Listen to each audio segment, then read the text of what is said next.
After walking for nearly 2 hours, they finally arrived at their destination. Finally, phew, we made it. Ha, that was quite far, Rio said, breathless to Abel. Abel couldn't say anything when he saw that. With his gaze, he seemed to say, it's so overdramatic. There's no way Rio would be tired from this distance. Humph, it must have been a tough path for a mage who hasn't trained, said the man with the buzz cut who had been following them, mocking Rio's state. It didn't come off as overdramatic to him. Confirmed, Rio whispered to Abel with a small voice, humph. For some reason, Abel felt like he had lost. The place they arrived at was a village. There were about 20 houses, and in the center of the village stood a building with a square and an altar. However, Rio felt a sense of discomfort. He didn't know the cause, but, well, not knowing the cause or reason was what made it a sense of discomfort. But Abel felt that discomfort as well. Isn't something strange? Abel whispered very quietly. Rio nodded without speaking. While he didn't know the cause of the discomfort, he realized it was a feeling he had experienced before. When he thought of discomfort, the first thing that came to mind was magic nullification, but it wasn't that. Magic nullification? The one-eyed assassin hawk Behai-chan and Hassan's. Ah, the assassination cult's village. It feels the same as that village. Rio finally realized the true nature of his discomfort. The headquarters of the assassination cult was also a village cleverly disguised. This village also felt like a disguised village. What made Rio feel that way? It wasn't the lack of women. Both the assassination cult's village and this village had women. There seemed to be a somewhat hardened look in the eyes of the women, but he thought that was understandable. It was something else. Are there no children? Yes, there were no children in either the assassination cult's village or this village. In any village, there should be at least 1 or 2 children, and they would be playing, their high-pitched voices echoing outside. But I believe there were probably other villages besides that one for the assassination cult. Villages or facilities aimed at raising children, raising them to be assassins. That's why there weren't any there. But what about this village? I don't know, but just a facade of a village. Maybe there's actually a village where people live. That doesn't quite fit either. For now, Rio whispered what he noticed to Abel. There are no children. At that moment, Abel's eyes seemed to widen slightly. Then he nodded slowly. They were brought to the village square. There stood an elderly man in a black robe with white hair reaching down to his waist, flanked by 3 people on either side, all wearing the same black robes. Since everyone other than the old man was wearing hoods, it gave off an eerie vibe. However, Rio's attention was drawn to another part, the long staff held by the old man, the decorative cord and stone carvings attached to that staff. He had seen that combination before. In Nil's village, the Lady Granny had those on her staff. Ito had called it a netsuke, but, well, the shape of the carvings is different from what Lady Granny had. The decorative cord was the same as the one Lady Granny had, with 7 colors intertwined, but the stone carvings were a different matter. Rio, who wasn't a priest like Ito, didn't know what those carvings represented. So, placing a glimmer of hope, he decided to ask the B-rank adventurer next to him. Abel, do you know anything about the stone carvings on that old man's staff? I wonder. The decorative cord is beautiful with its 7 colors. The B-rank adventurer had the same superficial understanding. Except for those known as priests, who served the goddess of light, others had already disappeared from the historical records of the Central Nations. It was understandable that Abel didn't know. The first to speak up was the old man with white hair. Welcome, guests. Without further ado, what we desire is that magic sword on your waist. Of course, we won't take it for free. What would you be willing to exchange for it? No, as I told the man before, I have no intention of parting with it easily. First, I'd like to know why you want this magic sword, Abel replied boldly to the old man's straightforward words. Even Rio was impressed by Abel's demeanor in this situation. Humph, we wish to offer that magic sword to the god. Offer it to a god? It isn't the goddess of light, is it? Don't lump us together with such a false god, the reaction returned was fierce. From an attitude that had been slightly condescending and composed, it suddenly changed. Rio was secretly a little surprised. My apologies, let me guide you to the sanctuary and explain about our god. Please follow me. With that, the old man and the 6 individuals in black robes headed deeper into the village toward a small hill. Rio and Abel exchanged glances and followed. Behind them, the bald men followed suit.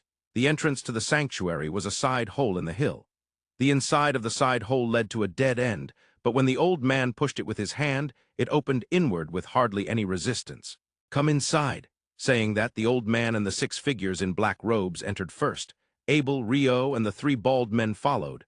Inside was far larger than they had imagined. It could be compared to the size of a soccer field. Also, the height of the ceiling seemed to be over 10 meters. The 3 bald men closed the entrance behind them and stood there. Rio and Abel were urged by the old man to walk toward the front of the room.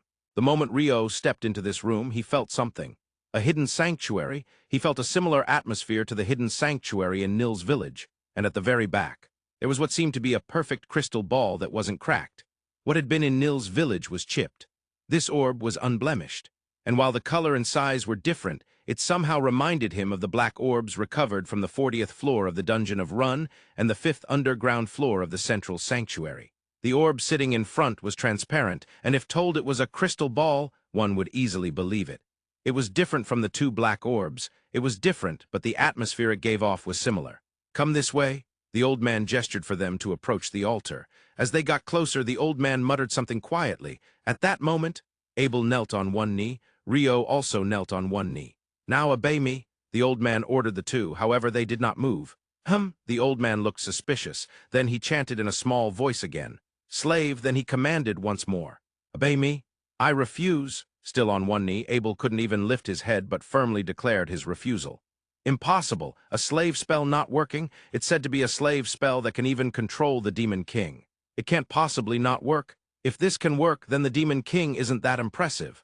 Despite the beads of sweat forming on his forehead, Abel resisted the old man's magic. Mental interference magic. Dark attribute magic? It's extremely rare nowadays. If this is a sanctuary for enhancing it, you must be a priest of the 7 gods, the god of darkness, Abel deduced. To know that much. You are no ordinary adventurer. "I'm just a B-rank adventurer. I just really hate mental interference magic." Saying that, Abel finally stood up. His complexion was still pale and he was sweating profusely, but he had broken free from the spell's effects. Of course, that was thanks to the effect of the necklace of serenity he always carried. Even if it was a powerful status ailment or mental interference magic, the necklace would help him recover in a matter of seconds. However, it took him a while this time, which indicated that the old man's dark attribute magic was exceptionally strong. But your companion has fallen into my hands. I shall have your companion fight you. Now obey me." "I refuse," Rio said, standing up straight. Both the old man and Abel exclaimed in unison. The old man was surprised that his spell had no effect. Abel was perplexed by Rio's unexpected strength. Why is Rio okay? Whatever doesn't work on Abel won't work on me? No, that's wrong. What didn't affect Abel was due to a national treasure-level item. But what didn't work on Rio was... Sira said it purifies evil spirits. Surely this slave spell is an evil magic. Such a thing cannot work on me, Rio confidently declared. Abel couldn't understand how Rio could be so confident, but he certainly was. "Damn it, hey, quickly call for reinforcements." The old man shouted to the bald men who had been watching the situation by the door. The men hurriedly opened the stone door and called for their comrades. During that time and even afterward, the stone door remained wide open. "What will you do now with this many in front of you? Hand over your sword and I won't take your life," the old man proposed to Abel. About 30 new people entered the sanctuary. Proposals backed by force are usually threats. How many useless beings are there? No matter how many you have, it won't change a thing. "I'll send all of you to hell, so come at me," Abel declared with vigor. It was so impressive that even Rio was amazed. "Come on, Rio, do it." "Why are you putting that on me?" Rio regretted being impressed. But then something strange happened. The entrance to the sanctuary was suddenly filled with black, forming a rectangle 5 meters high and 4 meters wide. Only Rio noticed it. If any survivors from the Central University investigation team were present, they would have pointed out that it was what President Clive Staples referred to as a gate. If anyone from the hero party had been there, they would have seen it appear near the artificial altar and from within. "Hee, I finally caught you. Always just a weak response, and yet I could accurately pinpoint your location. I see, it was a sanctuary carved out of a rock wall. Now where is the gem?" From the gate emerged Demon Leonor, with horns and a slender black tail. Leonor's excessively loud mutterings drew the attention of nearly 40 people present. Ignoring all of that, Leonor walked towards the back of the sanctuary, seemingly searching for the gem. However, while looking around, Leonor stumbled upon something else. Could it be? Rio, it's really you. What a rare place to meet. That's just your imagination. No, that's not just your imagination, is it? It was truly a face filled with joy at finding prey. Of course, Rio immediately denied it, and Leonor further insisted. While they were saying such things, Leonor discovered the orb placed at the far end. Then, at what seemed like almost the speed of teleportation, he approached and confirmed it. "Yes, this is quite the gem. I shall take it." As he raised his right hand, the gem vanished instantly. At that moment, the old man and the men finally moved. Who are you? What did you do to the orb?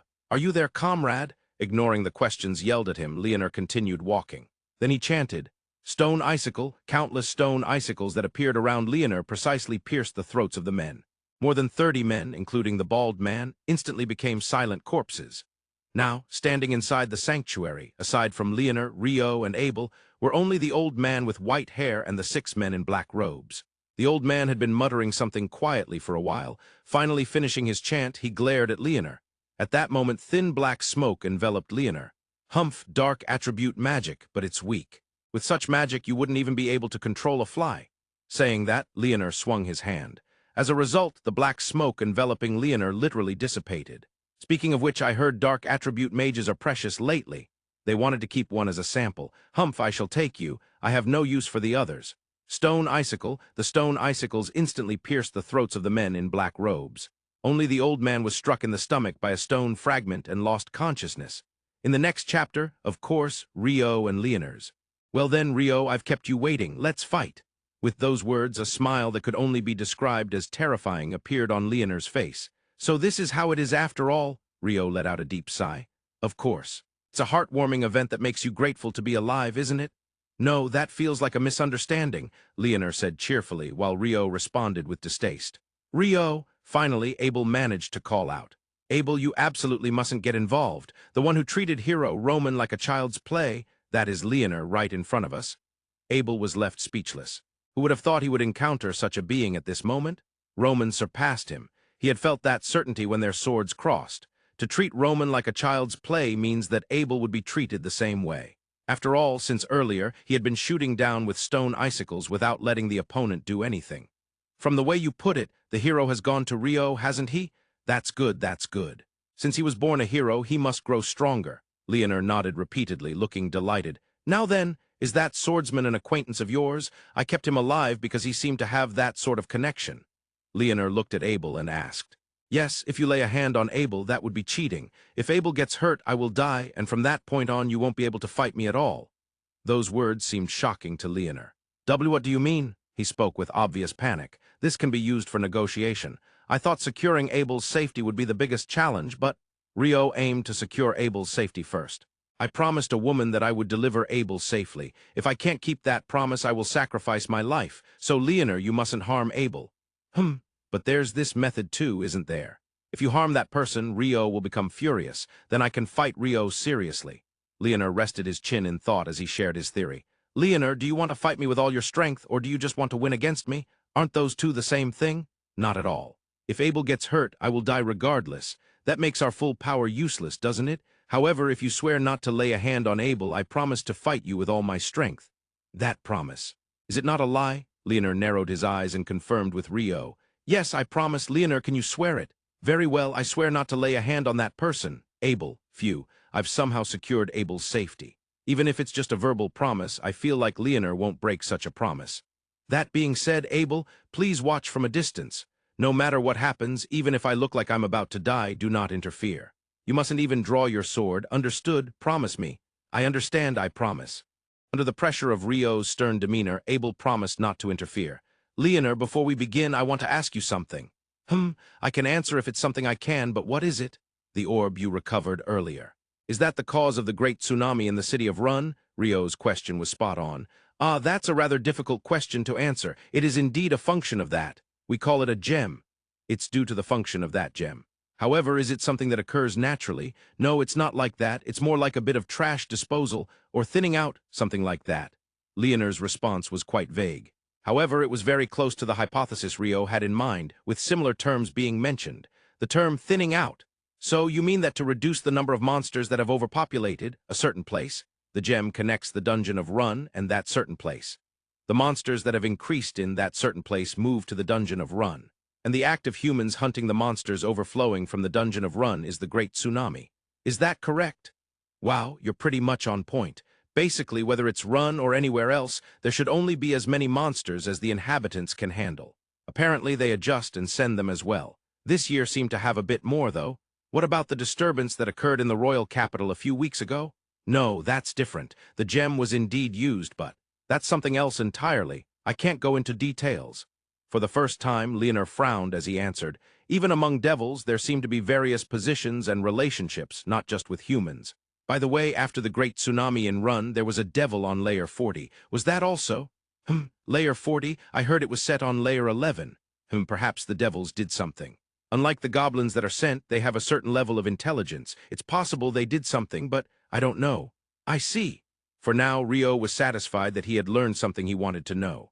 Thank you for answering. Now, as promised, let's fight. Indeed, that's the spirit. With a terrifying grin once more, Leonard pulled a sword from the empty space. That must be something like infinite storage or an item box, using subspace. How envious. Thinking such things, Rio also drew Murakumo from his waist and prepared for battle. Then here I come. With Leonard's words, combat began. Infernal flame, a massive pillar of flame rushed toward Rio from Leonard. Layered ice wall 10 layers, an ice wall was generated in front of Rio, thickening as it moved toward the pillar of flame, and collided. Flame and ice clashed, creating a water mist that obscured the view. That infernal flame was the same one that came at me first last time. I know it won't work, so that was a feint. The real attack must be from a blind spot, from behind or above. In that moment, Rio jumped to the left and performed a spin on the ground, taking a knee. As expected, Leonard was preparing to strike down with his sword from above the spot where Rio had just been. Stone icicle, icicle lance. Rio retaliated with an ice spear against the stone icicles at close range. Of course, Leonard didn't think such an attack would work. It was also a feint. In a sonic dive, Leonard closed the distance with Rio and swung down his sword. They clashed swords 2 or 3 times, entering a test of strength. That was Leonard's aim. Duet. Suddenly, pressure surged from the swords they were entangled with, sending Rio crashing backward. Knowing that distance would result in magic being negated, Leonard had cast an attack spell from their test of strength. Even Rio, who had trained his magic generation speed, couldn't intercept a spell at 0 distance. He was blown away and slammed against the wall. Gah! Blood mixed with what he spat out. However, before being slammed against the wall, he had retaliated.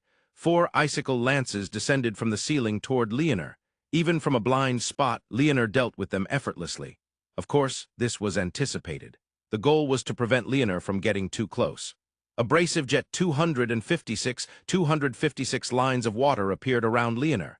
Here it comes. Seeing that, Leonard's terrifying smile deepened. Wind claw dance, countless air slashes began swirling around Leonard. They collided with Rio's abrasive jet, resulting in 256 instances of annihilation. All of the abrasive jet disappeared. In the past, the leader of the assassination cult, Hassan, had used stones rotating around his body to negate the abrasive jet. This was its wind attribute version. It's a similar concept. Either way, Leonard had completely countered Rio's trump card. However, Rio was not particularly shocked. This time, even the abrasive jet was a feint. The real goal was to heal his wounds. It was true that both the magic attack at 0 distance and the impact from being slammed against the wall had injured his internal organs, making it impossible to continue fighting in this state. Rio didn't think he could fight against someone of Leonard's class while injured. He wasn't that conceited.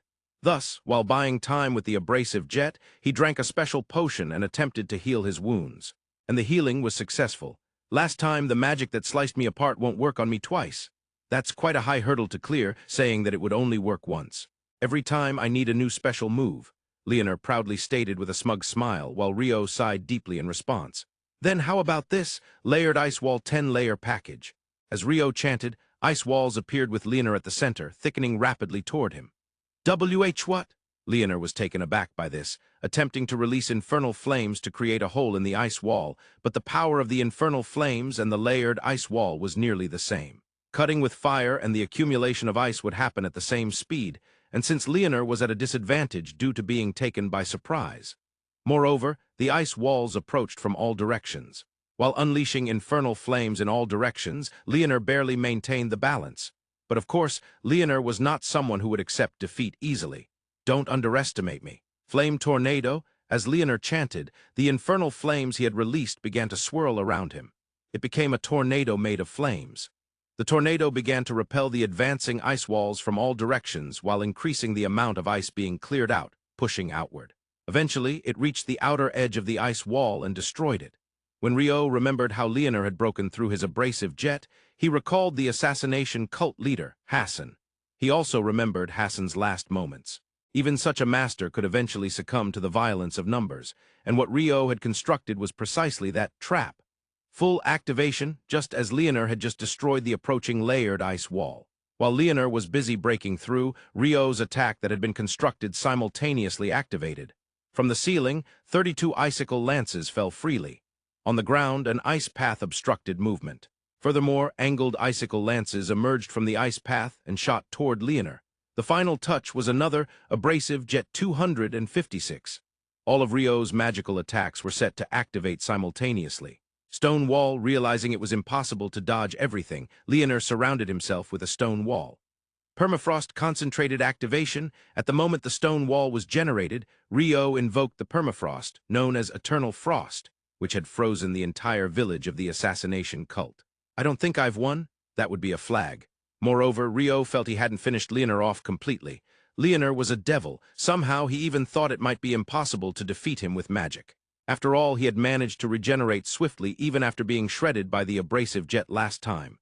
Perhaps it would be the same this time. The wall burst. The frozen contents inside also shattered. And from among the shards, Rio saw something coming toward him. It was Leonor. It was definitely Leonor. Leonor? No way. That was a mere afterimage or a clone, he couldn't tell, but it was not the real thing. In an instant, he turned around. The real one was there, and he understood he was too late. Still, holding Murakumo with one hand, he raised his left arm to protect his neck. As he caught a glimpse of his left arm getting severed just past the elbow, he swung his sword without thinking, in a state of mindlessness. Without much resistance, he saw Murakumo slice through Leonor's neck. The battle abruptly came to a close. "Let's take a moment to calm down." Rio deliberately spoke those words. He had just severed Leonor's head. His own left arm had been sliced off. The area between the elbow and wrist, commonly known as the forearm, had been cleanly cut. For now, he froze the severed end to stop the bleeding and protect it in various ways. He also froze his entire severed left hand. Having done that, he was finally able to think calmly. However, calming down also meant recognizing the current situation. Losing an arm was indeed painful. It wasn't painful in the sense of sensory pain. Of course, that was painful too, but it was painful in terms of the various restrictions imposed on his actions. First of all, he could no longer swing a sword properly. Murakumo, which took on the form of a Japanese sword, was fundamentally a two-handed sword. While there are exceptionally specialized sword techniques, or iaido, where one might swing with one hand, a Japanese sword is fundamentally designed to be handled with both hands from the outset. Using it with one hand was extremely challenging. In the martial arts hall where Rio had practiced kendo, there was a senior who swung a sword with just his left hand. He had lost the lower part of his right arm from the elbow down during his childhood. After considerable training, that senior had become comparable to swordsmen who used both hands. But even so, handling it with one hand was no easy feat. Moreover, compared to a bamboo sword, a Japanese sword was even more difficult. He wasn't Tange Seizen. If a priest of Ria's class were here, it would be a different story. High-ranking priests had secret arts that could even restore missing body parts. However, they were not here. Considering that they were far from the royal capital and other major cities, it was not a realistic option. Restoration of missing body parts would not succeed unless done within 24 hours.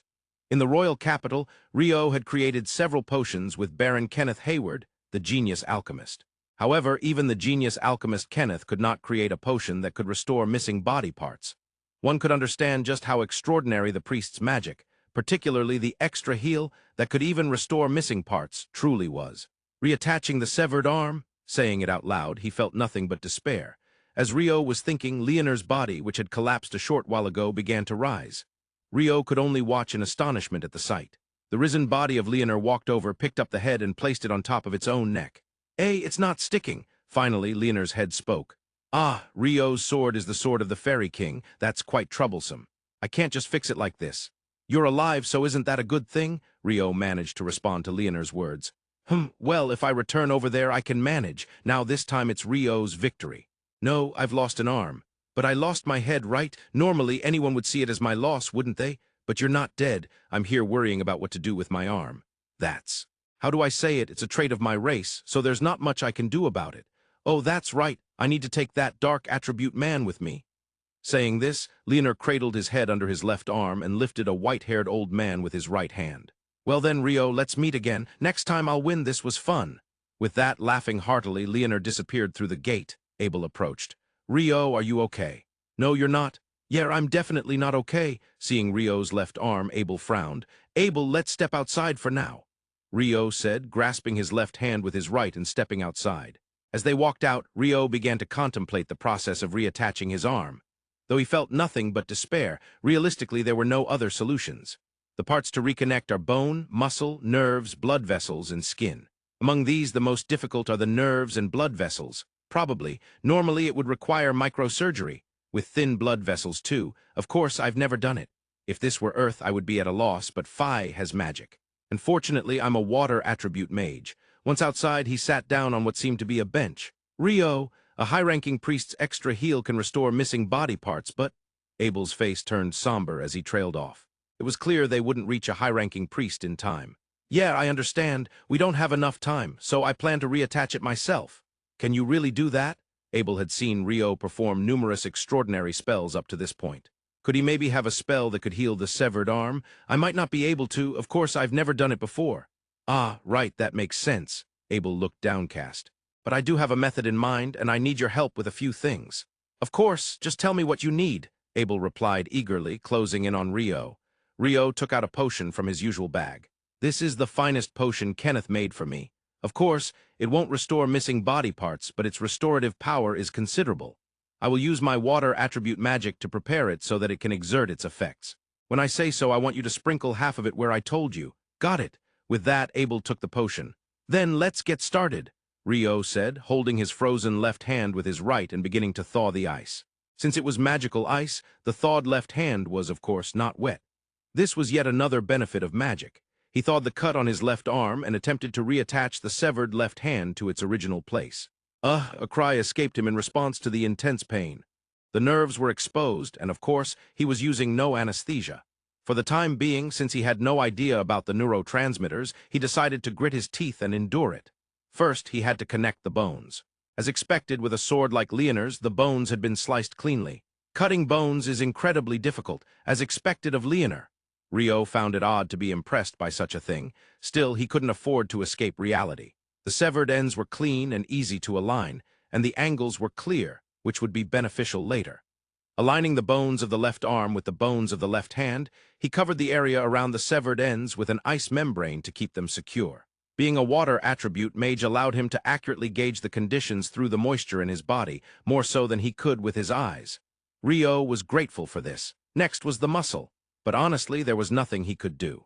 He couldn't connect each muscle fiber individually, so he could only hope they would stick together on their own.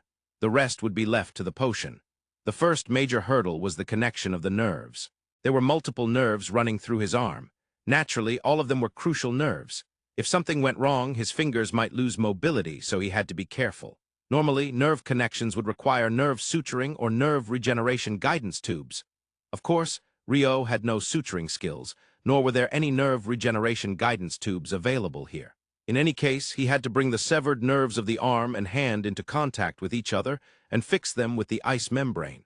It was unavoidable that the rest would depend on the potion. For now, he had to ensure that the severed nerves were connected correctly. Otherwise, there would be major issues if they connected to other nerves. As he connected the bones, they fit snugly together, so the arm and hand were in the correct positions. Each was close to the necessary nerve, and as long as they were nerves of the same thickness, there should be no mistakes. That was the advantage of being a water attribute mage. If it was something inside his body, it was essentially in the water. Rio could recognize thickness down to the micron level, so it seemed unlikely that he would make any mistakes in connecting them. The final hurdle was the blood vessel anastomosis. If this were Earth, advanced anastomosis techniques would be required.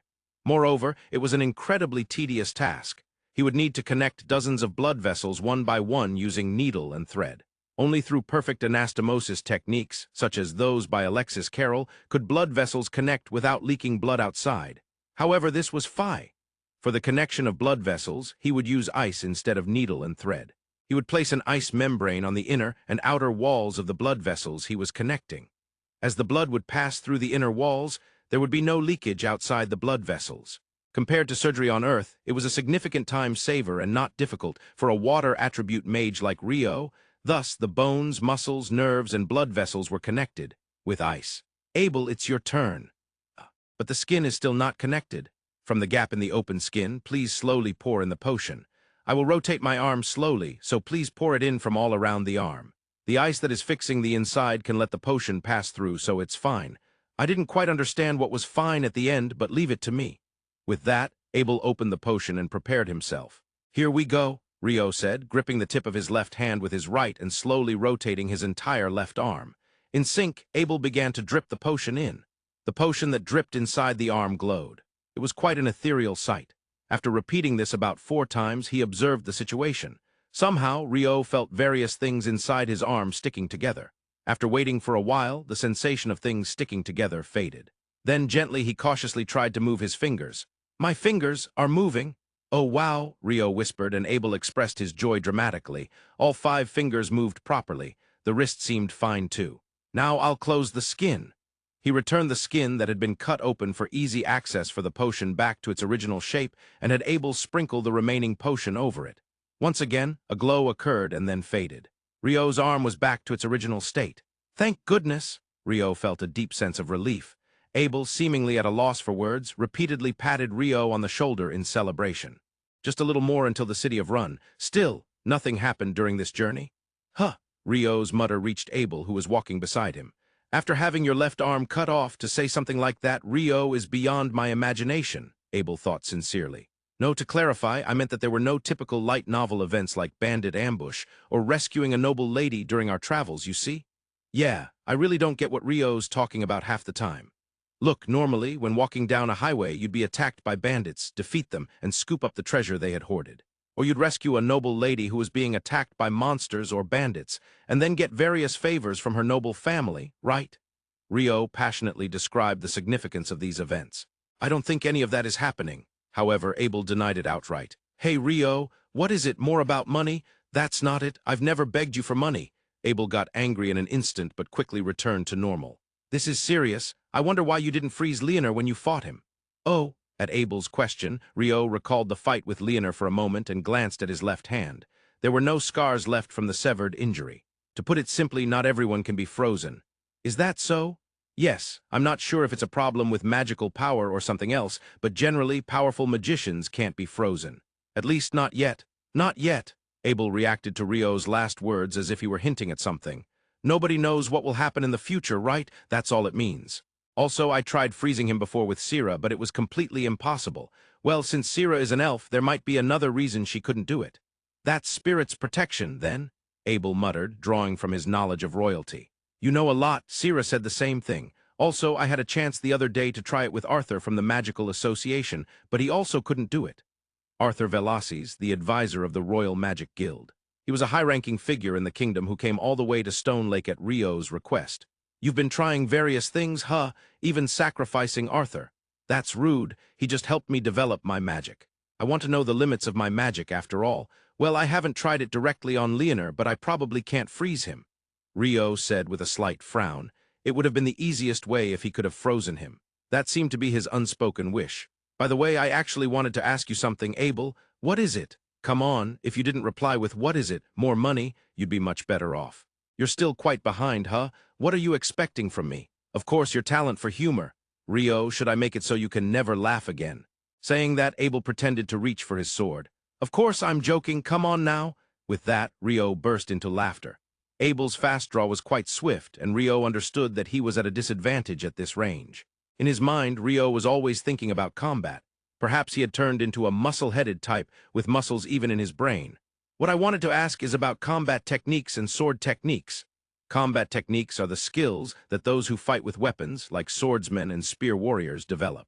From Rio's perspective, these techniques seem distinct or even alien compared to the skills acquired through rigorous training, almost like magic or something. Are combat techniques a kind of magic for physical jobs? At Rio's question, Abel widened his eyes slightly. There are researchers who advocate that view. The actual truth is still unclear, though. You use them, but you don't understand? Yeah, in the first place, we don't fully understand why magic can do what it does. Well, that's true. As Rio reflected on various magics, including his own, he replied. There are those like Rio who can activate magic without incantations, and others who can't activate magic without them. Not just humans, but even monsters use magic. Speaking of which, there were monsters that could nullify magic.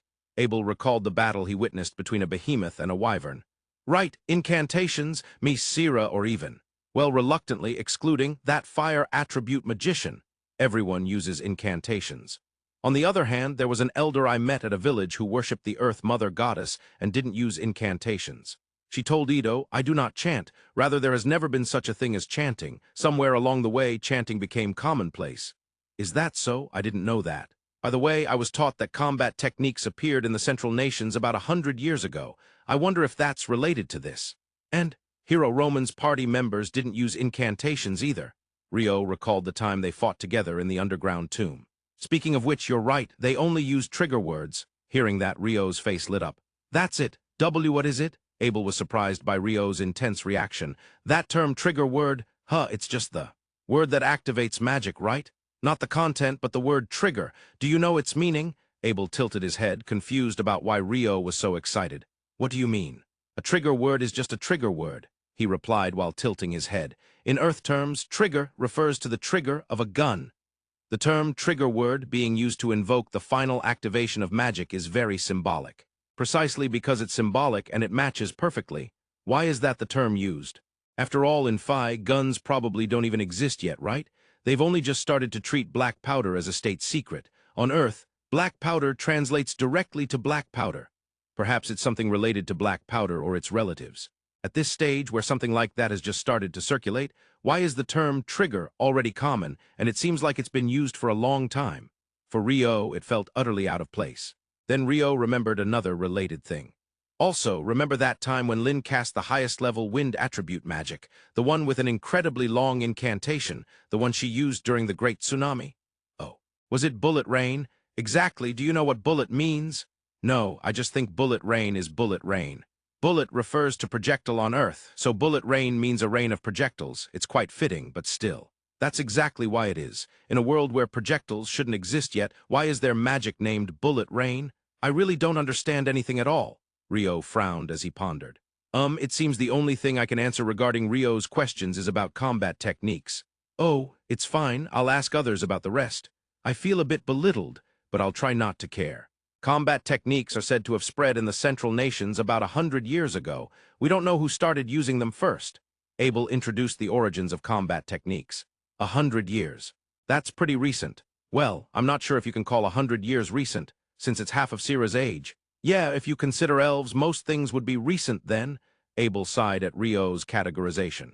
Also, whether combat techniques are related to magic is still inconclusive among researchers, like I said earlier. I see. I hope combat techniques can be used in a magic nullification space. At Rio's words, Abel froze.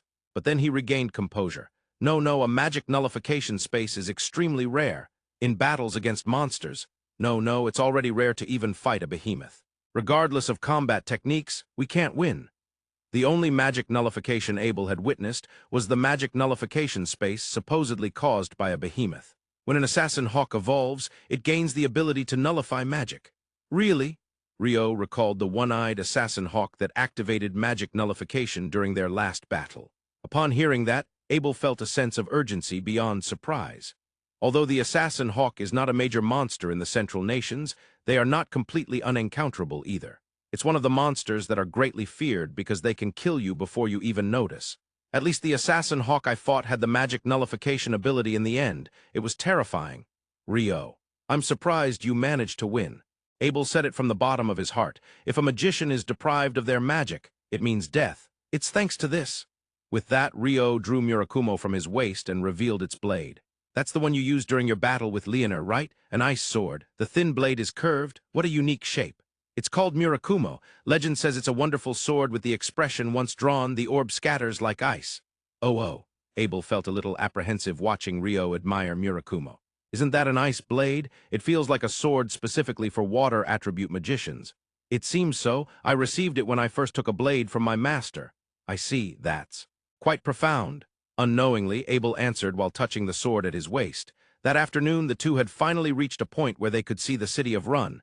The season was March. In the southern kingdom of Natore, the city of Run, located even further south, had welcomed spring. Rio was returning to the city of Run after 2 months. Initially, he had planned to return in about 40 days, but had stopped by the Duchy of Inberry and got caught up in a commotion. It was a long time, Rio murmured thoughtfully. After gazing at the city of Run for a while, Abel said, "All right, let's go."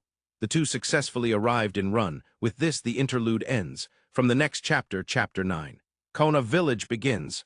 Chapter 9, Kona Village. After returning from the royal capital, Ryo's life was relatively regular. In the mornings, he immersed himself in alchemy and magic. In the afternoons, he would engage in mock battles with Sira at the Night Order's training grounds. And after taking a bath and having dinner in the evening, he would spend time on alchemy and magic until bedtime. Sometimes, Sira would come over in the morning and read books in the living room. In the afternoons, they would have meals together at places like the Feast Pavilion and then head straight to the Night Order's training grounds. These days continued on. After seeking guidance from the genius alchemist Kenneth in the royal capital, Ryo earnestly worked on mastering alchemy upon returning to the city of Run. I finally got it. Ryo couldn't help but let out a suspicious laugh. What's wrong, Ryo? Seeing this, Sira looked puzzled. Sira, come outside for a moment and take a look, Ryo said, inviting Sira outside. Phantom Image 8, as Ryo cast the spell, 8 figures resembling him appeared about 30 meters away. Oh, there are 8 Ryos. I used water vapor and ice particles in the air to project myself. But that's not the main thing. As he said that, Ryo conjured an image in his mind. Floating magic circle then, 8 magic circles floated around him, standing vertically and opposing the phantoms. Icicle lance from each magic circle, icicle lances were launched, piercing through the phantoms. Oh! The sight was incredibly fantastical. Sira was amazed by the spectacle she was seeing for the first time, while Ryo felt satisfied with the fruit of his efforts. Ryo, that's beautiful magic. Right, magic is that. Alchemy. Alchemy, was it alchemy? It's something I don't know, but it was truly wonderful. Sira praised Ryo's efforts with a beaming smile. Whether it was magic or alchemy, it didn't matter much. Either way, Sira praised him with a smile, so it was all good. That's just how Ryo was. By the way, he had finally managed to float the magic circles. But he could only manage to float the one that could shoot an icicle lance. Naturally, he could have done what he was doing before without floating the magic circles. There was no increase in combat capability whatsoever, not even by a millimeter. However, looking cool or beautiful was very important. That evening, Ryo headed to the Adventurers Guild for the first time in a while. On the day he returned to the city of Run, he had gone straight to see Abel, so it had been about a month. Unfortunately, there were no crepe stalls along the way. It seemed they had disappeared before he returned to Run. What a shame. The reason I called you here is very simple. As Nina brewed some tea and brought it over, Hugh immediately spoke up. The magic stones have all been sold, he announced in a quieter voice than usual. His face bore an unsettling grin that, even to Ryo, who was somewhat used to it, seemed eerie. It took some time to sell them without revealing the source, but this is the final amount that will be transferred to you. With that, Hugh handed over a piece of paper. It contained the amount, T10 digits, an amount easily exceeding 100 billion was noted. Ah, of course, that's after deducting taxes, commissions, and of course Abel's share. Quite a sum, isn't it? Hugh said, wearing a smug smile as he settled deeper into his chair. I didn't expect it to be this much. I could live lavishly for about a year. Seriously, how much do you plan to spend? Hugh appropriately retorted to Ryo's joke. Well, unless I build a ship, it seems like I could live comfortably. A ship? I saw one in Witnash. That's a whole order of magnitude higher, you know. Hugh sighed and shook his head in response. The construction cost for that is 370 billion florins. That's expensive. Well, that's true. Both sighed at the same time. Such ships are not something individuals make. Since Ryo had come all the way to the guild and also received his money, he decided to indulge himself. Yes, dinner at the guild cafeteria. The peak time for reporting to the guild had passed, and there were quite a few people in the cafeteria during dinner. As Ryo looked for a place to sit, he spotted Ammon waving at him from afar. Ammon, from room 10, was there. Of course, Nils and Ito were also at the same table. It's pretty crowded, isn't it? Ryo said as he sat down. Ryo, it's rare to see you at the guild, Nils said while eating the daily special. It's quite amazing that adventurers don't show up much at the Adventurers Guild, Ito added with a smile. He seemed to be having a grilled chicken set. I was summoned here today for a little reason. Ryo ordered the daily special. Ryo-san, you're always holed up at home with alchemy, aren't you? Ammon said, referring to the new pizza menu. Pizza? Ryo quickly did a double take. Before Ammon was undeniably a pizza. It looked like a margarita. Yeah, it seems to be a new menu item and it's delicious. Apparently it was popular in the Empire and finally made its way to the city of Run. Ammon cut off an eighth of it and handed it to Ryo. Ryo thanked him and took a bite. It was undeniably a margarita pizza. Moreover, delicious, right? This will definitely become a trend throughout the town, Ryo exclaimed without thinking, and Ammon nodded in agreement multiple times.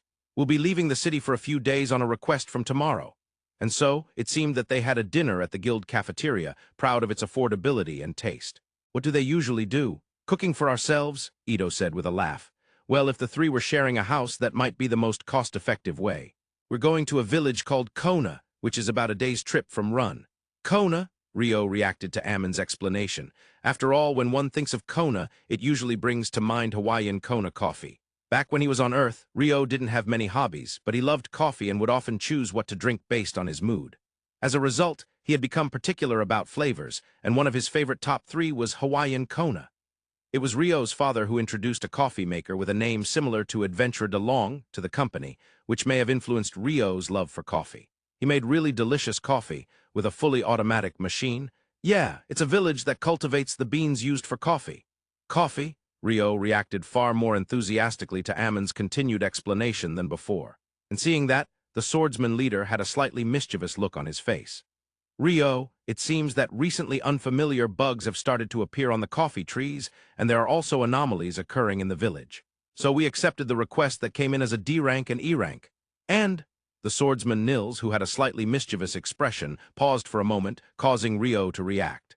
The village has also sent requests not only to Run, but to the city of Kairati, and it seems that a D rank party is accepting the request there as well.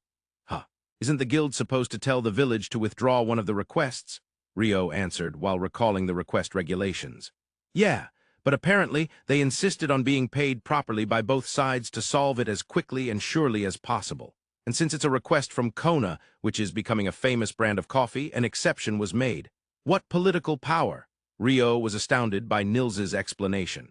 He had unconsciously held a preconceived notion of the village being a pastoral and relaxed place, but it might not be that simple.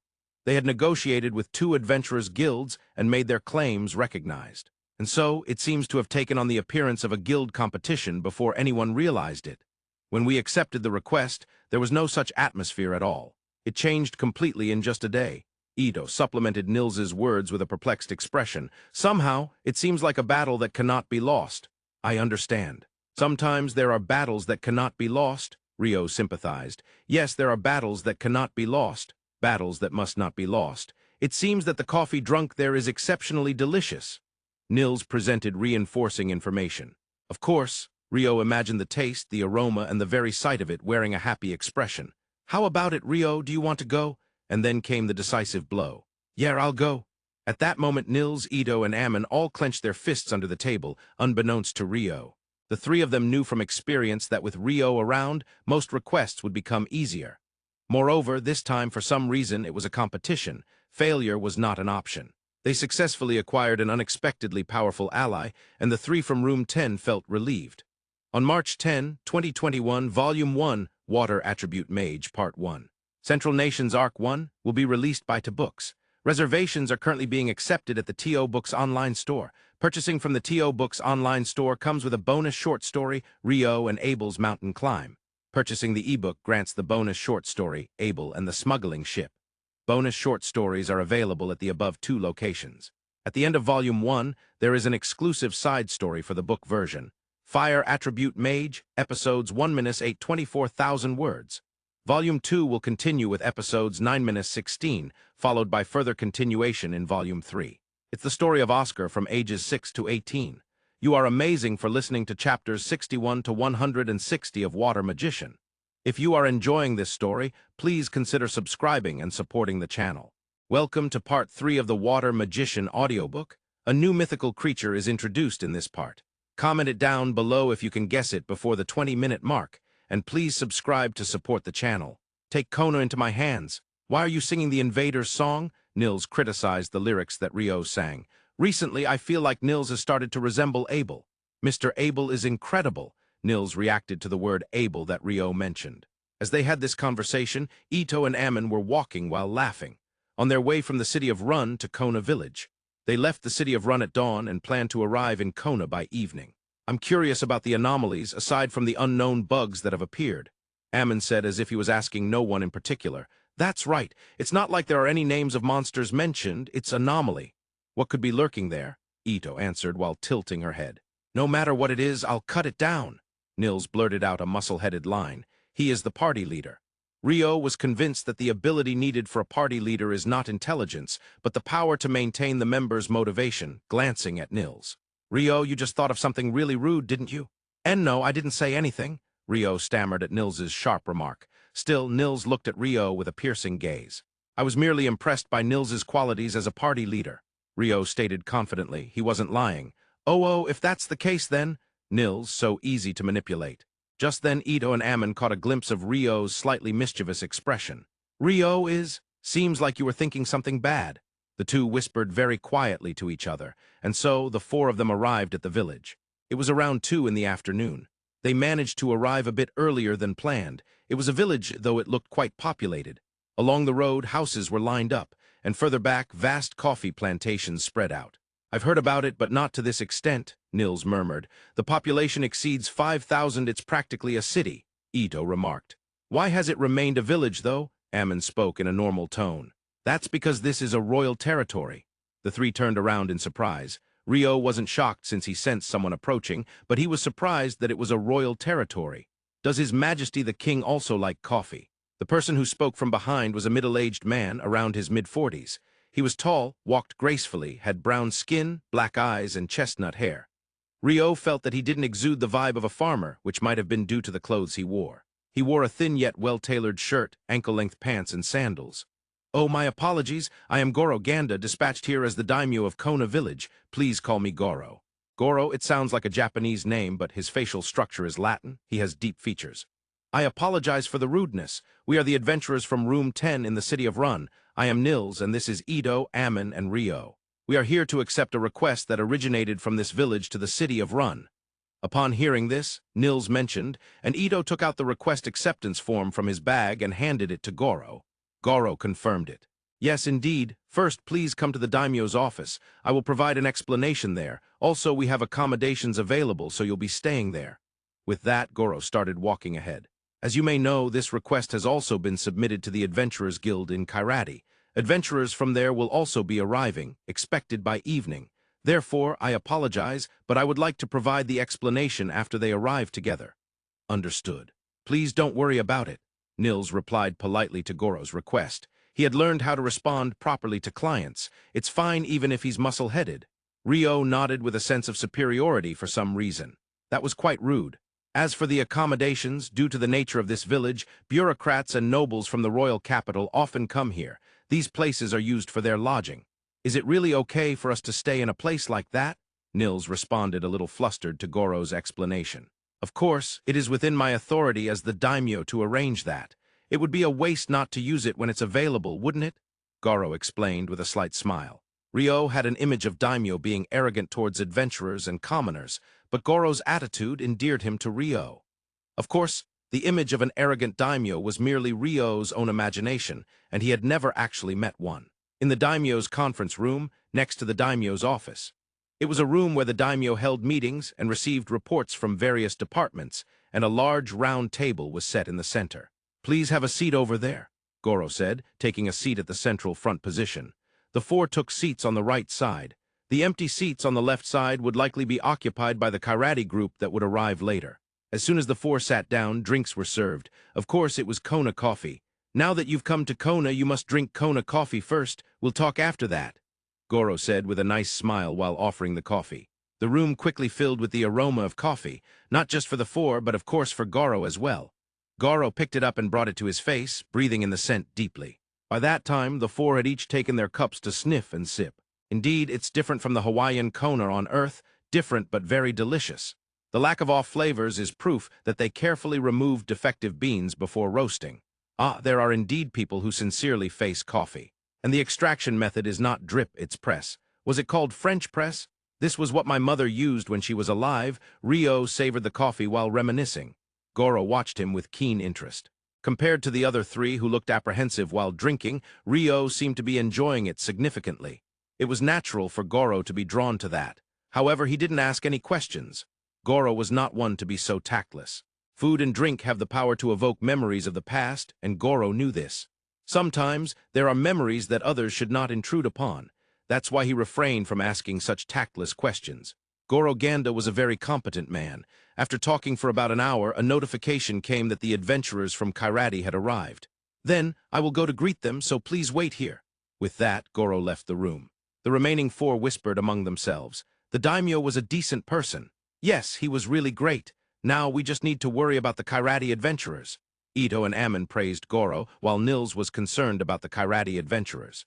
This village is a territory directly overseen by the royal family. No wonder they can submit requests to both adventurers' guilds. Oh, when Rio voiced his thoughts, Nils went silent. Nils, you forgot to tell Rio, didn't you? Ito pointed out the reason with a wry smile. That's terrible. Rio buried his face on the round table. While they did this, Goro returned with the Kairati adventurers. These are the Kairati adventurers, Dragons Agito, and over there are the adventurers from Room 10. The Dragons Agito comprised 3 men and 2 women, totaling 5 members. Room 10 consisted of 4 men. They each introduced themselves casually and took their seats at the round table. And of course, coffee was served again. The 4 from Room 10 were once again treated to it. Once again, Rio enjoyed the aroma and taste. The 3 from Room 10 seemed to be showing a bit more ease this time, or at least they were trying hard to appear that way. However, none of the 5 from Kairati's Dragons Agito touched their drinks. Goro quickly noticed this. Was Kona coffee not to your liking? Goro asked the 5 in a calm manner, neither intimidating nor overly humble. The one who answered seemed to be the leader, a swordsman. No, it's not the coffee. We just don't want to eat or drink in the same place as these guys. Hearing that, Rio nearly burst out laughing. Fortunately, he had coffee in his mouth, so he managed to hold it in. More than that, he worried whether Nils would lose his temper and glanced sideways, but Nils was holding himself back. Being unable to control one's emotions in front of a client is third-rate. In truth, Abel had thoroughly drilled that into Nils. Rio was surprised that Nils didn't explode, not knowing this, while Ito and Ammon nodded slightly. Nils was definitely growing.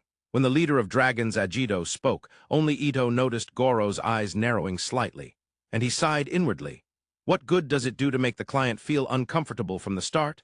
This could be a seriously troublesome party. Understood, then, let us begin the explanation of this request. At the end, I will take questions. With that, Goro began to explain the request. There have been sightings of bugs we have never seen before, and they are damaging the coffee trees. Currently, about 5% of the overall trees are affected. Identifying the bug will likely be difficult. Previously, we called in an expert from the royal capital to examine them, but they couldn't identify it. Right now, we are using the method of searching for them visually and crushing them by hand. If you have any good methods, we would like you to share that. That's one part. The second issue is that there have been ongoing disappearances, and we need to resolve that. After stating this, Goro spread out a map of the village on the round table. This is a map of the village, and we know that most of the last sightings of the missing persons were near the entrance to the eastern forest. However, this eastern forest is very deep and inhabited by many monsters. So far, monsters have never come close to the village. Therefore, we don't know whether the reason for the disappearances is monsters or something else. If it is monsters, we would like you to subjugate them. If it's for another reason, we would like you to investigate that reason. This is the request. After taking a breath, Goro continued. If you have any questions, please feel free to ask. As Goro asked, the leader swordsman of Dragons Agito raised his hand to question. I don't feel like we can collaborate with these guys. We should handle the missing persons while they deal with the bugs. That would be more efficient. There's always someone who shows blatant hostility from the start. I'd like to know what the Kairati Adventurers Guild intended by sending such people. Rio carefully tried to keep his expression neutral while thinking this. From our side, we don't mind how you proceed at all. However, please ensure that you do not inconvenience the village and its residents. This is a royal territory. Keep in mind that the villagers are direct subjects of His Majesty the King. Goro stated the last sentence very solemnly, and it was the first time he had spoken in such a serious tone since they met. Even the members of Dragons Agito stiffened at that. So is that divisional arrangement acceptable for Room 10? Goro returned to his original gentle demeanor and asked Nils. Nils glanced at Ito. After confirming that Ito nodded slightly, he answered, Yeah, that's fine. The surprise on the faces of Dragons Agito's members was evident. They had expected Nils to oppose and challenge them. Investigating the bugs, which was clearly an impossible task, this wasn't exactly a job for D-rank adventurers. However, since Room 10 had accepted it, the division of work was decided. The publication of this work, Water Attribute Mage, has been confirmed. This is all thanks to our readers. Thank you very much. I've written about it in the activity report dated July 28, 2020. If you're interested, please take a look. I will continue to post as before, so I hope you enjoy reading it. Once the explanation was finished, Goro once again suggested Kona coffee. Of course, the 4 in Room 10 accepted it. For the members of Dragon's Agito who had refused to drink it again, Goro called his secretary and instructed him to guide them to the accommodations and such. As Dragon's Agito left, the coffee arrived, and the four, including Goro, slowly began to drink. Originally, it seemed that after the explanation in this room, both parties were supposed to be taken together to the accommodations for further explanation. When considering efficiency, there was no other way to think about it. That's why the explanation in this room was conducted with both parties together. However, the party compatibility was the worst. It was primarily due to the one-sided backlash from Dragon's Agito. That's why, if he offered coffee again, Room 10 would stay, and Dragon's Agito would likely leave first. It was quite a smart division. As he drank Kona coffee, Ryo pondered such things. "I'll exclude the idea of both parties being together from future plans," Goro said with a wry smile while holding his coffee. Hearing this, the four smiled wryly. Apologizing felt wrong somehow. But then again, it didn't feel right to criticize them when they weren't around, yelling that they were the ones at fault. So they could only smile wryly. The five took about 15 minutes to slowly finish their coffee. Afterward, Goro guided them to the accommodations and the dining hall, conveying several points of caution for use. It's true that there have been a series of disappearances among the villagers, leading to growing anxiety. However, fortunately or unfortunately, the large population has mitigated that. If this were a small, ordinary village, the villagers would be overcome with anxiety. Goro paused after saying that. "I think this request involves various difficult issues, but I ask for your cooperation." He bowed his head to the four. "Now it's 4 in the afternoon. There are less than 3 hours until sunset. What shall we do?" Nils said while looking at his favorite pocket watch. "For now, how about we visit the farm? We might be able to hear something from the people working there," Ito suggested, and the other three agreed. The farm was the vast coffee plantation seen deep in the village when they arrived. Ryo, who loved coffee, had never been to a coffee plantation. Their coffee trees as tall as a person were lined up, spaced about 1 to 1.5 meters apart, extending all the way into the distance. An overwhelming sight spread out before them. "Wow," Ryo couldn't help but murmur. The farmers were hand-picking only the ripe fruits from the coffee trees. In the distance, a wind attribute mage was using air/type magic to cut the grass between the trees. What a fantasy. "All right, let's go." The other three didn't seem as moved as Ryo. This fact made Ryo feel a little down. After some discussions with the farmers, they were shown the infamous insect. That said, since they squash it as soon as they find it, they had to start searching anew. The one guiding the four was a young man named Taka, who had just come of age. Taka looked around the trees where the insects were frequently found. 3 minutes later, the four were called by Taka. "This insect here." Taka pointed to a jet-black insect that was about half the size of a pinky nail, including its outstretched legs, about the same size as a pinky nail. "What a strange insect," Ryo muttered. "Ryo," Nils heard his murmur and asked him, "it has 10 legs. "Indeed," Ammon also leaned in to see and murmured. "By the way, aren't most insects 6-legged? But spiders have 8 legs, right?" Nils recalled the insects he knew and landed on spiders. "Yeah, I learned that spiders are related to horseshoe crabs and scorpions.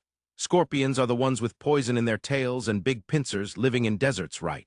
Long ago, my grandfather showed me one preserved in alcohol. Is a spider one of those relatives?" Ammon recalled an old memory. He seemed to be trembling a bit. It must have scared him. "The custom of preserving strong poisonous creatures in alcohol exists in various places, huh?" That was what Ryo thought. While the three were chatting about such things, Ito was quietly staring at the insect in silence. "Ito," Ryo called out to Ito. Oh, Ryo, it's just a bit too small. I wish it were a little bigger." Ito squinted and moved closer to the insect while saying that. "There's a perfect spell for water attribute magic." Ice lens, as he recited this in his mind, a palm-sized ice convex lens was created. When he had reincarnated as Phi, generating the ice lens had taken more than 15 minutes, but now it could be done almost instantly. Ryo savored his own growth. "If you look through this, it will appear larger." "What is this?" Ito said just that, and began to carefully observe the black insect. After about 5 minutes, Ito looked up. After returning the ice lens to Ryo, he nodded once and told the three, "I think I might have figured out the identity of the insect. I believe it's highly likely to be a demon insect." Ito clearly stated to Daimyo Goro upon returning to the office. "A demon insect? I've never heard of that before. What is it?" Goro, bewildered by the unfamiliar name, prompted for more details. "It's one of the kin that moves out to collect power when a sealed demon is about to resurrect." "A demon. Demon." Goro spoke the words aloud, and his voice carried a sense of awe.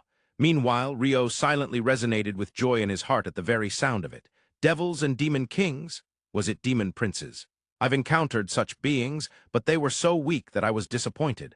So the real deal in this reincarnation as Phi was the demons.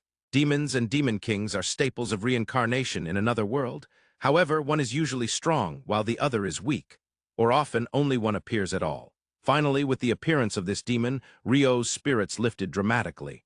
However, since I only learned about it in the sanctuary, I think it would be best to have a specialist take a look. Indeed.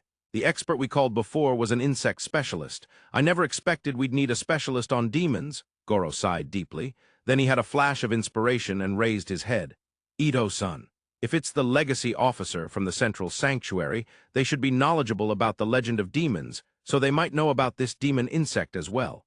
Yes, I believe they are one of the most knowledgeable people in the sanctuary. That's great.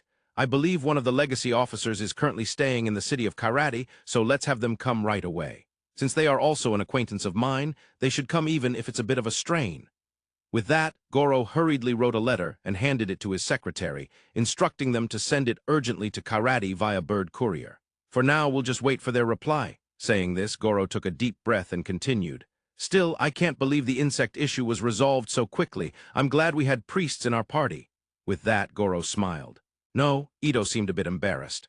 Now that this has happened, it means that the division of labor we did earlier with both parties ended up being quite beneficial.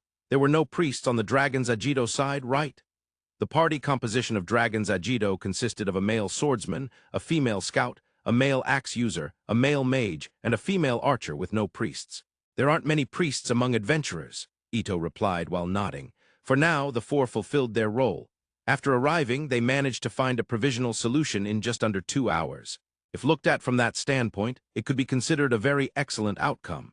Of course, in reality, there would be confirmation from the legacy officer and the extermination of the insect itself starting the day after tomorrow, but for today, their work was finished. First, let's hit the bath. Ooh, the three responded in unison to Nils's command. Yes, this accommodation is equipped with a large communal bath since it also hosts nobles and bureaucrats. It seems it's open to villagers on weekends. Maintaining facilities this way is the best way. If they aren't used, they tend to break down when they're needed, which happens often. Rio's evaluation of Goro increased further. And after the bath, it was time for dinner. The four had heard from Goro that the meals of the daimyo and others were prepared by the head chef here, raising their expectations even more. And delicious, tasty. Wow, this is amazing. I love both meat and fish. Nils, Ito, Ammon, and Rio all enjoyed a satisfying dinner together. The head chef observed from the kitchen, nodding in approval, as expected of the four adventurers. Although the amount of food was quite generous, they devoured it cleanly. Even Ito, who usually had the image of being a small eater, seemed to have finished it all, probably because he had walked from the city of Run and had only had dried meat for lunch. After the meal, of course, they concluded with Kona coffee. As the four leisurely enjoyed their post-meal coffee, 5 adventurers entered. They were the members of the Karate adventure group, Dragon's Agito. The swordsman clicked his tongue loudly. Naturally, this was heard by the 4 in room 10 as well. Rio was concerned about Nils. During the explanation, he hadn't lost his temper in front of the requester, Goro, but here it was a different story. There was a possibility he could lose his temper. Thinking this, Rio looked at Nils. However, Nils was drinking his coffee as if nothing was wrong. The other 2 were the same. They've grown up. Rio was moved by the maturity of the 3. For just the first 10 seconds. Did you know, Rio, the weaker the dog, the more it barks, the more incompetent the adventurer, the more they click their tongues? No, I didn't know. You definitely just made that up in the second half. Rio mentally retorted to Nils's overly grand statement. What did you say, huh? Naturally, the members of Dragon's Agito wouldn't remain silent after being told such a thing. The 5 suddenly became agitated. The 2 women seemed just as quick to quarrel as the men. Is it true that one becomes redder when mixing with red? Rio shook his head slightly. Well then, let's head back to our room. Thank you for the meal, head chef. Thank you for the meal. Polite, the members of room 10 said their thanks and stood up. Ignoring the agitated 5 completely, the 4 from room 10 exited the dining hall. Hey, wait a minute. Saying this, the swordsman from Dragon's Agito tried to grab Rio's shoulder, who was at the end of the line. At that moment, crash, with a tremendous noise, the swordsman fell. No one noticed that his feet had suddenly turned to ice. As the swordsman fell, he knocked over a nearby chair and a vase that was on the table, resulting in a disastrous scene. Are you all right? It's dangerous to slip, you know. Leaving behind such words, the 4 from room 10 exited the dining hall. What remained were the five, who had nowhere to direct their anger, and the chefs who were frowning as they observed the dining hall from the kitchen. For the time being, the professional chefs served dinner to the five, but the butler later testified that they had consistently worn dissatisfied expressions. The next morning, the four in room 10 slowly woke up. After hearing from the butler that Dragon's Agito had finished breakfast early and headed to the eastern forest, the four exchanged looks and nodded. The source of trouble had departed. The four leisurely enjoyed a luxurious breakfast, taking their time, and after even having their post-meal coffee, they headed towards the daimyo's office. They had received a call last night to come around 10. Once they were led into the conference room, Goro was there, along with another person. He's not wearing a white priest robe, but rather a priest's clothing. However, the emblem on the cape is one I've never seen before. Is he the legacy officer? That was what Ryo thought in his mind. He appeared to be about the same age as Goro, was not very tall, and had a slender build. Unlike Ryo, who was fit, he didn't seem to have much muscle. He was more like Ito. "Oh, you've come. Rasharda, these are the adventurers from the city of Run, room 10, whom I mentioned earlier." Goro introduced the four to the man he called Rasharda. "Everyone, this is Viscount Rasharda Debo, the legacy officer from the Central Sanctuary." "Viscount?" Ito whispered quietly. "Nice to meet you. Yes, it's strange to have a noble title while being in the sanctuary. There are various circumstances surrounding it, which I will explain eventually. Now, regarding the insect." "Yes, it's over here," Ryo said, placing the icebox he had been holding under his arm. Inside was the black insect they had caught yesterday. "Oh, this is quite interesting. While I'm intrigued by the insect, to be honest, I'm even more fascinated by this ice box. Are you a water attribute mage?" "Yes," Rasharda asked Ryo, and Ryo answered. "Looking at this box, it reminds me of the legend of the ice goddess and the emperor of ice and snow, a story from more than 10,000 years ago." "I'm sorry, Rasharda, but before that, let's focus on this insect." Goro interrupted Rasharda as he was about to begin his tale, redirecting his attention to the black insect. "Oh right, I got ahead of myself. Sorry. Rasharda laughed as he said this. Then he looked at the insect, murmuring something to check on it. After about 3 minutes had passed, Rasharda looked at Ryo and said, "Could you open this ice box for me?" "Yes." Ryo removed the lid of the box. Then Rasharda reached inside the box, grabbed the insect and crushed it in his palm. He then spread his hand open. As per the legend, red bodily fluid. In his open hand lay the crushed remains of the insect, along with red bodily fluid that seemed to ooze out from it. Since it matches the legend, that means? Indeed, it's certainly a demon insect. In response to Goro's question, Rasharda nodded in affirmation. It's likely the demon sealed in the south mentioned in the legend. It seems to be gathering the power to regenerate and rise again. Rasharda said this while seemingly deep in thought. "Understood. First, I will report this to the royal capital. I will include your names and also Ito's sons as confirmers, if that's all right with you." "Sure. Yes, that's fine." "Ito, are demons strong?" Ryo asked Ito, who was next to him, in a small voice. The question seemed unexpected, and Ito responded with a surprised tone. "I think they are strong. But to be honest, I don't really know. There hasn't been any recorded appearance of one in the last few hundred years." Saying this, Ito turned to the legacy officer Rasharda. "That's right, you are." "Ito, right? What you said is accurate. The last record of a demon being subjugated was 950 years ago. Of course, it's possible there were other subjugations that weren't documented due to various adult circumstances. The demon this time is probably the one from 950 years ago." "This demon this time?" "Yes. According to the legends of demons passed down in the kingdom, there are two sealed demons. One is the demon sealed to the south, and the other is the demon sealed to the east. The east one is said to have been horrifyingly strong, with many legends remaining about it. The damage it caused was reported not just in the Eastern Kingdom, but also in the regions that now belong to the Handalu Federation." Rasharda put his hand on his chin and continued after a moment of thought. "Considering that for this situation, there's a possibility that additional forces might be dispatched, like the Night Order, or the Magical Association, or high-ranked adventurers, or even heroes." Nils, Ito, and Ammon mentioned potential additional forces, and finally Ryo added his remark, causing the three in room 10 to look at him with great intensity. It was Nils who spoke up. "Ryo, the current hero, is from the Western nations. There's no way he's coming here," Nils confidently declared. "Fufufu, Nils, your information is outdated. Actually, Hero Ramen and his party were in the royal capital just recently, you know," Ryo asserted with even more confidence. After all, he had fought alongside them, so it was only natural to feel confident. "Seriously?" Nils opened his eyes wide in disbelief. By the way, I heard that during the recent royal capital turmoil, the hero also assisted in the defense of the underground of the central sanctuary. You knew that well, Rio? Legacy Officer Rasharda nodded as he said this, but it's been quite some time since they left the royal capital. I doubt they would come this time. I see, that's unfortunate. Rio said something he didn't genuinely mean. Hero Roman had challenged Rio to mock battles numerous times after the royal capital turmoil, so he was quite worn out from it by the latter half. While he practiced mock battles with Sira multiple times, he attempted to avoid mock battles with the hero. That was just the kind of person Rio was. As the five continued discussing such matters, Daimyo Goro returned to the meeting room. I arranged to send a brief report to the royal capital, Run, and Kairati. Did he do that in such a short time? Rio was astonished. It was impressive that he had accomplished such a report in just about 30 minutes. Yesterday, I was told by Ito that it appeared to be a demon insect. The report was almost finished. I just had to add today's confirmed information, have it transcribed, and send identical content to the relevant parties. He said this matter-of-factly with a bright smile. You're still as capable as ever, Goro, unlike me who can't get anything done. Do you still have no intention of returning to the royal capital? Rasharda turned to Goro and asked. I don't plan to return yet. I love this village. More than anything, I really love Kona coffee. Just as Goro said that, the door opened, and 6 cups of Kona coffee were brought into the meeting room. After the meeting and report were finished, they would enjoy coffee. It was a truly blissful time. Now I'll return to Kairati for a bit. As the blissful time came to an end, Rasharda said, Could it be?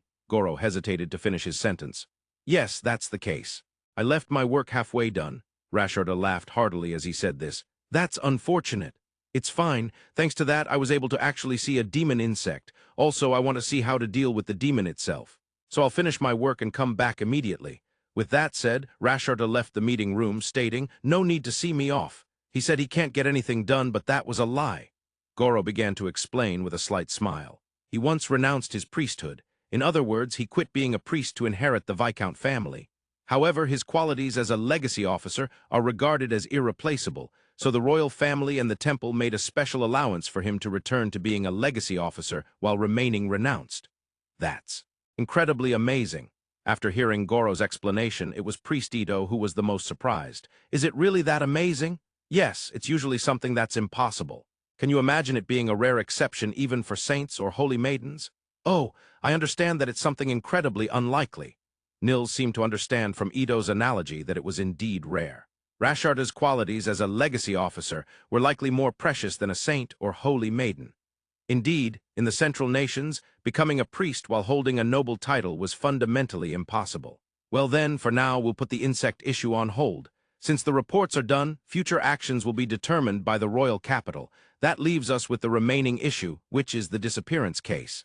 As Goro said this, he clearly had a bitter expression. The dragon's Agito is viewing you all as enemies. He let out a deep sigh. Yes, I'm sorry, Ito bowed his head. No, you all aren't responsible for this, right? There wasn't any prior conflict with the dragon's Agito or anything like that. No, there wasn't. I met them for the first time after coming here. Nils responded to Goro's confirmation.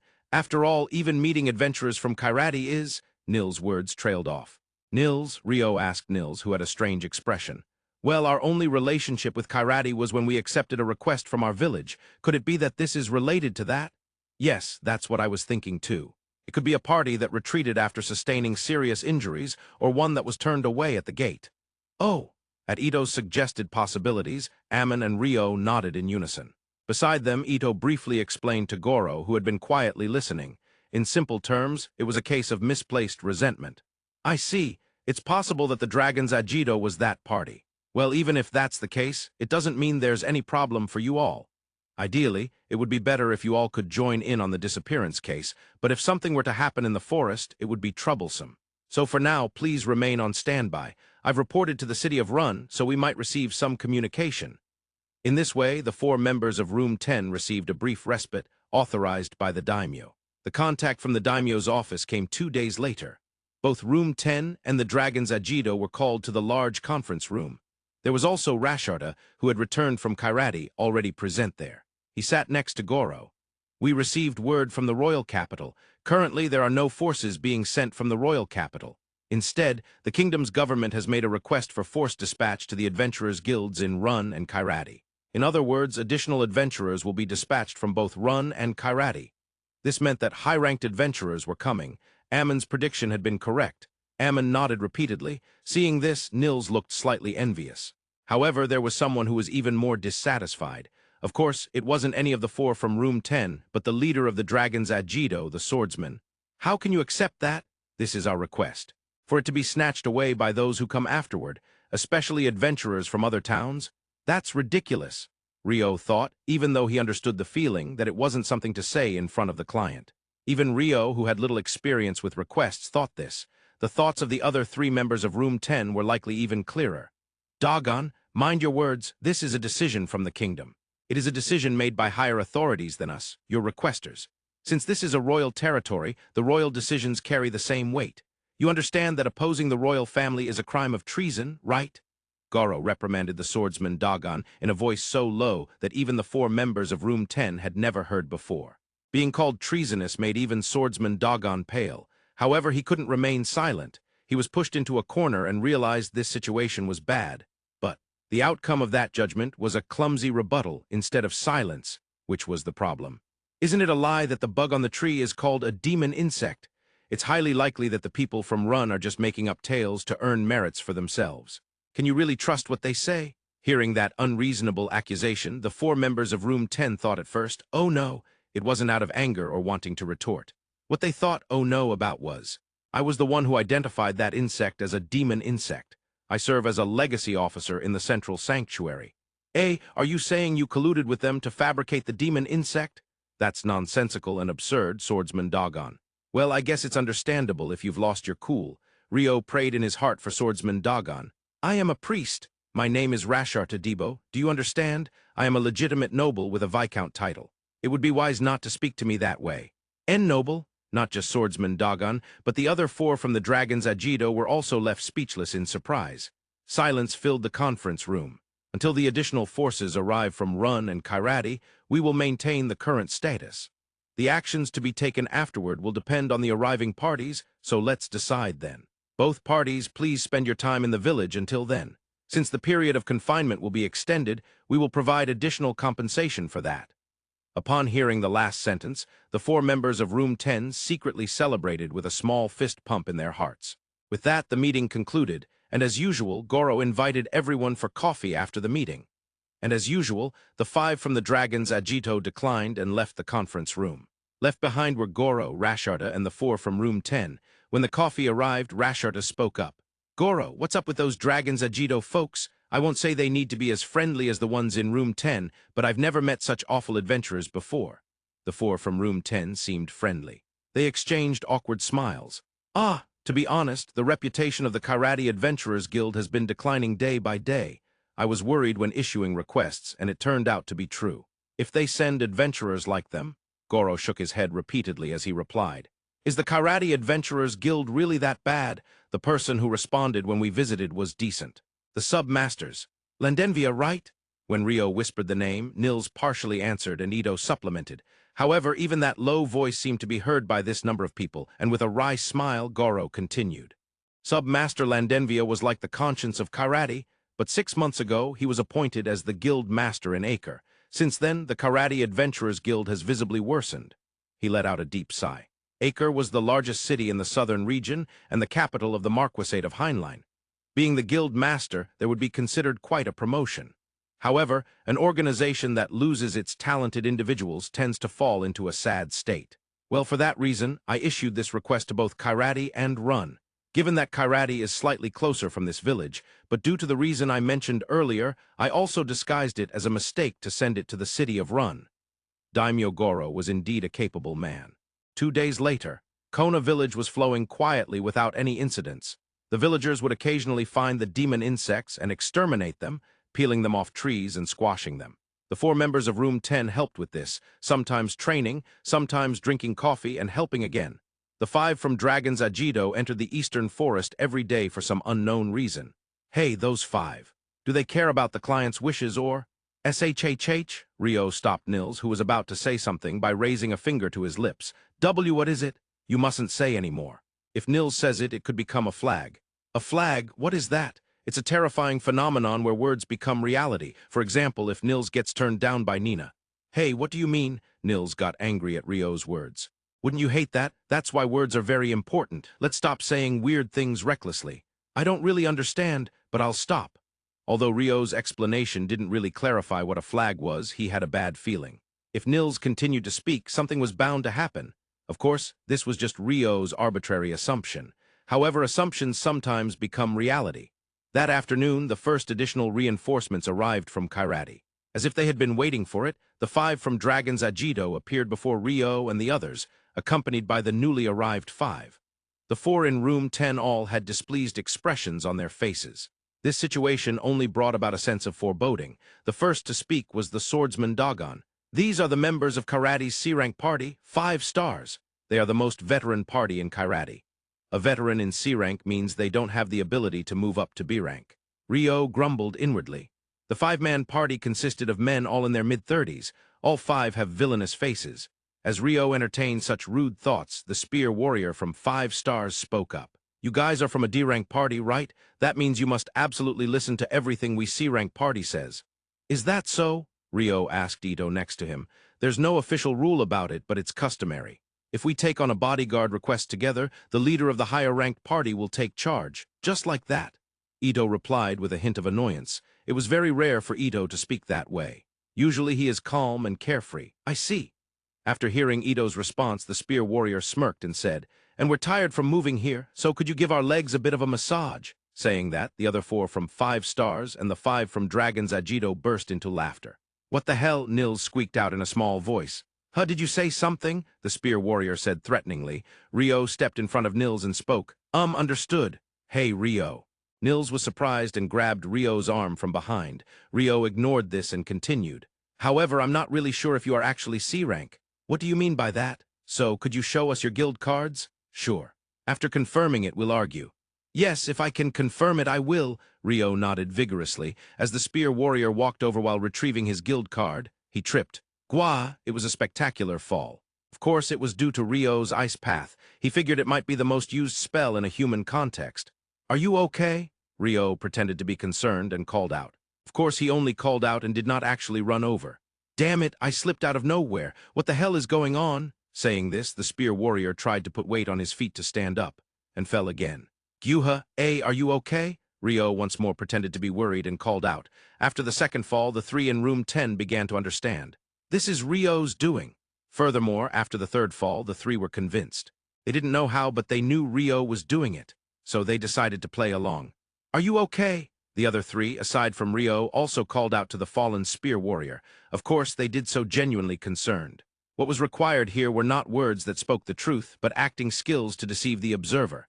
Damn, what the hell is going on? The spear warrior couldn't get up. The ice that was forming beneath him was not normal ice, but dangerously slippery. Instantaneously, the ice under his feet was forming. Imagine rolling a lot of marbles on a wooden floor and trying to walk on them with shoes.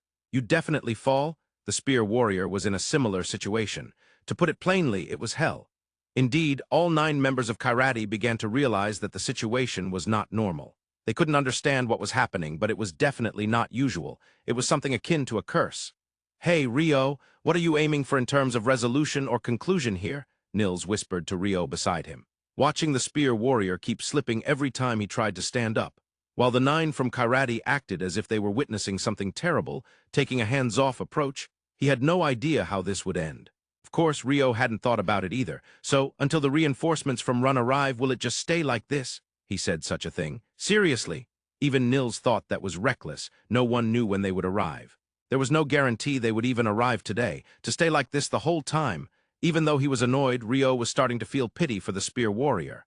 By the way, Rio whispered softly. Nils strained to hear. I wonder who is coming from the city of Run. Is that really what we should be discussing right now? Nils sighed at the off-topic subject. But maybe the Red Sword will come, since there's a possibility of demon subjugation. They would send the guild's top forces, right? Ammon chimed in on the topic. Even though he was the youngest in room 10, Ammon often said the most sensible things, and this time he jumped into the sudden topic shift. For Nils, it was shocking in a way. Did even Ammon get poisoned by Rio? Nils thought something quite rude, but the Red Sword had a request in the west, so if they're back they might come, but who knows? Ito also joined in on this topic. As the party leader, Nils let out a deep, truly deep sigh.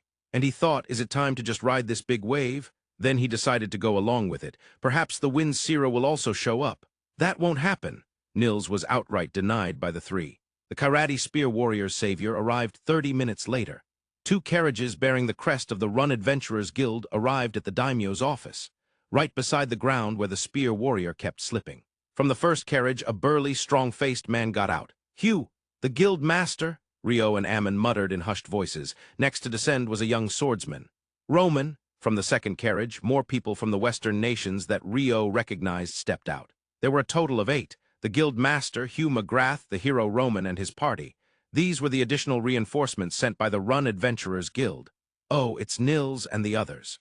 Looks like you didn't have to go through the trouble of welcoming us," Hugh said, glancing at the Spear Warrior who had half given up trying to get up, rolling on the ground. "What are you doing?" "I'm trying to stand up," Rio accurately answered Hugh's question. I see. Well, there are various training methods out there. Don't mind us and continue," he said and turned to leave. "Wait a minute." The Karate Spear Warrior, who had given up on standing, had now become frustrated. "We are the C-Rank Party, 5 stars from Karate. This request will be managed by us from the Karate Adventurers Guild. Don't interfere."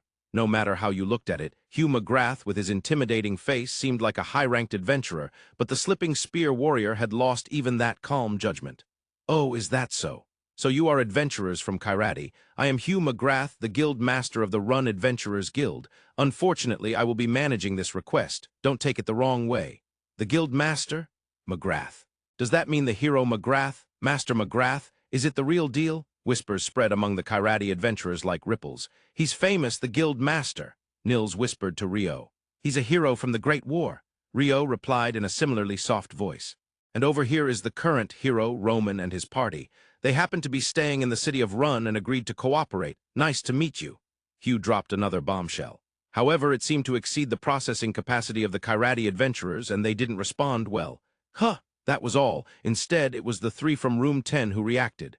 A hero. Seriously, a joint front with the hero? If he's a swordsman, there will be plenty to learn." Nils, Ito, and Ammon expressed their surprise in their own words, and then the hero Roman approached the 4 in Room 10. "Rio-san, it's been a while." "Ah, yes, it's been a while." Roman bowed politely before Rio and greeted him, though Rio responded with a perfunctory nod. "Looks like Rio knows the hero. If it's Rio, that could make sense. That's the usual question, how does he know such a person? I'm not surprised anymore." Ammon was genuinely surprised, Ito nodded knowingly, and Nils kept shaking his head while repeatedly saying, "I'm not surprised. It's amazing that Master McGrath himself could join us. This is the most reassuring reinforcement we could have, and to have the hero party join us as well. I sincerely thank you." Daimyo Goro showed a genuinely happy expression when welcoming the additional reinforcements from Run. Considering how Karate was, it's even more so. Rio muttered quietly to himself, but the person next to him heard. "What do you mean by how Karate was?" The person next to him was Guild Master Hugh McGrath. At that moment, Hugh suddenly realized. "Rio, you haven't had any conflicts with the Karate adventurers, have you?" "No way. What do you think I am, Hugh?" Rio shook his head in disbelief, as if it offended him. Seeing this, the other 3 from Room 10 exchanged glances, though they kept it a secret. "I see. If there's nothing, that's good." Hugh nodded several times. "We have some leads on where the demon sleeps." After taking a sip of coffee, Hugh spoke to Rasharda. "Yes, based on the analysis of past records at the Central Sanctuary, it seems it lies in the forest that spreads east of this village. There are about 3 candidate locations." "I see. But honestly, as the daimyo, you would want to resolve this peacefully, wouldn't you?" Rasharda replied, while Hugh expressed words regarding Daimyo Goro's intentions. "Absolutely. I don't have any grudge against the demon itself. As long as that demon insect doesn't cling to the trees, I'd like to leave it be. Don't wake a sleeping dragon," Goro answered with a deep nod. "One more thing, what progress has been made regarding the villagers' disappearances?" "The Karate's dragons Agito are working on that, but it seems there have been no particularly new discoveries." In response to Goro's answer, Hugh put a hand on his chin and pondered. There were 12 missing persons. In the latter half, a search was conducted by all the villagers, but the report stated that neither the missing nor even any bodies were found. This is a forest inhabited by monsters, right? If they were attacked by monsters, at least a part of their bodies would be lying around, right?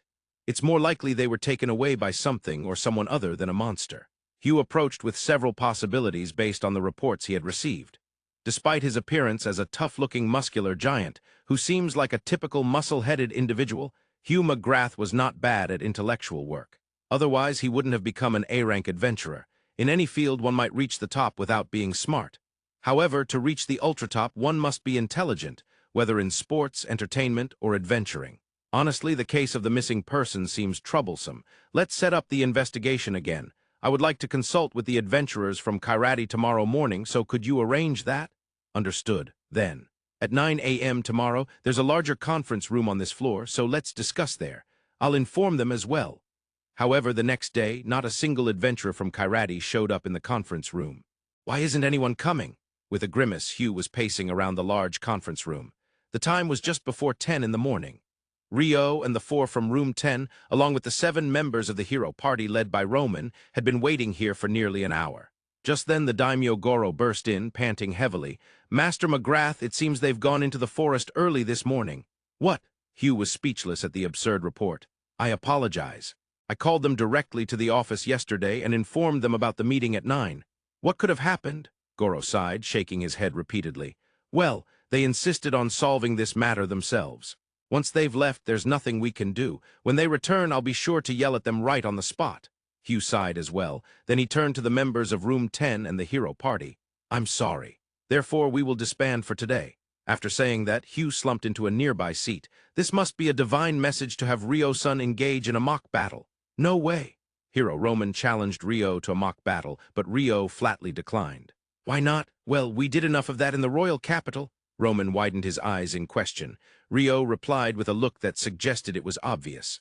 "A mock battle between Rio and Ramen. You guys won't destroy the village, right?" Hugh said to the two with a surprised expression.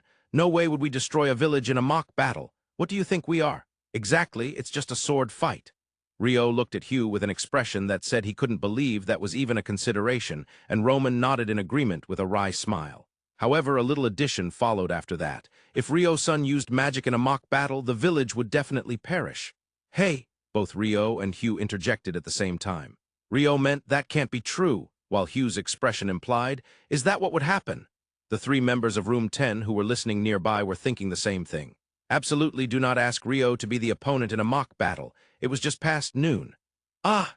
The scream of a woman reached the ears of the 4 members of room 10 who were helping with pest removal. "Which direction is that from?" "East, towards the forest." The 4 quickly grabbed their weapons and rushed toward the direction of the scream. Along the way, they were joined by the hero party, who had also heard the scream. When they arrived at the scene, they found a woman from the village sitting on the ground in shock.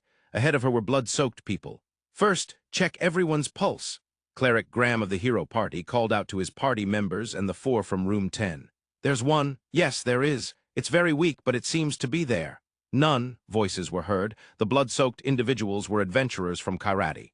There should have been 10, 5 from Dragon's Agito and 5 from the 5 stars, but only 7 were present. Moreover, of the 7 who returned, 2 were already without a pulse. The most critically injured one is him, and this one here. I'll take care of these 2. Ito-san, please attend to that person who looks 3rd most critical. The remaining 2 should be fine, so could someone please fetch a potion? Cleric Graham was impressive with his remarkable triage skills. Rio was genuinely impressed. He must have gone through so many battlefields. He had acquired various know-how that was an invaluable asset as an adventurer. Thinking that, Rio took out a homemade potion from his usual bag. "This. I'll give the potion to the swordsman Dogon." With that, Rio administered the potion to Dogon. Though he was not in life-threatening danger, he had sustained quite a number of visible wounds. The moment he drank the potion, Rio watched in wonder as his wounds began to heal. It was a sight that never ceased to amaze him. "Thanks, you saved me." The leader of Dragon's Agito, the swordsman Dogon, expressed his gratitude with none of the arrogance or hostility he had shown just yesterday. "Don't mention it." Thanks to Cleric Graham's appropriate triage, extra heals, and Priest Ito's continuous healing, the 5 who were in sync managed to stabilize their lives. By that time, Hugh and Daimyo Goro had also arrived at the scene, and a rescue system was established. The 3 severely injured individuals were saved, but would need absolute rest for a while due to the amount of blood they had lost, so they were laid in the aid room. The 2 who were relatively lightly injured, including swordsman Dogon, were taken to the large conference room for a report. Of course, the 4 from room 10 and the hero party followed along. Everyone was curious about what had happened. "We fell into a trap." Hugh wasn't the only one who frowned at swordsman Dogon's words. Cleric Graham, Earth Attribute Mage Belrock, and other relatively older adventurers also furrowed their brows. Of course, this did not mean they accidentally fell into a trap set by the villagers. Certainly, While F-rank adventurers might make that mistake, no D-rank or C-rank adventurer would get caught in such traps. So saying they fell into a trap indicated there was an intelligent something capable of setting traps and luring humans into them. When it comes to monsters that can set traps, the first thought is usually the spider type. They're often troublesome, especially since many of them are poisonous. Another possibility is the antlion, but they dwell in sandy areas, so they shouldn't be found in the forest. Others, there's no way it could be Centaur, right? The southern region of the kingdom is completely outside their habitat. But there is a possibility. Another lesser-known option could be a shadow stalker. Since the forest is dense, the likelihood exists, but I wouldn't want to deal with that. They're far too troublesome. Thinking about it this way, it seems like only annoying opponents are left. Hugh mentally listed the various monsters that could set traps, as expected of a former A-rank adventurer. So what kind of trap was it? A pitfall? That answer delivered shocking damage, especially to the three central figures. Impossible. Who muttered those words? Was it Hugh or was it Graham? A pitfall.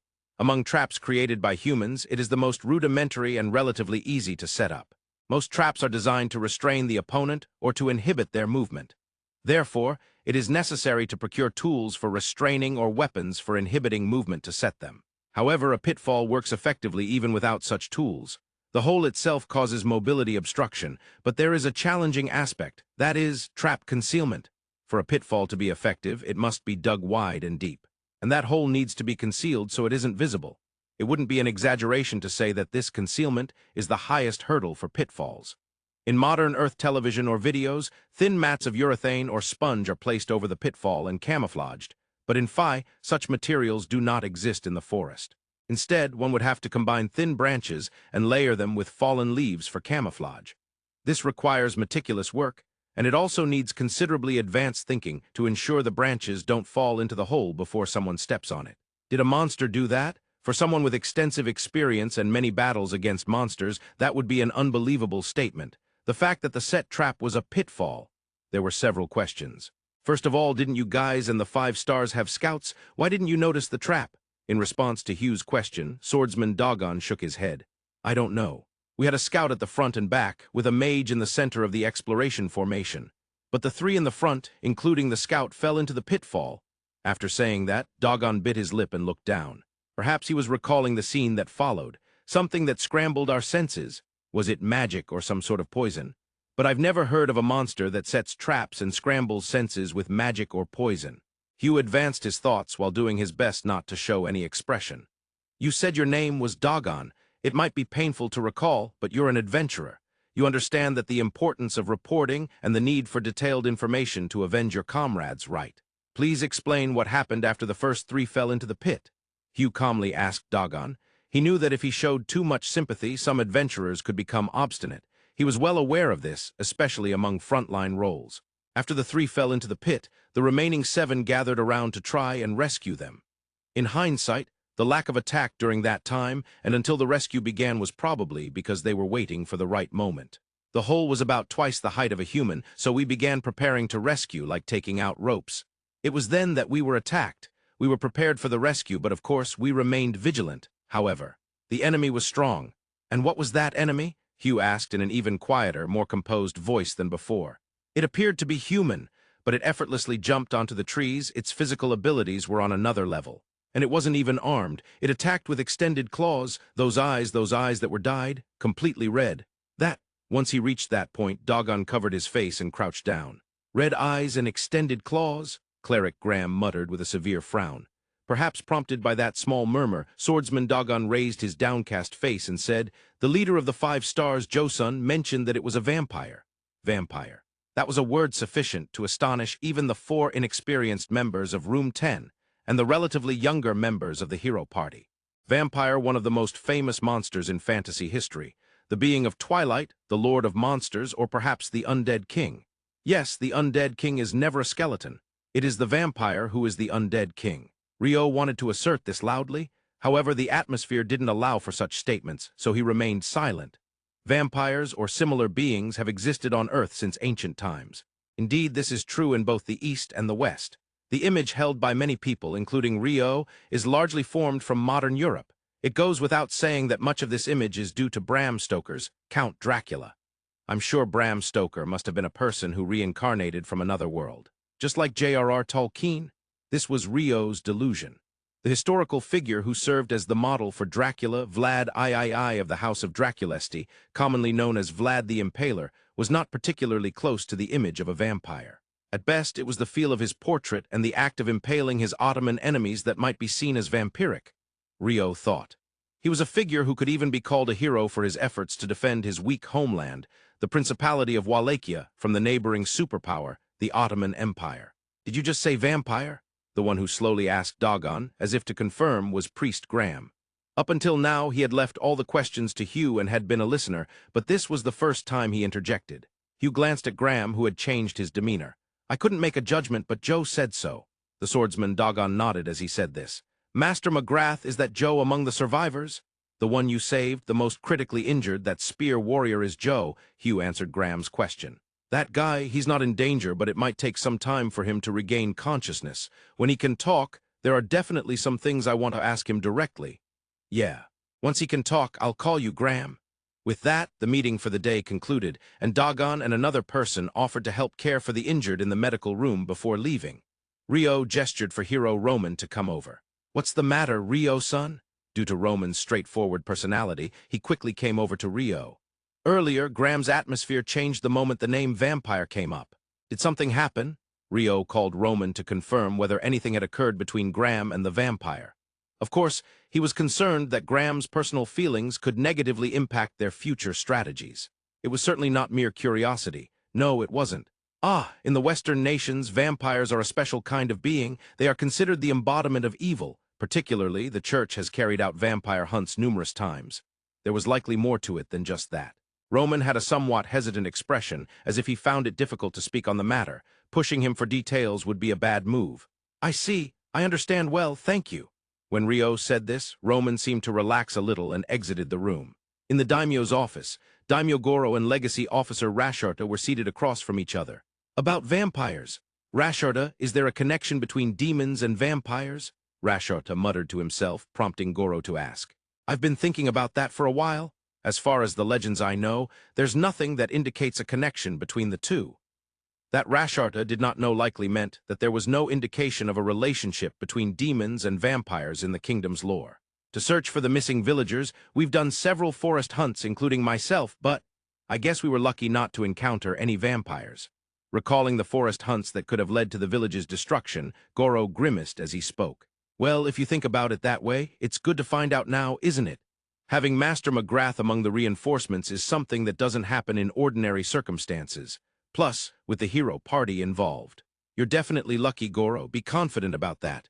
What kind of encouragement is that? With that, the two shared a laugh. The four in room 10 were in the dining hall of their lodging. Of course, Kona coffee was placed in front of the four. I never thought vampires would show up. This was also a similarly initiated conversation. It was perhaps surprising that it was Nils who started this talk. Nils spoke in a solemn tone.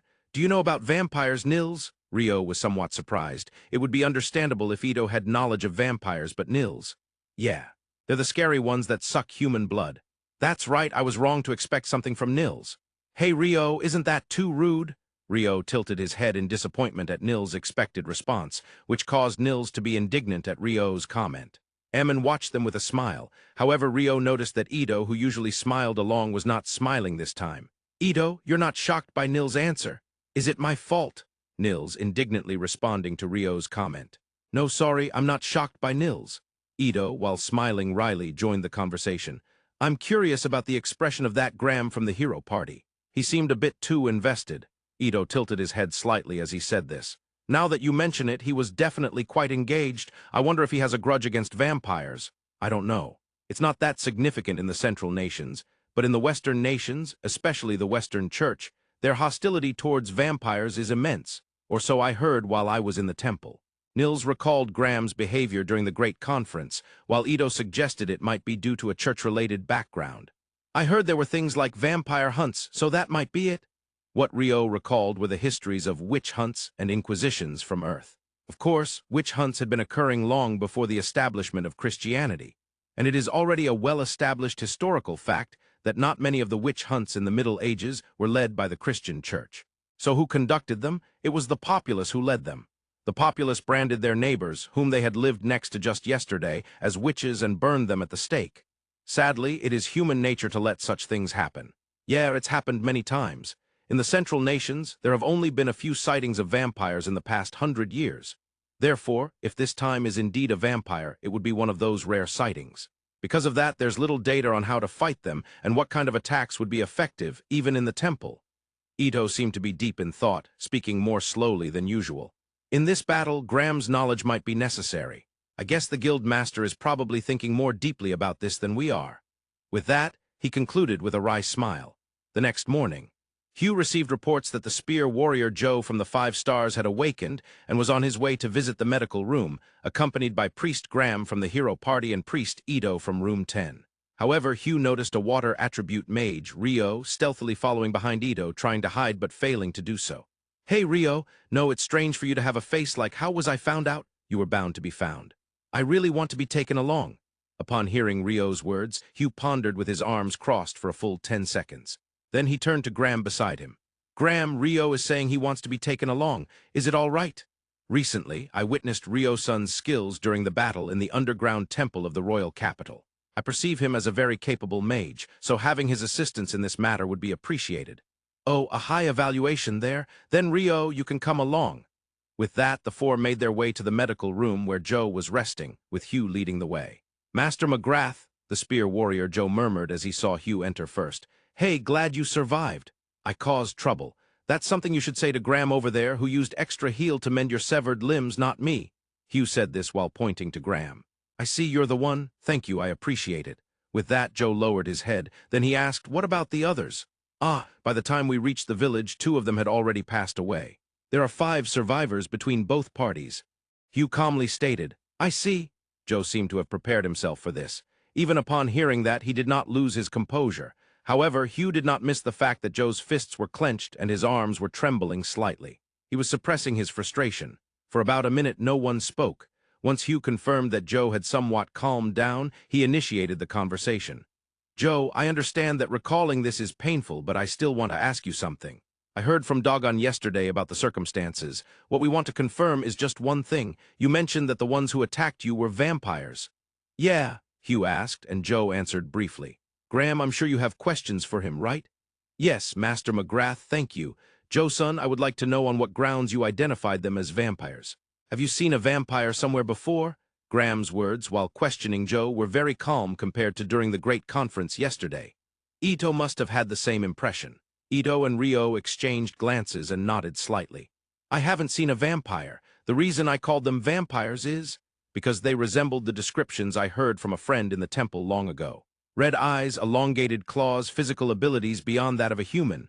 Joe spoke slowly as he recalled various things. Once he paused, Graham asked a peculiar question. "What were the attackers wearing? Did they dress like nobles? And were they wearing shoes? Clothing? They were ragged, like what farmers or fishermen would wear. Definitely not the kind of clothing a noble would wear. As for shoes, well, the one who jumped onto the tree was barefoot." "Why do you ask?" "Ah, I see. That was valuable information. Thank you." With that, Hugh, Ito, and of course Rio left the medical room without asking any more questions. "Clothing, shoes. What on earth does that mean?" Ito muttered in a really quiet voice. However, Rio, who was walking beside him, heard that muttering. "I'm sure the real vampires dress in a noble fashion and wear proper shoes. In other words, what attacked Joe and the others was something resembling a vampire." Rio expressed this thought because he had the image of Count Dracula in his head. There was no other reason for it. However, Rio's voice was somewhat louder than Ito's quiet murmur. It was loud enough for Priest Graham, who was walking in front, to hear as well. Graham suddenly stopped, turning his face towards Rio with wide eyes and said, "Rio-son, have you ever met a vampire somewhere?" "And no, I haven't." The intensity of Graham's gaze was sufficient to surprise Rio. It was a bit frightening. "I see, for someone who hasn't, that's quite accurate. Vampires are particular about their clothing, as if trying to pose as nobles, and they would never do any heavy labor themselves. Their kin, known as Strigoi, are made to do all that work for them. In the Western nations, they are called Strigoi. The ones Joe and the others encountered were likely these Strig. Could it be that Strigoi are created when a vampire bites a person? Yes. A human bitten by a vampire becomes a Strigoi." Graham responded to Rio's question with a deeper frown and a grave expression. "Grandson, is there a way to revert those who became Strigoi back to being human?" "There is not. Unfortunately, Graham answered Ito's question with an even more somber expression. I have one more question, if I may. Rio decided to ask the things that he was curious about at this point, turning to Graham. What is it? I would like to know the magical characteristics of both the Strigo and the real vampires. Magical characteristics? Yes, like what attributes they are weak against, for example, if they are weak against light attribute, or conversely, what kinds of attributes they can use. I see, understood. Graham nodded and responded. Let's sit down and talk in the dining hall over there. With that, Hugh quickly entered the dining hall, 4 coffees, and he placed an order without hesitation. Back on Earth, there were sometimes bosses who did this, but hearing 4 coffees in this world sounded fresh to Rio's ears. Something feels nice about this. It was nothing significant, but it made Rio smile a little. First, regarding Strigo, they are weak against sunlight. They can act, but their abilities are said to be reduced to about half. However, since this incident occurred in a dense forest. So the victims were in the eastern forest. That's why they didn't come out to the village. Hugh interjected during Graham's explanation. I believe so. Of course, they can usually operate outside the forest at night, during rain, or in cloudy weather. Now, regarding magic, I've never heard that Strigo are weak against light attribute. Strigo cannot use magic, but they do not have any particular weaknesses against attributes either. After explaining that much in one breath, Graham took a sip of coffee. Also, since they do not carry magic stones within them, the only sure way to kill them is to decapitate them. If you decapitate them, they will surely die. With that, Graham made a gesture with his right hand, mimicking a throat-slitting motion. The gesture for decapitation seems to be universal across worlds. And now, for vampires, they share the same characteristic of having no magical weaknesses as Strig, but they can use magic of all attributes. All attributes? Ito and Rio were left speechless. Seeing their reaction, Graham understood that the information he had revealed caused some misunderstanding. I apologize, but when I say all attributes, it doesn't mean that a single vampire can use all attributes.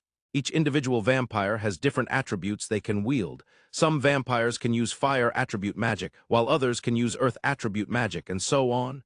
They're kind of like humans. Yes, Graham agreed with Hugh's observation, wrinkling his face.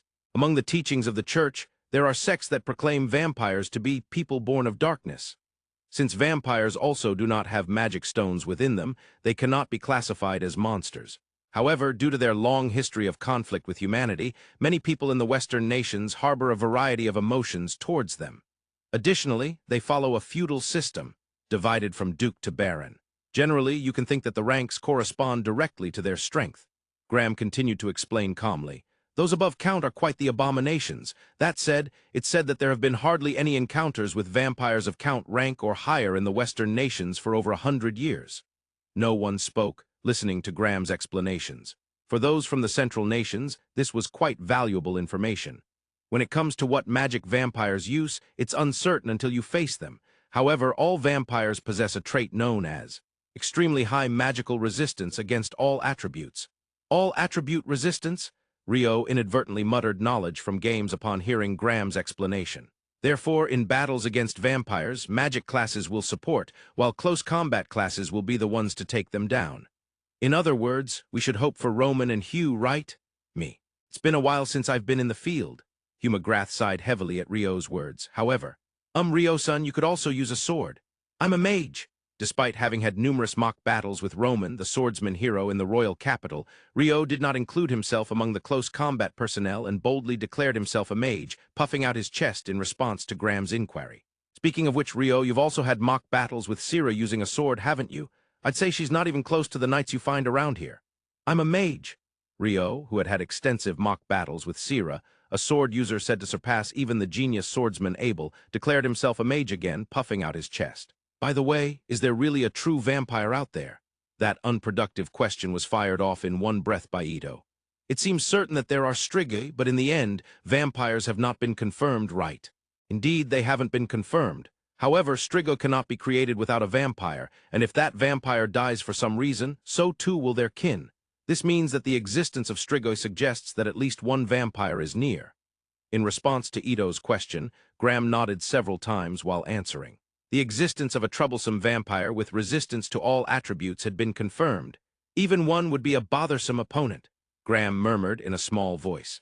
After that, the 4 reported the situation to Daimyo Goro in his office. Sitting next to Goro was Rasharda. So it seems there is a vampire and at least 10 Strigi who are its kin.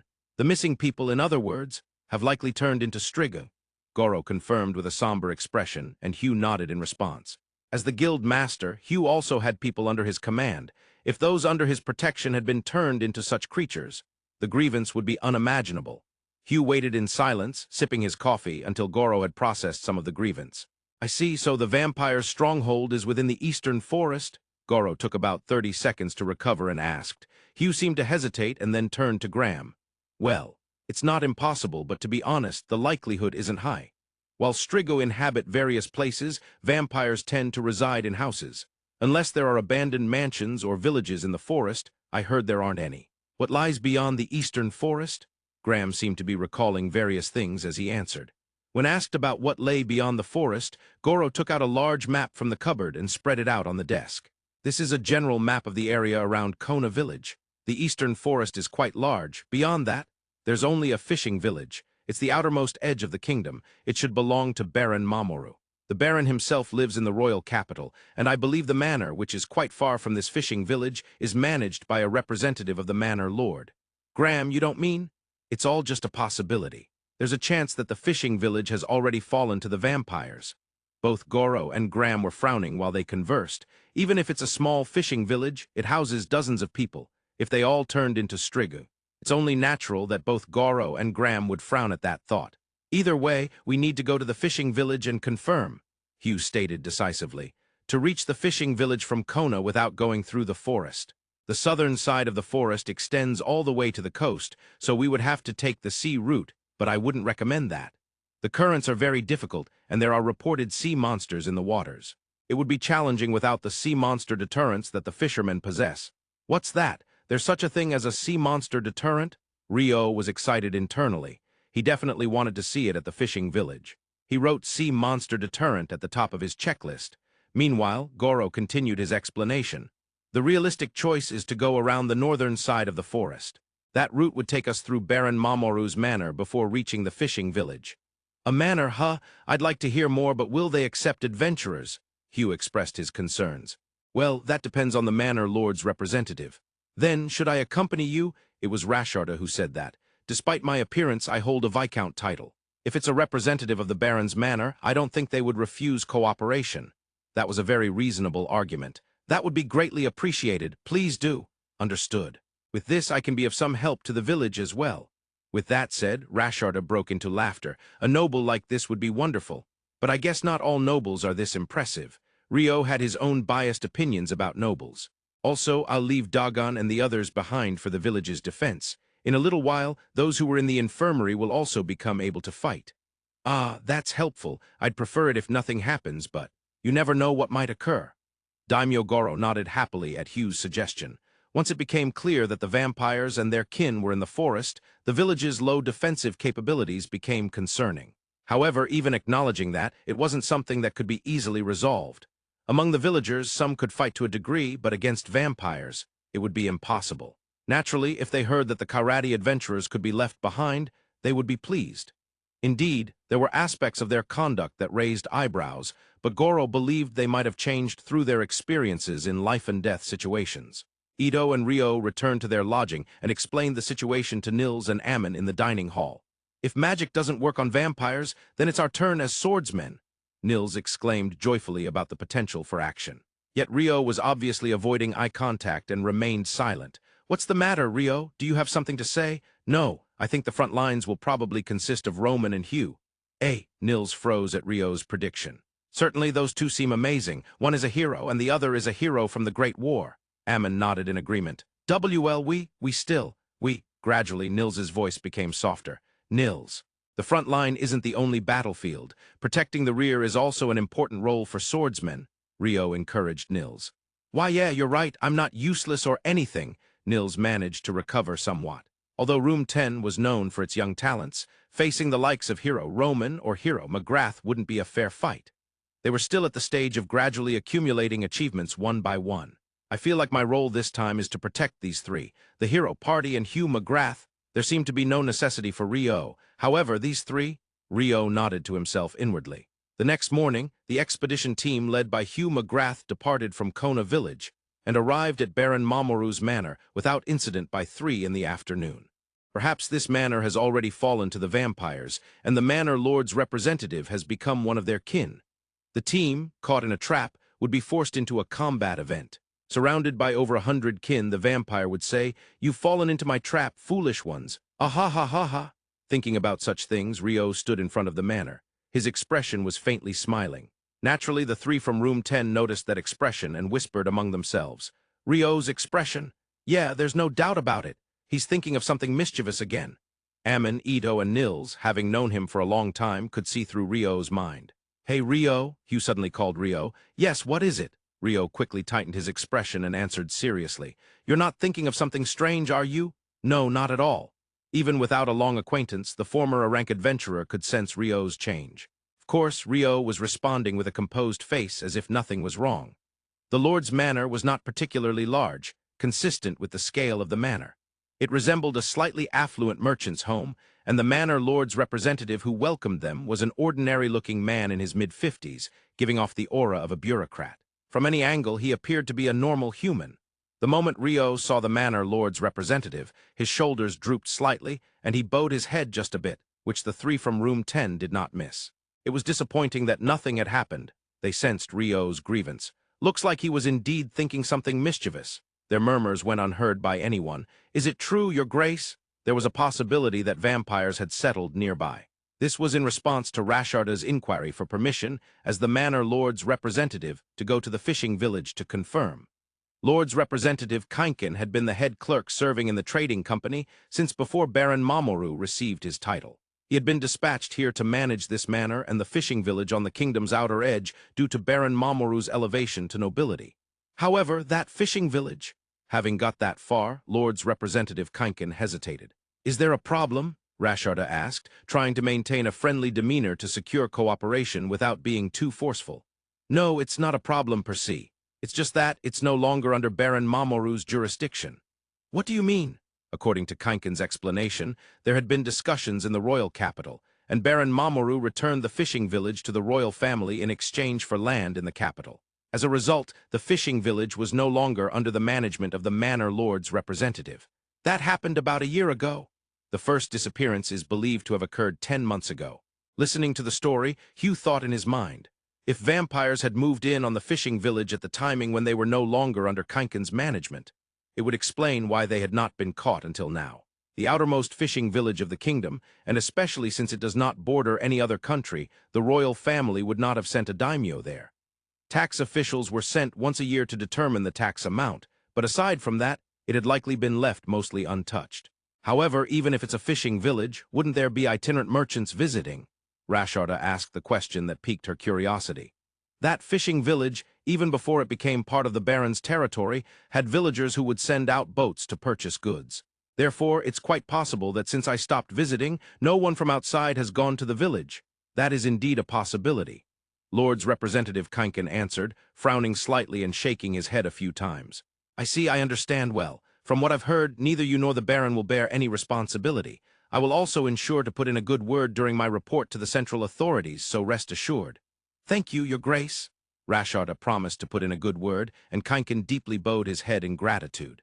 3 hours down this road. After staying overnight at the manor, the party set off towards the fishing village the next morning. They expected to arrive just before noon. Even if the fishing village had already fallen to the vampire, they had planned their arrival time to ensure they would be able to strategize against the Strig. "It's really cloudy, isn't it?" Rio said as he looked up at the sky. "Yeah. Graham, with it being this cloudy, the Strig's abilities shouldn't drop at all. They'll be at full power," Graham answered with a wry smile to Hugh's question. "This is troublesome." Hugh looked up at the cloudy sky with a resentful expression, then shifted his gaze back to Rio. "Rio, how would you fight against the Strig?" It seemed he asked without any particular meaning behind it. However, after hearing the answer, he regretted asking. "I would freeze the entire village.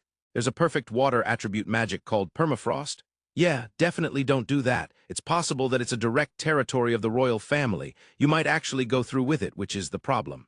"I gave a perfect suggestion when asked by Hugh, yet it was rejected for some reason," Rio complained while walking alongside the three from room 10. "What kind of suggestion?" Ito, the gentle one, inquired. "Thank you for asking. When Hugh asked how to fight the Strig, I suggested freezing the entire village. There's magic for that. But for some reason, I was told not to use it. It's really effective." Rio shook his head repeatedly, lamenting the futility of the world. If I were the guild master, I'd say the same thing. Freezing the entire village. But that way, wouldn't they be less likely to counterattack? If there are any decent humans who haven't become kin, it's fine. Just freezing them won't kill them, and as long as we thaw them properly, there won't be a problem, Rio stated confidently. Oh, I see. Nils put a hand to his forehead and nodded several times. His face seemed to say, that's right, Rio is that kind of guy. Well, regardless of freezing the whole village, if we face the Striga, we need to find a way to stop their movements. They're said to move far beyond humans. Ito thought of a practical approach.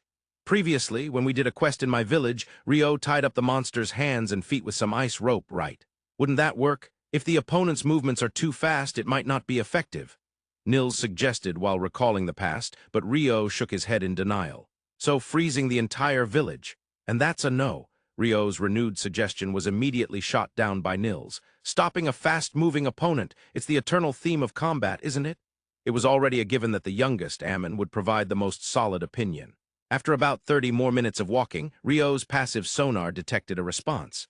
There were observers watching the party from afar. Rio subtly moved closer to Hugh. Hugh, who had been talking to Graham, noticed him. Hugh, we have scouts, 2 of them. That report surprised the scout Morris from the hero party who was right behind them. No way, they're keeping about 300 meters away. I figured that out with water attribute magic. Rio casually showcased the excellence of water magic. Impressive water magic! As expected, the scout Morris was astonished and murmured. Well, having observers means it's highly likely the fishing village isn't in a good state. Seriously, all the villagers might have been turned into Strigo. Hugh frowned and shook his head a few times. Hey, Graham, is it really true that those who become Striga can never return to being human? Unfortunately, once a vampire drains a certain amount of blood, they become Striga. In the Western nations, in the past, experiments were conducted which were inhumane. I believe it was because a royal family member became a Striga. Many Strigo dissections were also performed. However, since their brains undergo degeneration, they couldn't be reverted. If the main vampire dies, the kin also dies. They formed a magical connection along with bodily degeneration, so there's no way to reverse it. Graham spoke bitterly, filled with regret. I see, there's nothing we can do about it, Hugh said, stopping and addressing the party.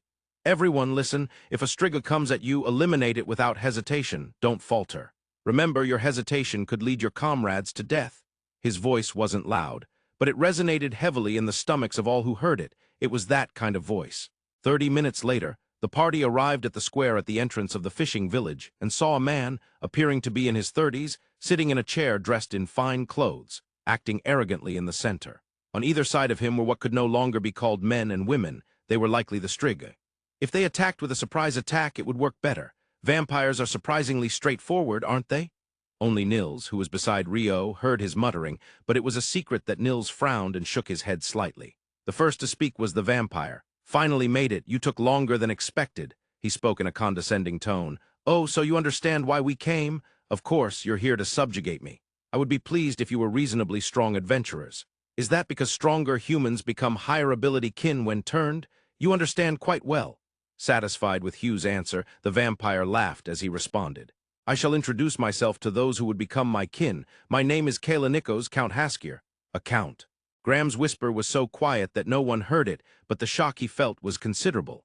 The Western nations had a long history of intense conflict with vampires. It was indeed a battle that had lasted well over 1,000 years. However, it had been tapering off in the last century, the reason being that the number of vampires had decreased. The reason was unclear. Moreover, it was said that encounters with vampires of Count class or even Viscount class were rare. That was common knowledge.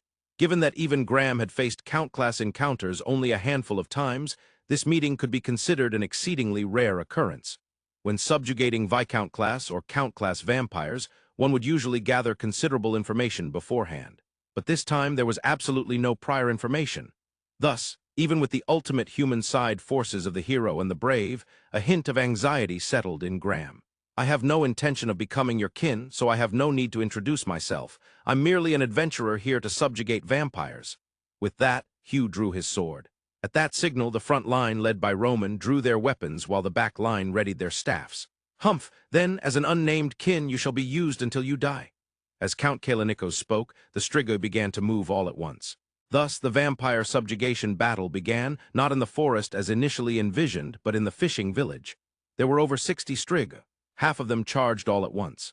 "Roman, we're going to take down the vampire," Hugh said, breaking through the attacking Striga and running toward the waiting vampire at the back. Following him, the hero Roman charged as well.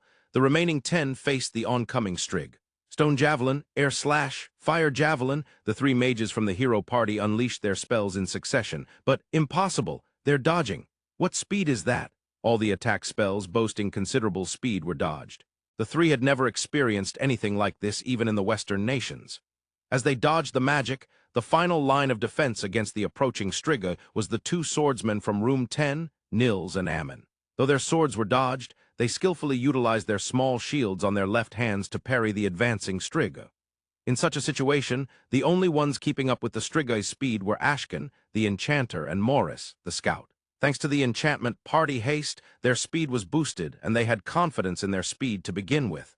Gradually, they began landing blows on the Striga. In the midst of this, what was Rio doing? Of course, he wasn't slacking off. He was using Ice Wall to protect the last line of defense consisting of the healer Edo and Graham, as well as the legacy officer Rasharda, who was not participating in the battle. In the meantime, he was also trying to bind the swiftly moving Striga with Icebind. Generating is taking too long. Rio could already create Icebind in less than a second. It was a world of mere milliseconds, but even so he couldn't quite catch them. It's because I have to visually track them, recognize them, and then generate.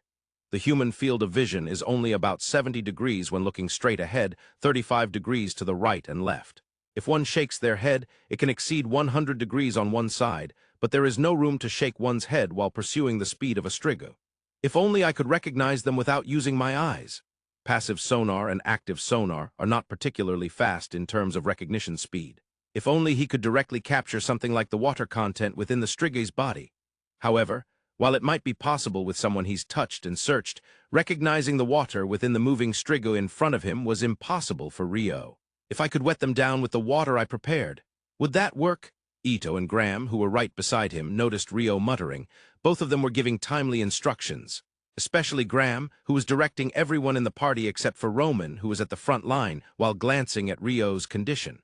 In a small voice, Rio whispered to Graham, "I'll make it rain for a moment." He didn't bother saying anything to Ito. The 3 from Room 10 could already recognize that if there was water or ice, it was something Rio had done. They probably wouldn't be surprised anymore. But the adventurers of the hero party were different. Rio said one word to warn them, but before Graham could react, Rio had already begun chanting. Downpour? Truly, for just a moment, rain fell over the entire area. That rain didn't reach the front line where Roman and Hugh were fighting, but the Striga surrounding the back line were soaked. The Striga that had initially numbered about 30 attacking the back line had somehow increased to 50. However, all of them were drenched. If the opponent was soaked with Rio's water, it could be recognized magically rather than visually. To be precise, he was not recognizing the Striga but the water wrapped around them. He envisioned freezing that water. Ice binding! The water on the surface of the Striga began to freeze, and that served as a nucleus, causing moisture in the air to stick and expand the ice. In an instant, the 50 Striga were covered in ice, and their movement slowed down. Of course, the members of the hero party and the 2 seasoned fighters from Room 10 weren't the types to let such an opportunity slip by. One by one, they began to sever the heads of the Striga, who were gradually losing their ability to move. Did we manage to do it? After decapitating all 50 ice-covered Striga, Nils finally spoke. While the back line's battle had been handled, the real fight was just beginning. Chapter text, The Front Lines. Hero Roman and Hugh faced off against the vampire Kalinikos and his 2 Striga henchmen. Up until this point, the 8 Striga had been dispatched in an instant. However, these 2 were entirely different from their previous opponents. First of all, their attire was different. Former adventurers, huh? Hugh muttered softly. Correct. It seemed Kalinikos had heard that whisper. He smiled slyly and answered. If they were adventurers in life, they wouldn't have lasted even 2 exchanges against the hero. However, now as Striga, their physical abilities were drawn out beyond limits, compensating for their lack of skill with speed and power. I suppose I should entertain myself. With that, Kalinikos generated a red sword from his palm. Bloody sword! Seeing the red sword, this time it was Roman who murmured. That's also correct. You have a good understanding of vampires, quite rare for an adventurer from the Central Nations. Kalinikos was still unaware of the true identities of hero Roman and Hugh. However, he understood that Roman and Hugh were stronger than the former adventurers who had become Striga and thus decided to join the fray early. It was certainly not just for entertainment. Kalinikos faced Roman one-on-one, while Hugh took on the two former adventurers. Kalinikos' swordsmanship was of a considerably high level. At the very least, the gap between him and Roman was not something that Roman could easily overcome. Given that he was a vampire, said to possess far superior endurance compared to humans, it was expected that the longer the fight dragged on, the more advantageous it would become for Kalinikos. Up until this moment, Kalinikos had been full of confidence. However, that confidence shattered when he witnessed the sluggish movements of the Strigoi attacking the rear guard, one by one losing their heads. What is happening? It was completely unexpected that 50 Strigoi could be wiped out without a single adventurer falling. Both Hugh and Roman, having caught a glimpse of that scene, didn't fully understand what had transpired, but they could tell that the vampire before them was shaken. If that was the case, exploiting that would be the natural course of battle. Kalinikos' agitation affected the Strigoi, the former adventurers. Hugh swiftly decapitated the sluggish former adventurers, severing their sword-wielding arms before following up without a moment's hesitation. It was truly a divine act. Even Roman, who caught it out of the corner of his eye, was astonished by the sword technique. As expected of the renowned hero and former rank adventurer, I didn't expect this at all.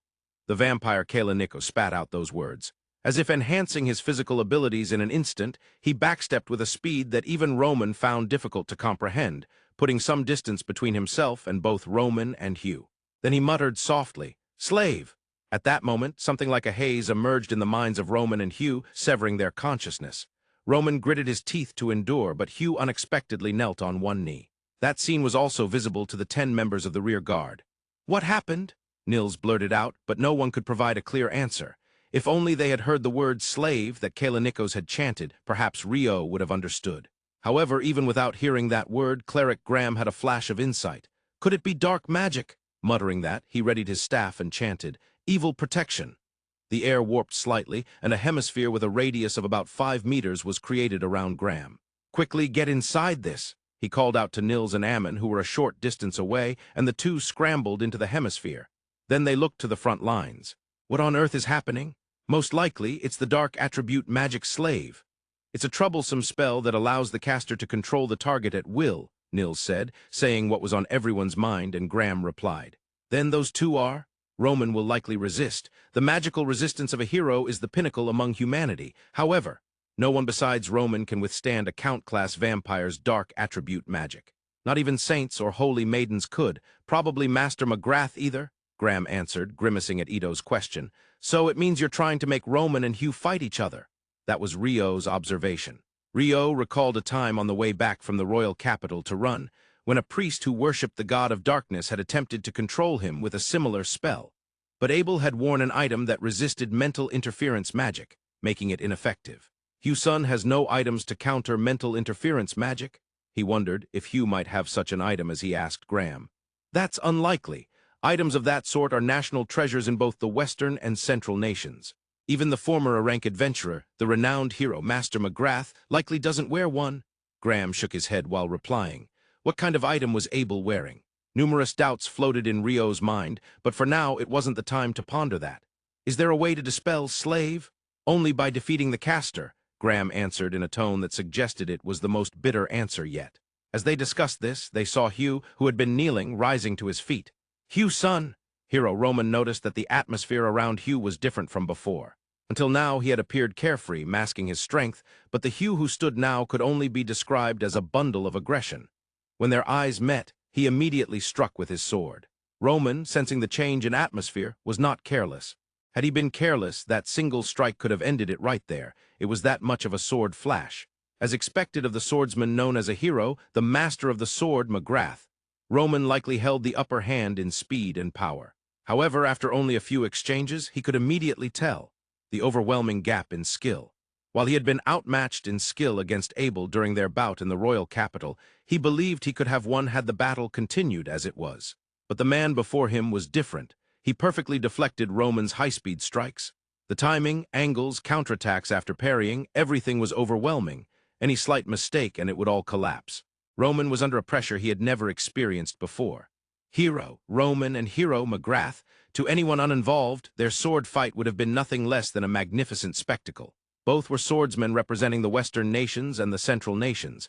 In fact, even those who were involved were captivated. Impressive! Even Gordon, a fire attribute mage with no interest in sword fights, was transfixed by their clash. The swordsman Nils was inexplicably in tears. Even in a life-and-death struggle, humans might be moved unconditionally in the presence of something extraordinary. This was a battle between the peak swordsmen that he would likely never witness again in his lifetime. Just being able to see it would surely elevate Nils' skill. The concept of the real thing held that much influence. However, in contrast, there was another swordsman watching their duel. It was Ammon. He watched intently, not missing a single movement. His arms and legs moved slightly, and in his mind he simulated how he would move in that situation. But only Rio noticed this. At first, Rio too had been mesmerized by the two's duel. However, after a few exchanges, he began to see Roman's defeat looming. Once that realization hit, he couldn't afford to just be entranced. If the hero died here, that was the very reason he had intervened when Ramen and Abel fought before. We need the hero to defeat the Demon King. It was obviously a problem if Ramen died, but it was also a problem if he became a Striga. However, Hugh's skill exceeded Ramen's speed and power. To everyone except Rio, they likely appeared evenly matched. Such was the minimal difference. But it was a distinction that was undeniably there, a difference that Ramen could not overturn. If so, someone from the rear guard had to do something. That slave I received in the hidden temple. Abel broke through it with an item, but I resisted it myself. I believe it was the effect of what Sira said about exorcising evil, and it should have an effect around me as well. The reason Sira is here with me? Rio suddenly felt downcast, but he quickly recovered. No, that's part of who I am, so rather, that's my strength. The guardian beast of Nils' village said that just getting a little closer extended its life. All right, let's do this. Rio drew Murakumo, keeping the blade retracted. Then he shouted, Ramen, let's switch. Huh! Caught off guard by Rio's sudden words from the rear guard, Ramen struggled to comprehend. We're switching. On the signal, fall back. 3, 2, 1, switch. In that instant, Ramen leapt back dramatically. Naturally, Hugh pursued, but the suddenly appearing Rio thrust at Hugh with Murakumo, which generated icy blades. Thrust, thrust, thrust. With a series of thrusts, Rio fended off Hugh's advance and allowed Ramen to retreat safely. The sword duel transformed into Rio versus Hugh. While surprised by the switch, the vampire Kalinikos chuckled lightly and said, The slave is still active. It didn't affect the young swordsman for some reason, but you will become my servant. No thanks. Without a moment's delay, Rio continued his duel with Hugh. During the hidden temple incident, he had knelt as soon as he was hit by slave due to it being his first experience, but this time, even as he emerged into the slave space, he fought without halting his movements. As Rio exchanged blows with Hugh after 5 strikes, then 10, even Kalinikos began to notice something was off. You, why are you unaffected? Who knows? Maybe it's just my constitution. Rio answered Kalinikos' query with a mocking tone. Don't joke with me, I'm a count. There are hardly any humans who can endure the count's slave. Just a moment ago, it didn't work on the young swordsman, did it?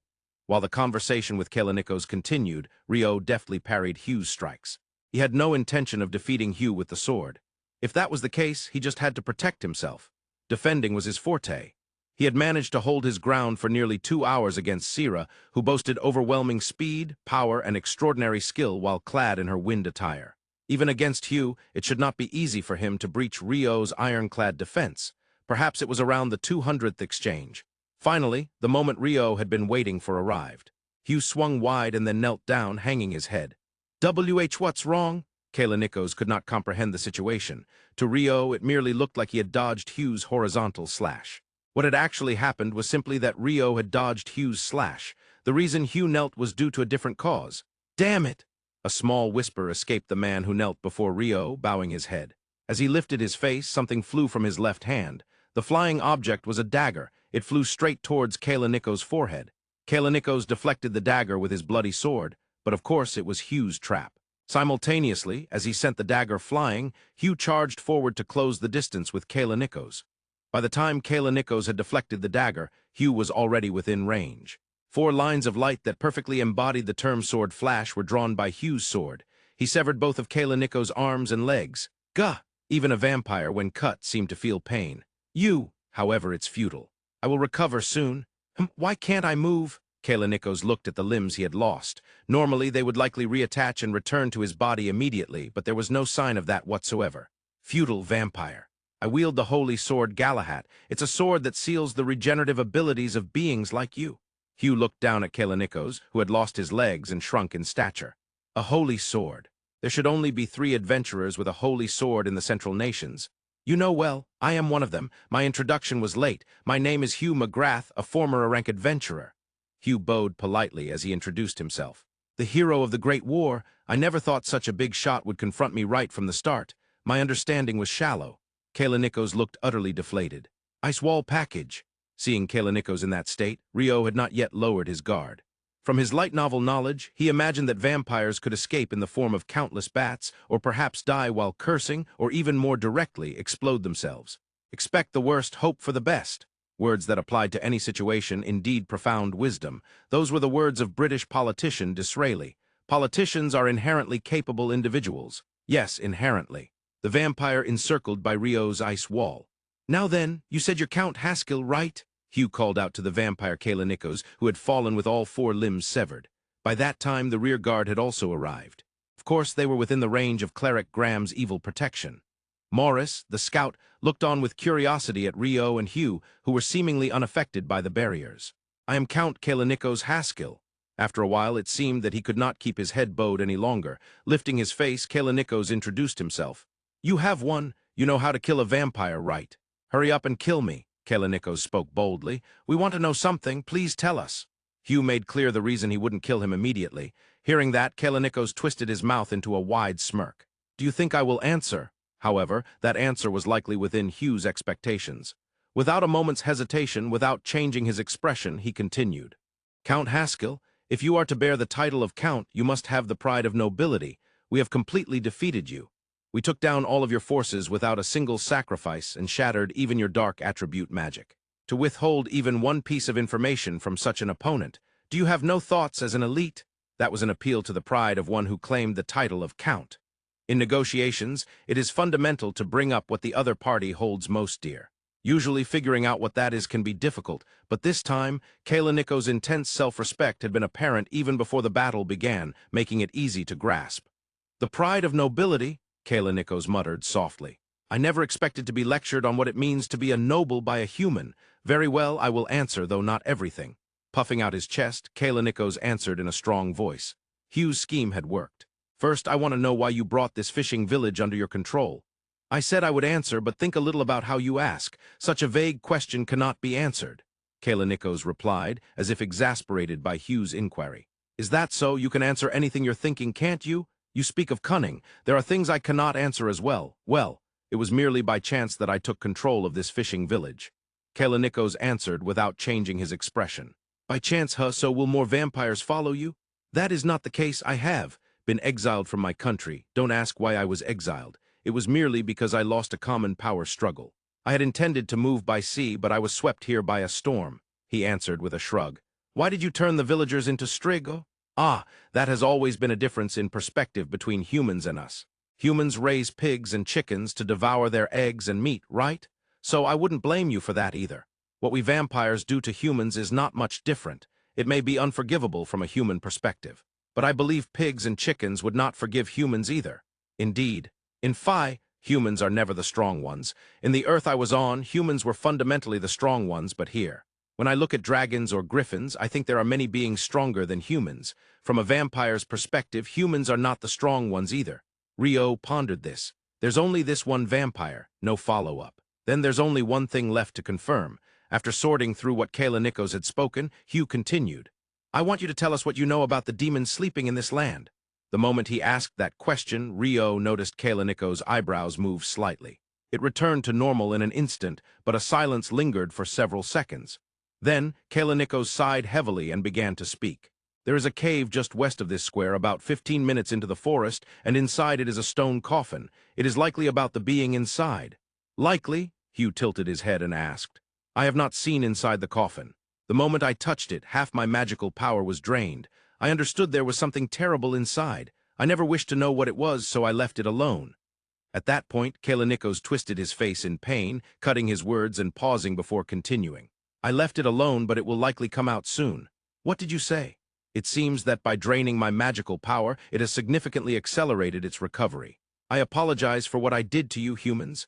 With that, he twisted his mouth into a large grin without making a sound. What is the meaning of this? Murmured the legacy officer Rasharta. Indeed, I too have been running low on blood. It is time to deal the finishing blow. Kalinikos' voice had grown considerably quieter compared to before. Though his complexion remained pale, it was clear that his time was running out. "I have no further questions for you. Does anyone have anything else they want to ask?"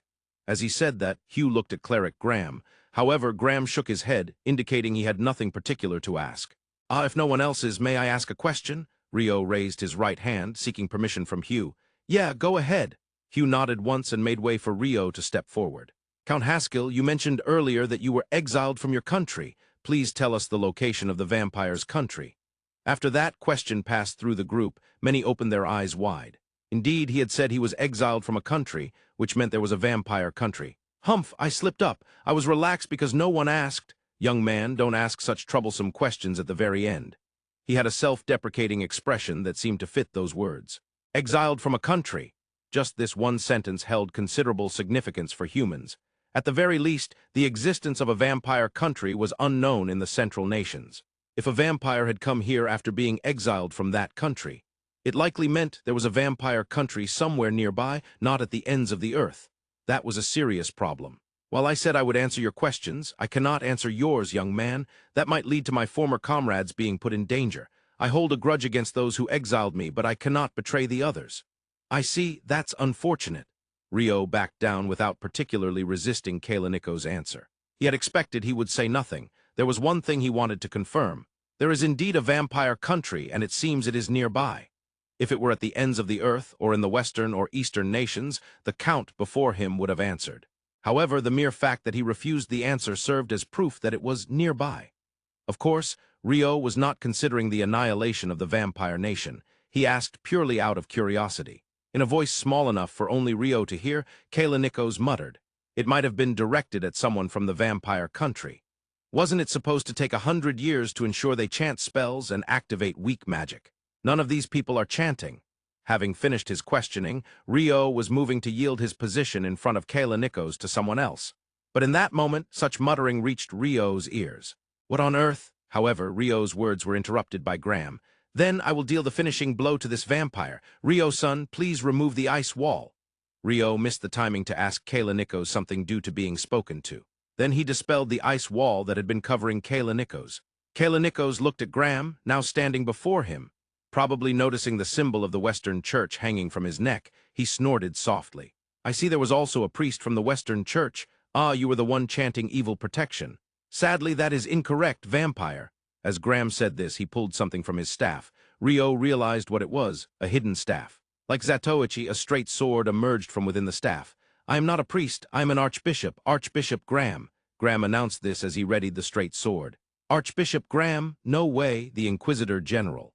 "Vampire Hunter, Master, Graham." Kalinikos' eyes went wide in shock. "Sadly, that is incorrect, vampire, not Master, but Dr. Graham of Vampire Studies." Kalinikos' expression shifted from shock to rage. "You. How many vampires have you killed so far?" In that instant, Graham's straight sword decapitated Kalinikos and pierced through his heart without a moment's pause. "You make 256. As expected, the battle scene has turned lengthy. Over 9,000 words. I apologize. With a sanctified weapon, I sever the head and pierce the heart. That is the method publicly proclaimed by the Western Church for slaying vampires." Graham's approach was perfectly in line with this. "Gordon, burn the head, torso, and all limbs." Graham instructed Gordon, a fire attribute mage. Thus the vampire Kalinikos was completely obliterated. "Well, that was something, Grandson." "Indeed. It was far more impressive than Nils's swordsmanship." "That's not what I meant." Rio jumped in on Nils's comment, causing Nils to retort once again. "But Nils, you might feel like it's already over, but our true objective this time is the demon, you know." Rio said this in his usual tone, and after a moment, Nils's eyes widened as he realized, turning to Rio and saying, "Indeed. That was the case. The reason Hugh McGrath and the hero party had come from the city of Run was to deal with the demon that was confirmed to exist. The vampire incident was merely a fact that came to light later. After burning the Strigai's remains, we'll head to the demon's cave." Hugh's voice echoed. The demon's cave was quickly located. "It seems that the seal on the entrance itself has been broken for some reason. Therefore, it appears that the rocks which had sealed the cave due to an earthquake or something have shifted, revealing this cave." Belrock, a dwarf earth attribute mage and expert on stones, examined and explained the entrance to the cave. "It's amazing that the seal functioned for 950 years. It requires magical power to maintain a seal, but where did that magical power come from? After listening to Belrock's explanation, Hugh muttered as he looked at the cave's entrance again. The answer is probably alchemy. There is a method to utilize the magical power of the sealed being when sealing something with powerful magical power. It was written in Hassan's black notebook. Rio concluded this in his mind. Of course, since the black notebook left by Hassan was not meant to be shown or taught to anyone, he had no intention of mentioning that such a technique existed in alchemy here. Moreover, Hassan also wrote that this method was a form of external techniques, meaning it was not a normal way to use alchemy. It forcibly uses the magical power of the sealed being without obtaining their consent. Even if put gently, it is inhumane. If he were to say that such a dangerous method exists, Rio might face persecution. That said, currently Rio's proficiency in alchemy was not enough to use such external techniques. Since they entered the forest, Rio had been using the passive sonar. Near the entrance of the forest, there were responses from both ordinary animals and monsters, but as they approached the cave, those responses dwindled, and before the cave there were no responses at all. Within a radius of about 300 meters from the cave, there were no monster responses whatsoever. This means there's something that wild creatures recognize as dangerous inside. Rio thought this while looking at Hugh, the leader of the group. He was already holding his unsheathed sword. As expected of a former rank adventurer, he might be sensing an unusual atmosphere. Seeing this, swordsmen like Ramen, Nils, and Ammon also drew their swords. The distance to the cave was short, and they quickly emerged into what appeared to be a large hall. At the back, there was an imposing stone coffin. "From what I can see, there are no physical traps," Scout Morris reported. "They said that when a vampire touched the coffin, their magical power was drained. So what should we do?" Cleric Graham said as he turned to Hugh. "Things like this are decided on the spot. Honestly, we have no plan," Hugh replied with a shrug. However, it might not have been the trigger, but suddenly the stone coffin began to emit light. "What's going on?" Even a child could tell that something abnormal was happening. The stone coffin started to vibrate. In sync with that, the cave itself began to tremble, and stones started falling from the ceiling. "Not good, everyone get out of the cave," Hugh shouted, and everyone ran outside. As Hugh was the last to exit, the hall and cave collapsed. While the group stood in shock, light erupted from the place that had collapsed just as before. "I have a bad feeling about this. More like I can only feel bad about this." Alicia, the wind attribute mage, and Gordon, the fire attribute mage, muttered. Mages are sensitive to the flow of magical power. They were forced to feel that the thing at the center of the light possessed immense magical power. And then, the collapsing rocks exploded. Ice wall Rio generated a wall of ice in front of the group, blocking the incoming rocks. An overwhelming pressure from magical power engulfed the group. At this point, even those who are not mages could understand. There's a monster here. As the rocks burst apart and the dust settled, a glowing figure became faintly recognizable. A person? Whoever it was that murmured this small acknowledgement. However, it wasn't just the one who said it. Everyone felt the same way. The size was no different from that of a human. And then the person floated. As it rose to about 5 meters in height, it became clear to everyone's eyes. It was a radiant beauty. With thin purple hair reaching down to her waist, white skin, and eyes closed, the color of her irises could not be confirmed. "She's beautiful. She's floating. Is that wind magic?" "Different. This is not wind attribute magic." Alicia, Gordon, and Belrock murmured, but Rio denied it in his heart. Having had mock battles with Sira, an expert in wind attribute magic almost every day, Rio recognized that the person before him was definitely not manifesting wind attribute magic. Of course, it wasn't fire, earth, or water magic either. It was probably neither light nor darkness. In other words, attributeless, she was floating with attributeless magic. Rio's body trembled, manipulating gravity. As a staple of another world stories, there are often things described as gravity magic. It would not be surprising if such a thing existed in this Phi.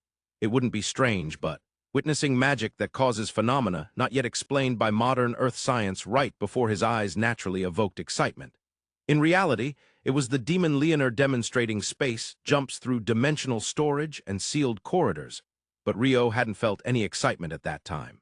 However, the manifestation of what could be called a kind of anti-gravity right before his eyes sent a thrill through his body. Without realizing it, Rio was captivated, and it wasn't just him, the entire group was. How much time passed? It was likely only a few seconds, or perhaps at most a dozen seconds. The floating person finally opened her eyes. Her pupils shone golden. At that moment, the group finally sprang into action. Cleric Graham readied his staff. Rio felt a surge of magical power that suggested an attack was imminent and couldn't help but shout. "Don't attack!" Graham and the group were startled by that shout. The floating person glanced at Rio for a moment and seemed to smile slightly. Then, without a moment's pause, she floated higher and flew westward. The sight left no one able to move, only watching her depart. For a full 2 minutes, no one moved or made a sound as time passed. The first to break the silence was Cleric Graham. "Rio, son, why did you stop us?" His tone was not accusatory. Perhaps he was merely seeking confirmation. "If we attacked there, I thought we would all die from a counterattack." It wasn't a lie. He felt the difference in power was that significant, and he believed it was right not to engage. However, that wasn't all. There was also a part of him that wanted to see more of how she manipulated gravity. It was beautiful, not in terms of whether he could use it or not, but in the way she floated while shining with light. And one more thing. There was a feeling he had almost forgotten. Ever since entering the temple, Rio had kept the passive sonar switched on. That's why he had felt that demon through the passive sonar, but it was something he had felt before. When was that? He recalled a few moments prior. When he was moving with Abel through the forest of Rondo, he had been sandwiched between an assassin hawk in front and a greater boa behind. In the end, Abel took down the boa, and Rio dealt with the hawk, and they got through it. However, before that battle started, Rio had sensed the presence of a monster deeper within, something he had never sensed before through his sonar. In the end, that monster left without contact. But the sensation of that monster was strikingly similar to that of the demon they had just encountered. He felt they could very well be the same kind of being. In other words, is there a demon in the forest of Rondo? This was a moment that added yet another unsolvable mystery. "Well, it's certain that it was not an opponent we could deal with," Hugh said, trying to summarize. "That was a demon, right? There was no mention of it shining in the legends, but if that wasn't a demon, that would be even more terrifying."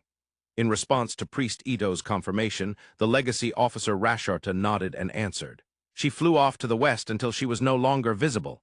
It would be good if she took the demon insect with her." With Nils's words, Rio shared his thoughts. Their goal wasn't to defeat the demon.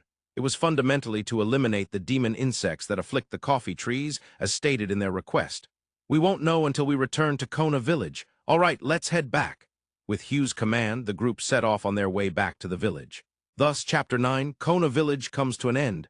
From the next chapter, there will be several interludes. After that, it will be Chapter 10, the Duchy of Inberry once again. A week after returning to Run with a large amount of Kona coffee and a French press as souvenirs, Rio and the members of Room 10, along with Guild Master Hugh, stood in front of the Adventurers Guild. Before them was the departing hero party. "Thank you for everything," Hugh said as he shook hands with hero Ramen. "No, thank you. I had many valuable experiences," Ramen replied, bowing his head. "When you come to the Western nations, please do visit." "No, it's too broad to just say Western nations," Hugh interjected with a wry smile in response to Ramen's words. "While the others may scatter after defeating the Demon King, I will belong to the Western Church, so you should visit Graham at the church." Receiving Hugh and Ramen's wry smiles, the negotiator and the oldest member of the party, Cleric Graham, made a suggestion. "I understand. You are an archbishop, after all. That's quite a high rank." Hugh nodded in agreement, recalling Graham's words to the vampire Kalinikos. "Until I defeat the Demon King, I am just a cleric," Graham replied with a slight smile. "Archbishop, it is a rank that does not exist within the temple hierarchy of the central nations. For example, in the case of Earth, within the Catholic Church, an archbishop would indeed be quite a high-ranking cleric. At the top sits the Pope, below him are the cardinals, followed by archbishops, and further down the line are bishops and priests. Historically, the position of archbishop is high and powerful. 3 of the 7 electors who choose the Holy Roman Emperor are archbishops: the Archbishop of Mainz, the Archbishop of Trier, and the Archbishop of Cologne. While not entirely accurate, it broadly implies that they held the authority to choose the emperor. By the way, the other 4 are the King of Bohemia, the Earl of the Rhineland, the Duke of Saxony, and the Baron of Brandenburg. Of course, at this point, Rio was unaware of the exact status of archbishops in the Western nations. However, from Hugh's manner of speaking, it was clear that they held a significant rank. After sending off the hero party, the 4 members of Room 10 were called into the Guild Master's office and seated on the reception set. Before them, of course, was freshly brewed Kona coffee. "Regarding this matter, a gag order has been issued by the royal family and the temple. It is prohibited to speak of anything related to it. If it is discovered that you have leaked information, you will end up in jail, so be careful," Hugh informed them, and the 4 members of Room 10 nodded. "With vampires and demons involved, it's easy to guess what might happen. On the flip side, the reward has been significantly increased. Well, think of it as a hush money and just accept it. It should already be in your accounts."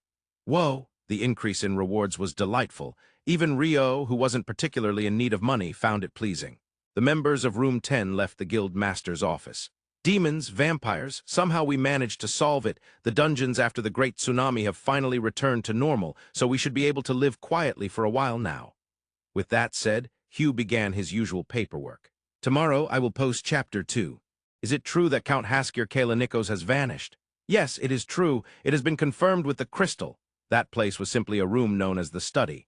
With a size comparable to a school gymnasium, numerous bookshelves lined the space. Books were arranged from floor to ceiling along the walls, making it a study that could easily be featured in one of those beautiful European libraries. Since it was a study and not an open library, it was not a public place. This room was solely for the master of the building, containing books meant for him. The master, who listened to the report, appeared to be in his early 20s. He was a young man with excessively pale skin. However, the calmness he exuded felt as if he had experienced eternal time. A certain aura surrounded him. Where did the disappearance occur? Which country in the Western nations? No, it is not in the Western nations. It is located in the southern part of the Natore kingdom in the central nations. At this, the master finally lifted his gaze from the book and looked at the reporter.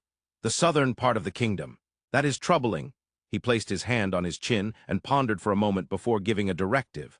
I want to know the circumstances. We should confirm if there is anyone in the central nations who knows how to make us disappear, or if someone from the Western nations came and caused the disappearance. Understood. Be sure to have the front people handle it. We cannot risk sending the back people into action, as that could lead to irreparable consequences. After the reporter bowed and left, the master murmured to himself. A count class who manipulates dark attributes has vanished. They are not a proper opponent. After shaking his head a few times, he began reading his book again. Since it is very, very short, I will be posting 2 chapters today. The next chapter, 162 Interlude, will be posted at 9 p.m. Today marks the second post for the day. Runs in the Golden Wave Pavilion. A water attribute mage passes through its door. Welcome, the innkeeper greets the familiar guest. The mage looks towards the dining room adjacent to the lobby and spots the person he was looking for. Abel is seated in the dining room reading a book. Across from him sits another mage. Hey Rio, what's up? Abel greets without lifting his eyes from the book. Abel, do you know how trust is formed? Where did that come from? As Rio suddenly began discussing an uncertain topic, Abel lifted his gaze to ask. What's needed there are successful experiences. First, it's necessary to build up achievements. That way people will think it's okay to leave it to him, or he should be able to handle it well, or if he can't do it, no one else can. Then by actually trying it out or allowing him to try and experiencing it going as expected repeatedly, trust is cultivated. Oh, I see. Although the conversation was still unclear, Abel nodded along, unable to see where it was going. Now let's discuss how trust can be lost. It doesn't mean you lose trust immediately after a failure experience. However, if you lie or deceive, trust can be lost in an instant. That's true. Though the talk remained unclear, Abel could agree with Rio's points, so he nodded again. Now there's something I want to confirm with you, Abel. Rio intentionally paused for effect. What is it? Abel, sensing a slight discomfort, urged him to continue. You are wearing an item that repels mental interference magic, right? Yeah, I have it on. Abel always wears the item known as the Necklace of Serenity. It is a highly effective item that resists mental interference magic and nullifies negative effects from poison. I've heard that it's a national treasure-level item. It's strange for a mere B-rank adventurer like you to possess something like that.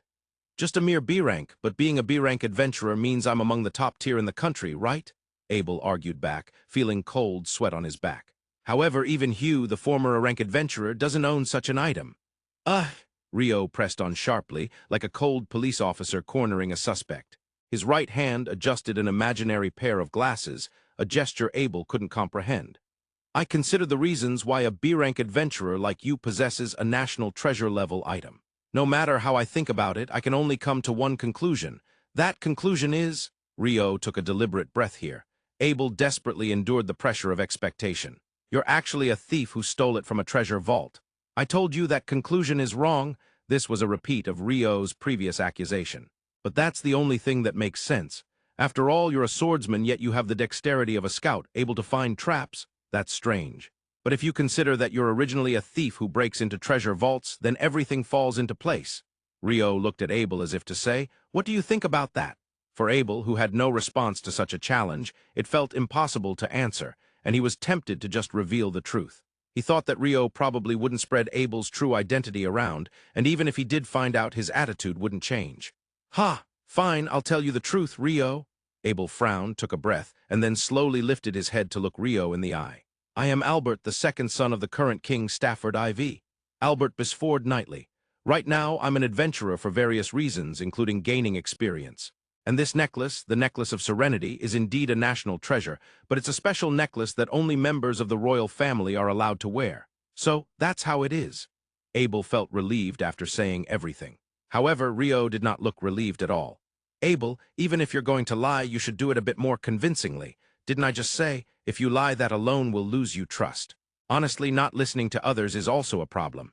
"No, it's all true." Rio clearly did not believe him. Abel was confused. "Only the guild master and the members of the Red Sword know about this. Oh, and Phelps too. So please don't spread it around." "Of course I wouldn't. I'd be labeled a liar." "No, you might not believe it, but it's the truth, right? Just ask those people I mentioned." "But everyone around you is already bribed, right? That's a common tactic." "No, why would they do that?" Abel had mustered the courage to reveal the truth, but Rio was still utterly unconvinced. The complexities of human relationships are indeed difficult. Tomorrow, I plan to post the Interlude 163 and 163-2, which are connected interludes. The adventures of the individuals in Room 10, scheduled to post at 12 p.m. and 9 p.m. Chapter 163-12 and 0 seconds Chapter 163-21 and 0 seconds The largest city in the south, Acre. The 3 members of Room 10 had come to this city on a commissioned request from the Run Adventurers Guild. It is quite rare for a party that has only recently been promoted to D rank to receive a commissioned request. Of course, commissioned requests offer higher rewards compared to regular requests and contribute more to the guild.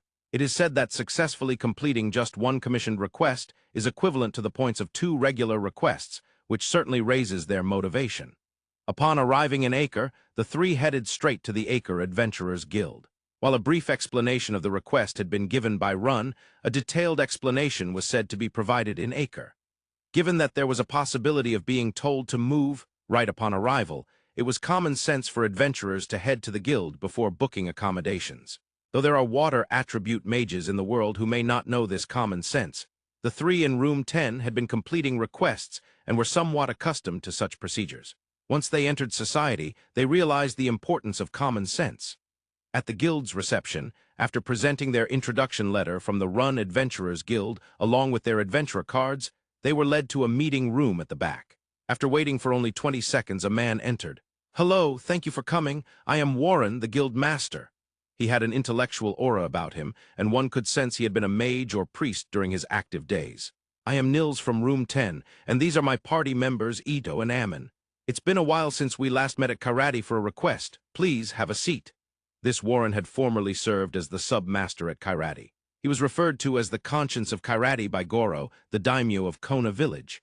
As Warren invited them to sit, a guild staff member arrived with 4 cups of tea. "Have you been briefed on the request and its background?" "I received a brief introduction, but I would prefer to hear the details once again if possible." In response to Warren's question, party leader swordsman Nils answered on behalf of the group. Having gained experience, he spoke skillfully. "I understand. The origin of the matter is that our C-rank party, Raka, discovered a shrine." "A shrine?" Priest Ito murmured. "Yes. On paper, it is referred to as a shrine, but the priest of Raka believes it is likely a hidden temple.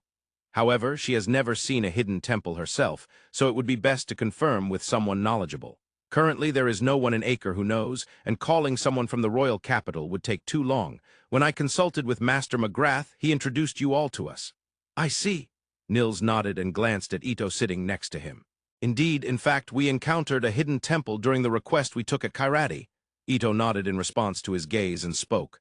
"Certainly, I read the report. This time there is a location called Azun Village about half a day's journey from what is believed to be the hidden temple. You will first go there, meet up with Raka, who are currently on a separate request, and they will guide you to the temple." "Raka will proceed to the temple while also handling a different request?" Ito asked with a hint of concern. "Ah, I understand your worries. It's unpleasant to have to manage another request while in the middle of one.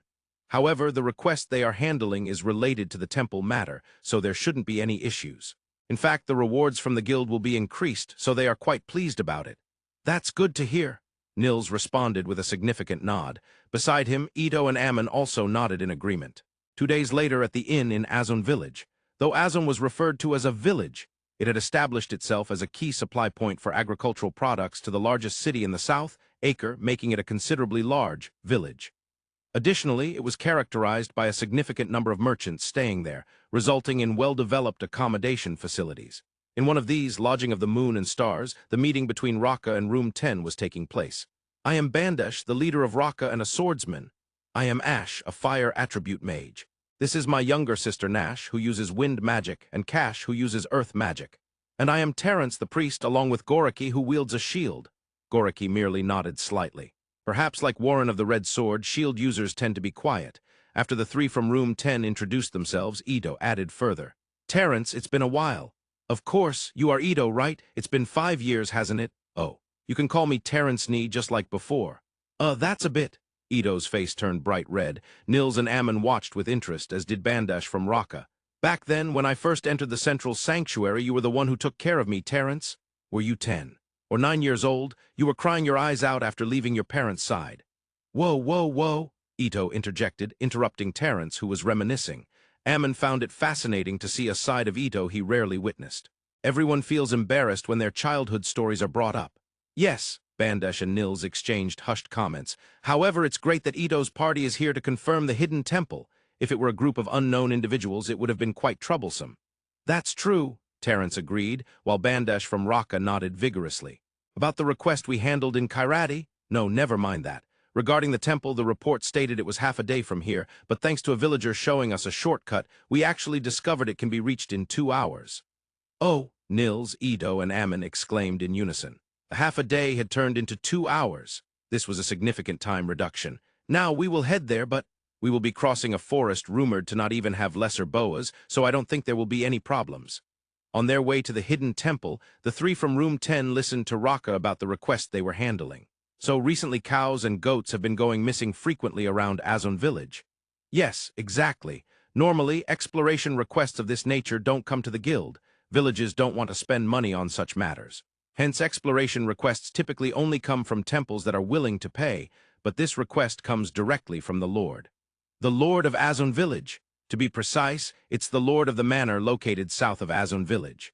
Something like Baron Hayward, right? Swordsman Bandash couldn't recall, but fire attribute mage Ash filled in the gap. Well, as long as the guild receives proper payment, there shouldn't be an issue. Since it's a request from a noble, it's even less problematic. As Bandash mentioned, they reached Azon village in 2 hours. This is certainly, Ito remarked as they entered just a bit inside the entrance. Unlike a shrine, there was something that appeared to be an altar right in front. As they looked around the altar, fragments resembling broken crystals were scattered about. These are? Yes. They seem to be broken pieces, Ammon pointed out, and Ito nodded in agreement. Ito concluded that these were likely pieces of the cracked crystal sphere that had been in the hidden temple of the village where Nils was born. Then, as they continued to examine around the altar, they found an engraved emblem. Fire, Ito murmured. So this is a hidden temple of fire, Priest Terence stated. Even Ito and Terence did not know why the Central Sanctuary was offering rewards for the exploration of the hidden temple. They had never heard any reports or announcements that something had been discovered from such a temple. Nonetheless, as adventurers, they accepted that as long as they reported properly, they would receive rewards, especially Terence. So, Bandash, it has been confirmed that this is a hidden temple of fire. That is correct.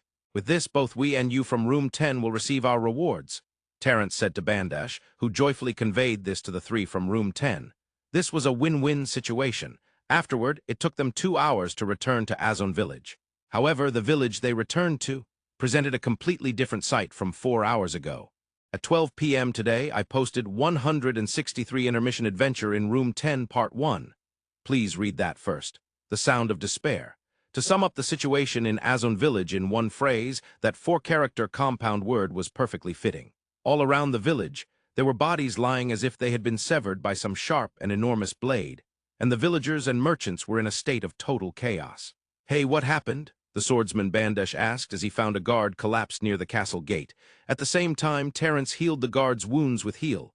A wyvern has appeared, the guard finally managed to utter. A wyvern, huh? Bandash could only utter that before he fell silent.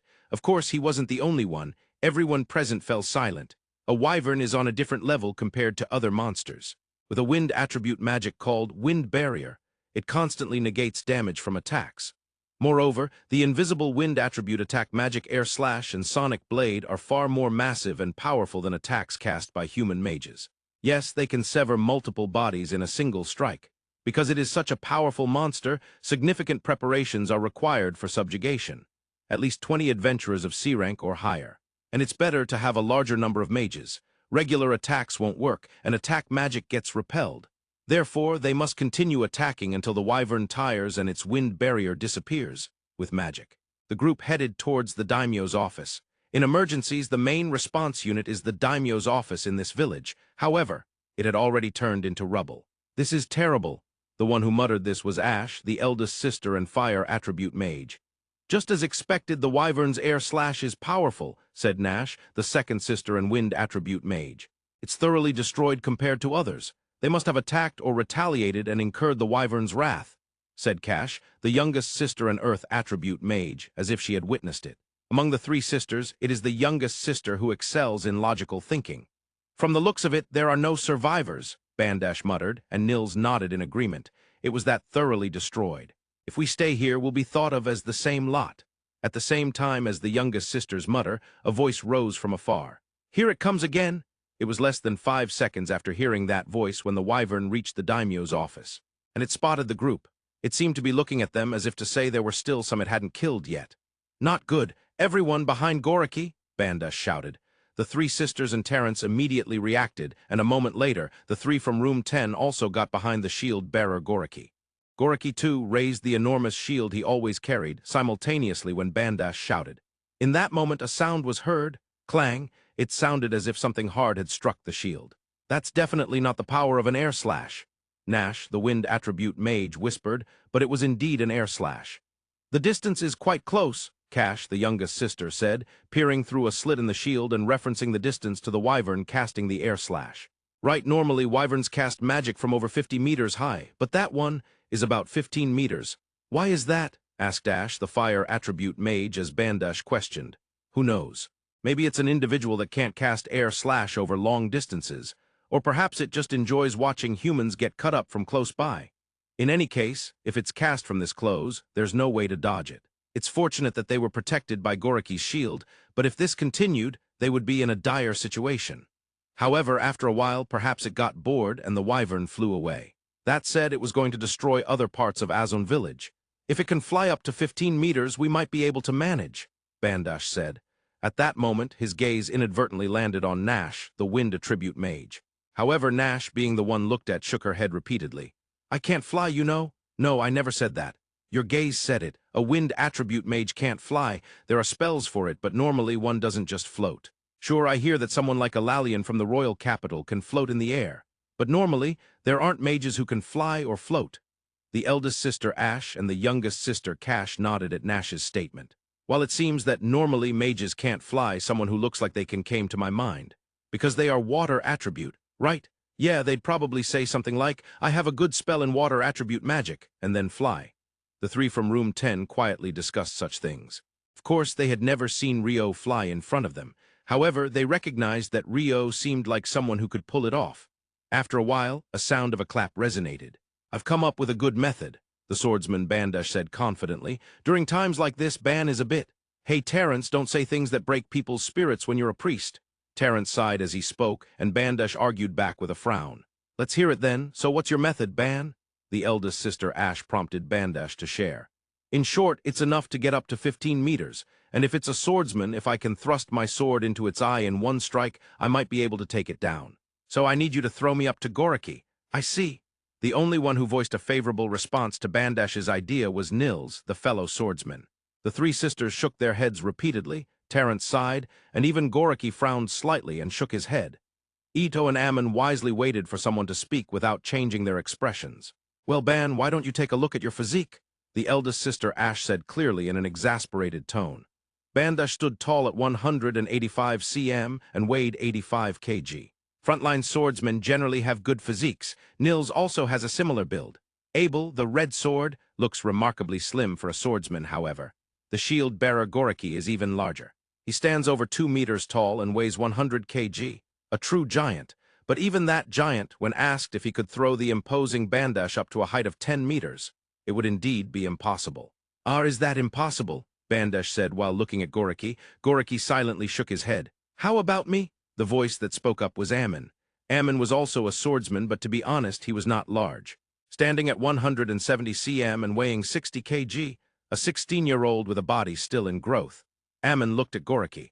After looking him over from head to toe, Korokke nodded once. However, it was Bandash who grew anxious. It was a plan predicated on him flying, and he was most aware of how dangerous it was for the person flying. To impose that on another party member, especially on a likely still adolescent junior swordsman, felt uncomfortable.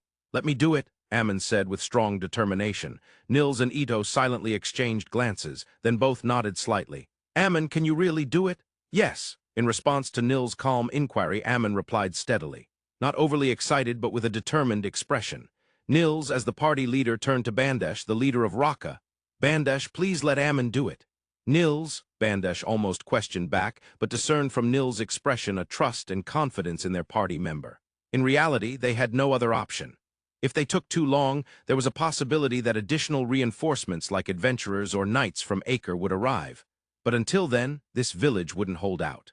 And they themselves wouldn't last either. Rather than letting things dwindle, it might be worthwhile to take a gamble. "Understood. Ammon, I'm counting on you." That was the judgment Bandash made. Ideally, it would be best to jump right after it casts an air slash. But even that, it might use magic again. "Yes," eldest sister Ash was explaining the timing to Ammon and Korokke. "If we hit with our three sisters' magic in a triple combo, we can nullify even that absurdly powerful air slash. Well, just once, though. Thank you very much." Ammon politely listened and expressed his gratitude. A little distance away, Priest Terence quietly asked Priest Ito, "Ito, how is that kid Ammon actually?" "It's all right, he can do it." Ito confidently replied to Terence's worried words.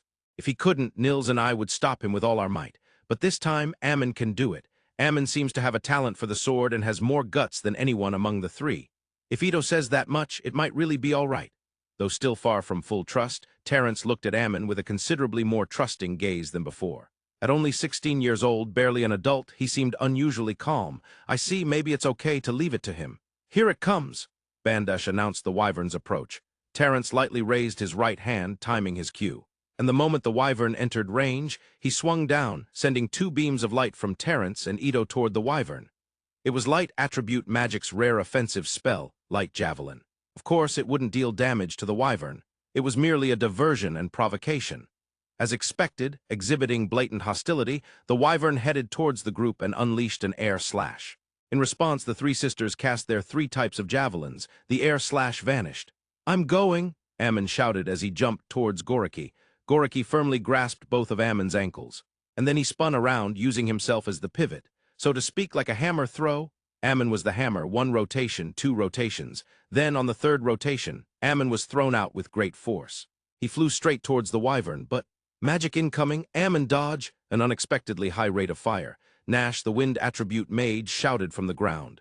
Being a wind attribute mage, she had a sharper sense regarding the Wyvern's magic generation than the others. However, her shout did not reach Ammon, who was flying at high speed.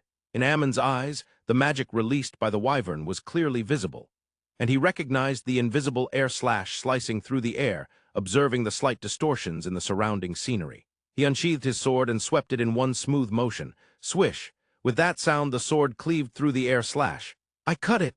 Nash, the wind attribute mage, muttered in astonishment as she watched that scene from the ground. Meanwhile, Ammon continued flying and finally reached a distance where he could stretch his sword to hit the Wyvern's head, and he saw the Wyvern close its eyes. When discussing with Bandash on the ground, it was decided that stabbing it through the eye from the front would be the clearest way to take it down. It is a commonly used method for finishing off a Wyvern after bringing it down. However, the Wyvern before him had closed its eyes. If it were a Wyvern completely depleted of magical power during the subjugation, it might be able to be penetrated even from above the eyelids using combat technique, but that was not the case this time. Ammon still couldn't use combat techniques, and his sword was just a pretty good regular sword. If he forced it, it might break, so what should he do? One known weakness of monsters is their ears. However, Ammon was not quite sure about the Wyvern's ears. Then his target became clear. Nose! In an instant, Ammon made a decision, twisting his body from the flying position and directly thrusting his sword into the Wyvern's nose. He pierced deep all the way to his shoulder.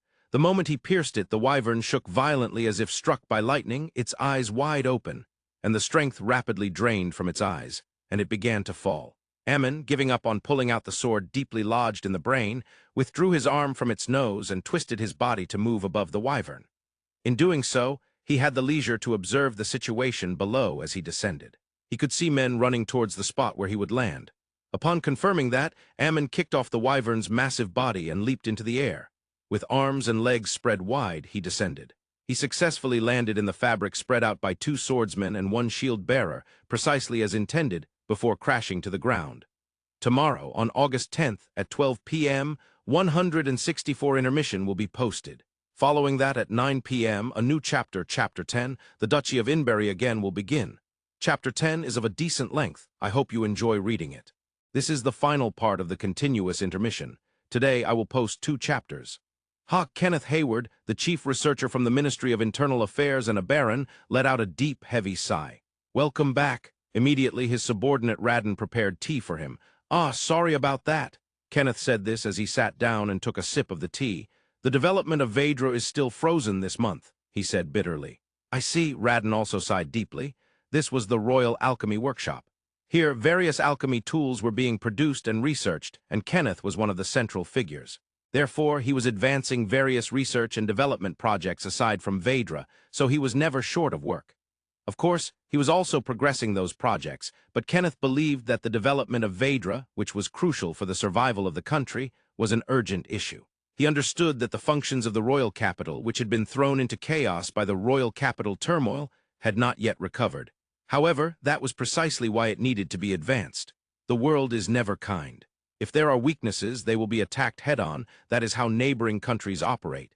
Even though he was a baron, Kenneth was merely a researcher and an alchemist, so there was little he could do about it. Suddenly, Kenneth glanced to the seat on his left. That seat was empty. It was the seat where a man who had once developed numerous alchemy tools alongside Kenneth and shared the title of Genius Alchemist had sat. Kenneth was still in his 20s, but the man who had occupied that seat was already over 60. With his accumulated achievements and creativity that rivaled Kenneth's, Kenneth had admired him deeply and regarded him as a mentor in his heart. Having his main affiliation at the Magical University, he was posted to this alchemy workshop, but Kenneth had often been treated with kindness by him. Despite being of a generation much younger, the way he looked at Kenneth, absorbing knowledge and experience like sand soaking up water, was very gentle. However, "It's already been 2 years since Frank is gone," Frank deferred. That was the name of the man who had once been called a genius alchemist alongside Kenneth. In the next chapter, 165, a new arc titled Chapter 10, The Duchy of Inberry again will begin. This chapter 164 serves as its prologue. 165 will be posted at 9 p.m. as usual. There was a request for a character list, so here it is. As of the point up to 164 before the start of Chapter 10, some characters may be missing. Of course, there are typos and many missing parts. I hope it helps you remember. Oh, that's who that was. Natore Kingdom Rio, real name Rio Mihara, a water attribute mage, the protagonist until the end. Reincarnated at the age of 19 years and 364 days. Abel, B-rank adventurer, leader of the party Red Sword based in the city of Run in the Natore Kingdom, a genius swordsman. 26 years old, second prince of the Natore Kingdom. Rhea, B-rank adventurer, priest of Red Sword, former saint, can also use absolute defense. Warren, B-rank adventurer, shield user of Red Sword, reserved. Has the title Unyielding, a giant. Lynn, B-rank adventurer, wind attribute mage of Red Sword, a petite girl. Her magical skills are on par with court mages, a disciple of Elalian. Sira, B-rank adventurer, the only elf living in the city of Run, about 200 years old, an extraordinarily skilled swordswoman, a beautiful woman with an outstanding figure, has large green eyes and platinum blonde hair, has a favorite in Rio. Lives in the Lord's Manor, loves reading. Hugh McGrath, Guild Master of Run, a hero of the Great War, commonly known as Master McGrath, 39 years old, a strong-looking giant at 195 cm tall, wields the holy sword Galahad. Nina, receptionist at the Adventurers Guild in Run, 21 years old, has a slender figure and wears tastefully chosen clothes, has many fans. Nils, D-rank adventurer, leader swordsman of Room 10, 20 years old, has a crush on receptionist Nina, has a sturdy physique and a mischievous face but is caring and thinks of his friends. Ito, D-rank adventurer, priest of Room 10, 19 years old, delicate, has a gentle personality and balances. Room 10. Ammon, D-rank adventurer, swordsman of Room 10. 16 years old, the youngest in Room 10, but the most sensible. Appears to have talent with the sword. Phelps A. Heinlein, B-rank adventurer, 24 years old, leader of the White Brigade, a spear user. The next head of the Heinlein Marquis family, a handsome man. Sheena, B-rank adventurer, 23 years old, deputy leader of the White Brigade. A mage who manipulates both fire and earth attributes, an extremely precise user of needles. Phelps's right-hand woman, Neville Black. Captain of the Knight Order of the Barony of Run. Alfonso Spinazzola, grandson of the Baron of Run, 19 years old. Both parents are deceased, hence the next Lord of Run. Tried to push Sira down and was countered, resulting in a broken shoulder and a sword thrust into his shoulder. Now has turned over a new leaf, diligently practicing swordsmanship and studying territory management. Arthur Velaces, advisor to the Royal Magic Guild, 75 years old, wears a gray robe, a fire attribute mage, rescued by Rio along with his guild members in the 40th layer of the Dungeon of Run. One of the kingdom's influential figures. Natalie Schwarzkopf, water attribute mage of the Royal Magic Guild, 18 years old, a petite girl. Christopher Bratt, chief professor at the Magical University. Led the academic research group's Magical University team.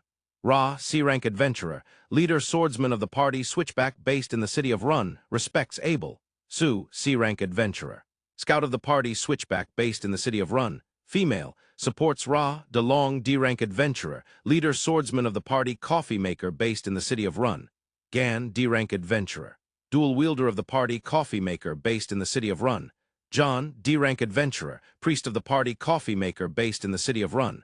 Elalian Baraha, chief court mage of the Natore Kingdom, Lin's master. A wind attribute mage, director of the Kingdom Magic Research Institute. Stafford IV, current king of the Natore Kingdom, in poor health, Crown Prince Abel's older brother, the first prince of the kingdom. Zach Cooler, a member of the Second Son Association. Royal Knight Scotty Kabuk, a member of the Second Son Association. Royal Knight Baron Kenneth Hayward, chief researcher at the Royal Alchemy Workshop, a member of the Second Son Association. One of the kingdom's two great genius alchemists, from the city of Run, lives with his parents in the manor that came with his baron title. Harold Lawrence, Minister of Internal Affairs of the Kingdom, Count, 35 years old. Rumored to be sharp-witted. Fuka, Minister of Finance, Count. He is the eldest son with 14 younger brothers. Ruka 4th son, Sarka 14th son, Sika 15th son. Ramen, Duke Flitwick, brother of King Stafford IV. Younger brother of the king. The Duke Flitwick territory is in the northern region. The public capital, Carlisle, is the second largest in the northern region. Viscount Oswin Fletcher holds a position akin to steward managing the Duke Flitwick family's interests in the royal capital, has connections to Lord Aubrey, reported dead during the turmoil in the royal capital. Gabriel, high priest of the Central Temple of the royal capital. Gawain, captain of the monk squad at the Central Temple. Chase, vice-captain of the monk squad at the Central Temple. Lady Granny, great elder of the elves, is said to have lived for over 2,000 years. Loxley, caretaker of Lady Granny at the Elf Autonomous Bureau, tried to attack Rio and had her arm broken by Sira. Carson, head of the Elf Autonomous Bureau. Goroganda, daimyo of Kona village, a direct territory of the royal family, 45 years old, extremely competent. Viscount Rashard Adibo, legacy officer at the Central Temple, a contemporary of Goro. Landenvia, master of the Adventurers Guild in Acre, the largest city in the southern region. Former submaster of karate, has a reputation for being outstanding. Bandash, C-rank adventurer. Leader swordsman of the party, Raka, based in Acre.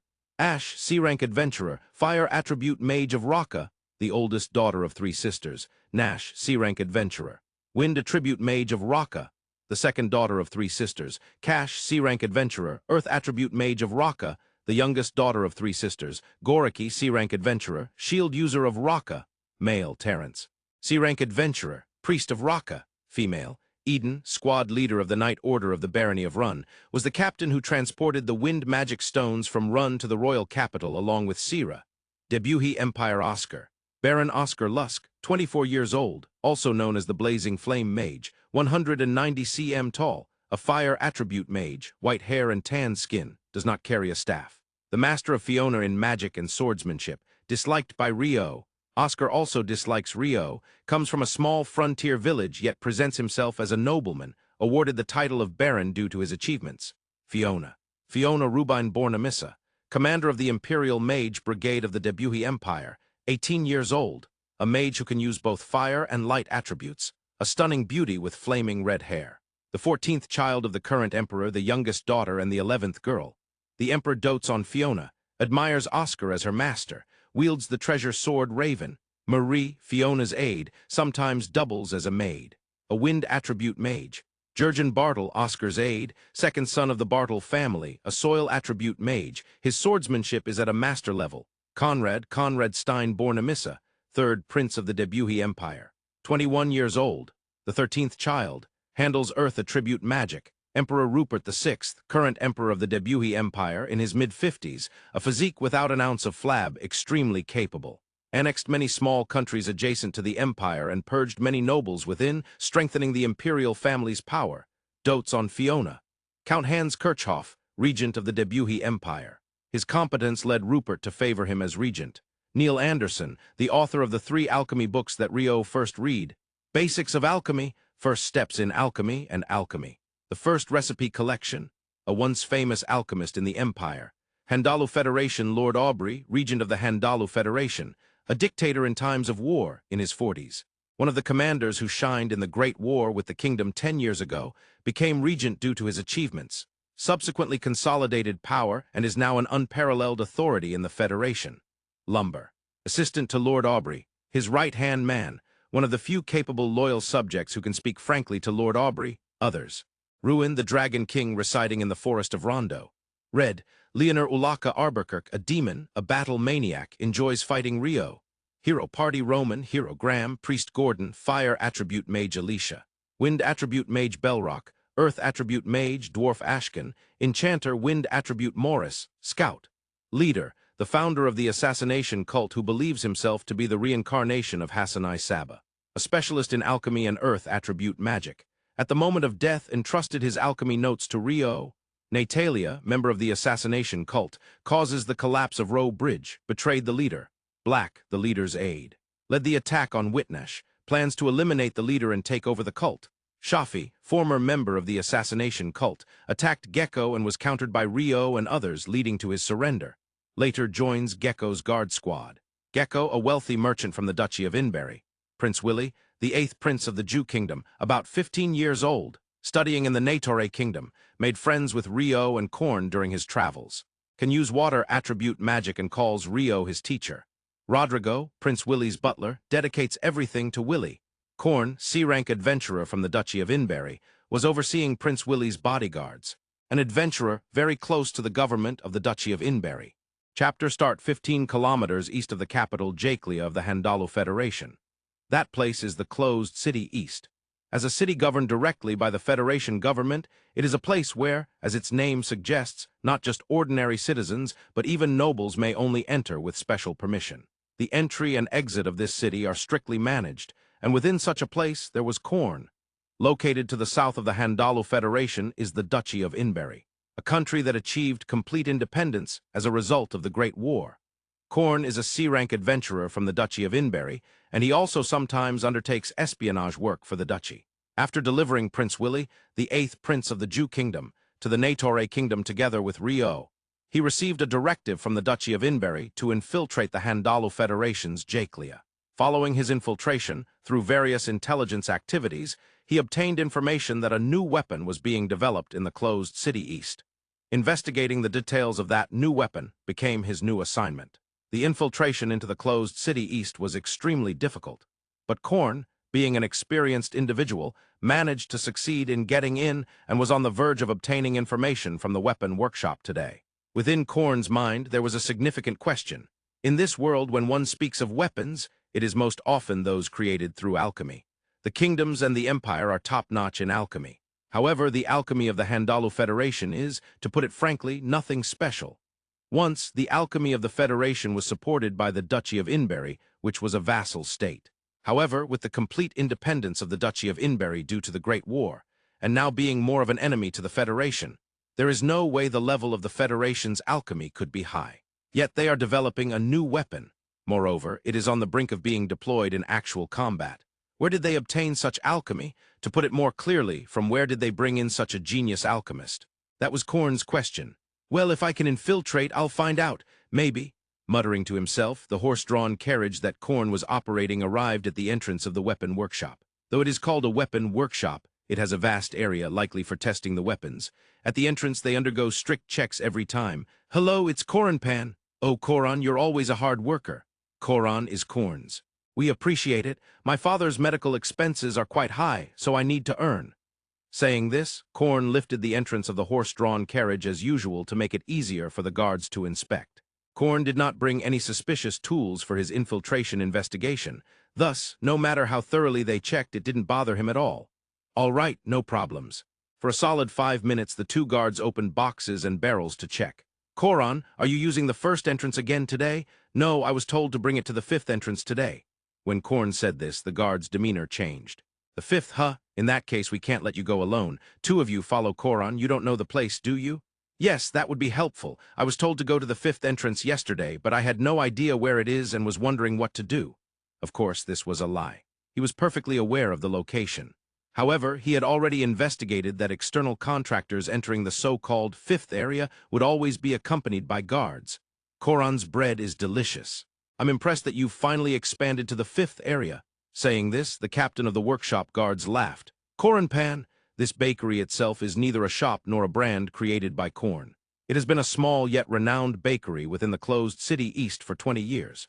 However, its reality is that it was established and operated by the intelligence department of the Duchy of Inberry since the vassal state era.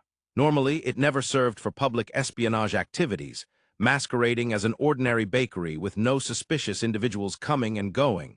But this time, there was a special directive from the home country's intelligence department. It stated that they should gather information at all costs, using all espionage resources. In other words, they could afford to lose the information base of Koranpan, which had gone unnoticed for 20 years, in order to collect information on the new weapon. An information base in a closed city is something that would take decades to secure. To obtain such information that they must have even at the cost of losing it.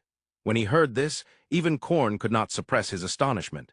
It was indeed espionage that could determine the survival of the nation. The fifth area is the innermost area of the weapon workshop, isolated from the other 4 areas. Only those who have undergone special qualifications and examinations among the workers in the alchemy workshop are permitted to work here. It's always so intimidating here. Yeah, it's a different class compared to the rest of the workshop. The guards leading Korn were saying this as they walked in front of the horse-drawn carriage. Is this place special? Korn asked, trying to join in on their conversation. It is special. Koran, don't act recklessly. There are guards here who can cast attack magic. That sounds scary. One of the guards warned Korn for his sake. Within the fifth area, there are stone towers about 10 meters high, resembling watchtowers, and several guards are monitoring the area. Being shot at from there would be a hassle. Korn was gripping the reins while considering his escape route in case of an emergency. Even after entering the fifth area after several checks by the specialized guards, they finally arrived at the fifth entrance.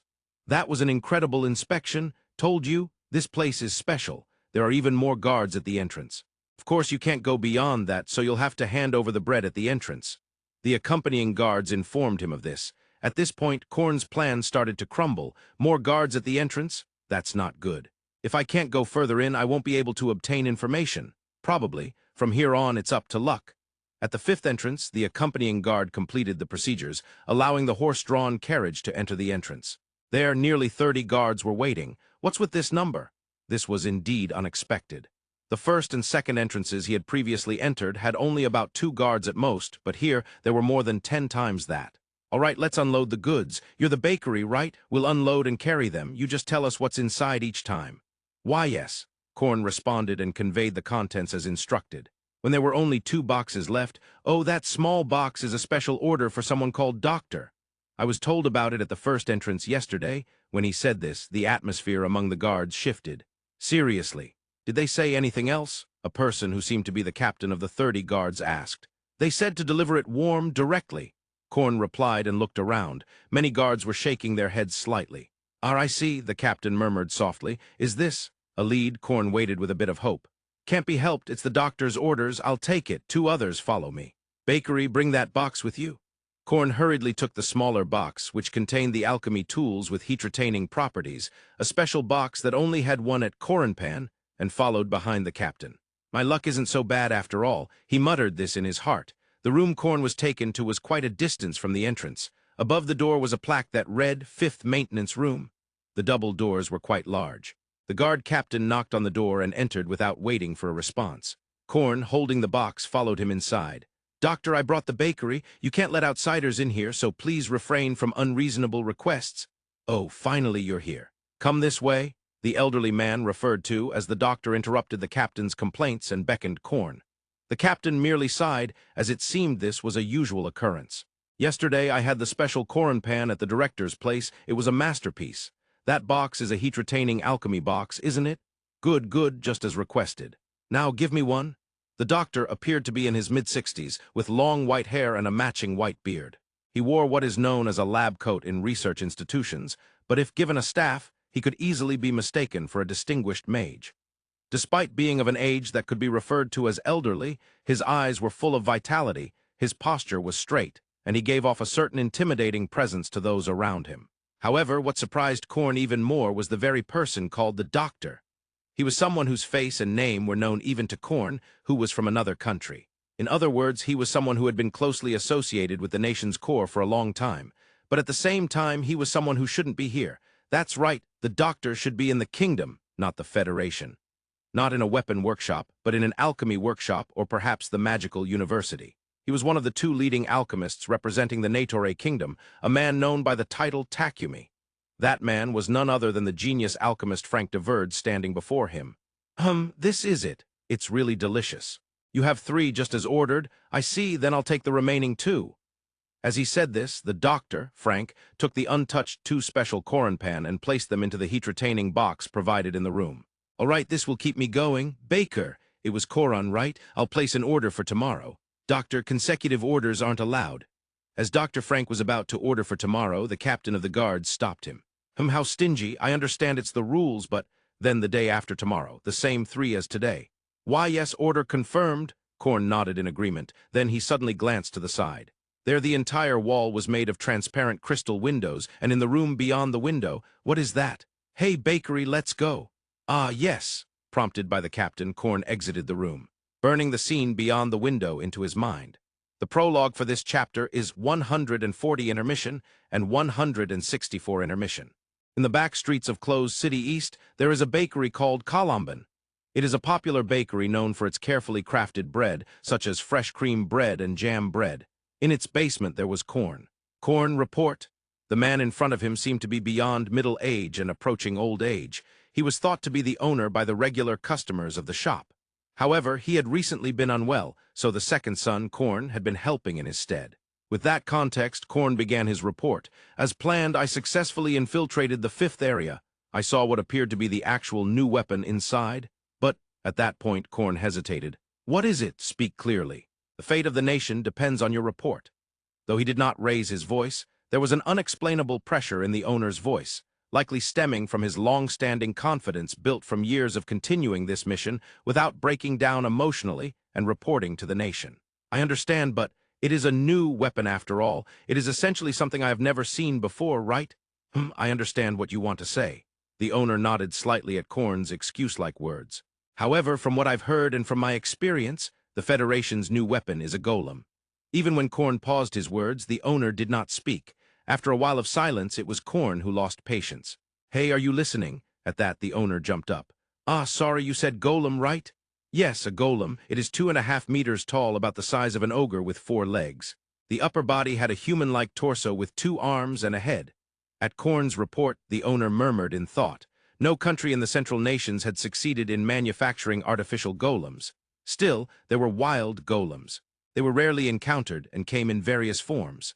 Once, while returning from the forest of Rondo, Rio and Abel had encountered a golem that looked just like a rock. In that way, wild golems did exist, and among them there were exceedingly rare golems that resembled living creatures.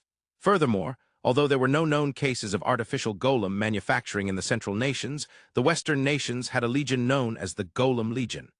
This tale had been widely spread by bards, and Korn was aware of it. The one this time, although it had 4 legs, had a human-like upper body, closely resembling the artificial golems Korn had imagined. Thus, he reported that the new weapon is a golem. "So, what about the materials and number of those golems?" "The materials are unknown.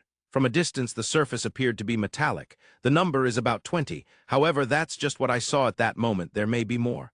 At least 20 metal golems. The owner's voice gradually faded away to a whisper. According to hearsay, a golem from the Western nations was said to be equivalent to the combat strength of 5 B-rank adventurers. If that is the case, then 20 golems would be equivalent to 100 B-rank adventurers. Which superpower does this belong to? It was a scene he did not want to imagine, but at the very least, he had to inform the homeland. However, the creation of artificial golems had been impossible for any of the countries in the Central Nations. Achieving this was not something a mediocre alchemist could manage, considering that the level of alchemy in the Federation was definitely not high. Who is the Central Alchemist? You must have seen that too, right? Yes, I saw it. I am certain because I have seen it before. It is the genius alchemist Frank de Verde from the Natore Kingdom. Nonsense! The name that Korn revealed was indeed shocking. Frank de Verde was a representative alchemist of the current generation, and normally alchemists of that caliber were prohibited from leaving the country for life. Their talent was a treasure of the nation, even if deemed inhumane. Even in the kingdom, which was said to be considerably lenient compared to the empire. The fact that such talent was in an enemy nation, and moreover at the center of weapon development. But determining that was not his job. That would be for the homeland to decide. There should be more detailed and extensive information gathered by the intelligence department of the homeland than what was available here. Understood. I will contact the homeland. You've done well. With that, the owner began to draft a message for communication. As Korn exited the basement, he stretched and muttered, "It seems my second hometown is about to face tough times." 4 days after Korn brought back information from the 5th area, in a room of the Duchy Castle located in the capital city of Aberdeen, Duke of Inberry Loris Baggio was receiving a report. "So you mean the new weapon of the Federation is at least 20 artificial golems made by Frank de Verde?" "Yes, that is correct." The one giving the report was Giuseppe Salier, the director of the intelligence department of the Duchy of Inberry. "That is quite an unwelcome report." Loris frowned as he said so. That would be understandable. To begin with, the disparity in military strength between the Federation and the Duchy was more than tenfold. On top of that, with the emergence of a new weapon like artificial golems, there seemed to be little chance of victory.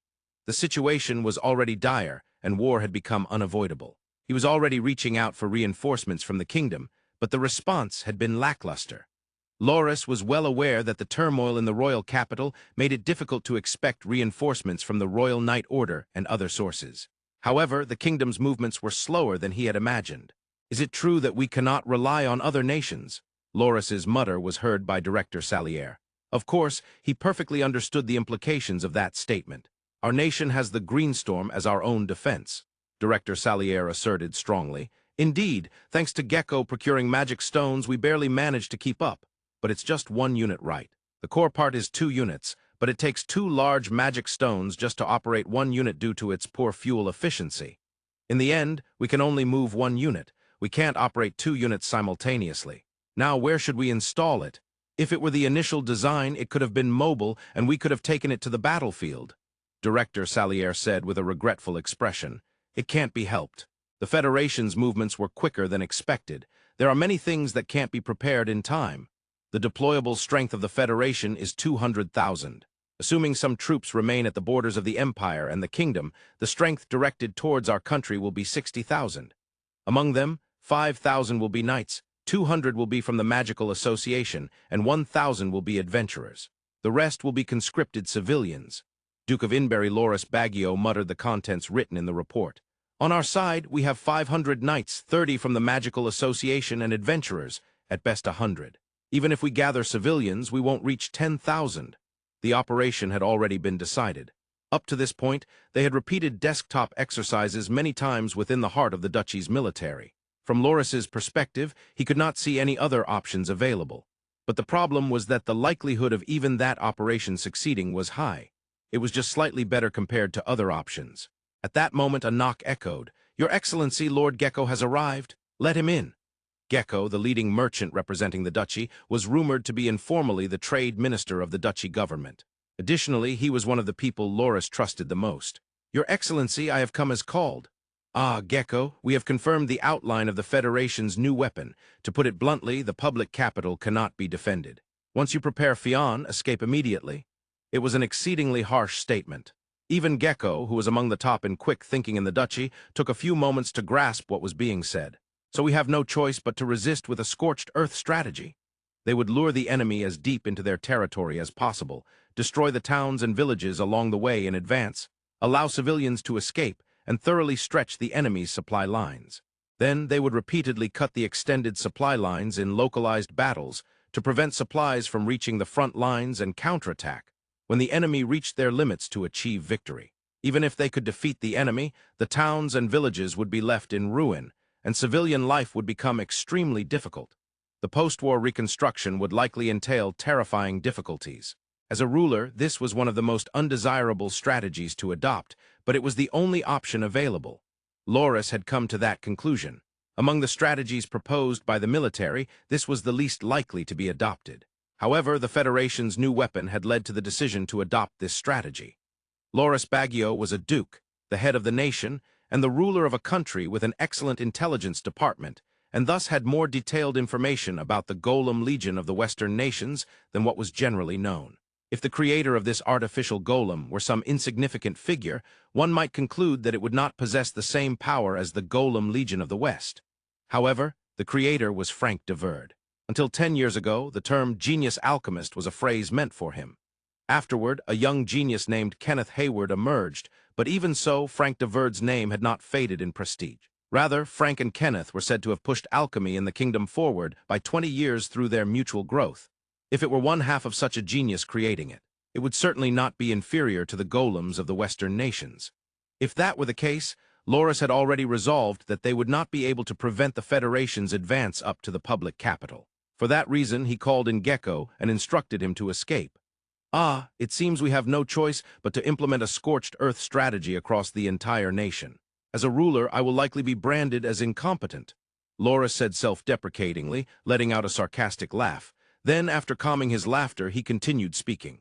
Gecko, if we win this battle, the most needed factor for reconstruction will be you merchants. Domestic supplies will deplete, and the people will starve. We will need to import supplies from other nations as soon as possible. That's why I want you to escape. Accurately predicting the outcome of the battle and taking action before it even began was a normal expectation for any country. Yet, it is also natural to worry about whether they would actually escape or betray him. However, Loris trusted Gecko and his merchant guild. While the younger ones might escape to other countries, he believed that once the battle was over, they would help with the reconstruction. Understood. Fortunately, I have strong connections with the agricultural powerhouse, the kingdom. Leave all matters regarding reconstruction to me, Gecko asserted confidently. He understood that these were the very words Loris needed most right now. I am counting on you. As Gecko left the room, Loris found himself alone again. Before him lay a map depicting the Duchy of Inberry and the Handalu Federation. Looking at that map quietly yet firmly, Loris declared, "We will never return to being slaves." In the next chapter, Rio will finally make his appearance. On that day, Rio, as usual, had lunch with Sira at the feast pavilion before heading to the Lord's Manor. The reason for this was to conduct the mock battles that had become almost a daily routine at the Night Order's training grounds. However, when the two arrived at the Lord's Manor, it was evidently different than usual, bustling with activity. Sira asked a nearby knight, "Johan, what happened?" "Oh, Lady Sira, Lord Rio. We just received word from the royal capital. It seems that the Handalu Federation has declared war on the Duchy of Inberry." Since both were neighboring countries to the Natore kingdom, it could not be irrelevant to the kingdom. However, Rio's demeanor was clearly shaken. "Rio," it was the first time Sira had seen Rio so flustered. "No, my disciples are in the Duchy of Inberry." "Disciples?" Rio's words caught even Sira off guard, leaving her unable to do anything but repeat his words. "They're kids working at the trading company. Since they're just fledgling merchants, I don't think they'll end up on the battlefield. But if the Federation were to advance as far as the public capital—" "Rio, calm down." Sira then firmly grasped Rio's hands. She didn't say anything more or do anything else, but somehow just that gesture calmed Rio's agitation. "Thank you, Sira." Rio released her hands, a bit bashful. "Oh," Sira let out a sound so small that it barely reached anyone's ears. "Yeah, I'm okay. If it's Gecko, he'll keep the kids away from the battlefield. If they practice every day, they should be able to use the ice wall by now. That's perfect for protecting themselves, so it'll be fine. Yeah, it'll be fine." Rio repeated "fine" multiple times to convince himself. Rio's ice wall. Sira had seen it before, and she knew that even a single layer wouldn't break easily. The idea of fledgling merchants being able to use something like that made her feel a little uneasy, but that was a secret. At that moment, squad leader Eden passed by them. Eden was the captain of the transport squad from the Run Night Order, which had been stationed in the royal capital during the turmoil. Eden, Lady Sira, Lord Rio, have you heard about the declaration of war? Yeah, I just heard. So is there a possibility of the Night Order participating? Sira sought confirmation regarding their involvement. While an ordinary knight might not know, Eden was one of the senior squad leaders and held a high position. Thus, he was likely to have detailed information. No, it seems the Night Order will not participate. The Royal Night Order in the royal capital has also been devastated, and the participation of Night Orders from the kingdom, including Run, is likely. I see. Sira glanced at Rio. I'm going, even if I have to go alone. Rio had already made his decision. His disciples might be in danger. If he did not go now and something were to happen, he would probably regret it for the rest of his life. He understood that. Wait, Rio. Most likely, through the mercenary request system, volunteers will be gathered and dispatched from the Adventurers Guild. The border is already sealed, so it would be difficult to leave the country as an individual. However, with a dispatched team from the guild, you can cross the border, so it would be better to go that way. Sira was confident that Rio would do whatever it took to go to the Duchy of Inberry. If that was the case, it would be better to take a more certain route to ensure arrival. I see. Thank you, Sira. I'll head to the guild right now. With that, Rio turned to leave. But just before he could do so, he was enveloped in a soft embrace. Sira had hugged him. Sira, you never know what will happen on the battlefield. I truly want to go with you, but as a Night Order instructor, I can't act recklessly this time. So, please be careful. I absolutely want you to come back. Rio couldn't see Sira's expression as she buried her face in his shoulder. But the words spoken during such times are always the same throughout history. I will definitely come back, I promise. Okay, Rio made his promise and Sira nodded. When they released each other and created some distance, Sira was already wearing a smile. And with that smile, she said, "Take care." I will, Rio replied and headed towards the Adventurers Guild. The Adventurers Guild was crowded. With the news of the Federation declaring war on the Duchy, the guild had become lively and the chaos reached a peak with the issuance of mercenary requests to adventurers. The mercenary requests issued at the Adventurers Guild are commissioned by the associated country. Since these requests often involve life-threatening situations, the rewards are high. In the case of a mercenary request from the Natore Kingdom, the country prepares food during transport and on the battlefield. In addition, a daily wage exceeding 50,000 florins, including danger pay, is provided for each individual. However, not anyone can participate, as there is a restriction that only C rank and above adventurers may take part. It can be said that low-level adventurers going to the battlefield would simply die easily. The issue at hand was that Rio was still a D-rank adventurer. By the time Rio arrived at the Adventurers Guild, the peak immediately after the mercenary request had passed. Even so, there were many crowds in the lobby, and adventurers were talking all over the place. Adventurers ranked C and above were discussing the battlefields they were going to, while adventurers ranked D and below were dreaming of one day standing on the battlefield and striking it rich. They were having such conversations. For adventurers, dealing with life and death is a daily occurrence, so there is no resistance to going to the battlefield. Rather, there is a sense that honor and reward are just waiting to be claimed. After all, the guild master of Run himself became a hero of the Great War in such a way. It is natural that they might think, one day it will be us. Navigating through the adventurers, Rio finally reached the counter. There, the seasoned receptionists, having dealt with the peak crowds, were carrying out their work with a hint of fatigue. Among them, Rio stood at the window of receptionist Nina. "Nina, I'd like to apply for a mercenary request." Hearing Rio's words, Nina was at a loss for words. Nina was a professional receptionist. She was familiar with almost all the adventurers' ranks in the city of Run. According to her knowledge, Rio's adventurer rank was, since Rio-san is a D rank, the mercenary request can only be accepted by C rank and above. Upon hearing Nina's words, Rio was at a loss for words this time. However, Rio was not one to give up easily. This time, the lives of his disciples were at stake, or so he thought. "Then please make me a C rank right now." That's a bit difficult." Nina had heard rumors of Rio's extraordinary combat ability. As a receptionist, she naturally received various stories from adventurers. Of course, that did not mean she would show favoritism. However, she understood that there was likely some reason Rio, who was usually carefree, was so desperate this time. For an ordinary adventurer, money or honor would be the reason. But Nina knew Rio had deposited quite a large sum with the guild. She didn't know the exact amount, but she knew it was enough to allow him to live comfortably for the rest of his life. And she also knew he was someone who hardly cared for honor. Why this time was Rio so? I must get to the Duchy of Inberry by all means. The lives of my disciples are at stake. With Rio's desperate plea, Nina finally understood. For the sake of your disciples. That was indeed a sufficient reason to be desperate. However, but the rules cannot be bent. Nina could only say that. Unfortunately, it was unavoidable. I understand. Please let me speak with Hugh. With that, Rio began to head toward the door in the back. Ah, Rio-san, wait a moment.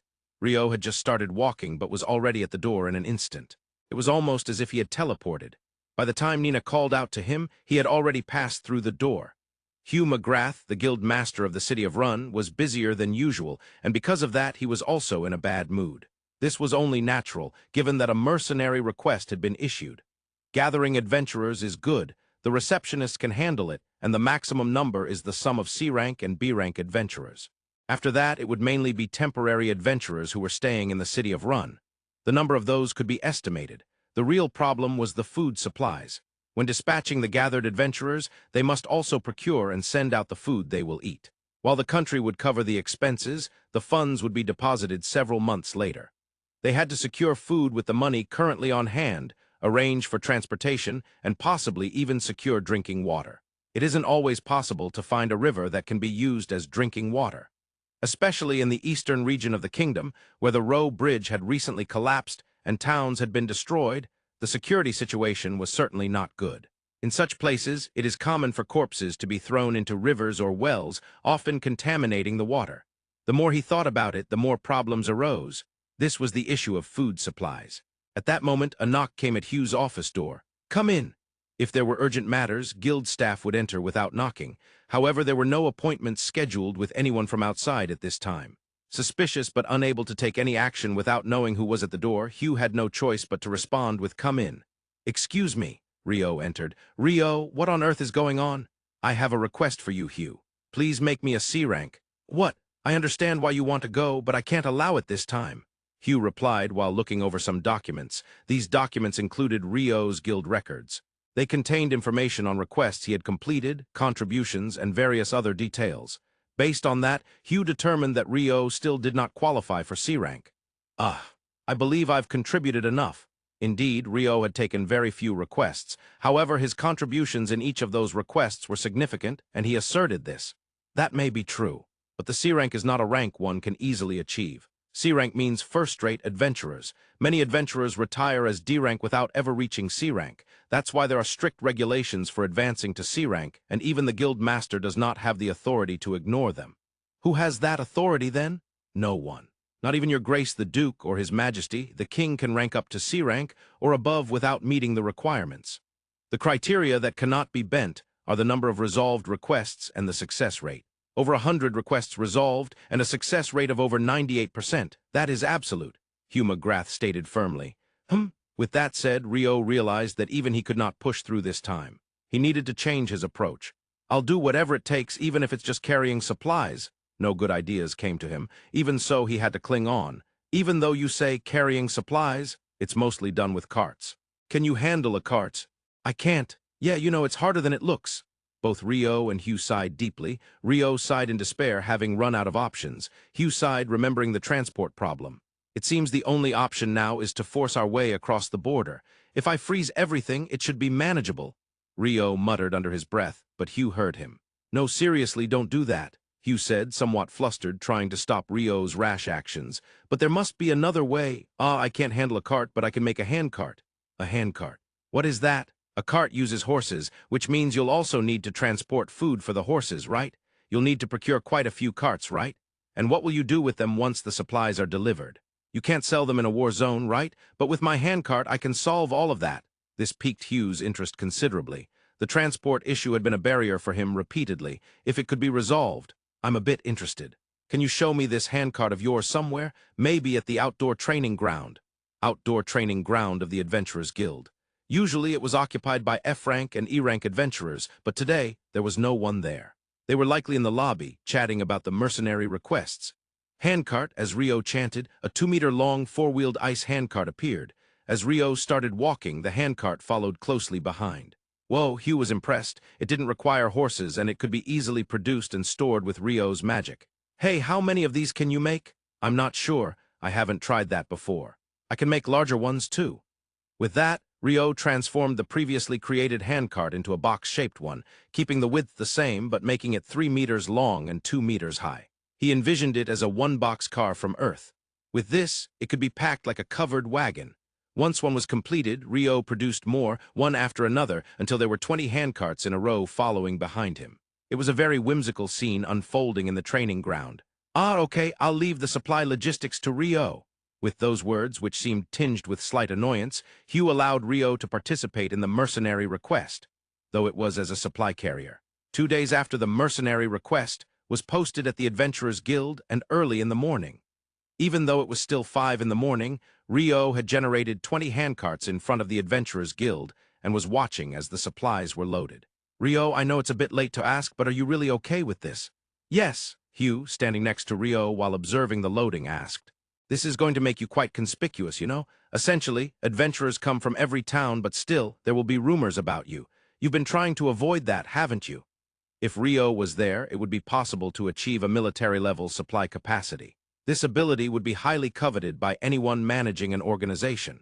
Of course, in the military, merchants wouldn't need to hire carts, and nobles from various regions would find transport much easier. Hugh knew that this was not something Rio wanted. However, well, that may be true, but I can't let my disciples' lives be at stake. I'm also concerned about how Gecko and the others are doing. I see. Hugh only said that and then stopped the conversation there. Adventurers who would participate in this expedition began to gather little by little. Among them, leading the expedition personally, you're really committed here. Wait, Rio, why are you here? It was B-rank adventurer Abel. The B-rank party, Red Sword, was participating in this expedition. Meanwhile, the B-rank party, White Brigade, was staying behind in the city of Run. Given that, the Red Sword would naturally be the lead force of the expedition departing from Run, with Abel as the leader. However, this time was different. Hugh McGrath, the guild master himself, was participating. Of course, no one would question the participation of Master McGrath, a hero of the Great War, but Hugh planned to act as Abel's supervisor. Abel was the second son of the royal family. While the crown prince was talented, he was also frail. Should anything happen, Abel would inherit the kingdom. Therefore, nothing must happen to Abel. That's why Hugh intended to participate, to hold the reins on Abel while putting himself in harm's way. Whether Abel was aware of Hugh's intentions or not, he welcomed Hugh's participation. However, he hadn't anticipated Rio being present in this situation. After all, Rio was a D-rank adventurer. While he understood that Rio's combat power far exceeded his own as a B-rank, guild regulations allowed for no exceptions whatsoever. Thus, he never thought a D-rank adventurer like Rio would be permitted to join. Abel, I'm here as a supply carrier. With that, Rio pointed to the handcarts where supplies were being loaded. I see. Oh, that's ice. Impressive. I've never seen one before, but somehow it feels nostalgic. That was because Abel had been transported on that handcart when he had been found unconscious. However, Rio would never mention that. When Rio had carried Abel home after he was washed ashore at the coast of the forest of Rondo, he had generated the handcart to transport him. Though Abel had been unconscious all that time, perhaps because he had sharper senses than others, he seemed to feel a sense of nostalgia towards the handcart. Well, it's just a common handcart. Common? No way that's common. Rio's awkward excuse was swiftly shot down by Abel, and at 7 o'clock, the Run expedition, led by Hugh McGrath, set off toward the eastern border town Redpost, the meeting point with adventurers from other towns. 30 kilometers inside the border of the Duchy of Inberry from the Handalu Federation. The main forces of the Federation continued to move south. Leading them was Lord Aubrey. The top leader managing the national affairs was personally leading the military as the supreme commander. Generally, when an emperor or a king leads an expedition themselves, the term personal expedition is often used. However, Lord Aubrey was neither an emperor nor a king. The Handalu Federation, as its name suggests, is a federation of multiple countries. At its center is the Council of 10, composed of representatives from 10 countries that form the backbone of the federation. It was from this Council of 10 that Lord Aubrey was appointed as both the regent and the wartime dictator. In company terms, Lord Aubrey could be likened to the president and CEO, while the Council of 10 would be the shareholders. 10 years ago, immediately after Lord Aubrey was appointed regent and dictator following the Great War, the power dynamics between him and the Council of 10 were overwhelmingly in favor of the Council. Since they had the authority to appoint the regent and the dictator, it was, of course, expected. However, over the following decade, the power dynamics reversed, and now there was no one in the Federation who dared to oppose Lord Aubrey's authority. How did he undermine the power of the Council of Ten? First of all, the members of the Council of Ten are the kings, grand dukes, or dukes of the countries that constitute the Federation. During these 10 years, all but one of them have changed. Some have died of illness, others have been attacked by violent men and disappeared, and some have been caught up in coup-like incidents and passed away. Of course, there is no evidence that Lord Aubrey was pulling the strings behind these events. There is nothing at all, but the new members of the Council of Ten did not find it in themselves to oppose Lord Aubrey. To put it bluntly, they accepted his authority and were content to maintain their positions of power within their own countries. As long as they entrusted the governance of the Federation to Lord Aubrey, their power within their countries was guaranteed. 10 years ago, the Federation suffered a great defeat in the Great War against the kingdoms. However, even during the Great War, there were battles that the Federation won locally. In many of those battles, it was the then 30-something Lord Aubrey who led the Federation's army. Originally, Lord Aubrey was not a political figure, but a man of the battlefield. In any world, famous figures have titles: God, Genius, Emperor, General, Flying Dutchman, or perhaps Blazing Flame Mage. And the title that was given to Lord Aubrey was simply Famed General. Your Excellency, that is the city of Crewe. This means we've entered 35 kilometers inside the Inbury border, but there is no organized resistance at all. What on earth is going on? Lambert, the Duke of Inbury, is conducting scorched earth warfare. He is fighting with the determination to never yield, even at the cost of everything in his own country. It is foolish, yet a terrifying strategy as well. In fact, there would have been nothing left, neither people nor food, in the towns and villages we have occupied thus far, right? I was surprised to see that they had even destroyed the wells. With that said, Lord Aubrey smiled faintly. The comparison of national strength between the Federation and the Duchy is 20-1, with nominal combat power at 15-1. Even though they lost the Great War, the Federation is still one of the three major nations. The Duchy cannot compete seriously in a direct confrontation. If a serious confrontation is not feasible, then extraordinary measures must be taken. That is scorched earth warfare. To establish scorched earth warfare, it is not enough to merely withdraw one's own forces and eliminate food supplies along the route. What is absolutely necessary is to strike the enemy's supply lines. In other words, the Duchy's army must attack the supply unit somewhere between the front lines and the Federation's homeland. That is non-negotiable, and that was also Lord Aubrey's intention.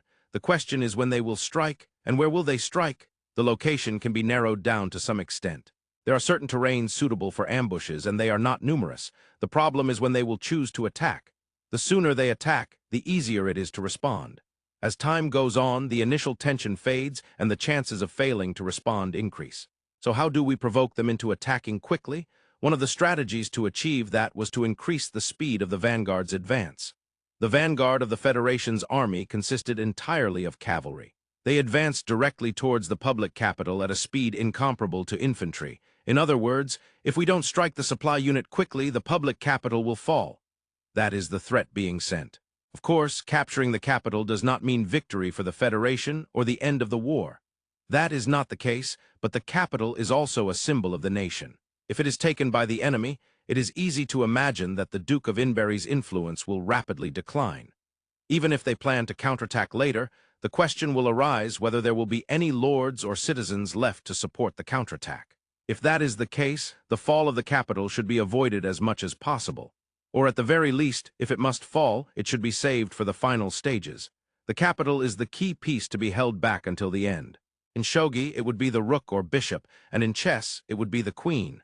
If it falls too early in the opening, victory will be uncertain. The Duke of Inbury is unlikely to submit to our army even at the cost of everything. However, do the lords and citizens truly have the same spirit?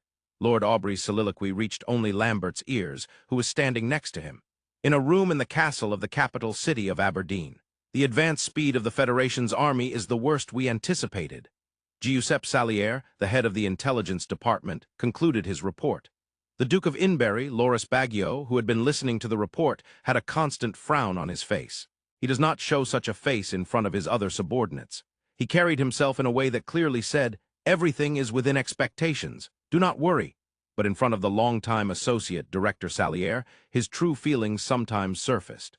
They have a vanguard unit that reaches a third of our entire army. The vanguard unit consists of about 3,000 men. They are advancing not just with knights, but also with adventurers mounted on horses. Director Salier conveyed the latest information to Loris, who squeezed the words out. Even if the Federation is splitting its army between the Empire and the Kingdom's borders, those units are probably below second-rate soldiers, and the elites are likely being deployed in this battle. When it comes to the Federation, think of sword and spear. As has been said since ancient times, the strength of physical classes rivals that of the Empire. It's likely that this vanguard unit— Yes, I understand. Are you saying that this vanguard unit alone could potentially lead to the fall of the capital? Yes, of course, with the Greenstorm in play, it won't be that simple. Even so, no one knows how many shots it can fire or how durable it is. With that, Loris let out a deep sigh. He then continued, "We have no choice but to accelerate the movements of the ambush unit." His face was etched with deep anguish. On the highway, about 20 kilometers inside the duchy from the Federation dukedom border, a large supply unit of the Federation army was moving south. 15 military pack horses with around 60 guards. Here, the first large-scale battle since the start of the war would take place. Arrows and attack magic flew simultaneously toward the Federation's supply unit. "Enemy attack!" Voices rose instantly from within the supply unit. "They're here." Windjammer deployed. "Light the signal fires." The order from the captain of the guards was conveyed, and the mages assigned to each pack horse flowed their magical power into their alchemy tools and deployed the Windjammer. At the same time, signal fires were lit from various places. These signal fires were to inform that the supply unit was under attack. Naturally, the Federation army would gather upon seeing those signal fires. The Federation's supply unit lit signal fires, which were also visible to the duchy's ambush unit. Their role was to burn the supplies before the Federation's reinforcements arrived. They understood that it was a race against time. Quickly, shoot fire arrows. Mages attacked the pack horses with fire attribute magic. Following the captain's instructions, they were directed to thoroughly target the pack horses to burn the supplies. Fire arrows and fireballs flew toward the pack horses. They struck their targets. Before reaching the pack horses, they were deflected by something. What the? All the fire arrows and fire attribute magic were repelled. The ambush unit captain looked at the magic unit captain beside him. "That resembles the wind barrier. It might have been reproduced through alchemy." The magic unit captain's words plunged the ambush unit captain into despair. The wind barrier is a magic that forms on the surface of a wyvern, preventing all physical and magical attacks.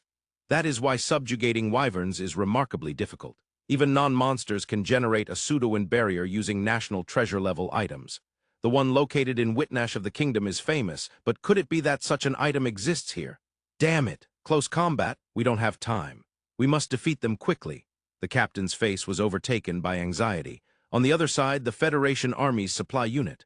Following the command of the captain of the guards, Windjammer was deployed on all pack horses. This alchemy formed a dome with a radius of 5 meters, and its surface acted as a degraded version of the wind barrier.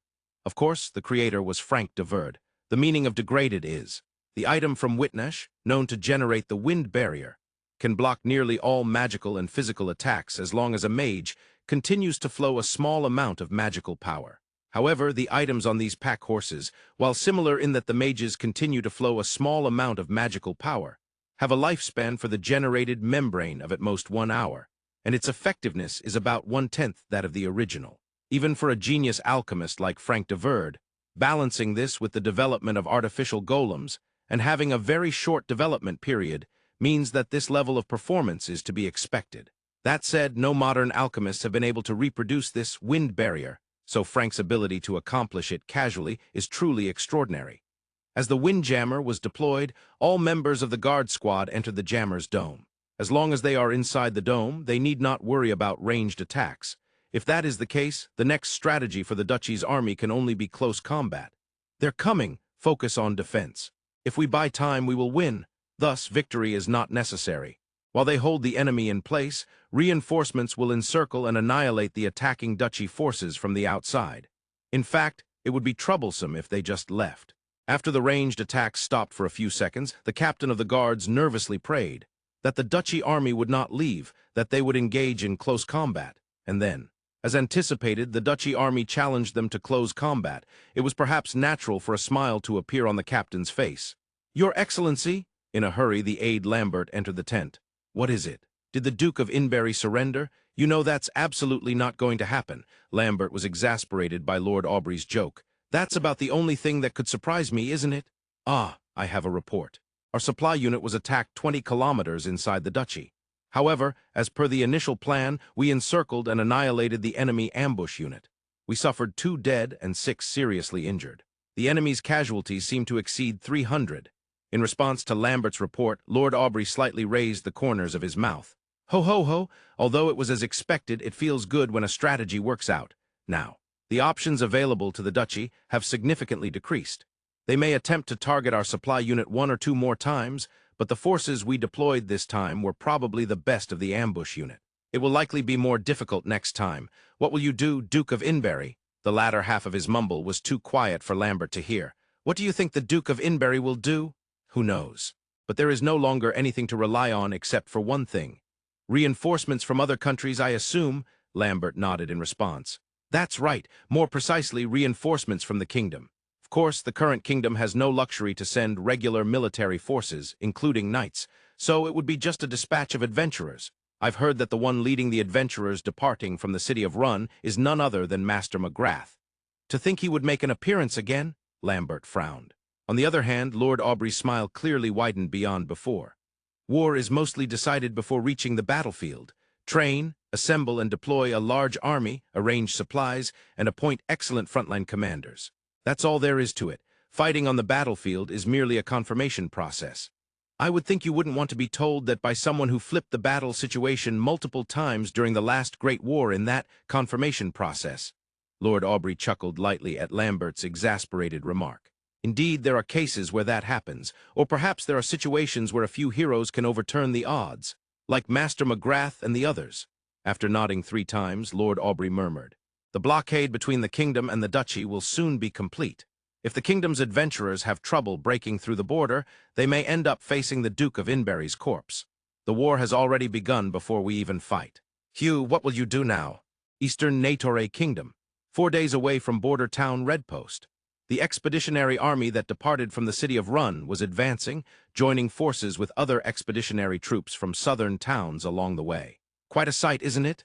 Abel, who had come beside Rio, remarked as he looked at the line of carts trailing behind Rio. "What is it, Abel? Just because we're here doesn't mean I'll give you food, you know. Hugh-son has been stressing that it's only during meal times. Since when did I become a hungry adventurer? Even if you try to take something without my notice, I've set a trap that will instantly freeze you. So don't even think about stealing." "What kind of trap is that?" Abel looked at the line of carts with a different expression, perhaps scared of the trap. Of course, there was no such trap. Not long ago, during a meeting with the leaders like Hugh and Abel, a miscreant had tried to reach for the carts. Since the carts were completely sealed by Rio, it was impossible for anyone else to open them. However, it was just right to freeze that person as a warning at the time. It was amusing to see the expressions of the accomplices who had been cheering on the miscreant also freeze in shock. That's just the kind of person Rio is. Since then, it was only natural that rumors spread among the expeditionary troops that anyone who reached for the carts would be frozen. "Hey, Rio, what is it? Money again?" "No, I'm not begging for money. By the way, didn't we do this before? It's only natural to reuse the same material. Creating new material is quite the challenge." "Why is this even material? Who are you anyway?" Abel's face looked incredibly tired. However, he collected himself and asked Rio about something that had been on his mind. "Are there quite a few people sitting on top of the carts?" "You noticed well. I believe it's people who tire easily. There are also ice stairs so they can get on and off easily, right?" The appearance of the carts had changed just a little since they left the city of Run. There were now ice stairs attached so that people could climb onto the carts from the outside, albeit a bit steep. "Seems like there are a lot of mage-like people. The frontliners have stamina, but the backliners really?" Abel said as he looked over the line of carts. "Well, it can't be helped. By the way, the first ones who wanted to sit up there were, don't tell me, yes, Lynn, next was Rhea, lastly Warren, no way, Warren wouldn't say that, as expected of the party leader. You know the members well." "Hey," Abel's face was even more tired than before. "Since entering the eastern region, there are a lot of them," Abel said while observing the people passing by. "They are probably from the Duchy of Inberry. They must have escaped the war to come to the kingdom." Many people were coming from the Inberry direction, carrying only what they could hold in their hands and not large loads. Among them, Abel's eyes fell upon 2 covered wagons approaching from the front. How unusual, 2 covered wagons fleeing together. Are they merchants? At Abel's words, Rio shifted his gaze to the driver's seat of the leading wagon. "Shafi," he blurted out. The man at the driver's seat looked at Rio in surprise, his eyes wide open. "Rio-san?" The man muttered and hurriedly stopped the wagon. Then he shouted loudly, "Rio-san!" It was Shafi, a former member of the assassination cult who was supposed to be in the Gecko's guard squad now. Hearing Shafi's voice and seeing the wagon stop, children began to leap out from inside. They spotted Rio and shouted, "Rio-sensei!" Saying that, a boy who had just turned 10 jumped into Rio's arms. The other children also gathered around Rio, rejoicing in their reunion. Everyone! These were kids working at the Gecko Merchant Association, including 5 of Rio's disciples. "I'm glad you're all safe." Rio's eyes glimmered with a hint of moisture. "Are you taking them to the southern part of the kingdom?" "Yes, we have instructions from Gecko-san to take them to both Run and Acre. It seems there are accommodations secured at both places." Shafi answered Rio's question. Acre was the largest town in the southern region and the capital of the Marquisate of Heinlein. For now, we managed to cross the border, but right after we crossed, there were rumors that the Allied forces advanced to the border. "I see. Well, I'm just glad everyone is safe. By the way, are Gecko-san and the others still in the duchy? It seems they will supply materials until the last moment." With that, Shafi shook his head repeatedly. His expression seemed to say they should just escape quickly. When you represent the country as a merchant, there must be many difficulties. For now, ensuring these children's safety is the most important. Run, the city where I live, is a great place. Being a border town, it has an atmosphere that is welcoming to outsiders. These kids should be able to adapt. Ultimately, while Rio was chatting, the entire line of carts had come to a stop, resulting in a temporary break for the expeditionary army. Because of this, Rio was able to see the progress his disciples had made in magic. He was honestly surprised that all 5 of them could now create quite solid ice walls. Indeed, daily effort is the most important. That realization was reaffirmed. After sending off the caravan led by Shafi, Rio's expression noticeably brightened. It wasn't that he had been particularly gloomy before, but those who had known him for a relatively long time, like Abel, could sense a shadow in his expression that made them concerned. "Those kids are Rio's disciples, huh? They called you teacher." "Yes, they are very earnest and good kids. It seems they continue to practice every day even in my absence, and they've gotten quite good at generating solid ice walls. They might even be able to block Abel's sword." "No way!" Children who can generate very hard ice walls at such a young age. Terrifyingly impressive. It was a secret that Abel trembled a little imagining their future. "Oops," suddenly Rio muttered. "What's wrong? I forgot to teach them about the ice coffin as well. With that, they could freeze their opponents." "No, please don't. By the way, Rio has no reason to go to the Duchy of Inberry anymore, right?" Originally, Rio had intended to go there to check on his disciples' safety. Having met them before crossing the border and realizing they could be protected within their own country, there was no need to venture into the dangerous battlefield. "Well, that's true. But since I was hired as a porter, I will definitely deliver the food, weapons, and potions on the carts. I had to insist on being allowed to join the expedition army with Hugh-sun, after all." Rio had a strong sense of duty in this regard. "Well, is it just because it's a contract that makes it natural? If I change the setting of the carts from follow me to follow Abel, then it's not necessary for me to go, you know." "Yeah, please don't do that." That's just how Rio is. Since parting ways with the evacuated children, the visibly decreasing number of refugees coming from Inberry became apparent. "I heard the Allies have blocked the border, so that might be why." "Probably. The border between the kingdom and the duchy is the center of the Faro River flowing between them. There are several bridges spanning both countries there." "Now that you mention it, I remember there being something like that." Rio had crossed the border before. "Rio, when you went to the Duchy of Inberry, didn't you forget to withdraw money?" "Yes, that was a sad memory. It's unfortunate that it led to the destruction of the assassin's village." Rio shook his head as he said this. "An assassin's village, does that really exist? However, this time I have already withdrawn money. I've grown up too. The assassin's village was in the Eastern Kingdom." "Hey, what do you mean by Eastern?" Abel reacted vehemently to Rio's last words. "It's natural to be surprised if someone says there's an assassin's village in their own country. Please don't react so strongly. They too must live, so it's unavoidable." "No, is that even the issue?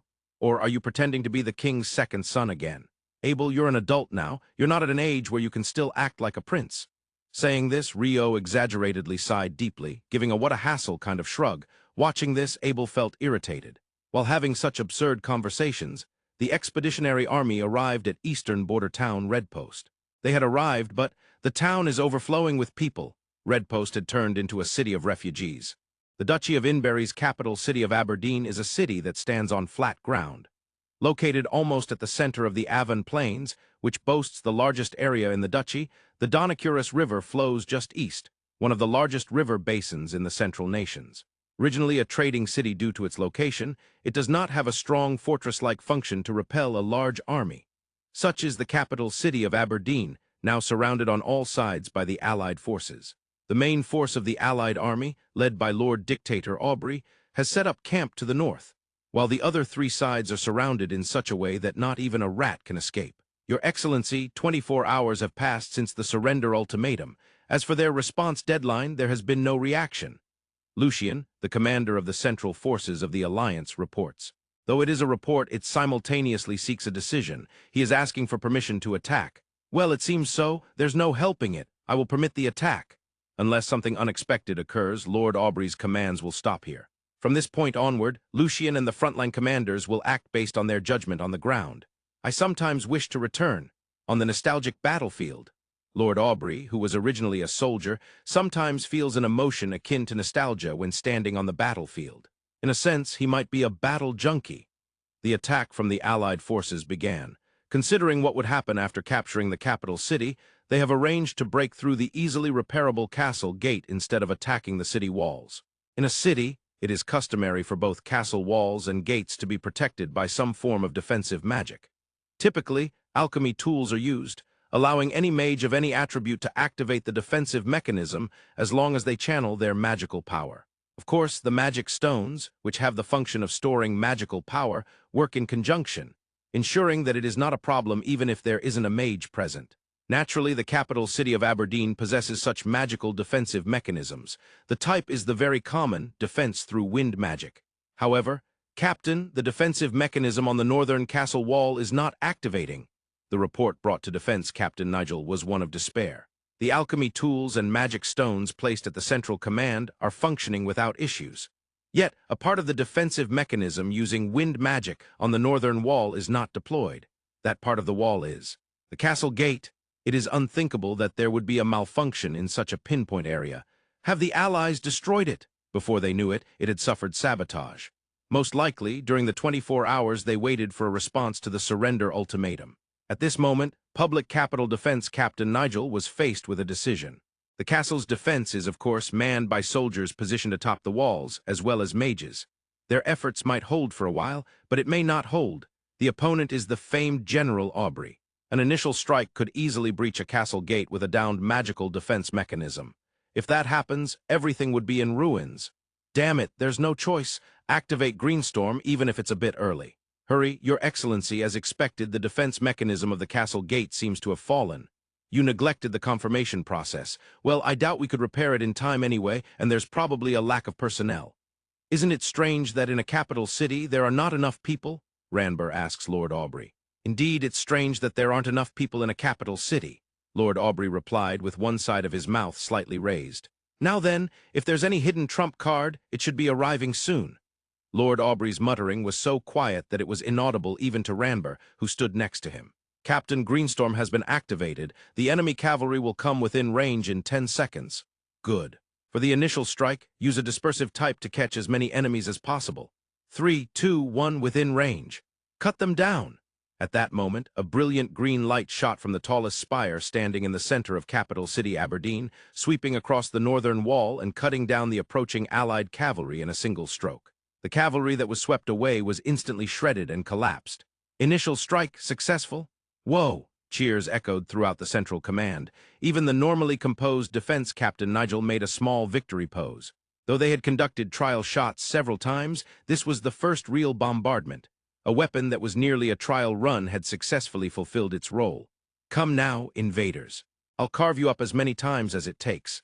The captain's musing was surprisingly loud, reaching the ears of his deputy Meredith, as well as those around them. What is this? The flash of green light was visible even to the main forces of the Allied army, and they witnessed the vanguard cavalry being annihilated in a single flash. Even Lord Aubrey, who was renowned, found himself at a loss for words. Your Excellency, what on earth is that? Ranbur, Lord Aubrey's capable right-hand man, was also confused. That the Duchy of Inbury possessed something so powerful. It appears to be a magical weapon.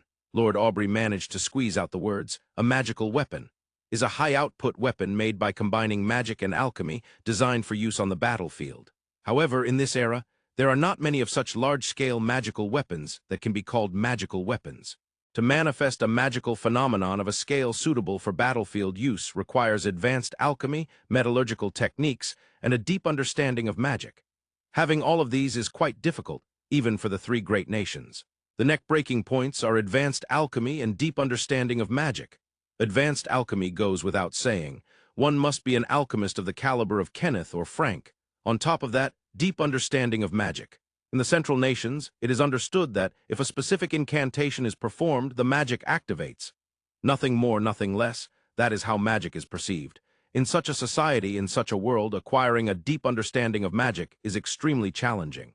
Unless one is a peculiar individual who is obsessed with magic itself, like a Lalian. Due to these several nearly insurmountable reasons, there aren't many weapons that can be called magical weapons in reality.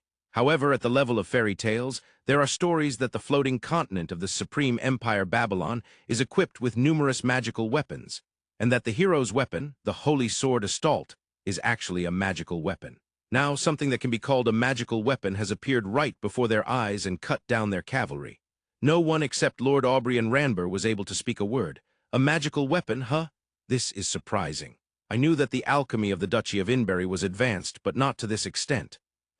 Alchemy. Now that I think about it, could the artificial golem also be considered a magical weapon? Once Lord Aubrey thought that far, he issued orders to Ranber beside him. Ranber, hurry to the rear and fetch Dr. Frank. Why, yes, understood. With that, Ranber hurried off. Dr. Frank. The genius alchemist, Frank de Verde, who succeeded in creating artificial golems. Q-ha-ha-ha, wah-ha-ha-ha, what a sight! As the green light flashed and sliced through the vanguard cavalry, Frank de Verde burst into laughter. Those around him, instead of reproaching him, stood speechless, merely staring ahead where the light had flashed. Amidst this, Frank de Verde continued his monologue. What a sight indeed! Is that Vedra? Isn't it Vedra? Vedra. Though I can't believe it's the completed version, well, it is Vedra. Then what does that mean? Is Kenneth here? Did Kenneth also give up on the kingdom and seek asylum in the duchy? No, that's unlikely. He cherished his parents. He wouldn't leave his parents to go to another country. If that's the case, why is there a Vedra imposter in the capital city? The most plausible explanation is that the research results were stolen. That's possible. While Kenneth himself wouldn't do something so foolish, a leak from where he submitted his research results is certainly plausible. How despicable to steal someone else's achievements. Well, in any case, he grinned and continued. It will serve as a test run against Vedra. With that, Frank de Verde chuckled. It was at that moment when Lord Aubrey's orders were being executed that Ranber arrived. Your Excellency, I have brought him. Before Ranber could finish, Frank de Verde spoke with urgency. I'll deploy the golem. Dr. Frank, of course, that's the plan. However, I want to know what that green light is. Lord Aubrey promised to listen to Frank's request and sought information about the green light. Well, that is Vedra, though it's likely a Vedra imposter. Still, it is Vedra. And what is this Vedra? The kingdom's secret weapon. With that, Dr. Frank smirked with one side of his mouth. Upon hearing this, Lord Aubrey was indeed astonished. Why is the kingdom's secret weapon in the capital city? No, that's not important right now. The fact that Dr. Frank seems to know a great deal about this Vedra is a stroke of luck for us. If it's a magical weapon of the kingdom, it was either developed while Dr. Frank was still in the kingdom or by another genius, Baron Kenneth Hayward. Either way, there seems to be a chance we can deal with it using the artificial golem. Just as Lord Aubrey thought that far, Dr. Frank offered additional information. That is a wind-type magic, generating shockwaves of wind. Each shockwave is so fine that it appears to shred, but there's something I'd like to try. I may lose one of the golems, but since this is a battlefield, sacrifices are unavoidable, right? Yes, I leave that to you. If you say it involves sacrificing soldiers for the sake of experimentation, I would hesitate, but with a golem, feel free to do as you wish. Lord Aubrey promptly responded with no issues to Dr. Frank's inquiry. All right, deploy Golem Model 1. Dr. Frank spoke into a small magic stone held in his left hand. This was a communication alchemy stone for the subordinates within the Golem squad. It has the same mechanism as the one Dr. Frank created when he was in the kingdom, but with a separate inner magic stone for magical power storage, allowing it to be used by those who cannot use magic. Of course, Dr. Frank himself can use magic, being an alchemist, and with both fire and wind attributes. Therefore, the reason for placing another magic stone inside is not for himself, nor is it for someone else. It was simply an experiment that seemed possible. When he tried it, it worked. That's all there was to it. Dr. Frank is not a mad scientist. If it might inconvenience someone else, he would hesitate. Though ultimately he might go ahead with it, he wouldn't pursue his interests at the cost of someone else's life. However, if it isn't so serious, if he wishes to try something, then he will try it. That is the kind of man Dr. Frank de Verde is. Captain, there's been movement from the enemy. After the flash of Greenstorm, Deputy Captain Meredith ran to Nigel, the defense captain, with a report about the reason the castle gate's magical defense mechanisms were not functioning. The two quickly climbed up onto the nearby castle wall. What they saw from there was, "What is that?" A murmur escaped from Deputy Captain Meredith's lips. However, Captain Nigel already knew what it was. No, to be precise, he suspected it was probably that. That must be the newly developed artificial golem. As the public capital defense captain, Nigel received quite a bit of high-level confidential information. Among that, the most critical piece of information regarding the defense of the public capital had been communicated by Salary, the head of the intelligence department, the artificial golem. It was likely that the golem approaching slowly was the one in question. "We need to hurry back to the central command." With that, Captain Nigel said as he led Meredith down the castle wall in a hurry. There was no way to stop it other than with Greenstorm, and the earlier dispersal type wouldn't work. However, one thing was nagging at Nigel's mind. The approaching artificial golem was only one unit. Just observing for now? Even if that was the case, if they could destroy it completely, the enemy would be at a deadlock. Nigel decided to compartmentalize his thoughts. Focus and take aim.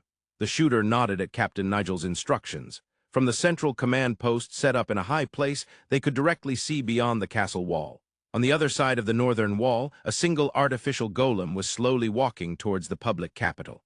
Considering the reflection of that light, its exterior must be metal, probably steel. Generally, the Greenstorm dispersal type is not effective against it. However, if focused, it can easily pierce through steel. Just an artificial golem, what is it? Nigel thought this inside his mind to reassure himself. Even if he was told it's fine or you can do it, he knew he wouldn't truly understand unless he tried it out, especially when it came to the latest technology. The enemy golem will be in range in 10 seconds. The report from the observer snapped his consciousness back to the scene, and then, in range in 3, 2, 1, shoot! With that command, once again, a green light was emitted from the spire. However, this time, rather than sweeping across the area, a single beam of green light, about the thickness of a human arm, shot straight into the chest of the artificial golem and pierced it. The penetrating light eventually dispersed and vanished. The remaining artificial golem slowly fell backward. "Enemy destroyed!" "Woohoo!" Cheers echoed within the command post, even louder than when the first shot was successful. It had been effective against the enemy's secret weapon. Moreover, it had been a perfect shot. Maybe they could win after all. Given the disparity in forces, the victory seemed hopeless even to the lowest ranks, so this achievement sparked a sense of hope. However, this cheer did not last long. Enemy reinforcements of artificial golems incoming. The observer's voice extinguished the cheers within the command post. "How many?" Captain Nigel was the first to regain his composure and ask. "Approximately 20. That's nearly all the ones reported." According to the information Salary, the head of the intelligence department, had conveyed, the presence of about 20 artificial golems had been confirmed. And now they were coming out. However, a natural question arose. Why are they coming out now when we just perfectly shot one? Isn't it supposed to be a valuable secret weapon? Did they think they could overrun us with numbers since it was just one focused shot? The enemy is General Aubrey. I can't imagine they'd think so simplistically. But who knows? Nonetheless, there was no option but to shoot Greenstorm again. Prepare to intercept with the focus type. Shooters fire as soon as you're in range. After that, permit continuous firing as soon as you're ready. Understood. It was better to have the shooters fire continuously than have Nigel give instructions one by one. In reality, 20 units posed a threat.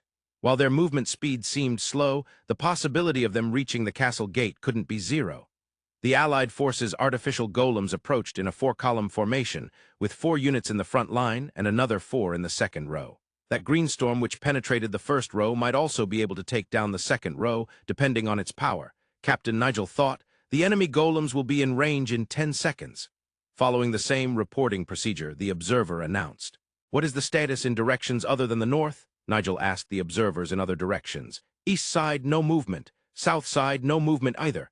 West side, no movement." Feeling a sense of unease, Nigel asked the observers, but found nothing particularly unusual. "I have a bad feeling, a premonition, an unease, just a hunch." These can all be conclusions drawn unconsciously by the brain based on a person's past experiences and knowledge. As a man standing on the battlefield, Nigel couldn't ignore those feelings. It was only natural that he had been saved by such intuitions before. That said, there was presently no choice but to shoot Greenstorm.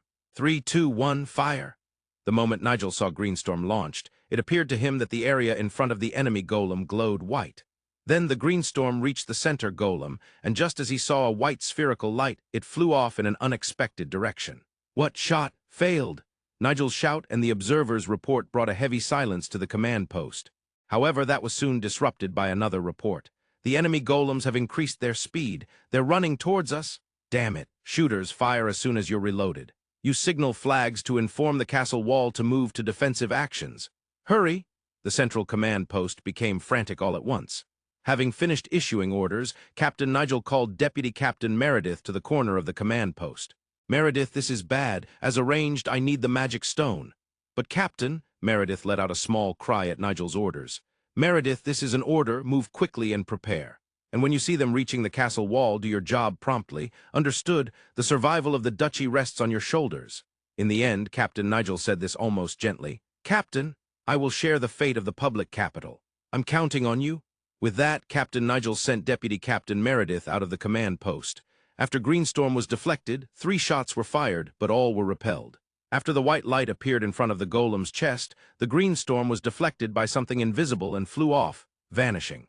Once the artificial golem reached the castle gate, it began to strike, and the gate burst open without any significant resistance.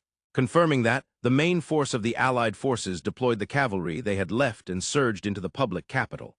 Opening gates in all directions, they proceeded to occupy the central command post and secure the spire. It didn't take long for the entire public capital to fall into the hands of the Allied forces. When the public capital fell, Deputy Captain Meredith was already riding south, heading further south. Captain, I will definitely deliver this, she murmured while holding onto a bag containing something precious. The duchy castle is completely empty. The magical weapon at the spire has been destroyed. The remaining residents number about 500 in total. Reports came in one after another to Lord Aubrey. However, the reports were all unfavorable. As expected, the Duke's family escaped first. The magical weapon has been destroyed. Well, it can't be helped. Lord Aubrey let out a small sigh and walked to the plaza in front of the central command post. His guards hurriedly followed. Even though they had occupied the public capital, it couldn't be definitively said that there were no hidden archers or mages. If something were to happen to Lord Aubrey, Lumber, who was watching from the side, could easily understand the worries of the guards. After all, Lumber was a similar victim. That said, no matter how many times it was said, Lord Aubrey's actions did not change. He would say, I understand, but in reality, he understood nothing. If he were a pure politician, he might be more concerned about his own life, but Lord Aubrey was originally a man of the battlefield. Though he had no experience as an adventurer, he had been to many battlefields. Because of that, he might have come to regard his own life lightly. No matter how careful one is, one dies when it's time to die. It's a rather bleak statement, but that's how Lord Aubrey came to think. In the plaza, the surrendered defense team members were seated. At the forefront was Captain Nigel of the defense team. When Lord Aubrey stood before Nigel and the others, he introduced himself. I am Aubrey Hubble Coleman, appointed as the dictator of the Allied forces. May I ask your names? Captain Nigel was clearly surprised. It was remarkable that Aubrey introduced himself. Moreover, he did so with his full name. Even though it was a public capital of an occupied city, it was not common for someone to introduce themselves before mere defense troops and ask for their names. The image that Nigel had of Aubrey was that of an excellent and famed general, but also an arrogant and haughty man. Had he unconsciously ingrained such an image over time? Or was the man before him merely acting as someone different? In any case, he couldn't ignore being addressed by the leader of a nation. I am Nigel Madden, the captain of the Public Capital Defense Team. They are my subordinates. I don't care what happens to my life, but could you please refrain from harming them and the citizens of the public capital? Nigel bowed his head, cutting the greetings short. Captain, from the surrounding defense team members, quiet sobs and murmurs could be heard. Lumber, are the citizens being harmed? No, under your excellency's name, all harm and looting against the populace is prohibited. So far, we have received no reports of such actions. In our army, if such acts are discovered, it results in beheading, regardless of rank. That is good. Under my name, I will guarantee the safety of the citizens. Is that really enough? It was Lumber who became agitated at Nigel's question. Lord Aubrey answered quietly. All right, Lumber. It's only natural to be concerned. However, Nigel, think about it. We are trying to take control of this city. Is there any benefit in earning the citizens' hatred? Moreover, if we were to commit massacres here, and that reputation spreads to the surrounding cities, wouldn't the resistance of those cities become obstinate? Not only out of compassion, but also from the standpoint of governance, harm and looting against the populace is unacceptable. Rest assured, having been explained this rationally, even Nigel felt relieved. I have only one thing I want to ask. If possible, I would like you to answer. There are things I cannot answer due to my position. As Lord Aubrey's inquiry was met with a grimace from Nigel, he responded. Though he was grateful for the assurance of the citizens' safety, there were indeed things he could not answer. In fact, most things fell into that category. Why are there still 500 citizens remaining? Lord Aubrey's question was completely unexpected. Nigel had thought he would be asked about the whereabouts of the Duke of Inbury or about Greenstorm, but the inquiry was about the remaining citizens. Having said he had only one thing to ask, the question of why citizens remained was something he hadn't anticipated. I understand why you defense troops remain. Buying time is the most crucial strategy for the current duchy. However, if that's the case, there is no need for the citizens to stay. In fact, most of the citizens escaped ahead of time. But for some reason, over 500 citizens remain. There may be some who cannot move, but even so, 500 is a lot, don't you think? Lord Aubrey's question stemmed from pure curiosity. In the first place, there was no need to question purely military matters. Most of the events occurring now were within the realm of expectation. This meant that nothing significantly outside of speculation had occurred. As for political matters, a mere defense captain couldn't possibly know. The same went for the whereabouts of the Duke and his family. Such matters were unnecessary to inquire about. Therefore, he simply asked what he was genuinely curious about. The remaining citizens are those who wish to die here if they cannot leave the city. Of course, there are those who cannot move. However, many of those who remain have no idea where they could go if they were to abandon this place now. I see. Lord Aubrey understood that sentiment. He had thought there would be such people, but he had assumed it would be just a few dozen. He was curious about the reasons for the rest remaining, but it seemed that most of the 500 were indeed in that state. It was a good city, wasn't it? Lord Aubrey muttered, turning away. I will guarantee the safety of the citizens and you all. The food, well, it must have been burned, right? We will provide it from our army. For a little while longer, I hope you will quietly accept your status as prisoners. With that, Lord Aubrey exited the plaza. The remaining defense team members were left in a daze, and Captain Nigel was bowed over, lost in thought. He felt somewhat overwhelmed by the greatness of Lord Aubrey. That greatness may swallow all the duchy. Nigel's small, quiet murmur fortunately went unheard by anyone else. Lord Aubrey headed toward the towering spire in the center of the public capital. The spire emitted a green light. There should be the remains of the magical weapon that Dr. Frank referred to as the Vedra imposter. Although he had heard reports of its destruction, he wanted to see it once. He passed by a few sentries and reached the top of the spire. However, there were already visitors. Doctor, you were indeed here. Aubrey, you too are curious? No, however, didn't you say you knew nothing about alchemy? There, Dr. Frank was investigating something with his subordinates. Yes, I know nothing about alchemy. Still, that green light piqued my interest. I heard it was destroyed, but I wanted to see it at least once. Ha ha, as expected of the famed general. How about this? Would you like to hear what I felt? Dr. Frank said with a smirk on one side of his face. He had wished for someone to listen to him, but talking to a foolish person would be meaningless. The best would be a fellow who understood alchemy, but they were not present. His subordinates were still lacking. In that case, it was also interesting to speak with a brilliant man, even if he didn't understand alchemy. He thought so. I would love to hear that. However, if you could first explain the Vedra itself, I would be grateful. First, it is a secret weapon of the kingdom, a magical weapon that utilizes wind attribute magic. It was designed by Kenneth. It is indeed a masterpiece of genius, but when I was there, it was not yet completed. It was not due to his ability, but mainly due to budget issues. And then there was the problem of the magic stones. Magic stones? Lord Aubrey tilted his head. He had just climbed up and seen it momentarily, but there were no magic stones embedded in this weapon, nor were there any rolling around the room. Of course, there were no signs of them being broken either. It requires 2 extremely large wind attribute magic stones to operate. Kenneth was trying to see if he could manage with smaller magic stones or by linking magic stones. He might be able to do it now, but this device was not completed. It remains based on the old design. He must have acquired that old design document. But those magic stones are not here. Yes, they are not. Someone must have taken them out.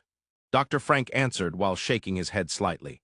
Most likely, it was a member of the defense team who was given orders. The reason for doing such a thing is, there is likely another unit elsewhere, Lord Aubrey said, to which Dr. Frank smirked again.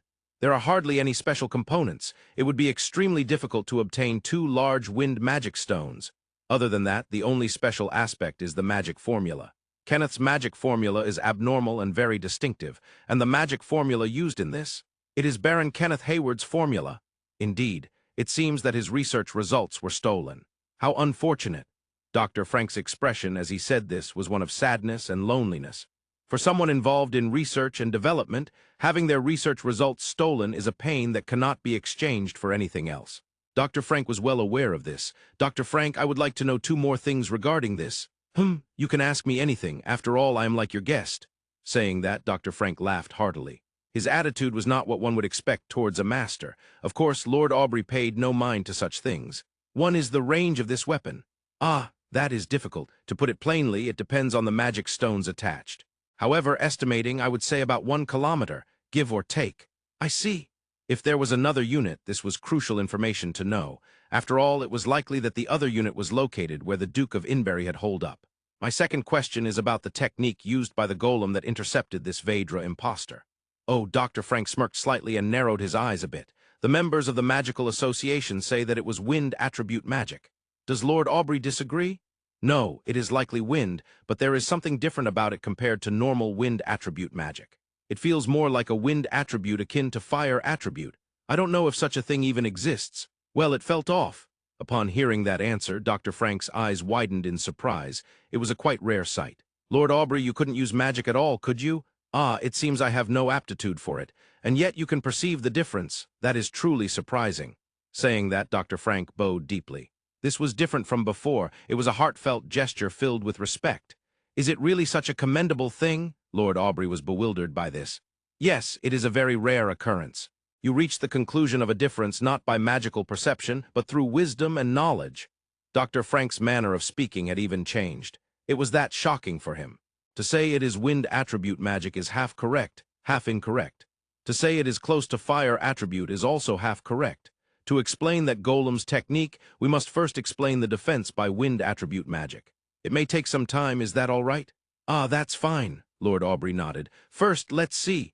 Recall the alchemy tools that generated wind protection carried in the supply squad. For convenience, it was named carriage membrane. Ah, I understand, but couldn't they have come up with a better name than that? It can't be helped, it was named that. It was named. Wait, was it named by? Yes, it was Lord Lumber. Lumber, Lord Aubrey's right-hand man and an extremely competent aide. However, his naming sense, I see, then it can't be helped, he meant no harm. It was just his nature. Indeed. Both Lord Aubrey and Dr. Frank looked down with sour faces. They both understood that the people on the ground had been changing the name to Windjammer due to its terrible name. That was definitely better. The first one to recover was Dr. Frank. Now, regarding that carriage membrane, it generates magic from the alchemy tool placed in the center of the cargo area. The image is similar to a fountain. Water from a fountain that shoots up from the center and spreads out into a thin membrane around it once it reaches a certain height. I see, that's an easy-to-understand analogy. So the water of the fountain is the wind magic. That's why those inside the membrane are not affected at all. Exactly. The National Treasure item located in Whitnash has a similar basic deployment. Thus, the carriage membrane is an inferior version of wind protection membrane, but the genuine Wyvern's wind protection membrane operates on an entirely different mechanism. Oh ho! While Lord Aubrey had never been an adventurer, he had participated in Wyvern subjugation. This had been done while leading the Night Order and the Magical Association under orders from higher-ups. He remembered having a terrifyingly tough time. The Wyvern's protection membrane emits wind from all over its body. Visually, there's no discernible difference, but when considered as a defensive mechanism, it is entirely different. With a carriage membrane, as long as one breaks through the membrane, there is no resistance afterward. However, the Wyvern's protection membrane continuously subjects any arrows or attacking magic directed toward its skin to wind magic. It feels like pushing through a headwind. Given that, it is only natural that one would eventually lose propulsion. Ah, I see. Therefore, when defeating a Wyvern, it becomes a battle of attrition to wear down its stamina, until the protective membrane ceases to emerge. Lord Aubrey answered while reflecting on his past experiences and the current discussion. Now we come to the topic of the golem's technique. As I mentioned, defense via wind attribute magic can be broadly categorized into two types. No, there were two types. Dr. Frank's suggestive words made Lord Aubrey tilt his head slightly. However, the golem's technique was neither. It mixed wind attribute and fire attribute, or rather, it seems to generate small lightning, so to speak. Lightning? Yes, lightning, the kind that shines brilliantly in the sky. If touched, it would give a shock. Yes, if it strikes a tree, the tree would catch fire, wouldn't it? That lightning was used. Dr. Frank spoke while slightly grimacing. It seemed explaining it was challenging. I can't quite imagine using lightning for defense, but it sounds like an interesting technique. That could be used not just for defense, but for other purposes as well. As expected of Lord Aubrey, you understand well. Remember how smoothly the city gates were breached despite the magical defense mechanisms being down. Ah, I thought so. I see, they used that lightning to cut through the city gates. Recalling the gates he had seen being torn apart and blown up upon entry, Lord Aubrey answered. Correct. Although it requires some ore, it is produced relatively well in the eastern regions of the Central Nations, including the Allied forces, so it should not be a problem. I hope this explanation suffices. Anything beyond that would be difficult in this context. Additionally, since they were operated for quite a long time this time, those 20 units will take some time for parts replacements and readjustments. The only first unit that was taken down in the initial strike can be relatively easily returned to the front lines with only simple parts replacements. With that, Dr. Frank concluded his explanation. Chapter Translation: The border town Redpost in the eastern Natore Kingdom. Rio's last stay in Redpost was while escorting Gecko on his way to the Duchy of Inberry. During that stay, he helped remove the tattoo that once marked the former assassin Shafi. However, the expedition army, including Rio, remained outside the town. This was because the town was overflowing with refugees from the Duchy of Inberry. Initially, refugees had spilled out even beyond the town, but most had moved further into the interior of the kingdom. The refugee issue is complicated, Rio muttered quietly as he watched the scene unfold. What came to his mind were the images of refugees he had seen on Earth, the countries that took them in, and the clashes between the people within those host countries. Just saying, let's help because it's sad, doesn't suffice when it comes to the refugee issue. After shaking his head slightly, Rio walked towards his favorite large tree. However, there was already someone there. A B-rank adventurer with a fearsome look, reading a book whose origin is unknown. Hey, I can hear you. As he lifted his face from the book, Abel spoke to Rio. What are you doing here? I was reading until I was interrupted by some water attribute mage, if I remember correctly. To be subdued by such a minor disturbance, Abel, you're still lacking. Yeah, I get that I'm being told something incredibly unreasonable. Rio spread his arms in a what can you do gesture while shaking his head. In response, Abel frowned and countered. In reality, Rio's task had already been completed. The food he had transported from the city of Run using his cart had already been consumed. Although the food brought by Rio came from the city of Run, it was treated as a contribution from the entire southern region. In this manner, food was being transported from the north, east, west, and the central region where the royal capital is located. The reason the southern supplies ran out first was that Hugh had actively contributed the southern food. This was to consume it as soon as possible so that Rio could retract the cart. He was trying to avoid standing out too much. But well, it was already too late for that. By the way, how long do you think the meeting will last? Who knows? Until last week, it seems they were discussing how to cross the border, but now they're hesitant even about whether to cross it at all. The change in discussion topics was triggered by news of the fall of the capital city of Aberdeen. Of course, since they hadn't actually seen the situation in Aberdeen, there were opinions suggesting that the report of its fall might be false information meant to stall the expeditionary force. Including those views, there were three factions discussing. We must cross the border anyway. The majority has already decided, non-intervention, and it's hard to say either way. Rio, of course, had recently kept his distance from the central tent where the discussions were taking place, and so had Abel. Inside, guild masters from various towns had gathered, and Hugh McGrath was also present from the city of Run. Why is this discussion taking so long? Ah, it's probably because the command structure hasn't been decided. There's no clear leader. When Rio asked, Abel replied. Then he began explaining about the adventurers' guilds in various towns. Each town's adventurers' guild has a sort of rank. It's not officially documented, though. The top rank is, of course, the royal capital headquarters. However, the issue this time is that the person sent from the royal capital headquarters is a sub-master. Oh, if the guild master from the royal capital had come, that person would have had command authority. Rio said what he had somewhat imagined. That's right, and following the royal capital headquarters are the 4 largest cities from each direction, north, east, south, and west, and the biggest in the border area, Run. Oh, the Adventurers Guild in the city of Run has a high rank? Rio felt a bit pleased. It's nice when the organization you belong to is highly regarded. Most people feel that way. Well, yes, they've accumulated a lot of achievements. Unlike the largest city guilds in each region, Run, given its border location, is meritocratic. For some reason, Abel said this with an air of superiority. It seems he takes pride in the achievements that their group, the Red Sword, has accumulated. All the largest cities from each region have their guild masters present. Speaking of which, the South's representative was Landenvia from the largest city, Acre. I met him once when I was at the Karate Adventurers Guild. Rio recalled Landenvia, who had been leading the adventurers from Acre when they joined the expedition army. He was a man whom Goro, the daimyo of the city of Kona, called the conscience of Karate. He had been promoted from sub-master of Karate to guild master of Acre. Landenvia is quite capable. The others from the north, east, and west also sent their guild masters, but that only means they are all of the same rank. And the top hasn't been decided. Rio sighed softly. Yes, the meeting was lively yet unproductive. Meetings rarely progress. The guild masters from each region and the sub-master from the royal capital are all of equal standing, but it seems the east and the royal capital are for attacking while the north and the west are for retreating. 2 against 2. Wait, what about the south? The south, or rather Hugh and Landenvia, are said to be neutral, Abel replied with a frown. Hugh is apparently close to the Duchy of Inberry, so that's a bit surprising. I thought he would throw everything aside and join the attack. It's not just about me. Suddenly speaking from behind Rio was Hugh McGrath. In typical situations like this, the one being addressed would be surprised, but neither Rio nor Abel were surprised because they had noticed Hugh approaching. Hey, you guys. At least act a little surprised. For some reason, Hugh looked a bit down. After all, the lives of over 300 adventurers are at stake. Moreover, they are all elite adventurers of C rank and above. If we lose them, it could lead to a crisis for the kingdom. In the kingdom, there are many forests and mountains, and in Phi, forests and mountains are not part of the human world. They belong to the realm of monsters. Adventurers engage in subjugating monsters that emerge from such forests and mountains, or culling them by entering those areas, which is said to prevent the explosive emergence of monsters.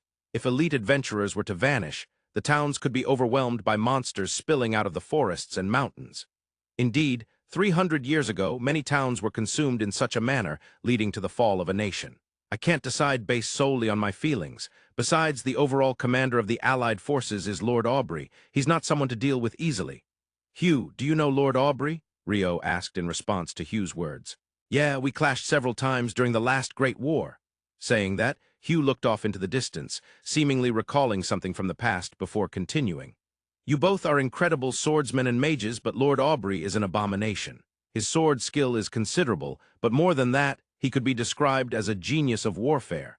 Despite becoming the nation's top leader, the fact that he personally steps onto the battlefield was unexpected. It might be better to withdraw without fighting. Hugh said something like that. Both Abel and Rio sensed that Hugh was quite conflicted, hence he remained neutral. The situation changed 3 days later.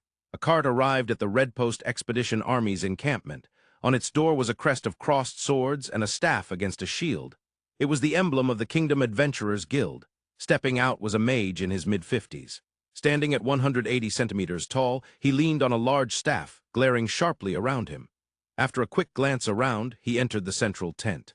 GR Grand Master. The first to notice and shout, jumping up, was Josiah Onserger, the sub-master from the royal capital headquarters. The one who arrived by cart was Finley Forsyth, the guild master of the kingdom's Adventurers Guild. As per convention, the guild master of the headquarters is referred to as the Grand Master. As Finley walked into the tent, all the guild masters stood up to greet him.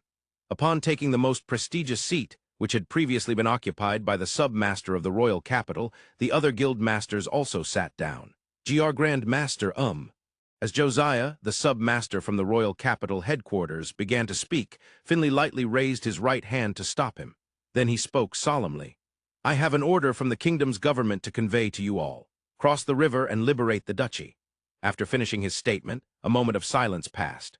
Ooh! Numerous exclamations broke the silence inside the tent. The ones shouting were the guild masters from the central and eastern regions, while those from the western and northern regions watched with expressions resembling someone who had just bitten into something bitter. The guild masters from the southern region, centered around Hugh and Landenvia, remained silent and seated. "Your Excellency, we have a report from the western border of the duchy. At 6 this morning, a group believed to be the kingdom's adventurers crossed the border. Our military's garrison abandoned the border bridge and retreated to the western border town of Rednall. It is said they have fortified their defenses in the town." Upon hearing this report from Lumber, Lord Aubrey tilted his head slightly. "Finally, I thought the decision would be made a bit sooner, but it took surprisingly long." Saying that, Lord Aubrey sipped his tea. "According to our informants, a cart bearing the guild crest arrived from the royal capital, and thereafter an aggressive push was decided. Someone influential has arrived. It is likely Grand Master Finley Forsyth." Upon saying this, he smiled, the corners of his mouth lifting. "Now, Lumber, what should our army do next?" Lord Aubrey asked, as if testing Lumber. "Yes, we should observe the situation. And the reason? Our trump card, the artificial golem, requires a bit more time before deployment aside from the first unit. Furthermore, we have yet to determine which city the Duke of Inbury is hiding in. However, information is bound to reach the kingdom's adventurers from the Duke's side. This means that by keeping an eye on the movements of the kingdom's adventurers, we can ascertain the city where the Duke is located. We will watch as they join forces with the Duke, then strike at the opportune moment," Lumber stated confidently. However, Lord Aubrey wore a mischievous expression. "Ah, did I make a mistake?" "Half correct.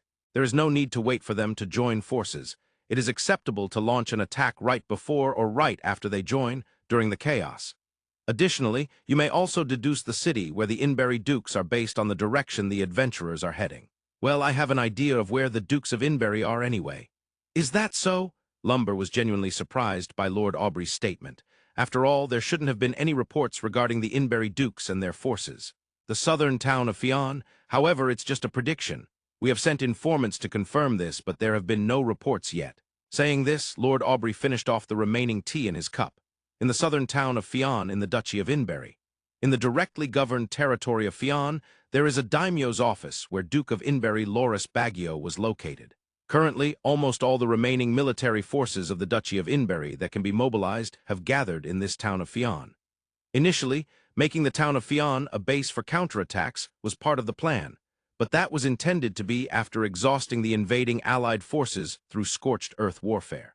However, with the royal capital falling much earlier than anticipated, and almost the entire northern region now under the control of the Allies, with repeated failures against supply lines, the duchy's military found itself in a dire situation. Despite executing scorched earth tactics, the enemy Allied forces showed no signs of exhaustion. The Allied forces that controlled the northern region and the areas surrounding the royal capital had now ceased their invasion. They had stopped their invasion to establish a complete supply line to the royal capital. Loris and the duchy's military leaders had underestimated this point. They had expected to move to suppress various areas after the fall of the royal capital. It was entirely incomprehensible that they had taken the royal capital so swiftly yet chose to remain inactive afterward. "Why aren't they moving?" In the daimyo's office conference room, staring at the map spread out on the table that detailed the entire duchy, Duke of Inbury Loris Baggio squeezed out his voice. "There is no benefit to taking our time invading the enemy nation." Loris's words were valid. As time passes, it is natural for local lords and the populace to rise up and begin revolting. There is no way the acclaimed General Lord Aubrey wouldn't understand this. That's why Loris could not comprehend why they were at a standstill, which was unsettling. Of course, there was no one in the room to answer Loris's doubts. For several seconds, no one spoke. The first to break the silence was Salieri, the chief of intelligence. "Lord Aubrey may be considering colonization by his own people to solidify control over the northern region and the royal capital." Everyone present, including Loris, was speechless. Indeed, they had evacuated as many of the duchy's citizens as possible due to the scorched earth tactics. Especially, the towns and villages along the route to the royal capital from the northern region, which would become the first targets for the Allied forces, had been evacuated first. Additionally, many villages had their buildings set ablaze or their wells destroyed. They had taken extensive measures so that the Allied forces would not make use of them, even as soldiers shed tears before the weeping villagers. Thus, it was true that vast lands remained vacant, inserting immigrants from the Allied forces into that land. It is a plausible idea. It seemed unlikely that they would be satisfied with merely controlling the northern region and royal capital, but solidifying their foothold first seemed quite possible. "Salary, do you have any basis for that, or has any information come in?" Despite the shock he received, Loris sought confirmation. We have not been able to confirm any immigrants themselves. However, the scale of the road maintenance from the northern border with the Allies to the royal capital is of an unprecedented magnitude. It has been observed that construction is underway for a nearly straight road 30 meters wide. It seems excessive for just military marching. I see. A 30-meter wide road is quite expansive. To compare it to modern Earth, it would be like a road with 4 lanes on each side, essentially over 8 lanes wide, perhaps reminiscent of some oil-rich kingdom. Again, silence enveloped the conference room. The next break in the silence did not come from someone speaking up. It came from a report. After reading the report handed to him, Salary immediately passed it to Loris. Loris read the report twice, nodded vigorously both times, and then spoke. Listen. About 300 elite adventurers from the kingdom have crossed the border and are marching to join us. The commander is Grand Master Finley Forsyth. Moreover, that army includes the hero of the last great war, Master McGrath. The impact of this report on the conference room was immense. After a brief moment of blankness, woo-whoa, the cheers of the conference attendees echoed to the heavens. It was only natural as they had been enduring hardships all this time and finally received joyful news. Especially the name of Master McGrath was on many lips. Though he was a foreigner, Master McGrath could be seen as a symbol of the duchy's independence in a certain sense. As a result, he had immense popularity within the duchy, with some even claiming that if he were to come, victory would be guaranteed. It was also reported that intelligence officers from the kingdom had already made contact and arranged to guide them to the town of Fion. As soon as they arrive, the counterattack would commence. Duke Loris of Inbury had already made up his mind, understanding fully that it could be the final battle. The kingdom's adventurer expedition army was advancing through the forest in the western part of the duchy.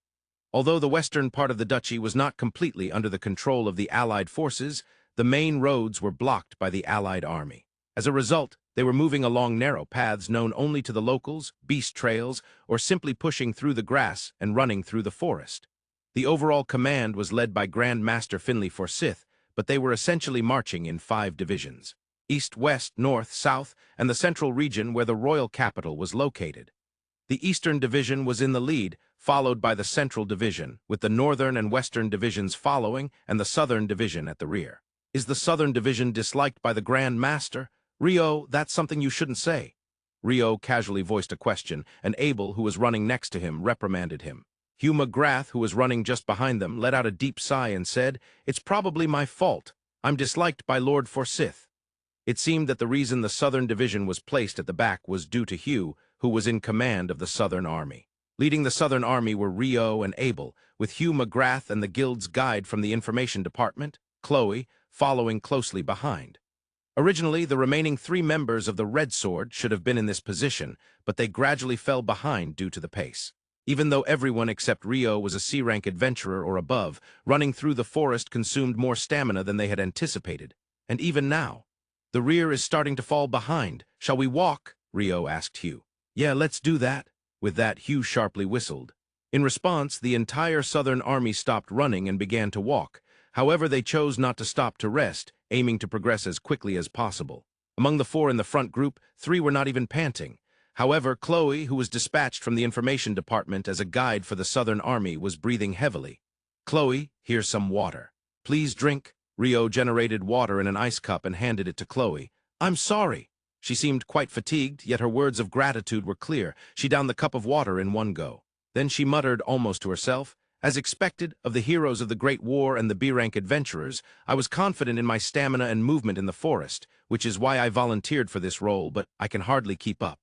It's okay, you're doing well. Everyone else behind is struggling too. These 2 are just abnormal. Saying that, Rio comforted Chloe. Chloe, with her short chestnut hair and bright, lively eyes, was a cute woman. She seemed to be in her early 20s and had 2 well-maintained daggers at her waist. Her height was slightly shorter than Rio's, but still above average for a woman. Being part of the Information Department, she seemed to be capable of close combat as well. Other divisions of the Expedition Army also had Information Department guides, but all the others were male, with Chloe being the only female. I don't like rough men. If there's a capable woman, it's better to have her in the Southern Army, where there are few women. That's why it seems Hugh forcibly pulled Chloe into the Southern guide position. Hey, don't say random things like that. When Rio made a somewhat inappropriate comment, Hugh corrected him. Hearing that conversation, Chloe chuckled a bit. Laughing is effective for recovery from fatigue. Hugh, you really calculated this out, didn't you? I've never heard that before. I'm not calculating anything at all. When Hugh said that, Chloe laughed even more. Seeing this, Rio nodded multiple times. Watching the interaction from the side, Abel muttered, "Rio, you really are attentive in those ways." Abel was sincerely impressed. "So why is it that you are disliked by the Grand Master, Hugh?" Taking the opportunity that they were now walking, Rio asked Hugh, "You're going to ask that?" "Well, to put it simply, I rejected the proposal to marry Lord Forsyth's daughter." When Hugh said that, Rio opened his eyes wide and stared at Hugh. Walking while only turning his face towards Hugh was quite a surreal sight. Chloe, who was walking next to Hugh, looked at him in surprise. Only Abel let out a small sigh and continued to walk, as if he already knew. "Was it that you didn't like her appearance?" I need to be careful with my words. In Phi, there is no concept of sexual harassment. However, this isn't because gender equality is lagging behind. On the contrary, it is because women have considerable strength compared to Earth. Although men are often physically stronger than women, Phi has magic. There are research findings that women have slightly higher affinity with magic than men, and more mages tend to be women. In professions like adventurers, knight orders, and magical associations, which are always on the brink of death, meritocracy is the norm. Thus, no one is discriminated against or sees delayed promotions for being male or female. In such a world, women are strong enough. Words must be chosen carefully. Misphrasing could lead to immediate death. Appearance, Lady Elsie is said to be one of the most beautiful women in the royal capital, Hugh answered, as if recalling something. Rio tilted his head and continued questioning. The Grand Master's family background is, well, not up to par with someone like Hugh, who is called a hero of the Great War. Lord Forsyth is a proper noble holding the title of Earl, and Elsie is his only daughter. The man who becomes her husband would have to inherit the title of Earl. In response to Rio's question, Hugh sighed. Rio tilted his head further. "Ah, could it be that Lady Elsie does not prefer Hugh? Maybe she likes more aristocratic and slender men? That's probably a misunderstanding, but apparently Elsie likes tough guys like me." Hugh sighed even deeper as he answered. Rio's head tilted to almost a right angle. "Why did you refuse?" Rio couldn't think of any reason to reject such a good offer, a proposal like that. "That discussion happened 3 years ago. I was 36 at the time. Elsie was 18. I thought it was too cruel for her to marry someone almost 20 years older than her." Hugh's response was along those lines. "What a trivial matter." Yes, trivial. If there is love, age differences shouldn't matter. Rio thought but refrained from voicing it.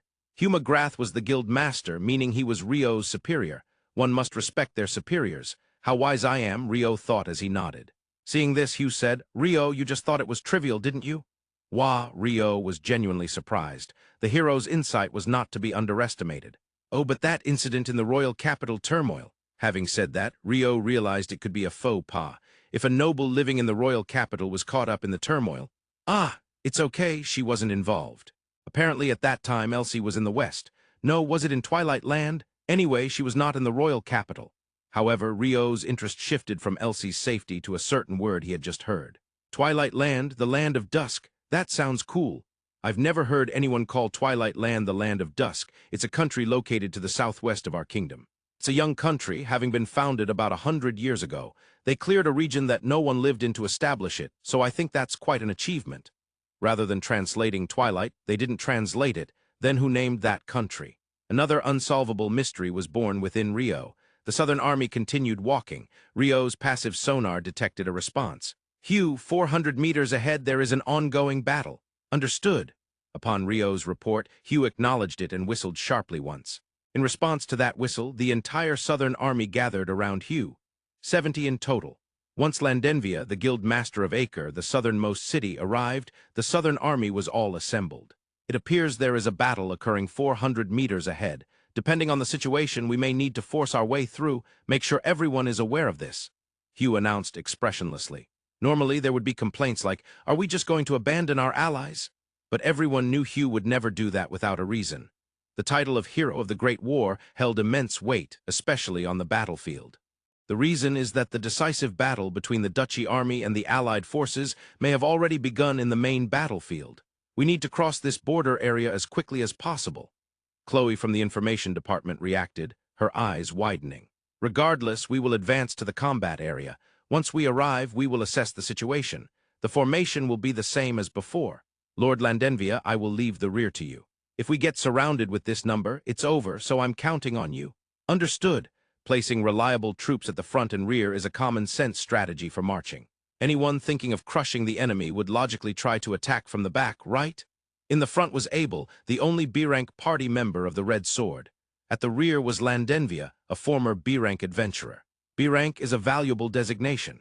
Even the Southern Army, which dispatches adventurers centered around Acre, the largest city in the south, and Run, the largest city in the border region, only has the participation of the Red Sword as an active B-rank party. However, this was still favorable, as the B-rank participants from other divisions were just one each from the Eastern and Central divisions.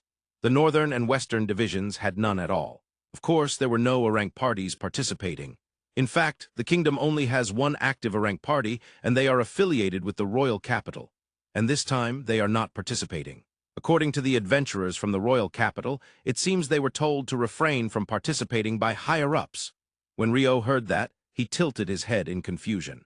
It would make sense to prevent the Knight Order from participating, but stopping adventurers. Perhaps they think this expedition won't succeed. Or maybe simply because, with the complete destruction of the Royal Knight Order, the military force held by the royal capital has significantly decreased, so even adventurers of a rank would want to keep them close. Is that the idea? This too remains one of the many unanswered mysteries. Minutes later, the Southern Army reached the outskirts of the battle. The fighting was taking place in a relatively open area within the forest. The Southern Army remained concealed in the woods as they assessed the situation. "Mud pit," Rio involuntarily muttered. The adventurers were desperately defending against ranged attacks in a place that had turned into a muddy mess. The encircling Allied forces were maintaining their distance and focusing on long-range attacks without charging in. "There wasn't such a muddy ground here before," Chloe quietly told Hugh. Chloe, being from the western part of the duchy and having grown up around this forest, seemed to have a thorough understanding of its geography. In other words, this is a trap by the Allied forces. To create that much muddy ground, it would require 30 Earth attribute mages. Since they can't all gather at once, it seems these adventurers were lured here. Hugh calmly assessed the situation. Not just Hugh, but the adventurers of the Southern Army observing the situation were not panicking. Certainly, the adventurers had fallen into a trap and were being attacked unilaterally, but they had managed to form some semblance of formation and were solidifying their defense around the mages. They should be able to hold on for a while longer. "Rio, scout the surroundings, focus on the enemy's positioning, especially whether there are any horses." "Understood." Following Hugh's orders, Rio focused on passive sonar again and reported. "The enemies are positioned to the north and south of the muddy area. There are about 200 each. Outside of that, there are an equal number of riderless horses." "Riderless horses. So they aren't a cavalry unit?" "Most likely the ones attacking now rode in on those horses. It seems they dismounted to engage in ranged attacks." Rio speculated. "Horses only used for movement. That's convenient. We'll charge into the southern enemy from the side and break through. After that, we'll seize their horses and race to the city of Fion, where the duchy army is. If we break the southern enemy, the adventurers in the mud will find a way to break through themselves." The city of Fion is located in the center of a basin, surrounded by mountains over 100 meters tall to the east and west, and with the Mountain of Demons to the south. The only area where a large army can maneuver is to the north of the basin. The northern side is squeezed by the mountains on both sides, creating a narrow pass. It's as if the area is pinched at the neck, resembling a gored waist that tightens, then expands after a while when you move north. It is certainly a land that is difficult to attack but easy to defend. "Enemy attack!" a soldier from the observation tower shouted, and the bells began to toll. The sound of the bells echoed throughout the entire city of Fion. For military leaders, including Duke of Inbury Loris, this was not unexpected. While it wasn't something they had not anticipated, hearing that a large army was attacking would cause tension for anyone. The military leaders were exposed to that tension. "Activate Greenstorm." The instructions from Captain Meredith echoed in the central command of Fion. At the same time, Duke of Inbury Loris and Knight Commander Stanley arrived at the command center. "What is the enemy's status?" "They are currently to the north of the Narrow Pass cavalry unit. At this speed, they'll be within range in 1 minute." In response to Knight Commander Stanley's question, Captain Meredith replied. Captain Meredith, he once served as the Deputy Commander of the Public Capital Defense in the capital city of Aberdeen. Under the orders of Captain Nigel, he successfully transported 2 wind magic stones for Greenstorm from the capital when it fell, delivering them safely to the city of Fion. It was only natural that he was later appointed as the defense captain of this city of Fion and responsible for the operation of Greenstorm. "All right, we'll lure them in to some extent before sweeping them away with a dispersion attack." The Knight Commander's orders were given. While Captain Meredith was indeed responsible for Greenstorm, the actual operational decisions were made by individuals higher up the chain. For example, in this case, by the Knight Commander himself. Meredith had very little authority, but having witnessed the fall of the capital, he could not remain silent. Knight Commander, isn't it dangerous to lure them in too much? I understand your concerns. However, if we take down a few enemies and they hesitate to enter, we won't be able to effectively utilize this weapon. What the Knight Commander said was indeed reasonable. Given the considerable difference in fighting power, any chance of turning the tide depended on the effective use of Greenstorm. It might be inevitable. However, in reality, neither of their fears came to pass. The Allied forces stopped just at the edge of the narrow pass and the basin, right at the limit of their range. Then the Allied forces split to the left and right, and something whole slowly emerged. An artificial golem, Knight Commander Stanley squeezed out the words. He had received reports. In the capital, the concentrated fire of Greenstorm had been ineffective. Meredith, Duke of Inbury Loras, looked at Captain Meredith and spoke. Loras understood what he was getting at. Your Grace, that is it. That entity was not affected by Greenstorm. Meredith sadly reiterated the painful truth that he had to convey. Of course, this had already been reported in their return, but it was still a confirmation. Stanley, what will we do? Loras looked at Knight Commander Stanley. Stanley was the one in charge on the scene. Stanley himself understood this, and while grimacing, knew he had to make some proposal. If we know that Greenstorm is ineffective, we have no choice but to charge. Will that work? I don't know, but if the Knight Order charges with everything on the line in this decisive battle, perhaps. To be honest, Stanley wasn't sure how well it would go. However, there was no other way. Understood. Stanley, I leave it to you. When Duke of Inbury Loras said that, Knight Commander Stanley bowed and left the central command to lead the Knight Order himself. 3 minutes later, the gates of the city of Fion opened, and the Duchy Knight Order led the charge of the Duchy army. The rain of arrows raining down from the Allied forces could not stop their charge, nor could it even slow them down. In just a little over a minute, the Knight Order reached the Allied forces and the artificial golem 1 kilometer away. Fueled by determination, that charge incredibly broke through the front line of the Allied forces in an instant. It was only natural that cheers erupted from the central command of Fion at that moment. The Duchy Knight Order had smashed through the leading group of the Allied forces, which were desperately trying to hold on. However, the follow-up troops of the Duchy army, which arrived later, also had unusually high morale. Since the beginning of the war, they had been forced to retreat repeatedly under the guise of strategy, never once allowed to engage in full-scale combat. The pent-up frustrations were considerable. From the central command, only one artificial golem could be confirmed, and that one was already swarmed by many Duchy soldiers, rendered inactive and left abandoned in the narrow pass. It was a perfect representation of the violence of numbers. About 2,000 Duchy soldiers joined the charge. Compared to the entire Allied forces, this was quite small. However, at least in this narrow pass, their momentum and frenzy were overwhelming the Allied forces. Finally, the Duchy army pushed the Allied forces back beyond the narrow pass, advancing further. The Duchy army pushed forward. The Allied forces repeatedly retreated. This scene had been playing out continuously. However, the leaders of the Duchy army also began to become calm. Isn't this too fragile? They started to think. Already, most of the 2,000 Duchy soldiers who charged had passed through the narrow pass and were fighting in the open ground to the north. What if, at this moment, an auxiliary brigade of the Allied forces slipped between the Duchy army and the narrow pass? The 2,000 Duchy soldiers would be trapped like mice in a bag. As the excitement cooled, the frontline commanders of the Duchy army realized this fact, and the push for the charge lost its strength. Their subordinates sensed the change in their commanders. While they might not have considered the possibility of being trapped, they could understand that their commander was worried about something. Morale on the battlefield can drop so easily, and Knight Commander Stanley, the highest commanding officer on site, could not shake off the rising doubts within himself and finally gave the order. Retreat! Fortunately, the gap to the narrow pass had not yet been blocked. There was still time.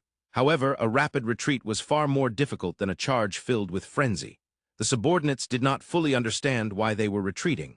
Moreover, they had no idea how far they were supposed to retreat or how they would execute the retreat. Furthermore, the Allied forces were pushing back with an unusual level of order. Without straining, they advanced steadily and methodically. Knight Commander Stanley himself took the rear guard position, directing the retreat while engaging the Allied forces at the front lines. However, Stanley himself felt something strange about the Allied forces' combat. There's no sharpness or precision. Is the famed General Lord Aubrey really leading them? The Duchy army was gradually returning toward the city of Fion through the narrow pass. The retreat was proceeding successfully. Finally, Stanley also exited the narrow pass. The fact that Stanley, as the rear guard, had come out meant that the entire Duchy army was likely to retreat out of the narrow pass to the city of Fion. Hope appeared to be on the horizon. At that moment, Duke Aubrey's mouth curled into a smile, but Stanley was unaware of this. The Duchy army was returning to the city of Fion after exiting the narrow pass, yet the fighting continued. It was only natural, as they had been conducting a fighting retreat, but battles were being fought not just at the rearguard but even deeper within. Yes, the Duchy army and the allied forces were entangled together. As they drew closer to the city of Fion, the first to realize this was Captain Meredith. Due to his duties, he had been thinking about the shooting with Greenstorm, ready for whenever he might be called upon. But if he were to shoot now, he would end up involving his allies. This thought had persisted since they passed through the narrow pass. Surely this was odd. Your Grace, allies and enemies are mixed together and we cannot fire Greenstorm. There's no need to fire yet. Duke of Inbury, Loris did not understand what the problem was. Your Grace, the enemy and our forces are approaching the city of Fion while mixed together. If we don't act, the enemy will reach the city while we are unable to use Greenstorm. At that moment, Loris finally realized the intentions of the allied forces. Parallel pursuit. By chasing the retreating Duchy army in parallel or mingling with them, they aimed to deter a large-scale attack from the city. The city gates were open to allow their retreating allies inside. And the most significant force of the city of Fion, Greenstorm, could not fire due to the high likelihood of hitting their own allies. An invasion towards the city through parallel pursuit. That was Lord Aubrey's intention. Knowing that the artificial golem was unaffected by Greenstorm, they had no choice but to engage in close combat. From the beginning, the Duchy army had been manipulated precisely as Lord Aubrey had anticipated. They drew the Duchy army into the narrow pass, and at the same time they retreated, they pursued. The fact that they allowed them to retreat from the narrow pass was intentional. Not finishing them off along the way was also by design. In fact, it might have even been intentional to make their first charge a success. Crafty, the words squeezed out by Loris were, however, just empty and hollow. At that moment, Lord Aubrey and the leaders of the Allied forces were stationed on the flatlands north of the narrow pass, commanding their operations. The sense of unease that Lord Aubrey felt came from behind the main army, from the north. There were no cries of alarm. However, the battle-hardened Lord Aubrey sensed something was amiss. Was the sound that should have been there absent? Had the expected noises suddenly vanished? At least no one other than Lord Aubrey noticed. But a moment's judgment can determine the outcome of a battle.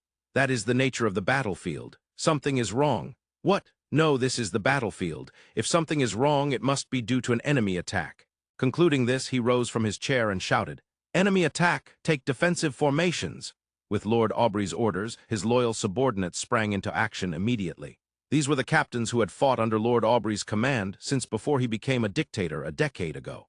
They quickly exited the command tent surrounding the main army and began issuing commands to their troops. They did not fully understand what was happening or what was about to occur. However, Lord Aubrey's mere mention of enemy attack was enough. If he said enemy attack, then an enemy must be assaulting from somewhere. And soon this main force would likely be involved. Thus, he issued orders for interception. Since they did not know where the attack would come from, they would prepare for an all-around defense. Icicle Lance 256, the rounded tip of the icicle lance pierced through the Allied soldiers like an uppercut or smash, thrusting upward diagonally, even targeting their jaws. The reason for not killing them was not out of mercy, but because too much blood would cause nausea from the smell. As the Southern Army advanced, they eliminated a substantial number of Allied soldiers. Leading the charge was Rio, followed by Chloe from the Duchy's Intelligence Department, the Red Sword, and Hugh McGrath.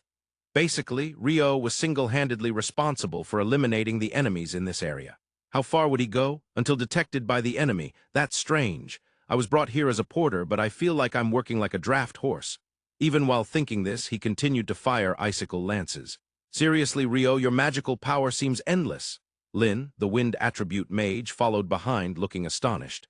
That's strange. I shouldn't be qualified to participate in combat as a D-rank, yet I feel like I'm working harder than a B-rank adventurer. Even while thinking this, he continued to fire icicle lances. Seriously, having Rio around is so convenient. Abel praised his efficiency with admiration. Everyone in the forefront group, excluding Chloe, understood Rio's extraordinary abilities. Even at this stage, Hugh was still careful about leaking information about Rio. In reality, rumors about him circulated widely among the Southern Army. However, because Hugh McGrath was perceived as an adventurer reluctant to share information, no one specifically tried to spread news about Rio. Across the entire kingdom, the name of the hero, McGrath, was held in high esteem, but in the south, it could be said that he gathered almost divine faith. Such was the overwhelming power of the name, Master McGrath. Countless allied soldiers had been knocked unconscious by Rio's rapid-fire icicle lances. Finally, from the front, the shout of enemy attack echoed. The moment that voice was heard, the previously advancing southern army of 70 surged forward in unison.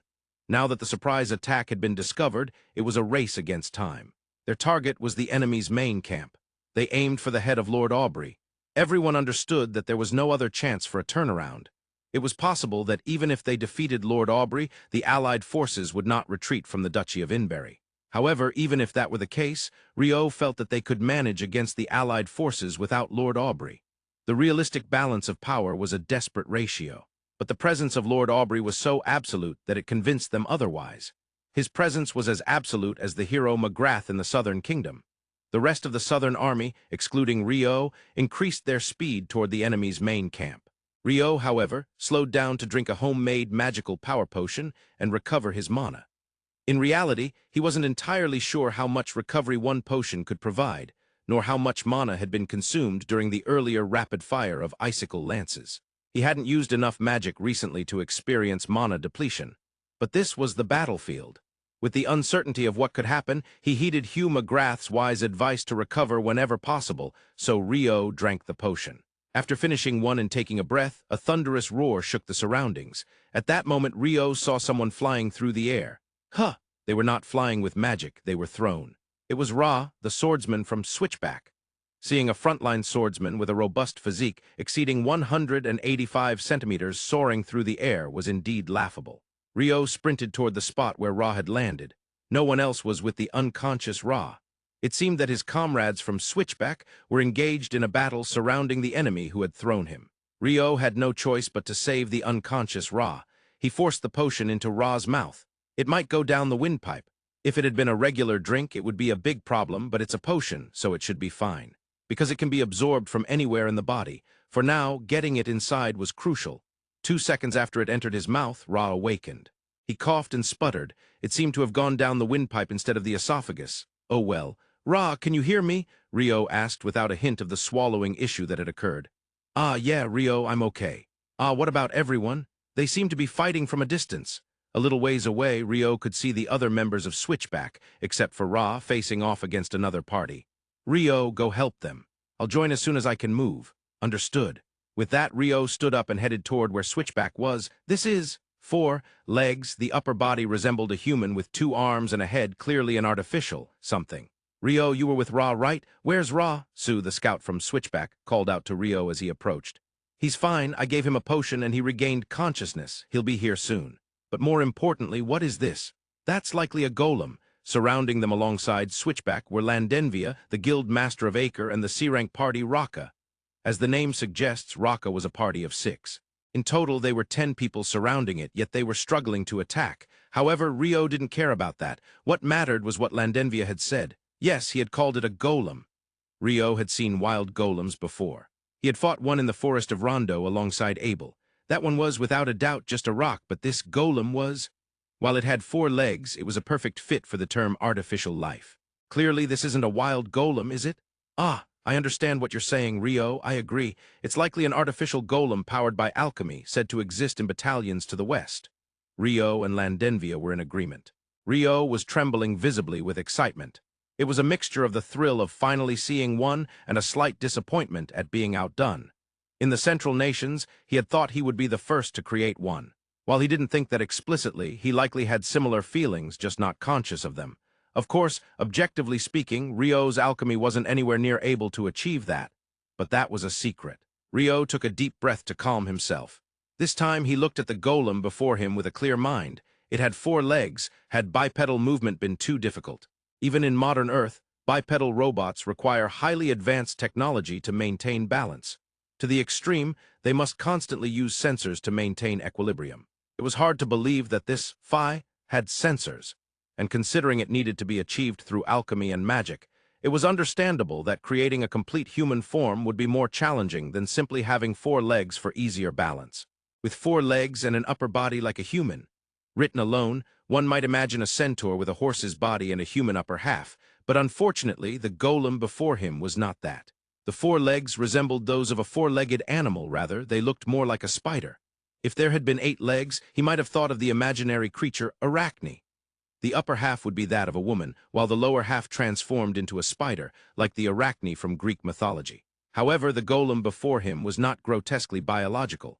Its surface was made of some metal, clearly a hard artificial material, and one could easily imagine its strength, having seen the swordsman Ra being blown away. Honestly, he didn't want to engage in close combat with such an opponent. Turning his attention, Rio looked at his allies surrounding the golem.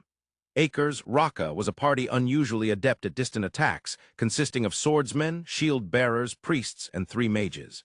Additionally, aside from the scout Su, Switchback had the wind attribute Mage Tan and the priest Nuda. To put it plainly, they had quite a few mages in their encirclement. It was understandable why they had kept their distance from the golem. However, despite having such a wealth of attack magic, all our magic is ineffective. Ash, the fire attribute mage from Raka, murmured. Rio looked over at Ash. Noticing this, Ash continued speaking. Fire, wind, earth, all our attack magic has been blocked. Ash glanced briefly at Rio before returning his gaze to the golem. It was the magic barrier that blocked it, but it's astonishingly hard. Even my fire javelin was blocked, Lendenvia replied. Rio didn't actually know what a magic barrier was, but he could somewhat understand its meaning from its wording. The only spell we haven't tried is water attribute magic. Rio nodded in agreement and began to chant. Then here I go, Icicle Lance. With that, Rio generated an ice spear and hurled it at the golem. Crunch. The ice spear struck what seemed to be an invisible wall in front of the golem and shattered.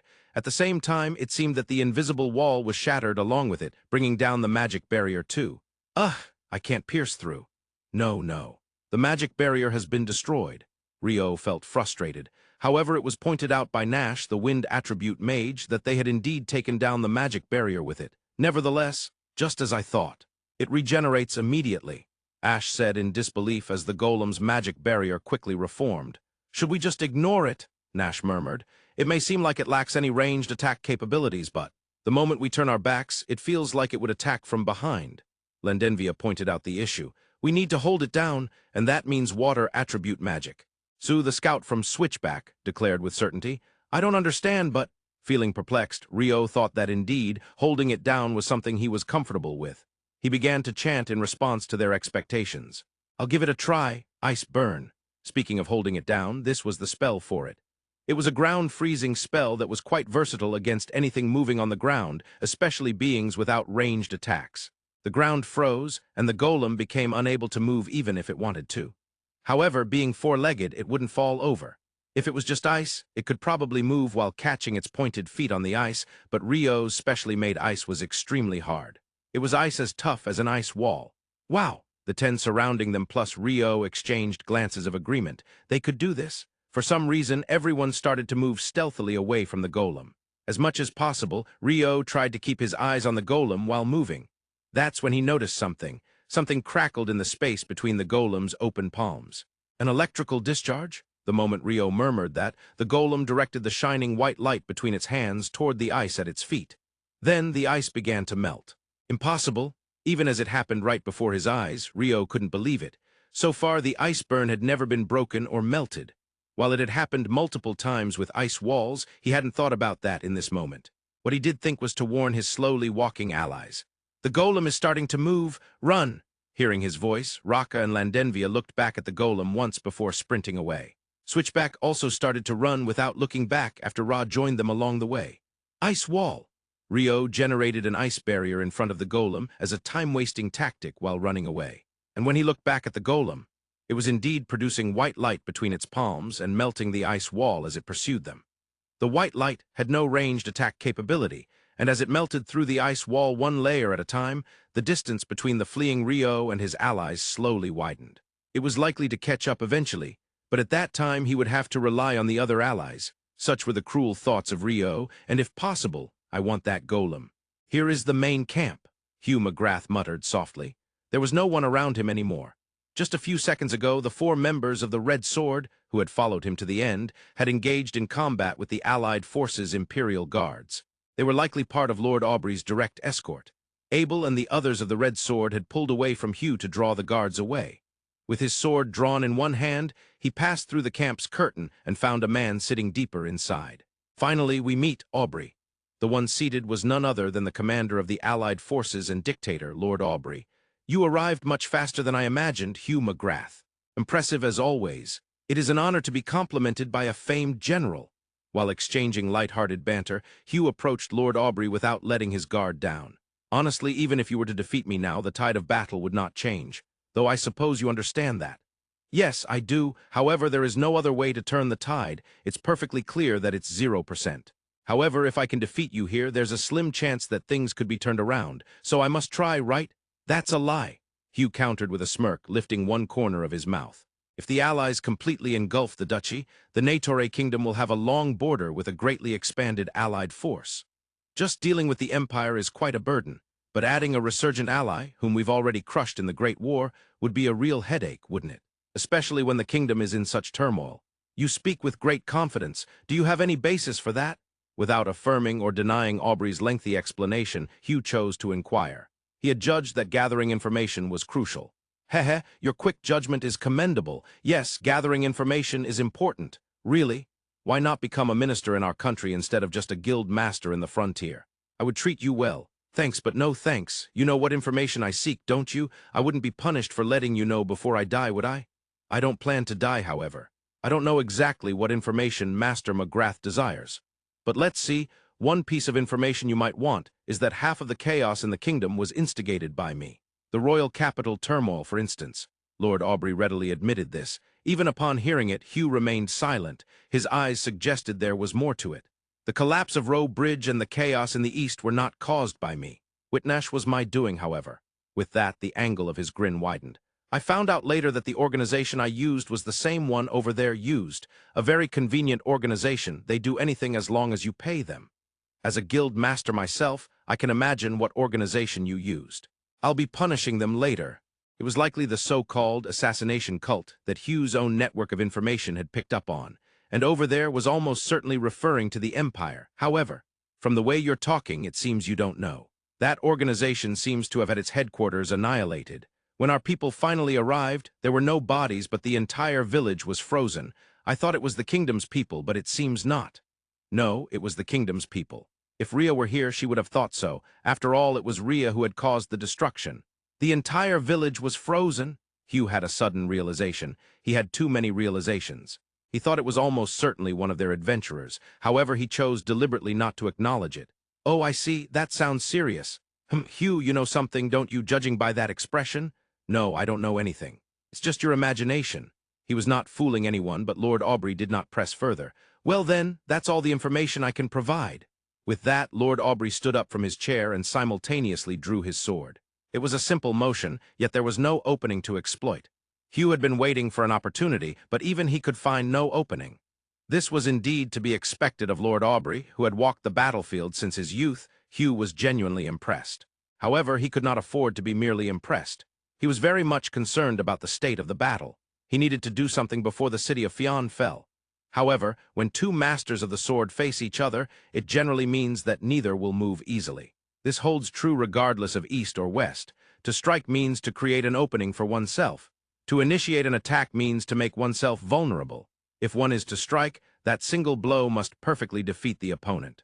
While that could happen in the flow of battle, from a standoff position, it was not something one could hope for. If they were below master level, one might change distance with small footwork, shift the sword slightly, or feint with a shoulder. Such small techniques could disrupt the balance, but at the level of Hugh and Lord Aubrey, that was virtually impossible. The trigger to disrupt the balance came when something fell nearby the two. There was no time to check what had fallen. Both moved simultaneously, and a fierce sword fight began. At exactly 10 exchanges, when they engaged in a sword bind, the two finally recognized that what had fallen was a person encased in ice. To Hugh, it was somewhat familiar, not to the extent of saying he was used to it, but he had an idea of who was responsible. However, that wasn't the case for Lord Aubrey. He had basic knowledge of water attribute magic, particularly that one cannot encase a person in ice. As a battlefield commander, such knowledge was to be expected. Yet what had fallen right next to him transcended that common sense. There was a slight disturbance. However, in this situation, that became a decisive difference. Of course, it was because Hugh did not let the opportunity slip that it became that decisive difference. From the sword bind, Hugh shifted his weight to the left, dodged, and then released his left hand from the sword to deliver a punch to Lord Aubrey's right side. Combat technique. Penetrate. This was something that would be impossible in Japanese kendo or kenjutsu, but that was due to the difference in the sword itself, as well as the difference in the sword bind itself. The armor worn by Lord Aubrey, the commander, was custom-made leather armor, and normally a punch from a mere swordsman wouldn't be enough to do anything, ordinarily. However, what Hugh unleashed was a combat technique. The power was several to over a dozen times that of a regular punch. Even Lord Aubrey was blown away. At the moment he was slammed to the ground, he managed to roll and take a defensive position on one knee, which was impressive indeed. Although he managed to take such a posture, the spit he spat out was mixed with blood. It seemed he had injured his internal organs. Damn, Master McGrath's swordsmanship is monstrous, or rather, to use a fist instead of a sword, you always do something interesting. Lord Aubrey was internally laughing defiantly. Although he was in an overwhelmingly disadvantageous situation, he knew that a more favorable condition was soon to arrive. That was, "Your Excellency." From behind Lord Aubrey, 6 of his Imperial Guards burst through the camp's curtain. The tide of battle had turned. Just seconds ago, Hugh was pondering how to deliver the finishing blow to Lord Aubrey, and now he found himself in a situation where it was exceptionally difficult to make a move. If these were mere rabble, 6 against 10 would not be particularly disadvantageous for Hugh. However, they were Lord Aubrey's Imperial Guards. They must be well trained. Hugh let out a small sigh in his heart. He did not think it impossible to defeat them. However, it would take considerable time, and above all, he would likely not remain unscathed. I might have to sacrifice an arm or something. Of course, he had high-ranking priests like Rio on his side, so any lost limbs could be restored. However, still, it hurts to get cut. Now then, Hugh, I'm sorry, but it seems I'm the victor. Is it really appropriate for a famed general to say such a thing when victory is not guaranteed? As Hugh said this, a bad premonition gnawed at him. Indeed, Lord Aubrey was known as a famed general. This surprise attack succeeded because it exceeded all of his expectations, but such occurrences happen only once in 10 years at best. In this war, such an opportunity would not come again. There was no way a man like Lord Aubrey would casually say, "Victory." Was there something Hugh had overlooked? Hugh was on alert, trying to pick up the presence around him. But that was a trap. By the time Hugh realized it, Lord Aubrey was holding an open vial in his right hand and quickly drank from it. Surely, this was what one would call speechless. After drinking it, Lord Aubrey grinned. "Yes, it's a potion. It healed my injuries." At that moment, Hugh realized that all his plans had failed. 6 Imperial Guards, it would be challenging, but victory was not impossible with sacrifices. However, if a recovered Lord Aubrey joined them, it would be nearly impossible to win. There would be no chance of victory whatsoever. Lord Aubrey's proclamation of victory was aimed at drawing Hugh's focus away from him even slightly. If he could heal his injuries with the potion in that moment, he would create a truly guaranteed victory situation. "Well then, Hugh McGrath, I recommend surrendering. What do you say?" "I refuse." Hugh reflexively declined. He had no ideas on how to break this situation. However, surrender was not an option. The surrender of Hero McGrath would leave an enormous impact. "But what will you do? I have 6 capable subordinates here. Hugh, who do you have?" Indeed, there was no one. It was a desperate situation. However, the situation shifted for the 3rd time. "Hugh, son, there you are. The enemy is creating a golem," and coming through the camp's curtain from behind Hugh was a robed water attribute mage. At this timing, they show up. Hugh McGrath couldn't help but murmur this as he suppressed a laugh. "Coo, coo, coo." It was a laugh like that of a villain trying to stifle their amusement. It was impossible to hold it back. "Sorry, Aubrey, but I've won," Hugh confidently declared. Lord Aubrey looked at him suspiciously and then glanced at the man beside him, who appeared to be a mage. "Do you really think that just having that mage on your side can turn this situation around?" "Yeah. If you surrender now, I promise to send you back home without a scratch. How about that?" "Don't be ridiculous." One of the Imperial Guards couldn't help but shout at Hugh's suggestion. Lord Aubrey remained silent, his expression still skeptical. He was contemplating whether or not Hugh's words were just a bluff. "By the way, Rio, didn't you mention something about a golem?" "Yes. But if the person in front of us is Lord Aubrey, if we defeat him, will it be over?" Rio said this, then drew Murakumo from his waist, the blade appearing. Hugh looked at him with a hint of surprise. "Is that your weapon, Rio? An ice sword, how unusual. It's specifically for water attribute mages. I received it from my sword master." Rio replied while maintaining his stance with Murakumo, not letting his guard down. A mage who can also handle close combat, huh? I see. Perhaps Hugh's confidence isn't just bravado after all. Lord Aubrey murmured softly. He could gauge Rio's swordsmanship from how he held Murakumo. Of course, Hugh didn't hear Aubrey's murmur as he continued. Golems can't be taken home even if you defeat them. Rio's eyes widened in despair at Hugh's sudden declaration. You were definitely planning to take it home, weren't you? But anything you defeat or obtain here essentially belongs to the duchy. That's the rule of a mercenary request. So give it up, Hugh said sternly. I was really interested in it. It has a very interesting mechanism, you see. It generates plasma from the hand, small lightning bolts. That mechanism has a lot of potential applications. Rio skillfully tried to persuade Hugh, but the effort was fruitless. Instead, it was Lord Aubrey who reacted to Rio's words.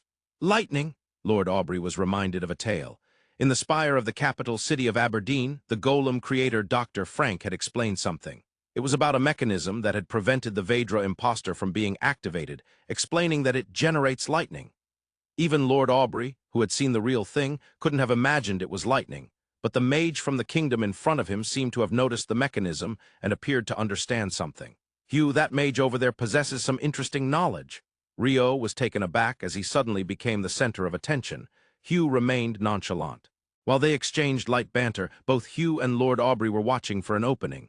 Did I say something interesting? Rio asked in a relatively quiet voice, checking with Hugh beside him. I have no idea, but it seems to have amused the famed general dictator a lot. Hugh answered, raising his voice slightly. Extremely interesting. How about it, May? If you come over here, I shall give you one of those golems. With a face that was hard to read whether it was a joke or serious, Lord Aubrey proposed to Rio. Rio's heart wavered at that proposal. Hey, Rio. Don't be swayed by such things. No, but it's fascinating. More than anything, I'm very curious about the energy source that generates such plasma, lightning. It can't just be a common magic stone, Rio said, tilting his head slightly, still holding his guard. Lord Aubrey and the 6 Imperial guards in front of him were completely vigilant and showed no openings. They all looked like swordsmen, and Rio briefly considered using magic, but he had been feeling an unsettling sensation for a while now. However, as if to ignore Rio's hesitation, the curtain behind Lord Aubrey fell. And what appeared was, reinforcements, huh? Hugh murmured. I have no choice. Rio steeled himself. Ice wall. He attempted to generate an ice wall in the spot where the curtain had been to prevent the reinforcements from joining. Or rather, he tried to create it, but failed. What? Magic nullification? Rio was dumbfounded, and Hugh couldn't help but mutter. No, that's not it. It's not magic nullification. It's like jamming. Yes, more accurately, it's a type of alchemy that interferes with the generation of magic by mixing it with another kind of magic, causing it to fail. But this isn't something a mage did. Not magic nullification, but alchemy that disrupts magic. Although Rio didn't say it loudly, he asserted it strongly. Correct. You are indeed interesting, mage. This was created by our genius alchemist. In this area, magic cannot be used.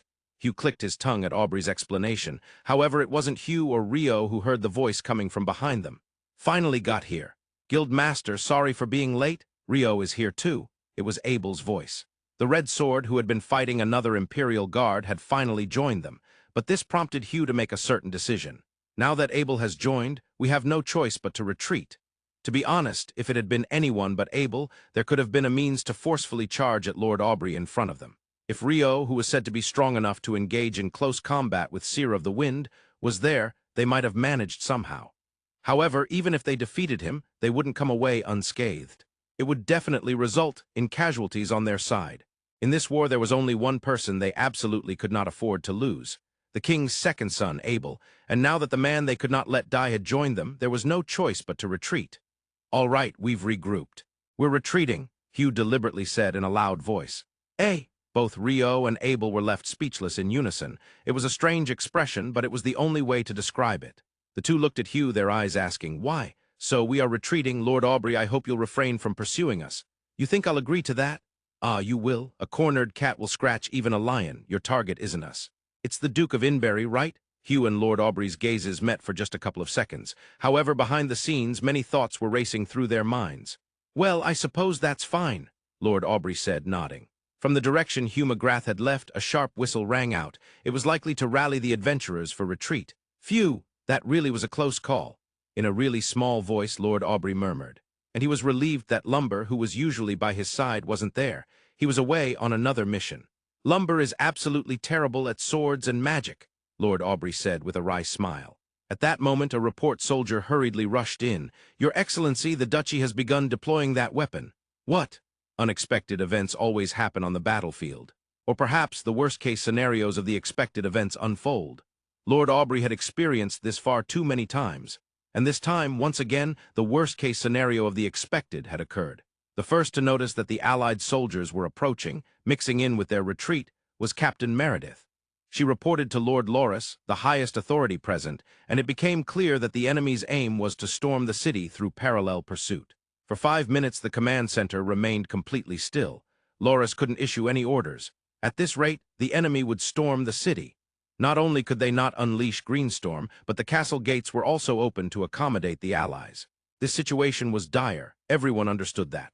Loris understood that too, but what could they do? There were allies outside, and not just any allies. To put it plainly, they were the Duchy's last elite unit, including Knight Commander Stanley. They couldn't simply be discarded. If they closed the castle gates and unleashed Greenstorm, sweeping away both friend and foe. Afterward, there would be no chance for a reversal for the Duchy. Besides, who would follow a lord of the realm that made such a decision? Loris was trying to steel himself. He would accept the enemy into the city and carry out a final defense in the urban area. He was about to issue that order. Just as he was about to give that command, he inadvertently glanced back and noticed his family. His wife and 2 daughters.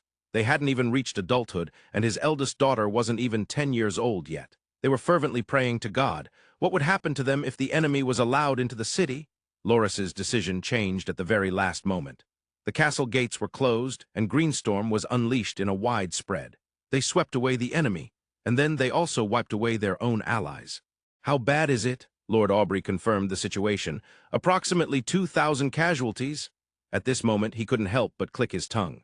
The highest number of dead during this Inbury expedition had been the result of the sweep by the Vedra imposter during the public capital assault. But even then, the casualties had only numbered in the dozens at most. Considering that, the death toll had dramatically increased. All of this, could it be due to my underestimation of the possibility of shooting the Vedra imposter due to fear? Indeed, it had been confirmed that Knight Commander Stanley of the Duchy had also been caught up in this and perished, and reports indicated that the elite soldiers of the Duchy army had been annihilated. Even so, the fact remained that the Allied forces had suffered significant casualties. Lord Aubrey let out a large, deep, truly deep sigh. His silence was not a happy thing for those around him. That said, it was an atmosphere where no one dared to break the silence. The one who could shatter it was, "Your Excellency, Lumber has returned." It was the aide, Lumber, who was recognized as Lord Aubrey's right-hand man. "Ah, good work," Lord Aubrey nodded. "This is a harsh situation we found ourselves in." Coming in behind Lumber and expressing his unreserved thoughts was Dr. Frank. Lumber had gone to the public capital to pick up Dr. Frank and the remaining artificial golems. "It progressed faster than we planned. The first golem was used as a decoy, and the second was used to defend the main camp. It bought us some time. The second golem remains intact. Still, there were various issues, Doctor." Having regained his composure, Lord Aubrey was not offended by Dr. Frank's remarks. It was true that they had suffered heavily. While they had decimated the elite of the Duchy army, their own command had faced a surprise attack, and the assault troops into the city had also suffered numerous casualties. Lord Aubrey had already accepted this reality. The second golem was sent out early because the parts were ready. If it helped, that's a relief. The 20 golems that had been overworked during the public capital assault were supposed to arrive at this timing, but they had managed to send out 1 golem ahead of schedule, aside from the first unit. That was the very golem which had troubled Rio and Landenvia. "I overcomplicated our strategies. We'll proceed with a large army and powerful weapons in a straightforward manner. That's what makes bringing the golems worthwhile." Dr. Frank grinned at Lord Aubrey's declaration. The assault on the city of Fion had begun to advance towards its final phase.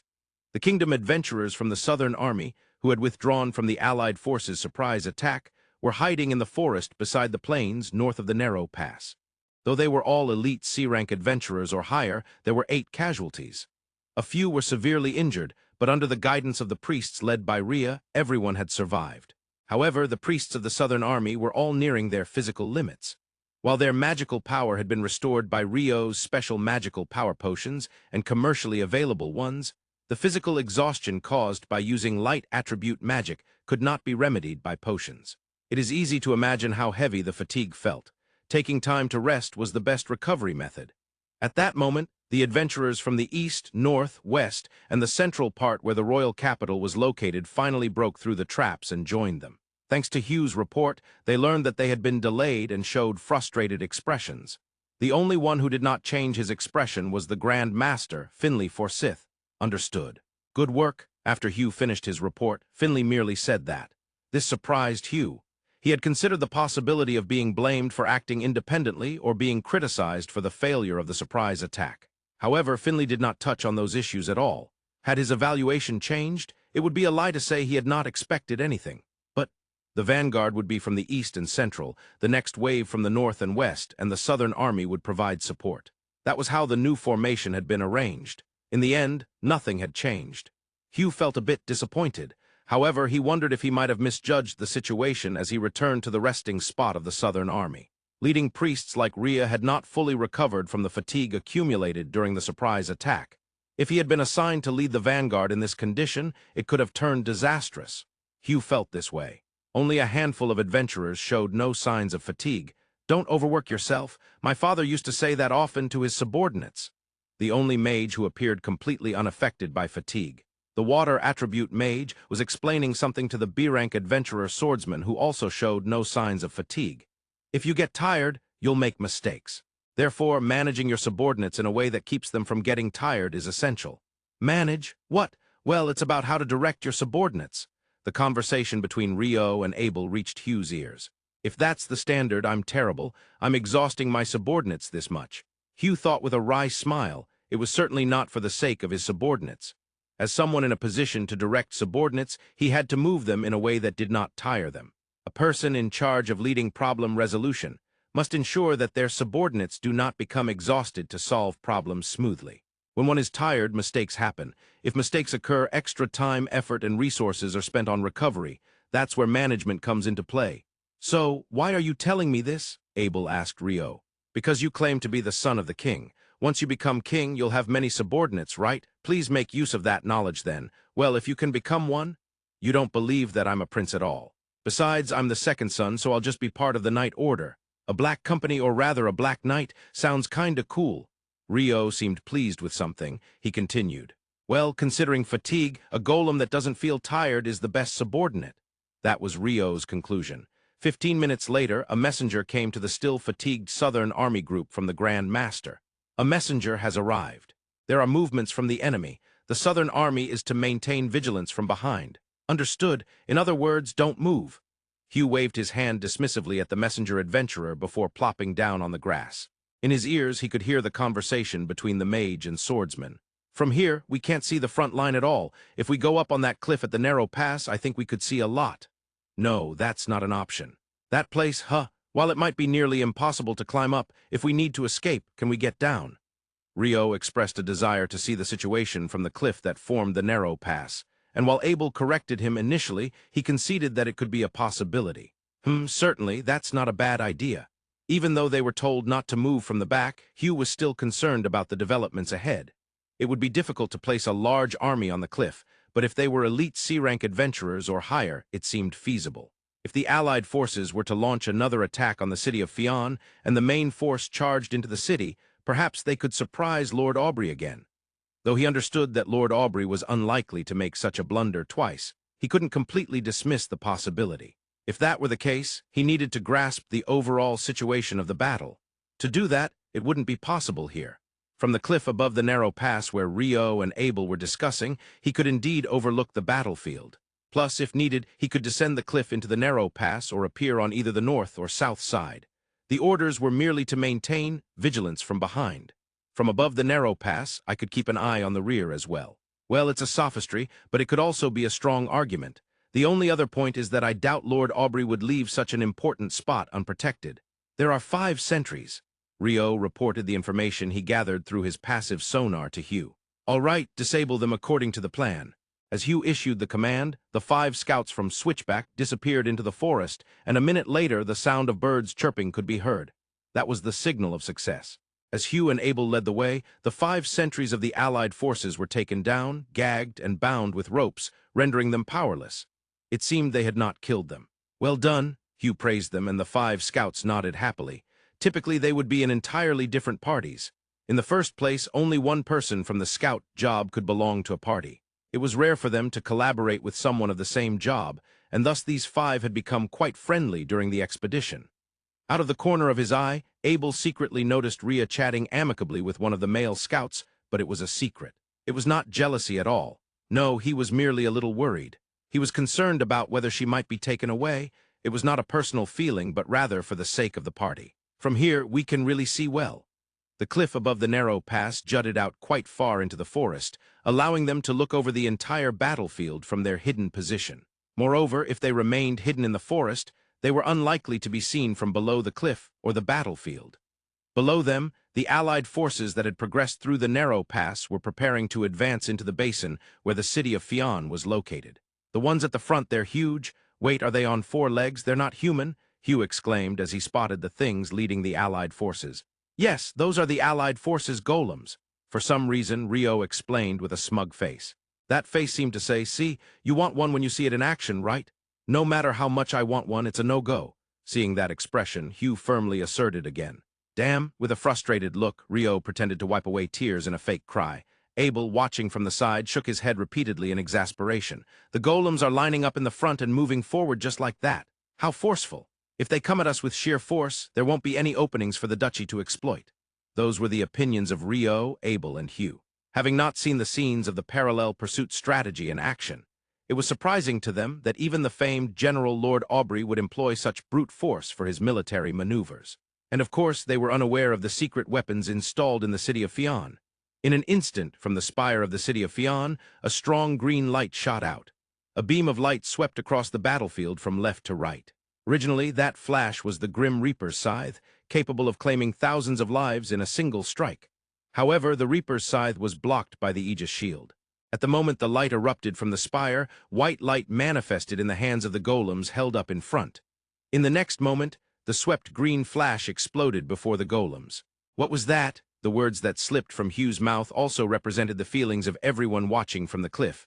Only one person among them had almost understood one aspect. It's a magical weapon. But that was Abel. After the turmoil in the royal capital, Abel had been summoned by his older brother, the Crown Prince, and had received a briefing and information sharing regarding several national secrets. Among them was documentation about the magical weapon, Vedra, being developed by the Royal Alchemy Workshop.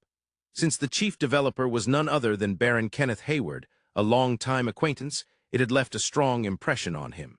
However, he had also been informed that it was currently under the jurisdiction of the Ministry of Internal Affairs, and that development had stalled due to a lack of funds. Knowing that the wind magic stones used for Vedra were those that Abel and Rio had sold. It goes without saying that Abel had been sweating nervously while receiving that briefing. That was why he had noticed the abnormality of what was happening right in front of him. Vedra was, in a sense, a secret weapon of the kingdom. The unusual nature of having a magical weapon that seemingly operated on the same principle and utilized similar wind attribute attacks existing in the duchy was striking. That's an attack with wind magic created from weapons refined through alchemy, right? Rio confirmed with Lin, the wind attribute mage standing across from Abel. If it was a wind attribute mage, they could somewhat sense that it was emitted from alchemical tools.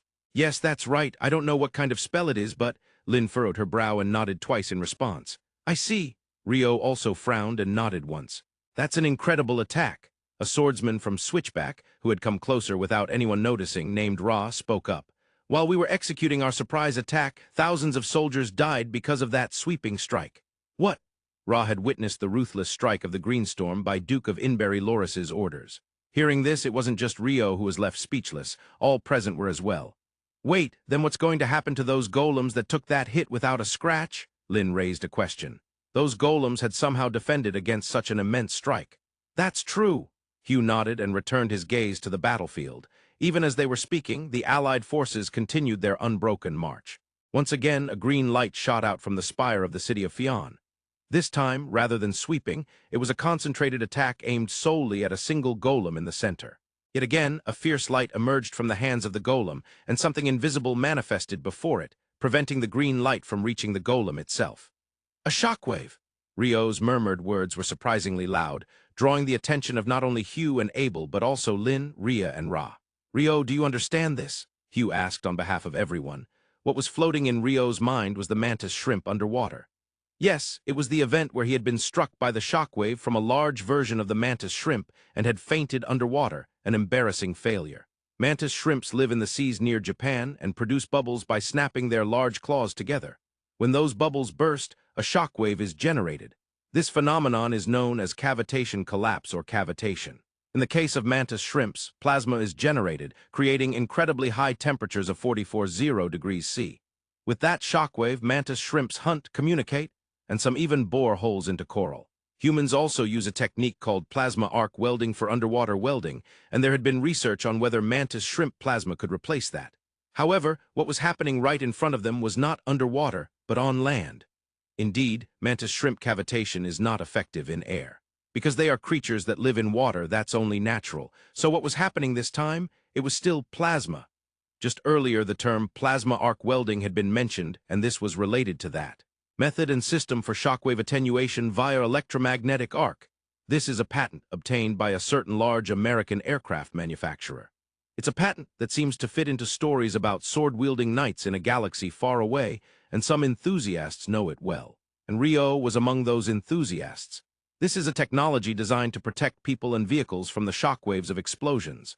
By generating plasma through arc discharges, changes in temperature and air density occur in that area, making it harder for shockwaves to propagate. Thus, it is a technology to protect against the shockwaves of explosions. Rio felt that what the golems were doing was likely that. However, how could he convey this? The small lightning generated in the hands of the golems distorted the air to prevent the wind magic from transmitting. He wasn't lying, and it was difficult to assert it was wrong. Of course, he was utterly lacking in words and explanations, but I see. The men, Hugh, Abel, and Ra, nodded gravely. It was certainly not that they understood logically. Out of pride, they merely pretended to comprehend. And Lin and Rhea perfectly understood that cheap pride. They simply looked at the men with pitying eyes without saying anything. The 15 golems at the front. Behind them, the ranks of the allied forces followed. Greenstorm was avoiding the golems and targeting the ranks behind them. Yet even that, the golems generated electromagnetic arcs in the sky to defend against Greenstorm's attacks. That attack from the city has been completely thwarted. As Hugh remarked, Rhea and Lin nodded. What will the guild master do? What do you mean by what will we do? Abel asked, and Hugh countered. The intent of the question was too vague, and Hugh couldn't read it. Without a doubt, the city of Fion will fall. If that happens, the Duke of Inberry and his family will likely escape, right? Yeah, they probably will. They'll aim for the duchy's revival. Duke of Inberry, Loris, had only 2 daughters and no sons. Those daughters were still quite young, so Loris himself had no choice but to survive and serve as the banner of hope. He couldn't gracefully perish alongside his country. That was Hugh's assessment. If that's the case, from where will they escape, and how will they exit this basin? The guild master of Acre, Landenvia, who had come up behind Hugh, continued speaking. They probably have an escape route prepared from the city. The problem is how to exit this basin, and after escaping, where to go. Isn't it the kingdom? Ra raised a question in response to Hugh's words. Indeed, that seems the most realistic, but whether the kingdom will accept them. Furthermore, it seems it would take time to decide. If that's the case, they would need a place to hide their family from various threats. Should we perhaps carry out another surprise attack on Lord Aubrey? The swordsman Ra made the most radical suggestion, but Hugh slowly shook his head. Lord Aubrey is somewhere within that unit marching toward the city of Fion. Seriously? The Supreme Commander was advancing at the front alongside the main camp.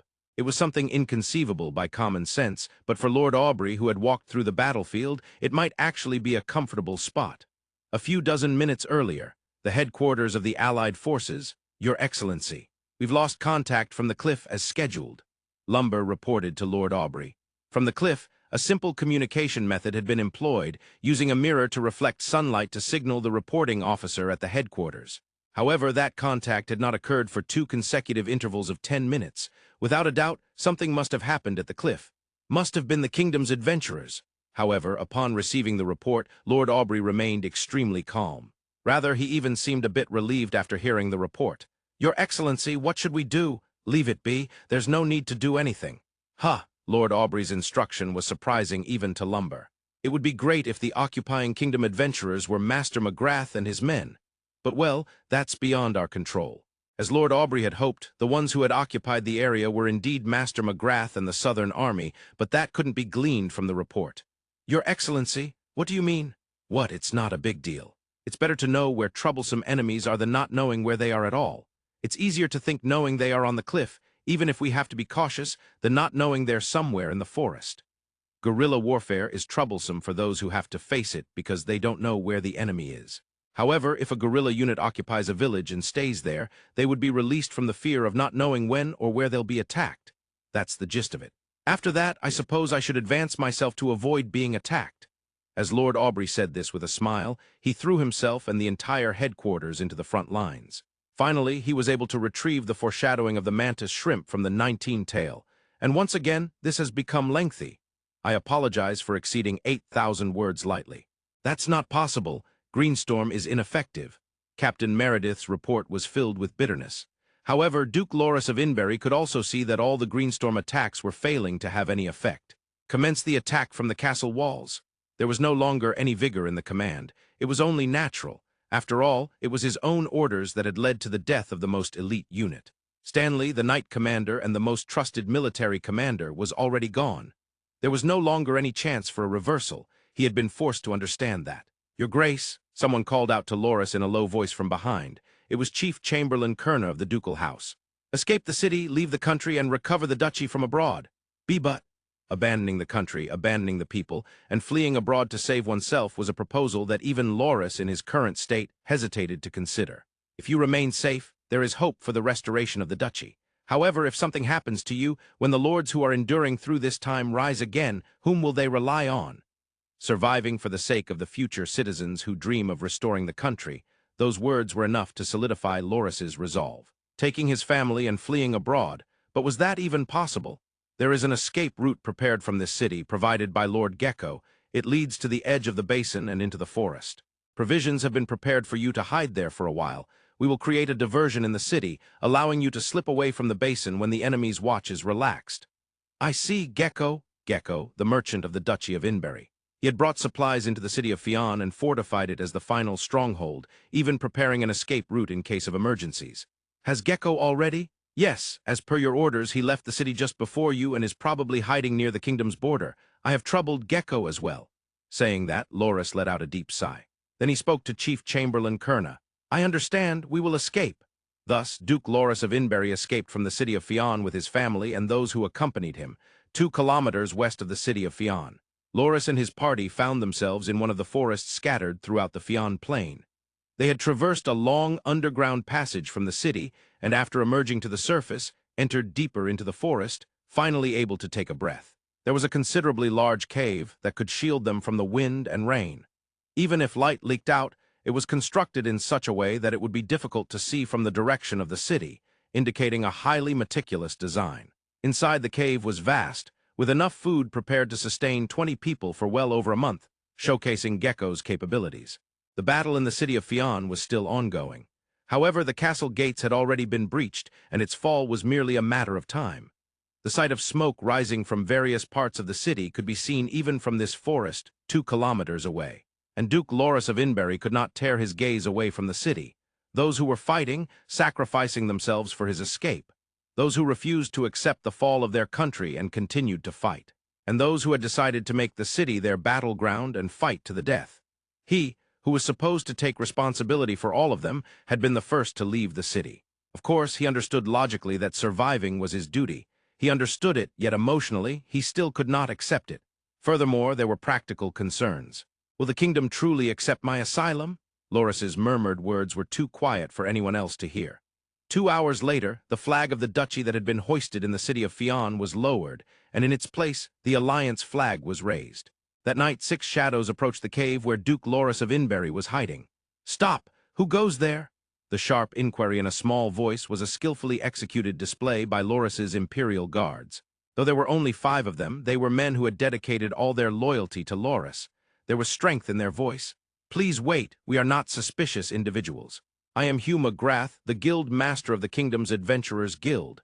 As he said this, one man stepped out from the shadows, revealing his face in the moonlight. McGrath, Master McGrath.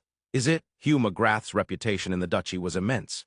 His likeness was even sold, making him one of the most recognized figures after Duke Inbury. And the man who emerged from the shadows had a familiar face to the citizens of the duchy. Yes, it is McGrath. May I meet with your grace? If it's me, I'm right here. As Hugh addressed the guards, Loris had already emerged from the cave. "Your Grace." Upon recognizing Loris, Hugh knelt down in respect. "No, Master McGrath, please rise. I have received reports that you launched a surprise attack on Lord Aubrey's main camp with a small force during the day. To visit a man who has lost his country, I am deeply embarrassed. The fact that you have come here means, yes, as you surmised, I would like to discuss the possibility of asylum in the kingdom." Of course, this was not solely Hugh's decision. It was a directive from Grand Master Finley Forsyth, who led the adventurers' expedition force. Finley himself remained hidden to avoid drawing attention, as it was calculated that having Hugh, known for his fame in the duchy, would cause fewer issues. And that calculation was about to bear fruit. Loris nodded and responded, "Indeed, given the circumstances, I was beginning to think there was no other option. There is another path." A woman's voice echoed from deep within the forest. It was a voice no one had anticipated.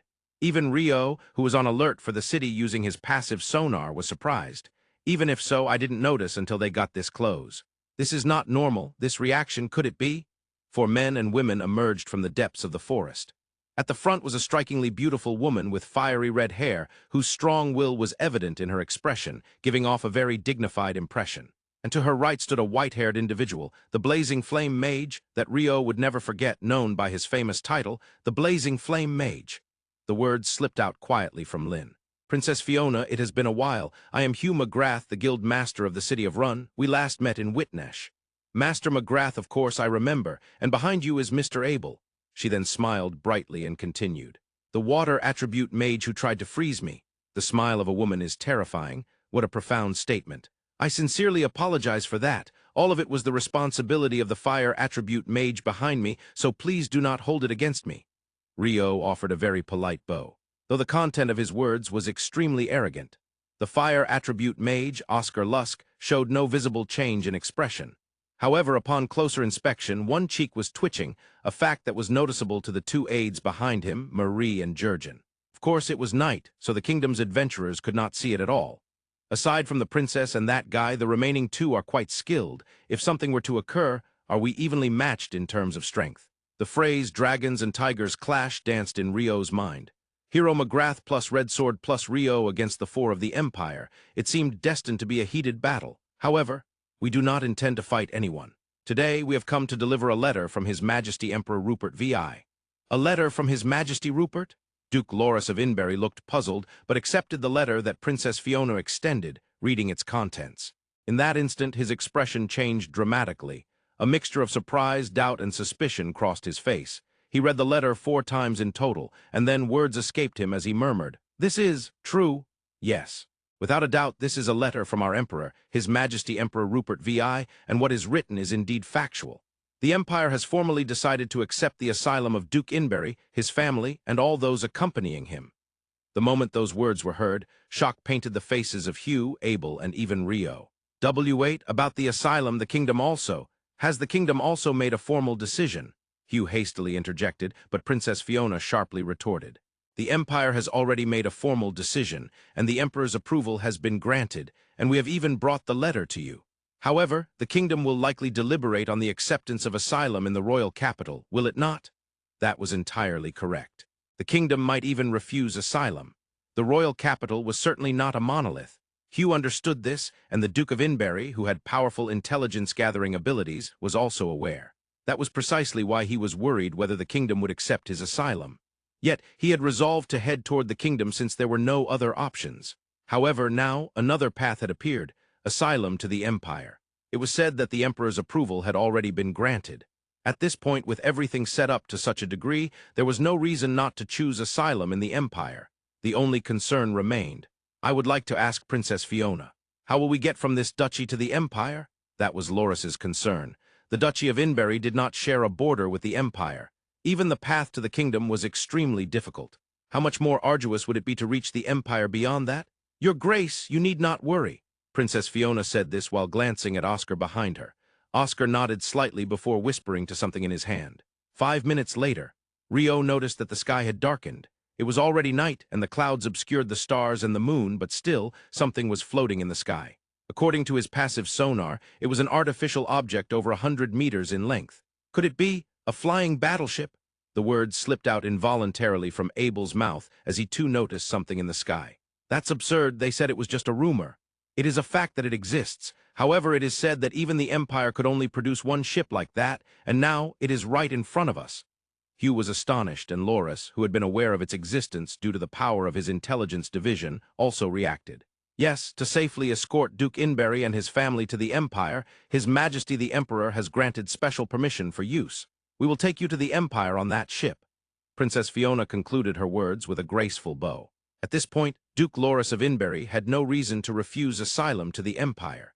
Even after the entirely blackened armored flying battleship melted into the night, Hugh and the others were unable to move from that spot for a while. They had been completely and perfectly outmaneuvered by the Empire. The shock was unexpectedly profound. No, perhaps this was for the best. It may sound harsh, but the existence of Duke Inberry could become a deadly poison. The current kingdom does not have the political means to handle that. Hugh thought to himself, coming to terms with it. If Duke Inberry were to remain within the kingdom, the alliance would extend various hands toward him. When asked whether the kingdom had the strength to fend that off, the answer was very doubtful. If that were the case, it might be better for him to be away from the kingdom. Somewhere far away, yes, perhaps in the Empire, where the alliance would not easily reach. This was the right choice. Hugh thought so, convincing himself. He had convinced himself, yet. Will we be scolded by the Grand Master? Rio's murmur caused Hugh to feel downcast. I see. The only words spoken by Grand Master Finley Forsyth were just that.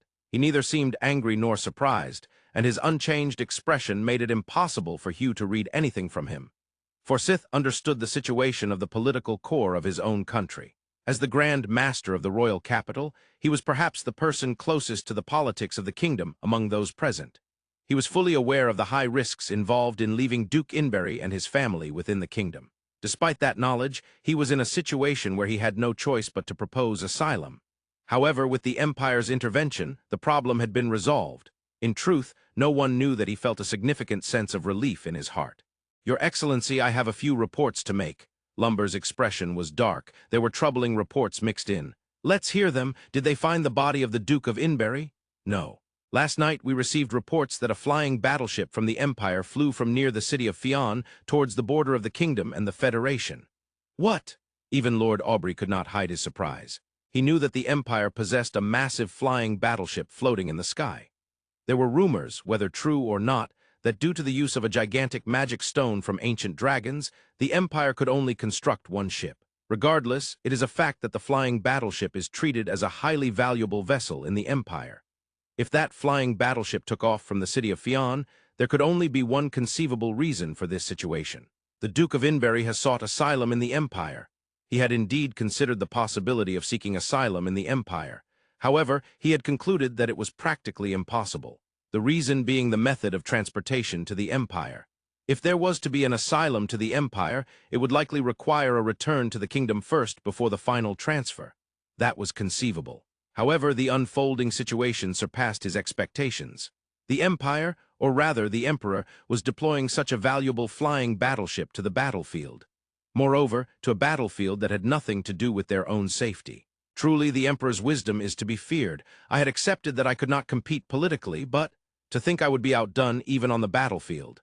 He smirked with one corner of his mouth and muttered self-deprecatingly. With this, the Empire has gained a pretext to intervene in the Federation at any time. The Duke of Inberry himself might be hard to handle, but his two daughters. Lumber did not hear the latter part of his words. Ah, Lumber, there's more to the report, isn't there? Yes. The other report concerns the adventurers from the kingdom. It seems they have already left the vicinity of the Fion Plains, though we have yet to receive any reports of them crossing the border. I see. We've made sure that our interference is unnecessary, right? It would be best if they left quickly. We can't afford to have casualties among our troops due to any reckless actions. The occupation policy was yet to begin. They needed to allocate military resources to maintain public order. He wanted to avoid losing even a single soldier. Really? War is truly a foolish resolution. No one wants to engage in war, that's obvious. Even Lumber was taken aback and speechless by Lord Aubrey's statement denying the idea of war. What, did you think I enjoyed going to war? Lord Aubrey frowned and looked at Lumber. No, I didn't think that. It's just that not only you, but military personnel tend to gain merit and rise through the ranks in war. Well, that's true, but think about it for a second. You send subordinates you've cared for so much into the jaws of death. If they die, all the time, effort, and everything else spent up to that point vanishes. Could you bear to see your beloved subordinates die right in front of you? Lord Aubrey asked Lumber seriously, not as a joke. Indeed, that's painful. Those who want to fight are typically those who have never stood on the battlefield, bureaucrats and politicians. Well, Lumber is a bureaucrat, and I am a politician after all. As he said this, Lord Aubrey smiled ironically. Winning without fighting. Indeed, that is the ultimate victory. Our Federation, due to the losses from 10 years ago, is still unable to achieve that state. It would be great if we could resolve political issues without resorting to war. But that is quite difficult. The impact of the Great War still weighed heavily on the Federation even now, a decade later. The next day, the Handalu Federation declared the dissolution and annexation of the Duchy of Inberry to the Central Nations. It was an annexation, not a mere colonization, and the former citizens of the Duchy of Inberry would be granted the same rights as the Federation citizens. Moreover, it was proclaimed that for the next 10 years, the same laws as before would apply in the former territory of the duchy, and the tax amount would remain exactly the same as during its duchy status. In other words, for the people living in the duchy, nothing would change. Only the entity to which they paid taxes would shift. Furthermore, nobles who owned land in the duchy would retain their territories if they expressed their willingness to submit within 1 month. However, the tax recipients would change to the Federation. For lands already occupied by the Federation, they would be divided under the governance rights of the Council of 10, the core of the Federation. However, the public capital would become a directly governed territory of the Federation. These contents were communicated throughout the entire territory of the duchy. The newly appointed rulers of the Federation did not seem inclined to unnecessarily oppress the populace. This was welcomed news for many common people. Before or during the war, many had fled to other countries. However, those who were truly poor or had physical issues could not leave the country despite their apprehensions. One needed a certain degree of leeway to become a refugee. By the end of the month, many began to accept the rule by the Federation. The adventurers from the kingdom, returning from the Duchy of Inberry, felt their tension release only after crossing the border, at a location just before the border town Redpost in the eastern region. Still, I didn't get to do anything remarkable. A certain water attribute, Mage muttered quietly. No, exploration was basically your stage, Rio, wasn't it? Abel told the cool-headed Rio beside him. No, well, you see, I still wanted to do something flashy, like using big magic to smash down enemies. I'm a mage after all. Is that how it is? It seemed that the wishes of a mage did not translate well to a swordsman. However, someone reacted to Rio's words. Right, I understand, I totally get it. Nodding repeatedly was the wind attribute Mage Lin, and beside her was the shield user Warren. I want to wipe everything out with magic. Or just sweep them away, I want to do that, Lin said while nodding enthusiastically. Warren nodded silently beside her. Comrades, Rio declared, shaking hands firmly with both of them. Yeah, I guess that's how it is, Abel said while averting his eyes from the scene, where not only Rio but nearly half of his own party seemed to agree. It reminded Rio of a question he had regarding exploration. Indeed, Rio utilized the passive sonar to reach the hideouts of the Dukes of Inberry. But that was because they were also hiding in the surroundings of the city. However, the Imperial Princess and that fire mage had somehow appeared at that location. How did they arrive there at that precise moment, coming from the Empire? That was a mystery that lingered in Rio's mind.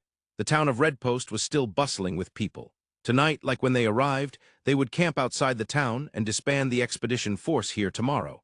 Rewards and other matters would be dealt with once they returned to their respective towns. Essentially, after this, they would return separately to various parts north, south, east, and west.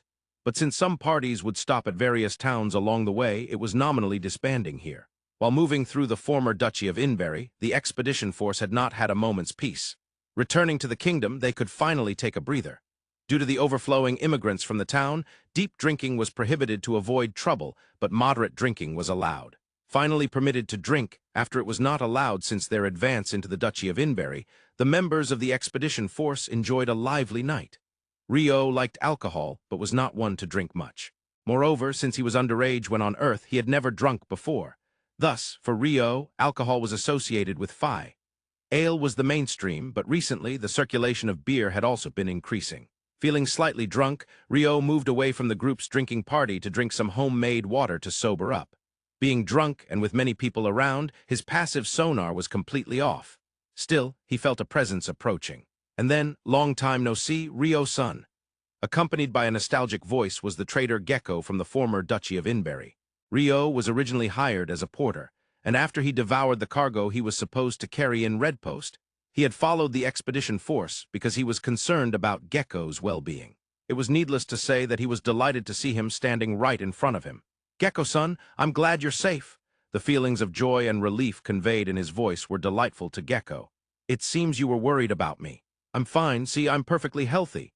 Saying this, he inexplicably bent his right arm at a right angle and flexed his muscles. Is this expression common even in Phi? Rio tilted his head in his mind but did not show it on his face. "By the way, I met the children and Shafi on my way here. They are moving to Run and Acre." "Yes, I've been receiving updates from Shafi regularly. Those who came over here will continue as the Gecko Natore Trading Company from now on." "Wow!"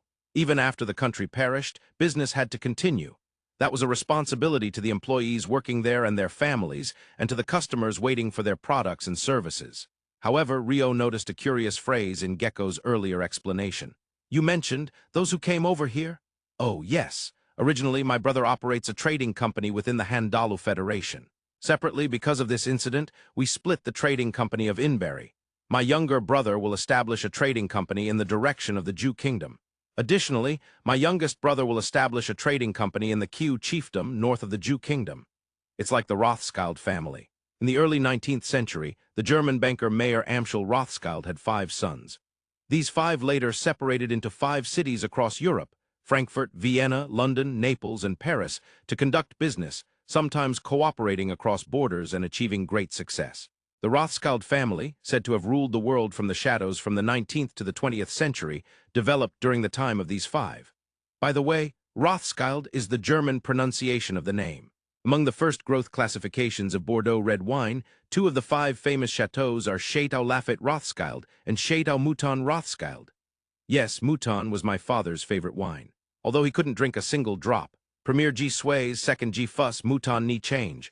That was the only French my father knew. I am first once I was second, but Mouton remains unchanged. Rio, son? Rio's murmurs were too quiet to reach Gecko's ears. "Ah, sorry, I just remembered something, but I'm really glad you're safe." Rio had thought this before, but seeing Gecko reminded him of his father. They looked completely different in age, but perhaps it was some sort of atmosphere. Maybe it was the reason he recalled the French name for Mouton. At that moment, Rio noticed the 2 people behind Gecko. One was Gecko's captain of the guard, Max. That was understandable. But the other was Korn's son? Yes, the other person was the C-rank adventurer Korn from the Duchy of Inberry, who had also been guarding Prince Willie of the Jew Kingdom. "Hey, Rio, long time no see. What are you doing here with Gecko-son?" While both were indeed from the former Duchy of Inberry, they weren't particularly acquaintances. They hadn't even exchanged greetings when they passed by at the Duchy Castle. "Oh, a lot happened. I was picked up," Korn responded while scratching his head. "I heard Korn's son is moving to the Natore Kingdom too, so I asked for his protection until then. The security in the eastern region of the kingdom isn't very good," Gecko explained. That was likely the official explanation, but it seemed there was more to it than that. However, to ask about these things would be rude. There are many things in this world that are better left unasked. Rio had learned various things through his social experiences. "Will you be focusing on activities in the southern region from now on?" The places the children headed to, Run and Acre, were both towns in the southern region of the kingdom. It was only natural for Rio to ask this since he had just mentioned the poor security in the eastern region. "Yes, that's the plan. Of course, I will need to obtain permission from my lord.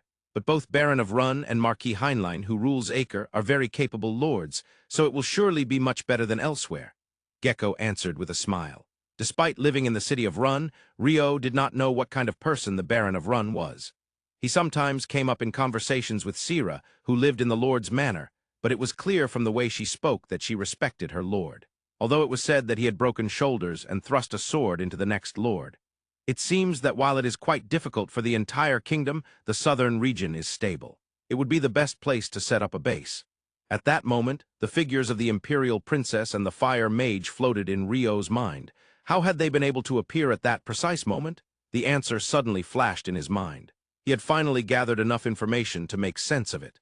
"That was arranged by Gecko-son." He involuntarily voiced it out loud and immediately regretted it. Even if he thought about it, it was not something that should be spoken. And Gecko, remaining silent, raised a finger to his lips. "Do not speak of it." He smiled slightly. Indeed, the cave where the Duke of Inberry was hiding was not something that could be easily prepared. However, for a merchant with Gecko's capabilities, Or rather, it would hardly be feasible without someone with his level of power. Gecko knew that the Duke of Inbury was hiding there. In other words, he was in a position to leak information to the Empire. And he did not want the Duke of Inbury to seek asylum in the kingdom, because the kingdom had poor security. That indicated a decline in governing ability. A decline in governing ability means a decrease in political stability. And what would happen if the Duke of Inbury and his family went to a place like that?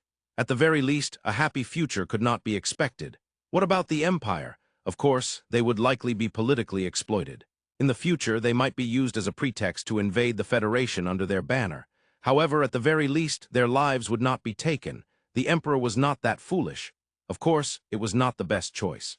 But at the point when the nation fell, there were no best choices. Then the question became which was the better choice. That was how the decision was made, and Gecko proposed the Empire. Yes, he merely proposed it. In the end, it was the Duke of Inbury himself who chose to go to the Empire. He weighed the kingdom against the Empire for the sake of himself and his family, and chose the Empire. That choice was made possible because Gecko arranged it, and the Empire acted as a destination for asylum. Without Gecko's arrangements, there would have been no choice but to go to the kingdom. The fall of a country means that many people will become unhappy. However, even after its downfall, there were those who acted for the country and the person who symbolized it. Rio's head naturally lowered. "No, Rio-san, this is not something you should bow your head about." Gecko spoke in a slightly flustered tone. He continued, 10 years since achieving complete independence, we knew we were being eyed by the Federation. We tried to prepare the national system as much as possible, but it was not enough. Of course, we are only merchants, so we cannot compare to those who truly devoted themselves to serve at the center of the country.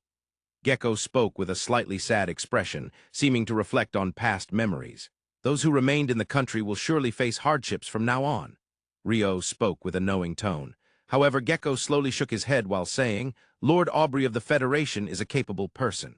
He has a strong personality and will not hesitate to use any means to achieve his goals, but he is not the type to oppress the common people. Gecko deliberately left his words hanging there. It seemed he did not want to utter that they might live better than when they were citizens of the Duchy of Inbury. The Gecko trading team planned to travel around several towns in the kingdom and ultimately aim for the cities of Run and Acre. Promising to reunite in Run, Rio parted ways with Gecko and the others. Once he had sobered up, Rio was about to return to the banquet when he suddenly turned around. That day, Gecko was not the only visitor. Rio, I have something to discuss with you. Standing under the moonlight was a beautiful woman with black horns and a black tail. She was the one Rio could never forget, Demon Leonor. Before writing, it was planned that Rio and the others would retake the public capital, expel the Federation, and maintain independence for the duchy. However, once he started writing, that was no longer the case. What he wrote seemed to connect with various things in the future. Leonor, yes, there's no need to be so defensive. I just came today for a bit of consultation, or rather a request. No, if Rio truly wants to fight, I wouldn't mind that either. No, just talking would be fine, please. Rio hurriedly waved his hands to dismiss the excited demeanor that Leonor was starting to display. Once he sat on a nearby rock, Leonor began to speak. As I mentioned earlier, I actually have something I'd like to ask of you, Rio. You want to ask me? A demon who can transcend space with a sealed corridor and retrieve objects from subspace, and who cannot die even when beheaded, is asking Rio for a favor. What could a being whose existence seems to be on a different dimensional level from humans possibly want? Then Rio suddenly realized. It dawned on him in a flash. You want me to make a contract to obtain my soul, is that it? His mood was now akin to that of Dr. Faust. I don't quite understand what you mean by soul. What I need is the fairy droplets that are overflowing from Rio's body. Fairy droplets? Rio tilted his head in confusion. Yes, that's what we call it, but are you not aware of it? Well, it seems to have no effect on humans, so you might not notice it. Oh, could it be that elves or spirit beasts, like the ones I've encountered, feel it? Rio recalled what the elf Sira, Lady Granny, and the guardian beast in Nil's village had said about that something overflowing from him. Ah, that's it. That's exactly what I need, something effective for elves.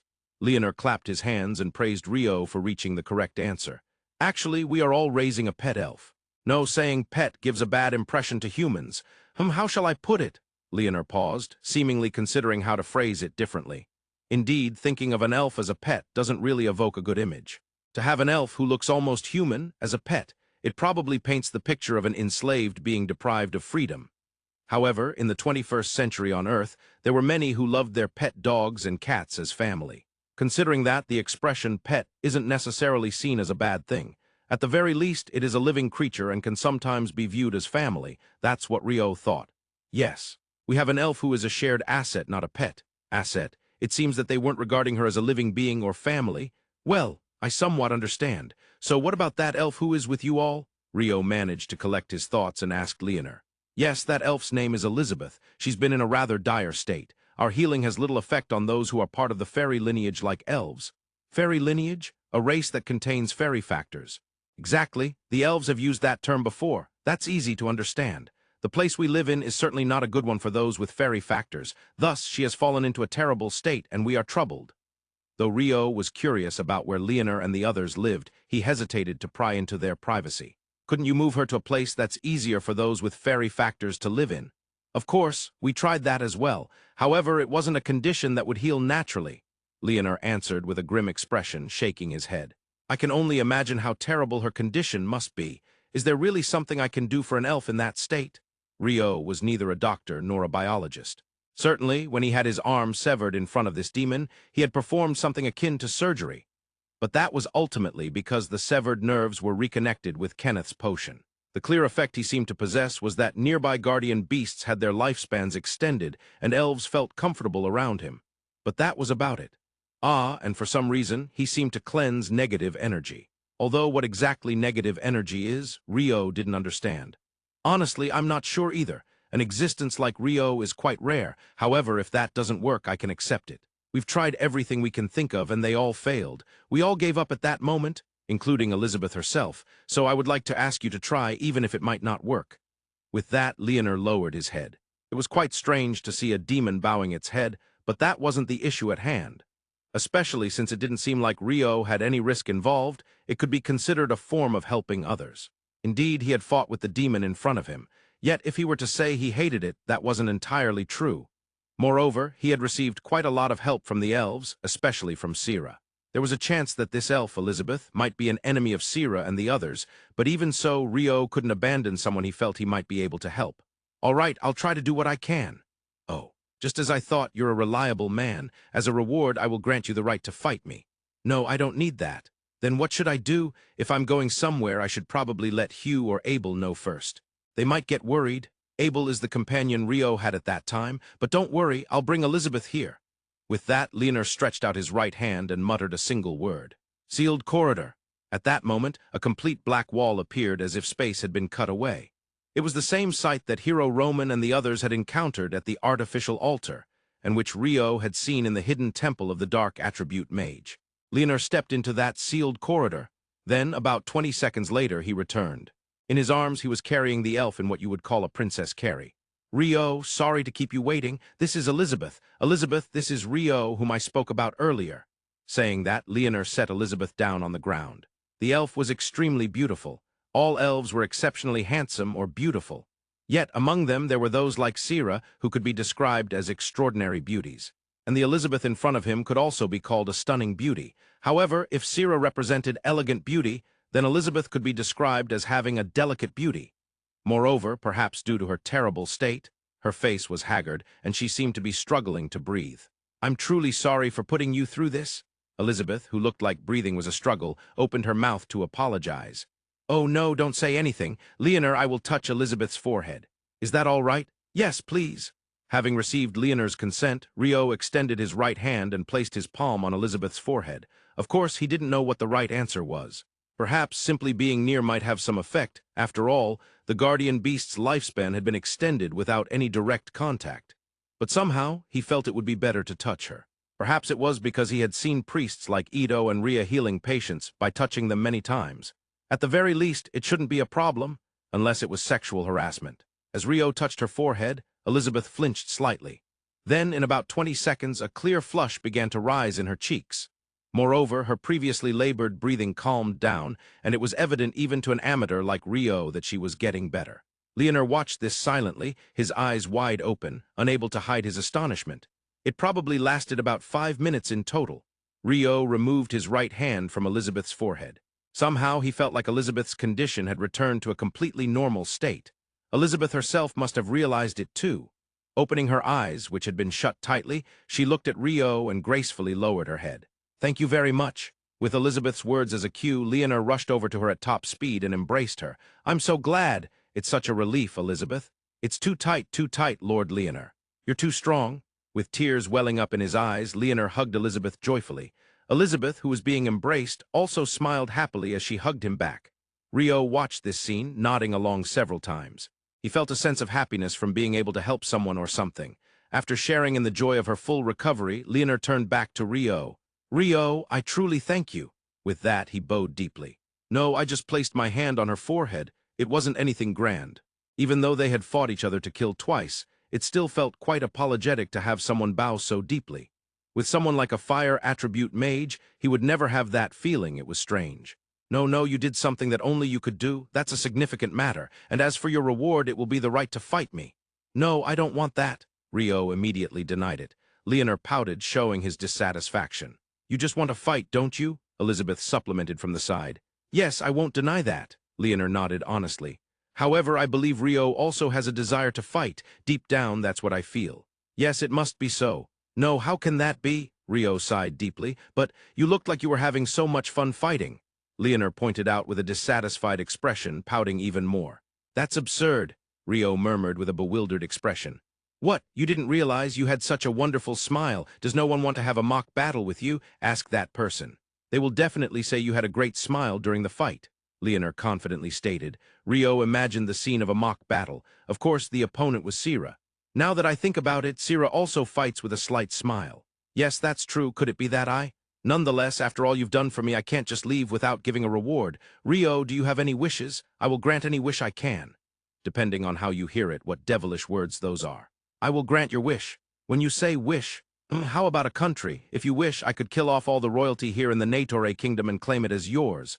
"Please stop with that sort of thing," Leonor's outrageous suggestion. But in a way, it was a very demonic proposition that Rio clearly rejected. For now, he had no interest in governing a country at all. Then, a woman, heroes are said to love beauty. I could gather beautiful women from all over the world for you. Please stop with that as well."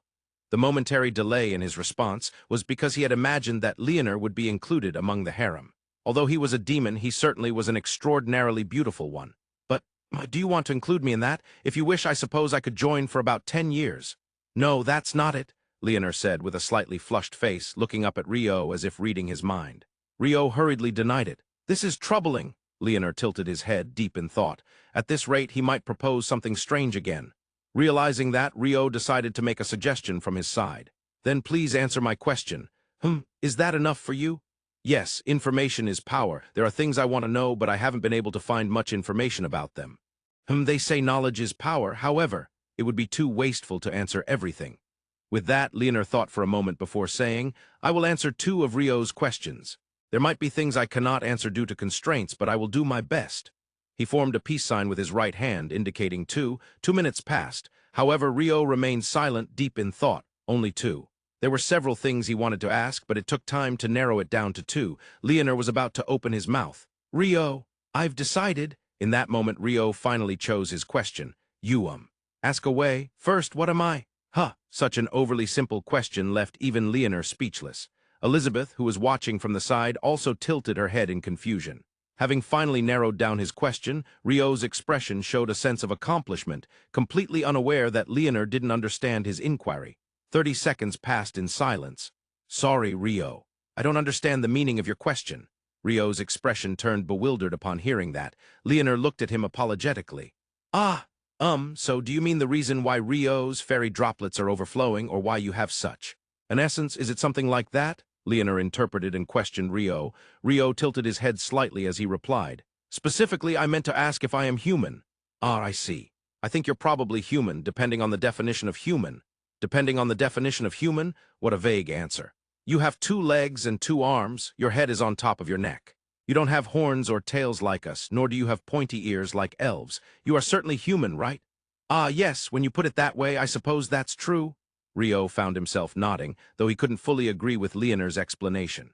That's right, there were humans like you in the past who overflowed with fairy droplets."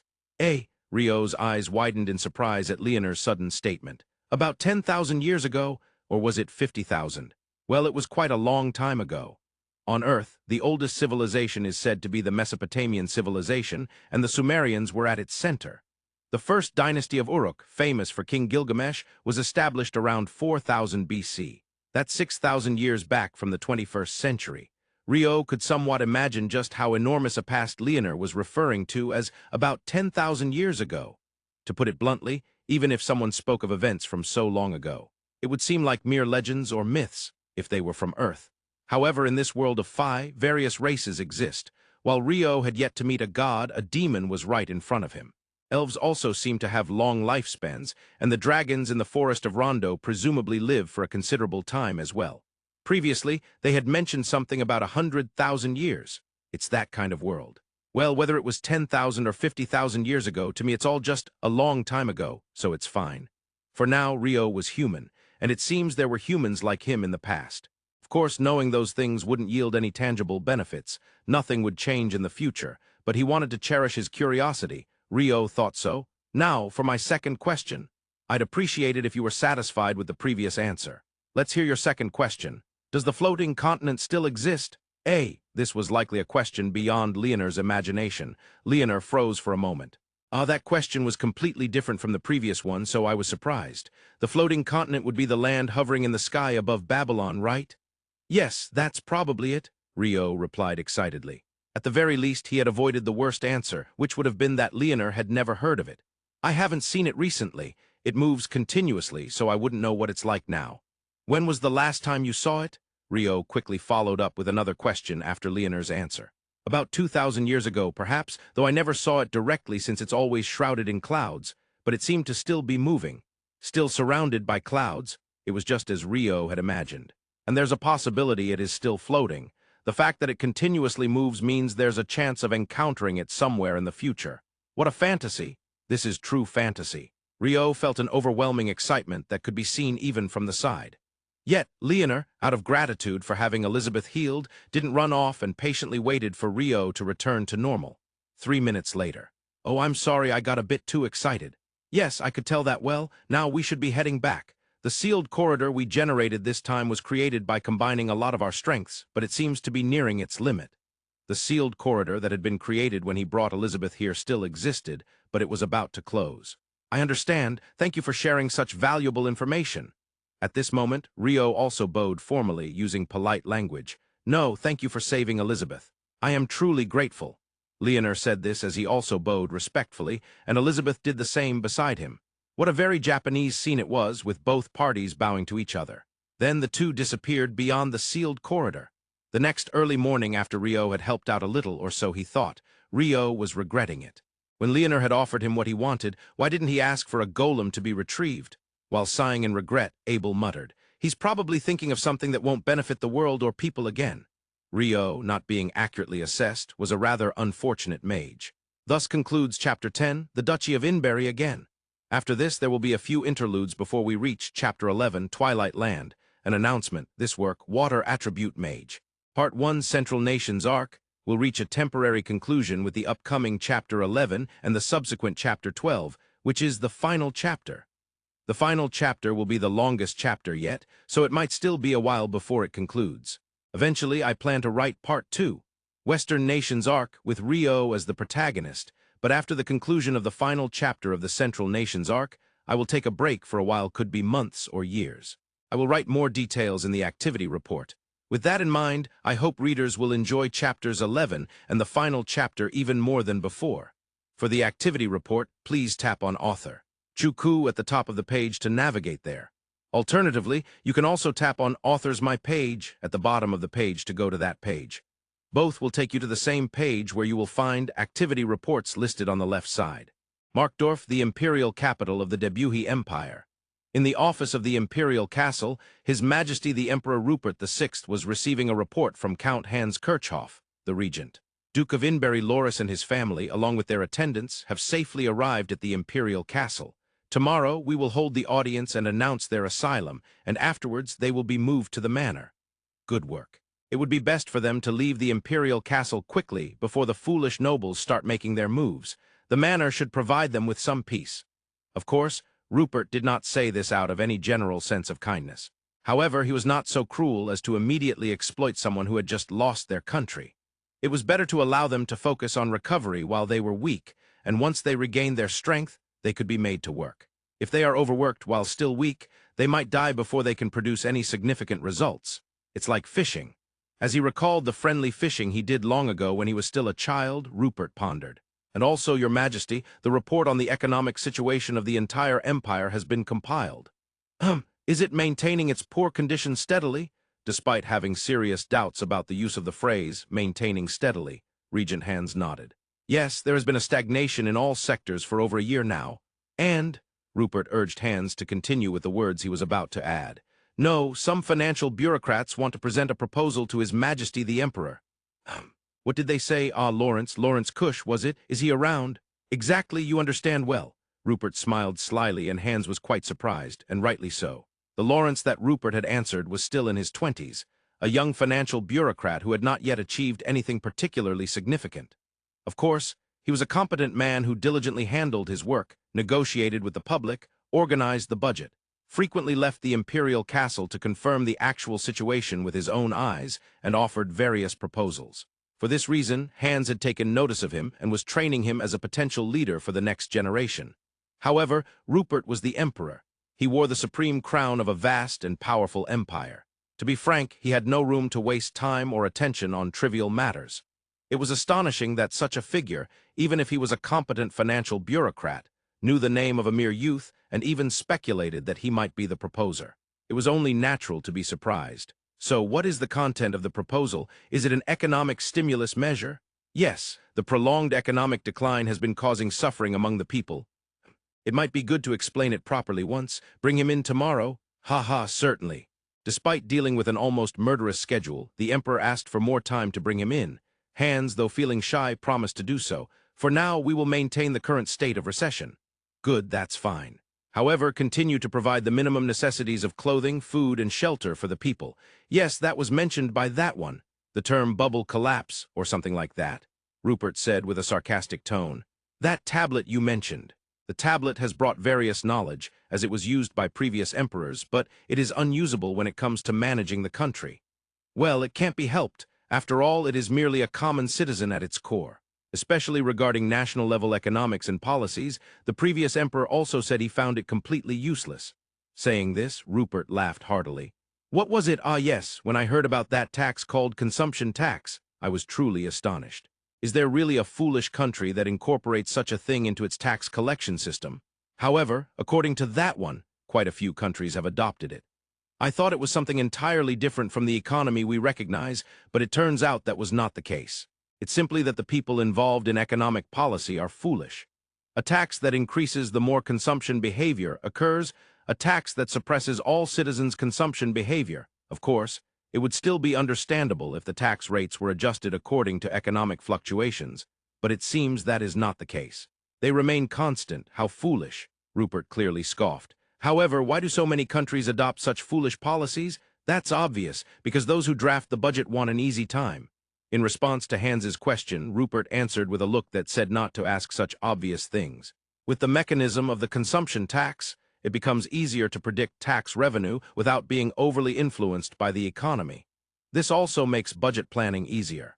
If all taxes are influenced by the economy, the budget becomes exceedingly difficult to draft. However, it is precisely because it is difficult, because it is challenging, that they earn respect. If they abandon that, no one will respect those who draft the budget anymore. I would like to brew and serve them the dirt from Lawrence's nails. Once again, Rupert's expression was as if he were mocking someone from another world. However, once that consumption tax is firmly integrated into the country's structure for several decades, it might be impossible to eliminate it, wouldn't it? Probably, the duty of the country should be to create and maintain a prosperous economy, but they do not understand the fundamentals. If all consumption behavior is suppressed, the economy will worsen, and that's where the consumption tax comes in.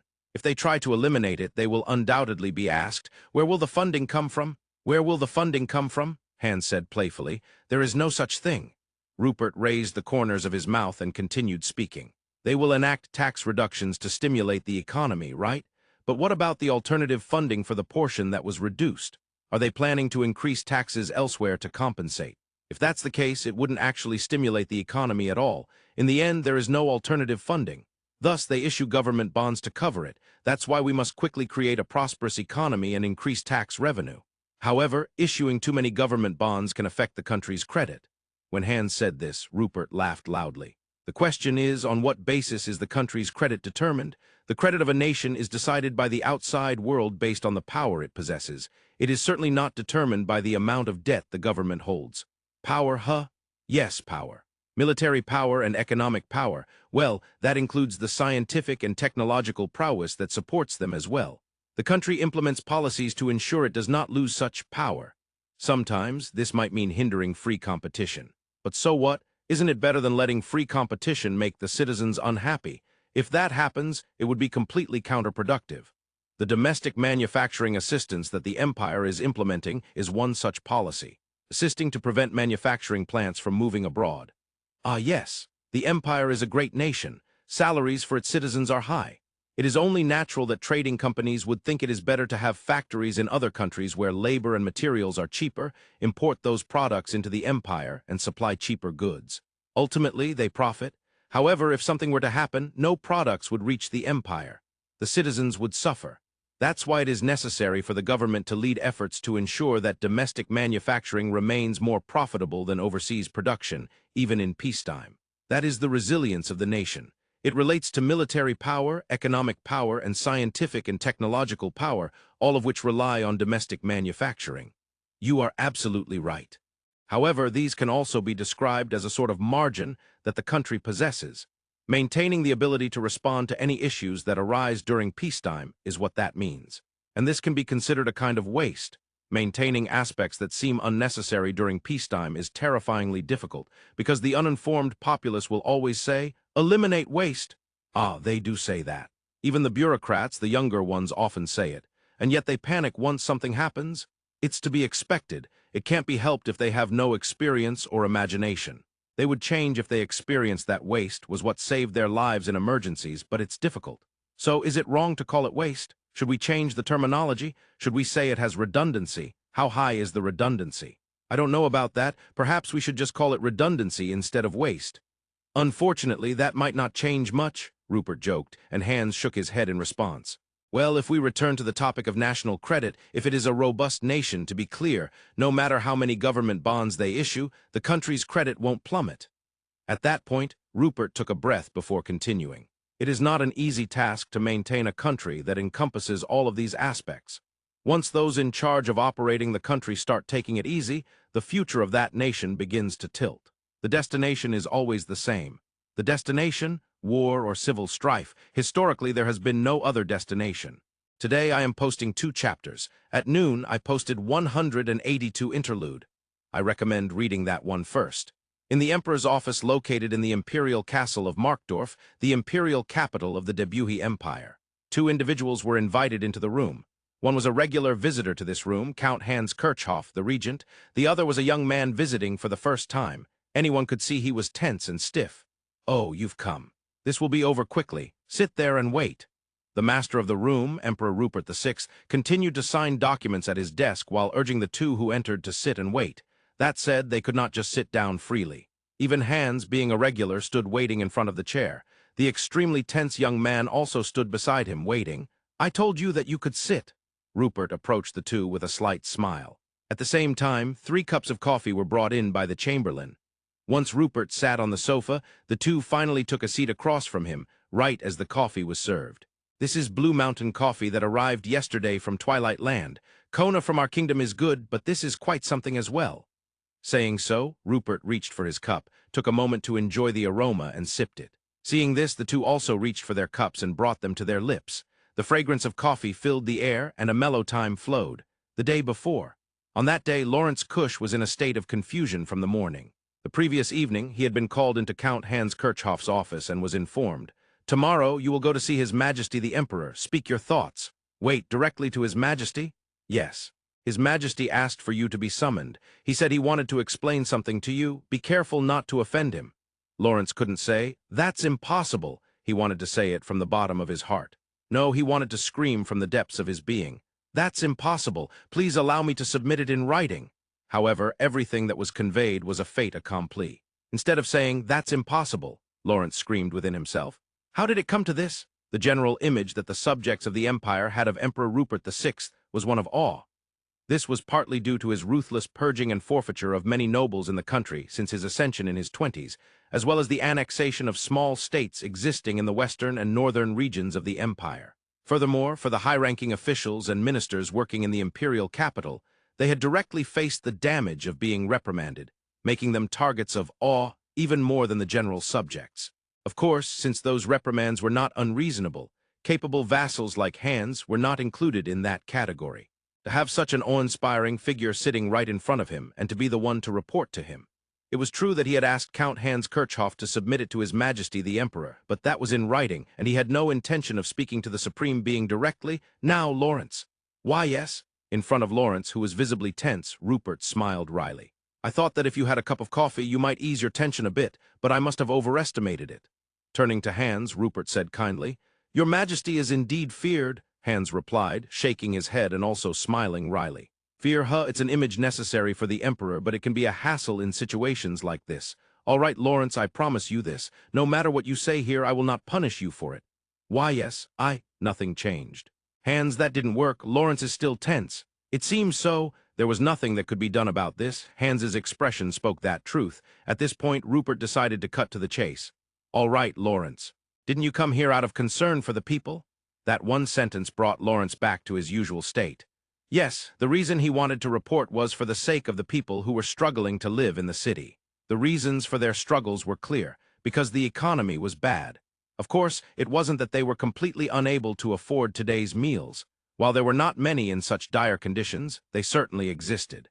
And the government had been holding soup kitchens in support, and there were no reports of people starving to death. That's not it. The malaise of the economy robbed people of their thoughts for the future. The malaise of the economy robbed people of their hopes for the future. The malaise of the economy hardened people's hearts. That feeling was rampant in the imperial capital, and not just in the capital but throughout the entire empire. That is why measures to recover the economy must be implemented. That is why he had come here. I report to His Majesty the Emperor. The people are exhausted. The economic downturn is prolonged and their spirits are worn down. We must implement measures to recover the economy as soon as possible. He then presented a stack of papers. It was a list of immediate economic measures, detailing their effects, required time and costs, and other specifics. Rupert took it, reading through it. He realized that all of it was a perfect proposal and felt satisfied.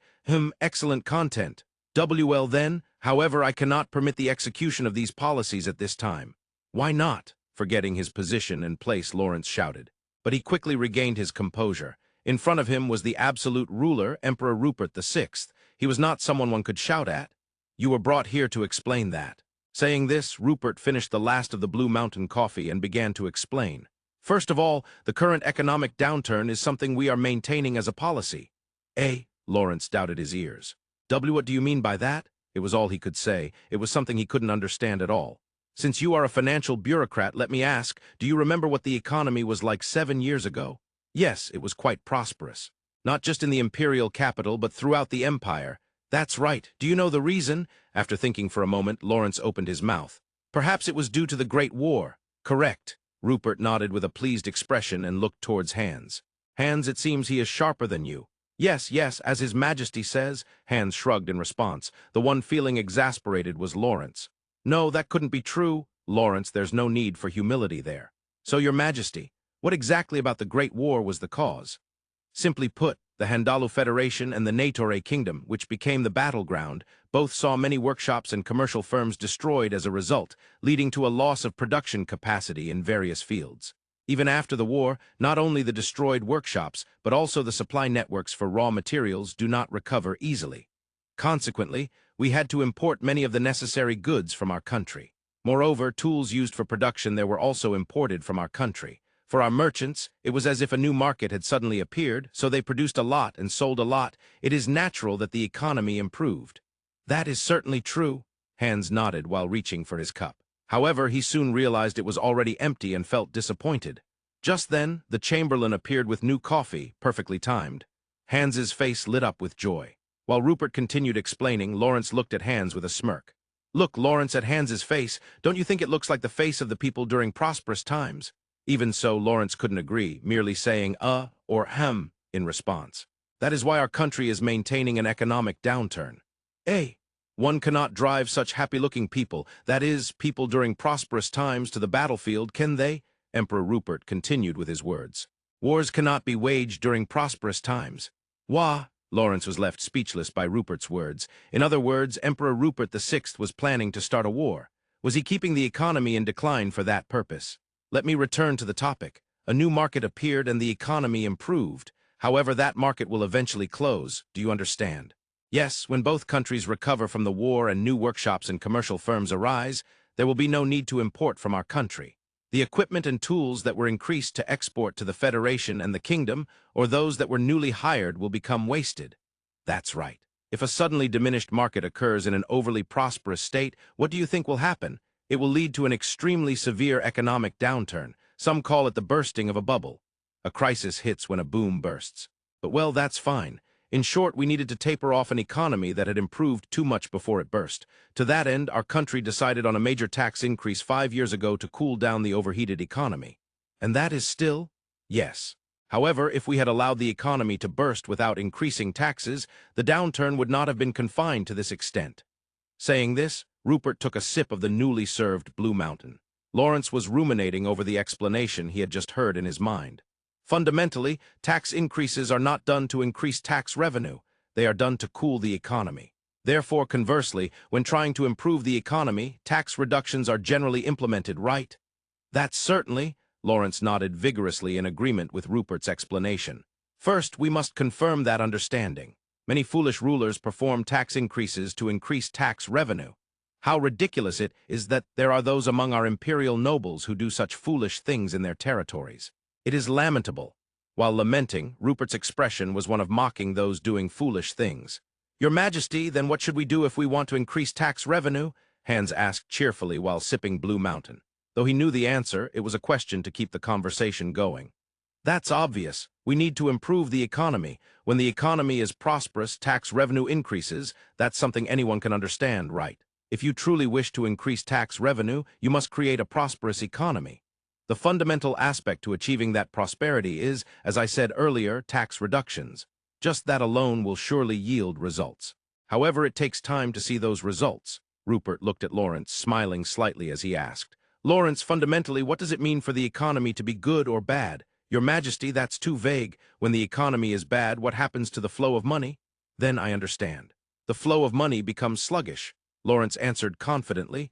Listening nearby, Hans nodded in agreement. That's right. A bad economy is not merely about having or not having money. It is also a state where people stop spending money. Well, many citizens do end up having less income, which results in them being in a state of not having money. Therefore, to improve the economy, we must circulate money throughout the entire country. That is why public works are performed, Lawrence confidently answered once more. Hans continued to nod alongside him, of course with Blue Mountain in hand. You cannot tell citizens or commercial firms to spend money even if they are in the red. That is why the state must take the initiative to spend money to circulate the economy. If there are fools who talk about the government's finances, they should be driven out to the private sector. They should not be allowed to speak about the economy of the nation.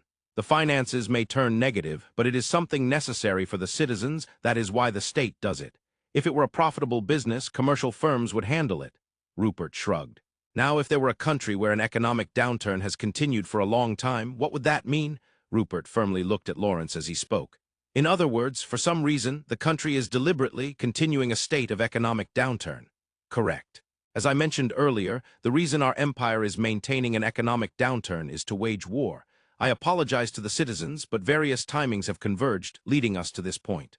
A war occurs when the economy is not good, as I mentioned earlier. A bad economy means money does not circulate. Including the state, many do not spend money. Therefore, consumption is cooling. What is the greatest consumption action in terms of national behavior? Lawrence tilted his head in thought, but he could not find the answer to this question. Instead, Hans answered, that would be war. Realizing this, Lawrence was struck with sudden understanding. Actions on a national scale where everything is devoted to consumption even at the expense of normal production capacity. That was war. That's right. Of course, the actions we have taken so far, such as annexing small northern and western nations, cannot be considered war. From the perspective of the empire's economic scale, those are merely conflicts or skirmishes at best. They are no different from large-scale exercises. They do not have even a sliver of impact on the economy. In other words, the next opponent is... As he began to say that, Lawrence fell silent. He felt that saying any further, even in this place, was not appropriate. Well, that's still a conversation for a few months ahead. However, if the consumption behavior of war occurs, the economy will surely recover. Your Majesty, must we really start a war? Lawrence could not help but ask, despite knowing it was beyond his purview. Yes, it must be done. There are not just one or two reasons. There are many reasons that cannot be resolved through other means, such as diplomatic negotiations. Rupert's subsequent muttering did not reach the ears of the two. Truly, being an emperor is a grave position. This is not just an economic discussion, it's a fundamental discussion about national governance. This point remains unchanged whether in another world or on Earth, as long as there is a monetary economy. It was called the Study, a library intended solely for the master of this building. In general terms, that recognition would be the closest to the truth. In this vast space, an enormous number of books were assembled. The master was once again engrossed in reading one of them. As the master caught a certain scent, they raised their head. There placed before them was that drink, black as a demon, hot as hell, pure as an angel, and sweet as love. Ah, thank you. Saying this, the master reached out for the freshly brewed coffee and enjoyed its aroma. Master, it seems Lord Dora's wishes to report. The butler, who had brewed the coffee, informed the master that the reporter was waiting in the reception room. I see, let him in. Nodding once, the master granted permission for the reporter to enter. There are 2 points in the report. First, the asylum of the Duke of Inberry has been announced by the Debuhi Empire. Second, regarding the disappearance of Count Haskier, the individuals involved have been identified. Let's hear the second point.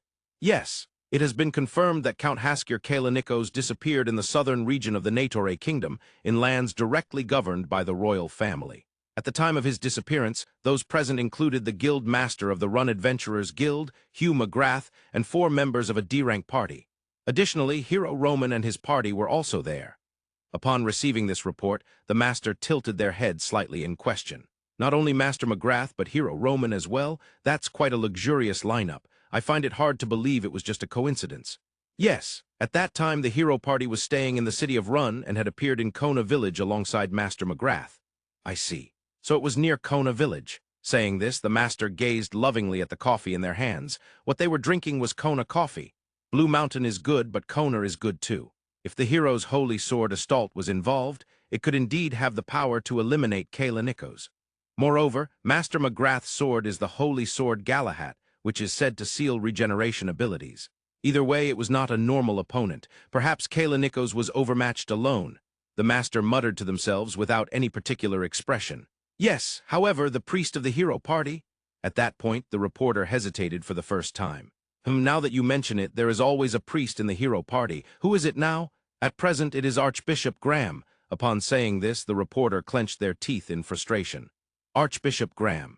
I see the Inquisitor General. That's quite extravagant. With just that, the master smiled slightly. However, that smile contained a hint of sorrow. It was not the anger that Count Haskier Kalinikos harbored toward Graham, nor the frustration felt by the reporter biting their teeth. It was simply sadness. Graham. That unfortunate fellow? The master's words went unheard by anyone and vanished into the air. A brief interlude before the next chapter. In general, weapons require maintenance. Whether it is a weapon from modern Earth or a sword from Phi, maintenance is necessary regardless.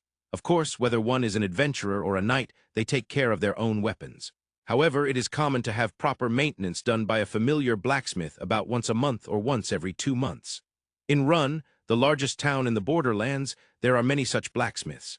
Including those blacksmith workshops, the area around the West Gate has become a craftsperson district. One of those blacksmith workshops was where Sira and Rio had come to visit Master Doran's shop. "Hello, Master." As Sira opened the door and entered, she called out into the back of the shop. "Oh, just a moment," a low male voice responded from the back of the store. In just a few seconds, a man in his 50s with a small stature and a beard came out from the back. He looks like Belrock from the hero party, a typical dwarf blacksmith from another world. Is there a conflict between elves and dwarves, or will this stubborn dwarf throw us out of the shop? Will it turn into a fight with him saying that he has no weapons to sell us? Rio felt a strange excitement in a peculiar direction. "Oh, if it isn't you, Sira-chan, was it the day for sword maintenance?" "Yeah, as usual, please take care of it." Sira placed her sword along with its sheath on the counter. "Got it, and what about that mage over there?" Master Doran looked over at Rio, who was secretly excited. "Oh, this is Rio, he's just accompanying me." "Accompanying." Well, since this is a blacksmith shop, there are only metal armors and no mage staves. Wait, you don't have a staff? Master Doran looked Rio up and down, confirming he was empty-handed. Typically, mages carry staves. It is said that having a staff or not makes a tenfold difference in the required magical power and the effectiveness of spell manifestation. For that reason, mages and their staves were thought of as one entity. Yes, I have a principle of not carrying a staff, Rio answered while nodding. I see. Well, there are all sorts of people after all. Rio also handles close combat, so he can use a sword better than a staff. His sword skills are on par with mine. Sira spoke proudly as if it were about herself. Hearing that, Master Doran's eyes widened. Really? Huh, now that I think about it, I heard something at the mansion. There is an adventurer who has a daily mock battle with Sira-chan. That would be this Rio. Sira smiled and nodded deeply in response. Rio tilted his head and asked, Mansion? Oh, Master Doran is also part of the development workshop of the Baron of Run. He's a skilled blacksmith, after all. The Lord wouldn't let such talent go to waste. Stop it, Master Doran replied, his face turning bright red. He was a good person. Unlike the stubborn Master Rio initially expected, he was not a cantankerous dwarf, and he got along very well with Sira, the elf. Well then, I'll take care of the sword. It should be ready by early afternoon. By the way, regarding that mage, Rio, was it? Do you need maintenance for your sword as well? Come to think of it, I've never seen Rio's sword. Master Doran looked at Rio with a questioning gaze. Sira also looked at Rio and tilted her head. Sure, they had mock battles every day, but the sword Rio used was the practice sword provided at the training grounds, which had a dulled blade. Probably not necessary. This is what I have. With that, Rio took out Murakumo and Mikkel's custom knife from his waist and placed them on the table. This is... Master Doran was at a loss for words as he looked at Murakumo placed on the table. Then after a moment he began mumbling something under his breath. No, but this is... Could it really be? I can only say it is, but no way I would get to see it in my lifetime. Ignoring Master Doran, Sira confidently declared, the sword of the Fairy King. With that robe and that sword, Rio is loved by the Fairy King. She said this with a joyful smile. Upon hearing that, Master Doran nodded vigorously. I see. So this is indeed the sword of the Fairy King. I've only heard rumors about it. I wasn't so sure, but Rio, that sword allows the blade to materialize, right? Please show me, Sira asked eagerly, her excitement apparent. Sure. Feeling slightly pleased at being asked, Rio held Murakumo and produced an ice blade.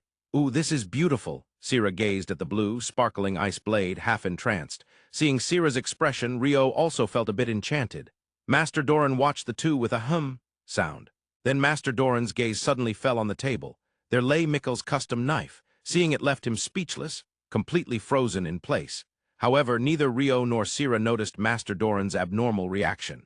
Rio dismissed the ice blade, sheathed Murakumo, and naturally placed Mikkel's custom knife back at his waist.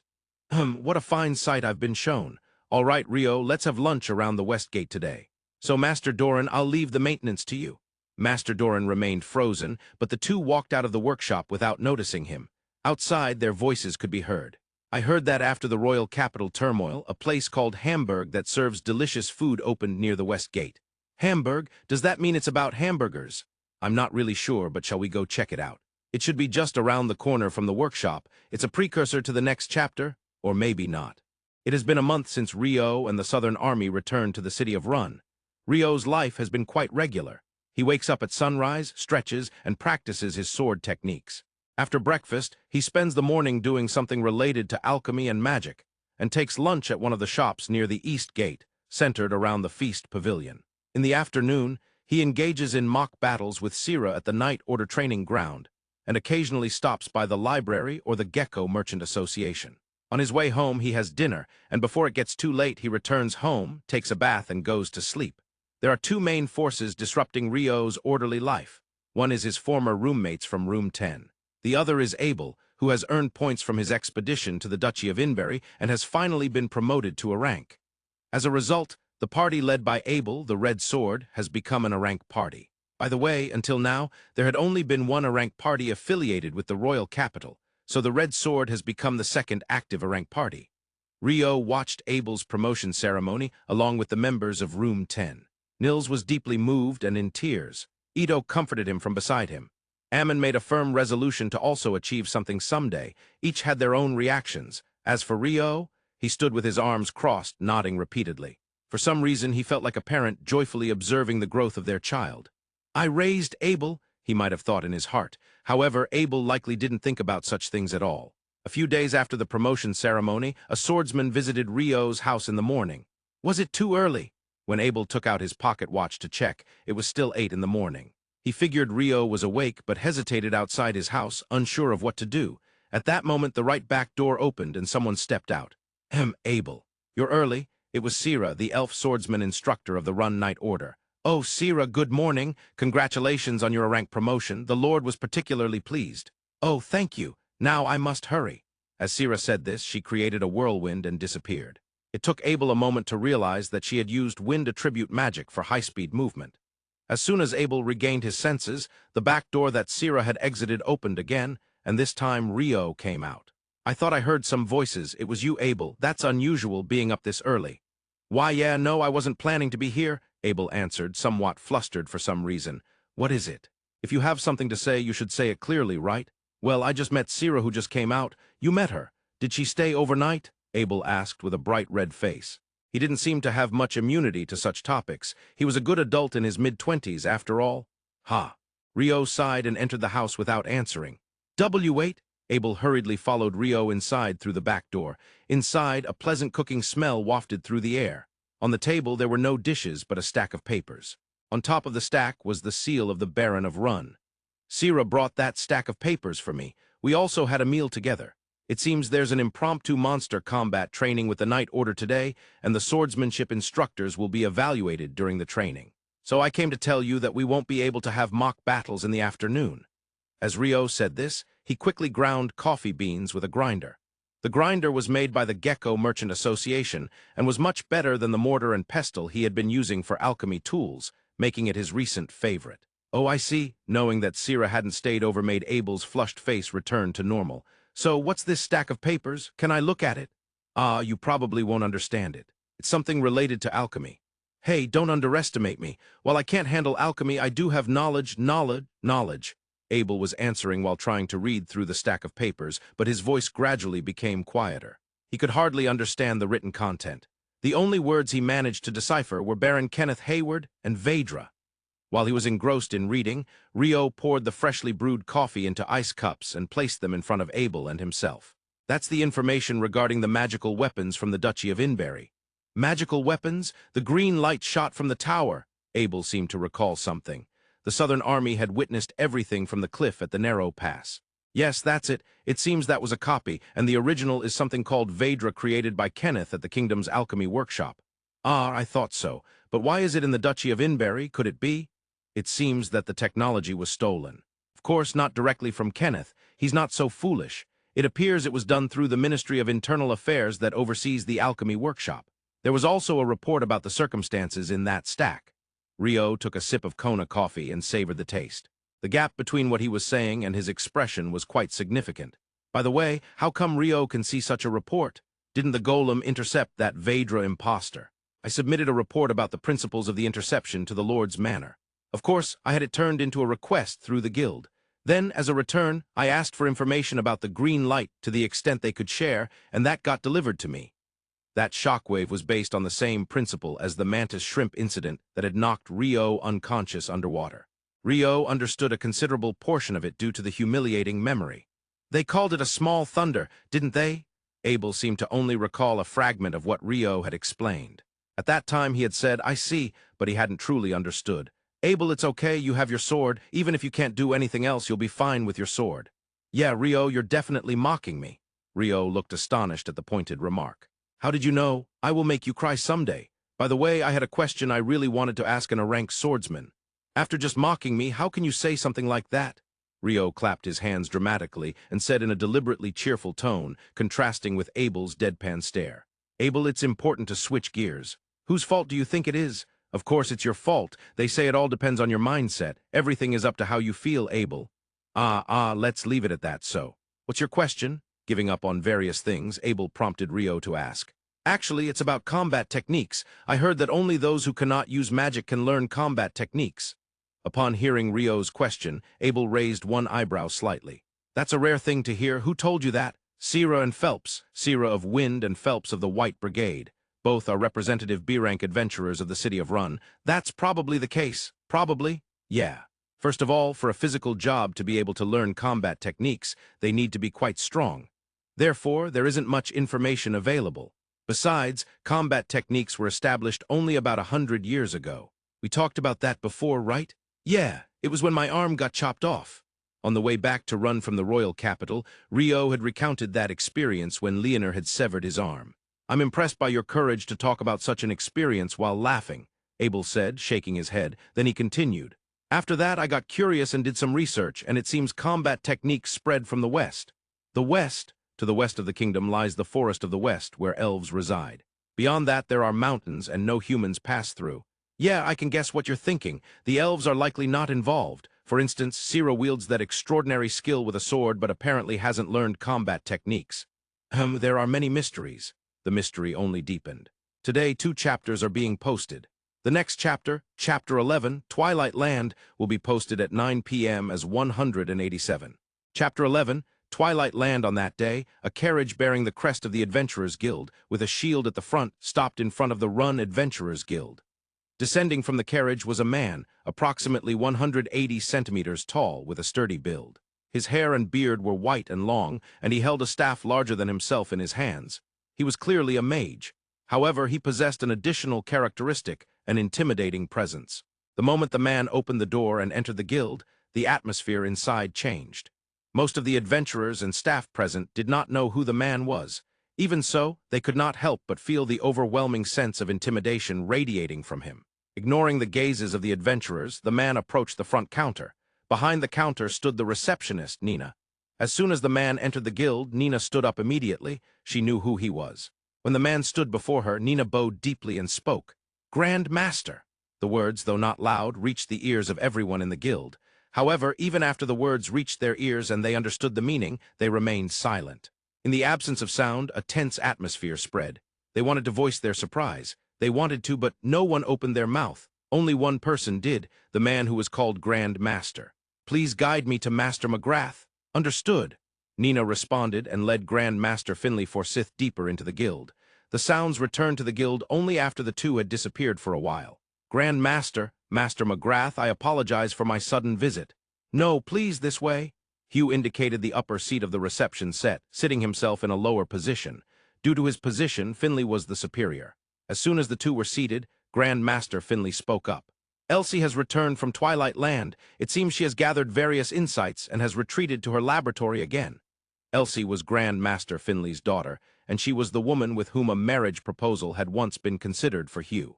"Elsie is affiliated with the Royal Magic Guild, right? If I recall correctly, she is currently dispatched to the Magical University while retaining her position. Truly impressive."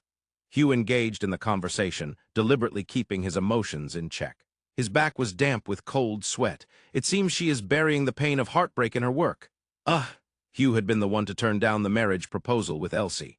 Moreover, for some reason, the well-known beauty in the royal capital, Elsie, had been quite taken with Hugh. And Finley, her father, was very enthusiastic about the marriage. Yet Hugh had refused the proposal, and Elsie had suffered heartbreak. That was 3 years ago. "That's fine. I'm not blaming you for that. If Elsie encounters someone she wishes to marry in the future, then she can consider marriage at that time. Women no longer need to marry for the sake of their families. It is not such an era anymore. The Forsyth family name is not something that must be desperately passed down to future generations." Grand Master Finley Forsyth was a nobleman with a legitimate count title. While it was certainly possible for his only daughter, Elsie, to inherit the family as a female count, it was something that Elsie herself did not desire. He did not know the reason. Finley did not particularly wish to know. Having lost his wife early on, it was no exaggeration to say that Finley had raised Elsie alone. Therefore, he wished to let Elsie decide about the family's future as she liked. "Now I came here because I can only rely on the city of Run." "Is that so? It also concerns something that cannot be discussed over communication."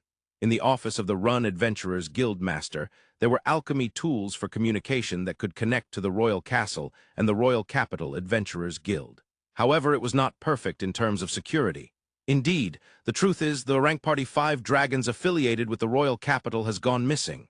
"What did you say?" Recently, Abel had been promoted to a rank, and Red Sword had become an A-rank party. Since the rank of the highest-ranking member determines the party rank, Warren, Rhea, and Lynn remained B-rank adventurers. But with just Abel being promoted to A-rank, Red Sword had become an A-rank party. However, the other A-rank party in the kingdom, 5 Dragons, consisted of 5 members, all of whom were A-rank adventurers. This indicated that all 5 possessed very high abilities and had accumulated a long track record of achievements. 4 of the 5 members were in their early 30s, while the lone priest was nearing 40. They could be considered a party that had reached the peak of maturity as adventurers. To think that such individuals had gone missing. Is that information reliable? I believe I heard that the leader of 5 Dragons was somewhat lax in various matters. When Hugh pointed this out, Finley frowned but nodded in response. Indeed. The swordsman said he is certainly somewhat lax with time and other matters. However, the priest Henning is quite reliable, so as a party, they typically do not have any issues. They have never had problems before. But this time they have not made contact. Finley sighed deeply before continuing. This ties back to what I mentioned about Elsie. In fact, while conducting research in Twilight Land, Elsie seems to have established connections with influential figures. As a result, negotiations with higher-ups led to the acceptance of exchange students from the Royal Magic University.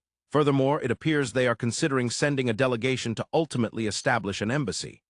Twilight Land is a young country located to the southwest of the kingdom, is it not? Hugh said, recalling the shape of the kingdom and the countries it bordered. Indeed, it is very closed off, and although the kingdom shares a border with it, discussions about establishing an embassy have repeatedly started and then faded away. However, despite being closed off, there is considerable trade, and adventurers from the land frequently visit the kingdom. It's just that there hasn't been much interaction between the governments. Was 5 Dragons perhaps supposed to be part of that delegation? Ah, that's the case. With Priest Henning present, there is no possibility of delays in the government's involvement, and yet their absence this time is strange. Finley, with a grim expression, sipped the now-cold tea that had been left untouched. The fact that their request destination was Count Gorder territory complicates matters. Count Gorder territory? The north, it borders the Empire, does it not? As Hugh mentioned this, he too frowned similarly to Finley. The possibility of the Empire being involved cannot be dismissed. It cannot be ruled out. An A-rank adventurer's combat power is extraordinary. They would not likely fall behind against most monsters, and when it comes to human combat, it is no exaggeration to say they are at the pinnacle of humanity. However, yes, for example, if the Blazing Flame Mage, Oscar Lusk, were to get involved, indeed, that would be troublesome. It is said that he burned 1,000 soldiers of the Royal Army in a single strike. It is said that he obliterated a Wyvern in one hit. It is said that he annihilated a city where rebel forces were holed up in just one blow. He is an extraordinary mage. Even an A-rank party composed of extraordinary beings may not guarantee victory against such an opponent. Grand Master, could it be that your visit this time is? Indeed. I want you to search for the 5 Dragons, who have lost contact with the newly formed A-rank party Red Sword in Run. When Finley Forsyth, the Grand Master, heard the request, Hugh's face was twisted in discomfort. If one were to give a title to that expression, anguish would have been the most appropriate. That face suggests there might be troublesome circumstances behind it. Finley asked, reading Hugh's expression. Yes. However, Hugh only replied and did not continue with an explanation. After contemplating various matters for a while, he finally spoke up. It might be all right to inform the Grand Master about Abel's true identity. Abel's true identity? Normally, when explaining matters related to adventurers, one wouldn't use the term true identity. Yes. Abel's real name is Albert Besford Knightley. He is the second son of His Majesty the King. That was indeed unexpected for Finley. In recent years, there had been no news about the second Prince, Albert. It was assumed he was training in the Knight Orders of a prominent lord somewhere. But to think he had actually become an adventurer and even risen to a rank. In the Adventurers Guild, adventurers who rise to C rank and above are not influenced by their status or origin. Of course, there are assessments based on personality and insight. But as long as a certain standard is met, rank advancement is determined solely by the nature of requests, contributions to the guild, and success rates.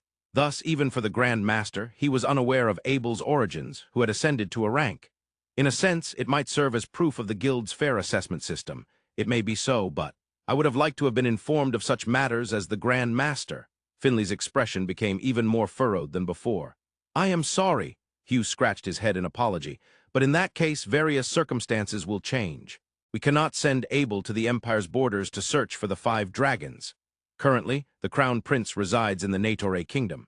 Due to policies he has implemented, he is quite popular among the citizens, both within the royal castle and beyond. His character and insight are impeccable. If nothing happens, he will eventually become a great ruler. Yes, if nothing happens. I hear the Crown Prince has been in poor health more frequently, Finley muttered softly. Since his younger days, the Crown Prince has had health issues. Given the strong bond between the two princes, it was said that eventually the Crown Prince would handle politics while the second prince, Albert, would lead the military, governing the kingdom together. That was why Albert was gaining experience in various knight orders. However, the recent deterioration in the Crown Prince's health has progressed significantly. If something were to happen, the first in line for the right of succession to the throne would be Albert. Sending Albert, the adventurer, into danger would certainly be unwise. Both Hugh and Finley came to the same conclusion. We shall have another person conduct the search for the 5 dragons. While it will primarily involve C-rank adventurers, let's include as many B-rank adventurers as possible. Yes, that seems best. With Finley's conclusion, Hugh nodded. However, we must address the delegation. We have already submitted personnel for the delegation to the land. The bureaucrats at the Ministry of Foreign Affairs, who want to avoid problems before sending them out, insist that personnel changes are not possible. If we change things at the last minute, the other country will start probing for weaknesses. Indeed, it can't be helped. Sending Abel to the Empire's borders is problematic, but sending him to the land should be fine, right? There may not be government ties, but there are exchanges at the citizen and merchant level. Could he go in place of the 5 dragons? Yes, that should be all right. Hugh nodded in response to Finley's proposal. Compared to searching for an unknown or ranked party near the Empire's borders, this was far better. That's good. Now the personnel for the delegation will be 2, a swordsman and a mage. The swordsman will be Abel and the mage will be Lin. The delegation will depart from the royal capital in 10 days, so please send those 2 to the royal capital by then. However, upon hearing Finley's proposal, Hugh grimaced again. What? Is there a problem there too? Even Finley was taken aback. How could a newly formed rank party already have so many issues? Yes, however, it's not due to Abel and the others. Actually, Lord Alalian has come and is conducting investigations regarding the recent demon and vampire magic. Lin has been assigned as his assistant and will be heading to Kona village. Lord Alalian? At that, Finley covered his face with his left hand. Alalian Baraha, the chief court mage of the kingdom. He stands at the pinnacle of the kingdom's mages. And when it comes to magic, there is no one who can sway Alalian's decisions. Not even the king can do that. Finley, the Grand Master of the royal capital, was well aware of this. In other words, Lin cannot join the delegation. Finley sighed heavily as he said that. It's impossible to find a mage who can match Lin. Even if I say that, it's hopeless. If there were such a person available, nobody would have any trouble. Yes, their sighs echoed throughout the office. It was a rare sight for sighs to resonate like that, but it showed just how deep their anguish was. After 20 seconds of silence, Hugh mustered his courage and made a suggestion to Finley. There's one person who just became C-rank, but he is a mage who is not inferior to Abel. What? At this point, a C-rank should be fine. How does this mage match up with Abel? Can they work well together? Finley was intrigued.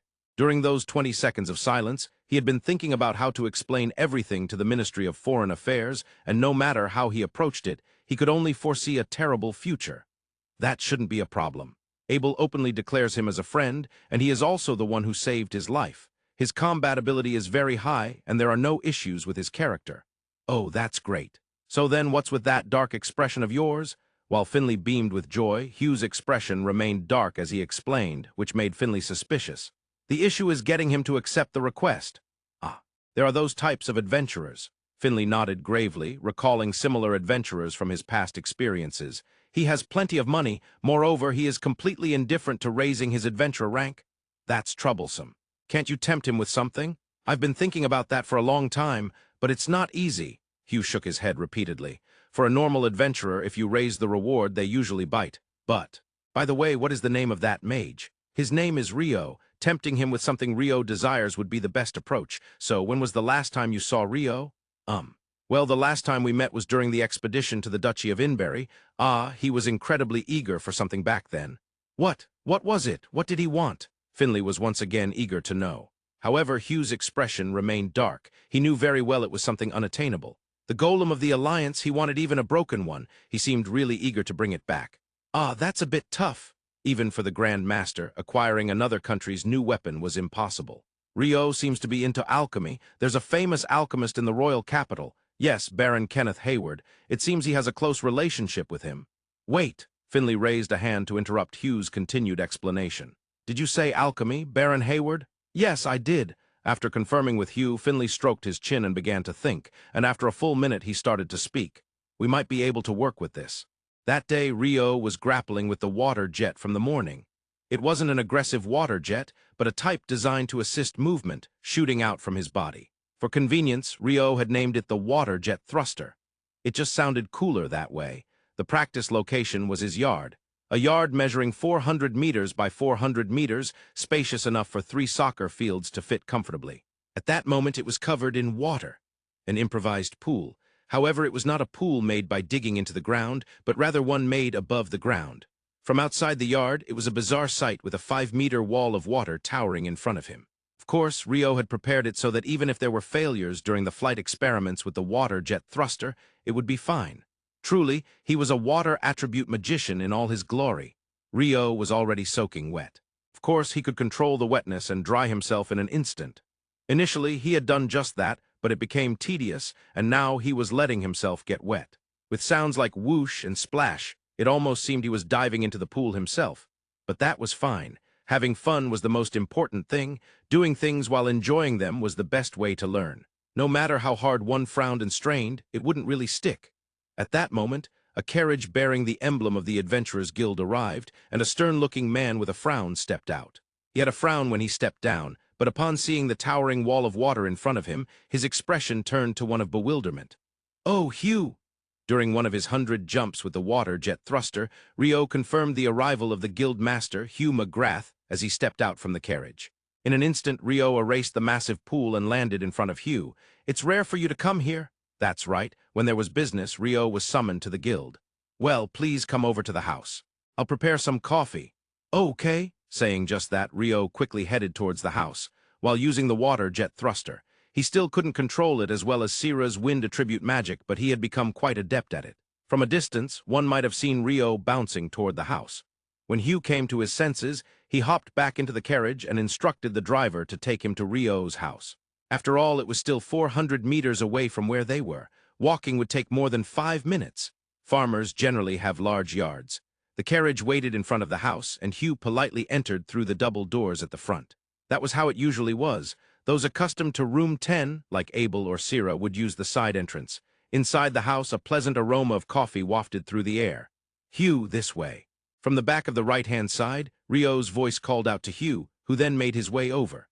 There, a reception set awaited, and in the corner of the table were a French press with ground coffee beans and hot water, along with an hourglass. The coffee aroma was emanating from there. However, oddly enough, the French press appeared to be made of ice. "Ah, Rio is a water attribute magician after all," Hugh muttered softly, but then realized the contradiction in his own words. An ice container, yet it was filled with hot water and steam was rising from it. "Isn't that strange?" He instinctively touched it, but found it was not hot. While steam was indeed rising, indicating the water was hot, the French press itself wasn't warm. No, not only that, it was not cold either despite being made of ice. At that moment, Rio entered with a tray carrying 2 cups. "Ah, please sit on that sofa." He said this as he placed the tray on the table. Just as the hourglass had finished, Rio pressed down on the French press. The ground sank to the bottom, leaving only clear coffee on top. As he poured it into the cups, the coffee aroma filled the room even more. "Hugh, here you go." Thanks." Hugh took the cup, sniffed the aroma slightly, and then took a sip. The coffee aroma spread from his mouth to his nose. "Ah, it's delicious." Coffee pressed from an ice container. Yet it showed no signs of cooling down. It tasted just as good as always. Actually, it tasted even better than the coffee served at the guild. "This is freshly delivered from Goro, the daimyo of Kona village. Apparently, he is the village's best roaster. The skill of the roaster really changes the flavor quite a bit." While Rio explained happily while sipping Kona coffee, Hugh finished his cup and broached the topic. "The reason I came today is quite simple. I have a request for you, Rio." Hugh, I'm currently very busy." "Was it the water play earlier?" When Hugh stated this, Rio's eyes darted around. "Oh, that was a combat training using water attribute magic." "Yes, indeed, combat training." Hugh said nothing. He simply continued to stare at Rio's face. "It may have looked like I was playing, but it was genuine combat training." Rio felt uncomfortable and continued speaking. Well, he had indeed started enjoying it midway, and to anyone watching, it might have looked like pure play. He himself had meant it as play too. Of course, he didn't think playing was bad. However, he was aware that it was a rather weak excuse to reject a request. "Well, that's fine. Everyone has their own training methods after all." Hugh relented and Rio felt relieved. But, however, I want you to accept the request. Rio's expression visibly turned sour. There was a world of difference between the happy expression he had while drinking coffee just moments ago and his current one. I'm sorry, but this request can only be entrusted to you, Rio. Only I can take it. Rio couldn't fathom such an exclusive request for someone at his level. He understood that A-rank or B-rank adventurers could be requested, but a magician who had just barely reached C-rank. 10 days from now, a delegation from the kingdom will be sent to Twilight Land. 2 adventurers are supposed to join, but the originally scheduled adventurers haven't returned yet. It's unthinkable for an adventurer to be late like that. For some reason, Rio waved his finger and made a tusk-tusk sound. It might have been due to watching too much of something. I don't think they seem like A-rank adventurers. A-rank? Hugh's remark left Rio visibly surprised when it came to A-rank in the kingdom. Has Abel finally been unable to return? That's not the case. I'm talking about the A-rank party in the royal capital called 5 Dragons. Hugh said this, and then realized his cup was already empty as he tried to raise it to his mouth. Oh, I'm sorry, here's a refill. Saying this, Rio poured the remaining coffee from the French press into Hugh's cup and filled his own with the rest. Oh, I'm sorry for that. So instead of 5 dragons, Abel will go, but the adventurers registered to go to land are a swordsman and a magician. Therefore, we need another magician to join. That would mean Lin, wouldn't it? Rio tilted his head, voicing the obvious question. Normally, yes. However, Lin is currently assisting Elalian and has gone to Kona village. Oh, Elalian? Rio didn't have direct acquaintance with Elalian. However, he had heard enough rumors from Lin and Abel about Elalian's obsession with magic. And when it came to matters regarding magic, he wouldn't budge at all. Since Elalian had gone to Kona village, it was likely related to demons and vampires, and he would surely be engrossed in investigations regarding the demon's magic. Then Lin probably wouldn't be returning for a while. Poor Lin. Rio said, and Hugh nodded in agreement. Well, that's the reason why Rio's name came up as a suitable magician to match Abel. I see. Being considered suitable to match Abel. That evaluation was not entirely unwelcome for Rio, just a little more persuasion. Hugh mentally nodded once more. Of course, the reward will be equivalent to that of an A-rank adventurer. Given the long duration of the assignment, it should be quite a sum. Moreover, since this is a national delegation, I heard the Ministry of Foreign Affairs will arrange for the escort, so Rio and Abel won't need to handle that. You'll travel as a guest in a carriage. That's amazing. When adventurers accept requests, they usually have to walk. Rio had mostly experienced that, except for the time with Prince Willie of Jew Kingdom, one last push. Hugh nodded again in his mind. Additionally, Rio has a special reward from the Grand Master of the royal capital. Grand Master? Oh, that's Hugh's former fiancé's father. Why, yeah, that's correct, but, well, it's fine. The reward is the right to view the captured golem of the Alliance. That single statement had a severe impact. What do you mean? Literally, Rio jumped up, his face coming mere inches from Hugh's at a speed he couldn't comprehend. A speed that even a former A-rank swordsman wouldn't recognize. Why, you're too close? Your face is way too close. It seems after the recent expedition to the Duchy of Inberry, some sort of intelligence unit from the kingdom retrieved a broken golem of the Alliance from the battlefield. Currently, it appears they are investigating it at the Royal Alchemy Workshop, and I thought to secure the viewing rights for you. Come on, you had shown interest in that golem before, right? That's incredible. Let's head to the royal capital right now. Come on. Saying this, Rio attempted to leave the house without a second thought. Wait, the guild will arrange a carriage for the journey to the royal capital, so go with Abel in that. Be at the guild by 8 a.m. tomorrow. Tomorrow? That's too long. Rio slumped down, both hands and knees on the ground, striking a pose of despair. Come on, you'll be away from the city for a long time, so there must be someone you need to inform, right? When Hugh stated the obvious, Rio lifted his head. That's true, I need to inform Sira and ask the contractor to clean the house. Is that all? What can I say? In a way, you're the epitome of an adventurer. Rio, who generally stayed holed up at home without accepting requests, had for that very reason fewer troublesome connections. At that moment he considered briefly contacting the others in room 10, but the guild will take care of it. Rio was basically laid back. The next day at 8 in the morning, the guild carriage carrying Rio and Abel left the city of Run. Rio had his usual single bag, and Abel had a similar bag, so the two of them had minimal luggage. In the first place, they hardly needed any preparation time. Rio, you're surprisingly calm. What do you mean by that? Abel commented on Rio, who was sitting normally as usual, and Rio, not understanding the meaning, responded with a question. Well, I was told by the guild master to calm Rio down since you were in a state akin to a horse getting spooked. I see. I don't quite understand, but there's a saying in my hometown. Haste makes waste, or more haste, less speed. Getting flustered doesn't help anyone. Rio nodded confidently as he spoke. I understand, that's exactly right. Abel felt relieved and slowly nodded. Then Rio decided to ask Abel something that had just come to his mind. Abel, about the farewell we had in front of the guild earlier. Yes, the 3 from Red Sword weren't there, right? Ah, well, that's true. Could it be that Abel is being bullied by those 3? Why would you think that? Rio looked at Abel with pity, as if he was seeing something terribly sad, and began to question him as if he were handling something fragile. Naturally, Abel would respond in opposition, because for a party leader to set off on a long job alone without anyone to see him off. Well, if you're bringing that up, Rio, no one from Room 10 came to see you off either, right? That wasn't communicated. Besides, I'm not even in Room 10. Oh, right. Well then, Sira didn't come either. Sira is a solo party called Wind, and she came to my house this morning. Rio had a smirk that perfectly matched a humph expression. Abel was incredibly annoyed. However, he didn't shout, truly an adult response. Actually, I got it, so Abel has finally been expelled from Red Sword. Too bad. Why would you say that? In the end, it was Abel who ended up shouting. Actually, right now, Elalian is in Kona village. Ah, so he's taking Lynn with him. That's why I've been called out. That's right, and Warren and Rhea are going along with them. Hey, so you see the 3 of them weren't at the last rank promotion ceremony either, right? Now that you mention it. To Rio, Abel looked lonely. No, perhaps he looked as if he were being tormented by a sense of despair. For none of the party members who shared joys and sorrows with him at the rank promotion ceremony to come. For Rio, that was a terrifying scenario to imagine.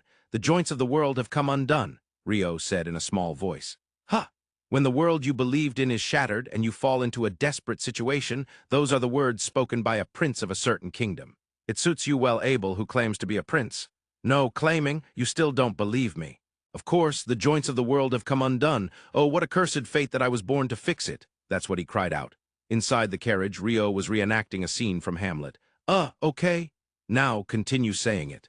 The joints of the world have come undone. Huh, the joints of the world have come undone. Why-yo, the joints of the world have come undone. Under Rio's pressure, Abel repeated after him. That's right. You should cry this out when you find yourself in a desperate situation. I'll lend you the right to use it, Abel. Ah, thank you. Thus, a disciple of Shakespeare was born in this another world. Abel. This carriage feels strange. What now? Well, when you say what now, it makes it sound like I always say strange things.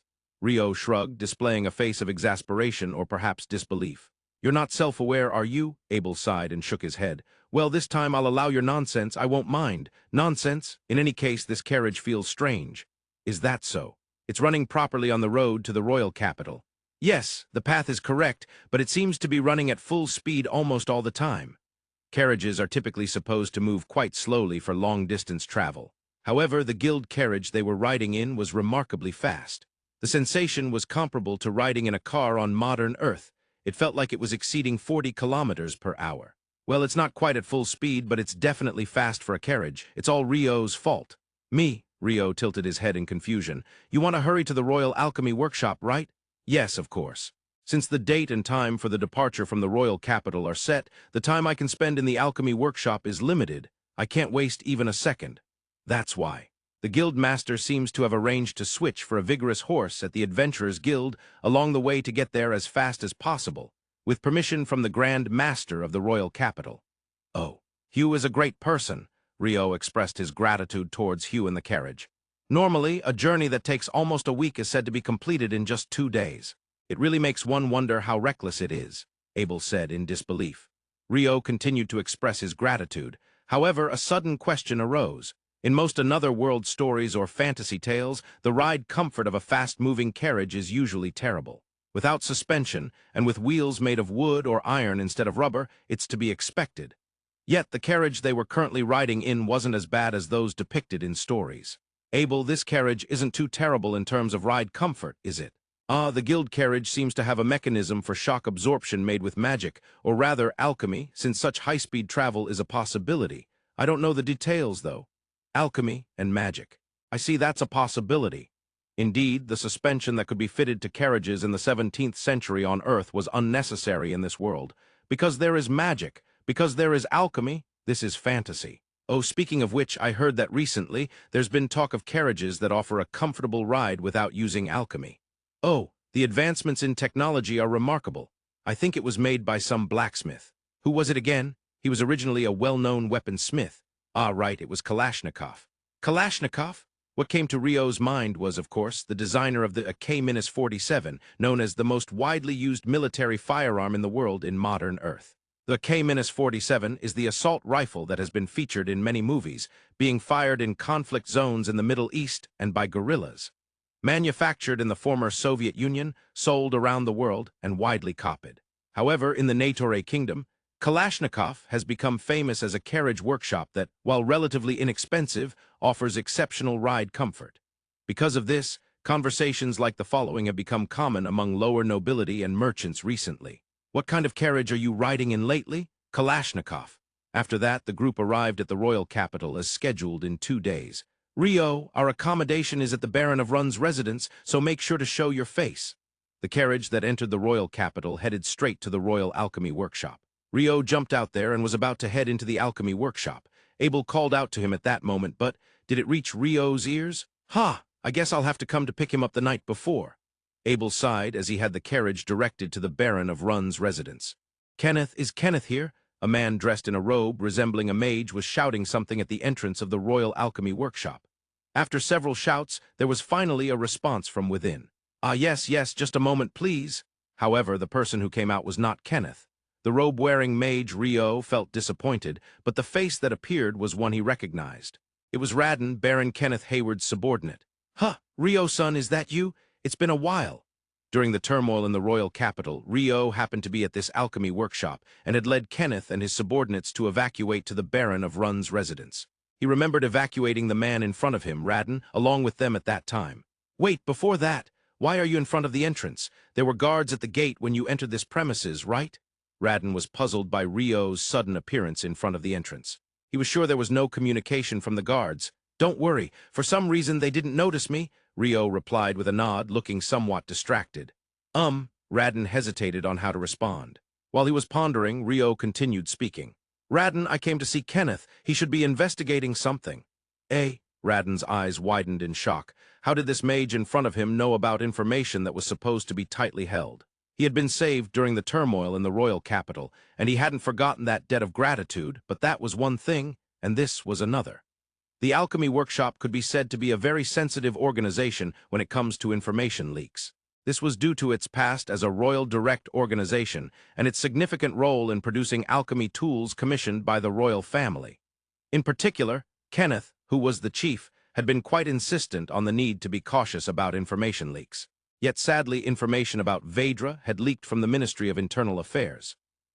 Please don't be so wary. I have permission to observe that through the Guild of Adventurers Grand Master in the royal capital. I believe you can confirm that. I understand. For now, let's go to the reception room. No, I'll go closer to that. I think it's best if Kenneth confirms it directly with me. Of course, this was far from the proper procedure, but under Rio's pressure, Raden found himself unable to resist. Well, if that's the case, please follow me, and make sure not to go anywhere else. Just follow behind me.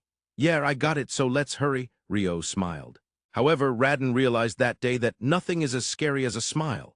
Rio, following behind with a smile, was indeed acting correctly since he had asked to follow him, but Raden was secretly half in tears. The Royal Alchemy Workshop was spacious. The grounds were large, and the building was also expansive. However, the number of people working there was not that many. Excluding administrative staff, there were only about 10 alchemists. Yet because of this, being an alchemist of the Royal Alchemy Workshop meant being recognized as one of the top alchemists in the kingdom. Currently, the one overseeing these alchemists was Baron Kenneth Hayward, who, at the tender age of 22, was known as a genius alchemist. He was in one of the largest rooms in the Alchemy Workshop, known as the Analysis Room, filled with various equipment. The room was not only spacious, but also had a ceiling height of over 20 meters, creating a vast space. In the center was the golem in question, surrounded by various lines. Kenneth, who was deeply focused on his work, finally removed the gauntlet he had been wearing on his left hand and took a moment to catch his breath. At that moment, there was a knock on the door.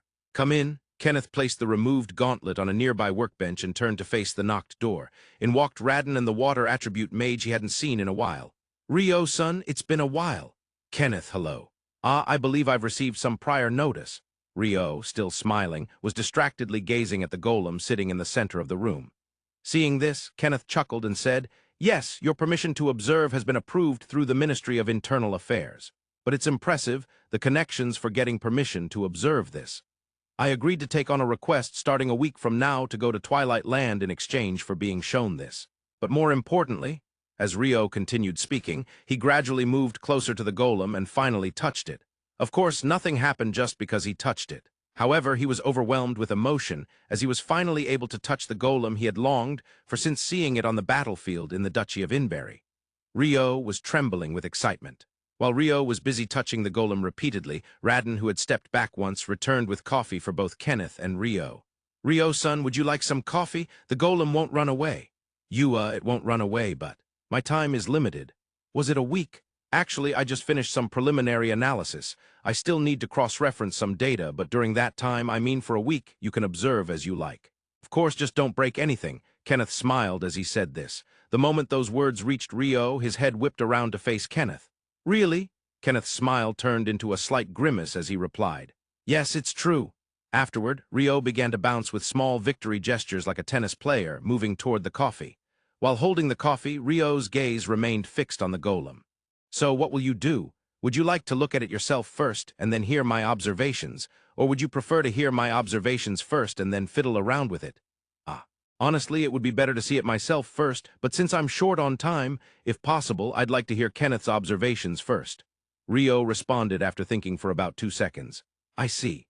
That might be better indeed." Kenneth nodded in agreement. "First, this golem has 6 magic stones inside. 6, even coordinating 2 is. Yes, even coordinating 2 is incredibly difficult." Rio muttered in surprise, and Kenneth confirmed it. "The common knowledge in alchemy is that 1 magic stone is used for alchemy tools. If there are 2 or more magic stones, they might repel each other or behave unpredictably, such as overheating, making them useless as alchemy tools.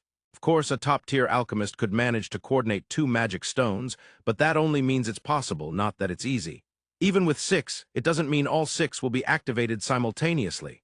Hearing that, Rio felt somewhat relieved. After all, he had no confidence in being able to analyze a golem with the technology of 6 parallel activations within a week. Kenneth pointed to the golem's chest and continued. "The larger wind magic stone in its chest serves as the main power source, and this magic stone is always activated. Additionally, there is 1 on each arm, 2 in the legs, and 1 in the head. These will activate as needed. Since the chest is always activated, there must be at least 2. Yes, based on the deciphered magic formula, a maximum of 3 parallel activations is possible. 3.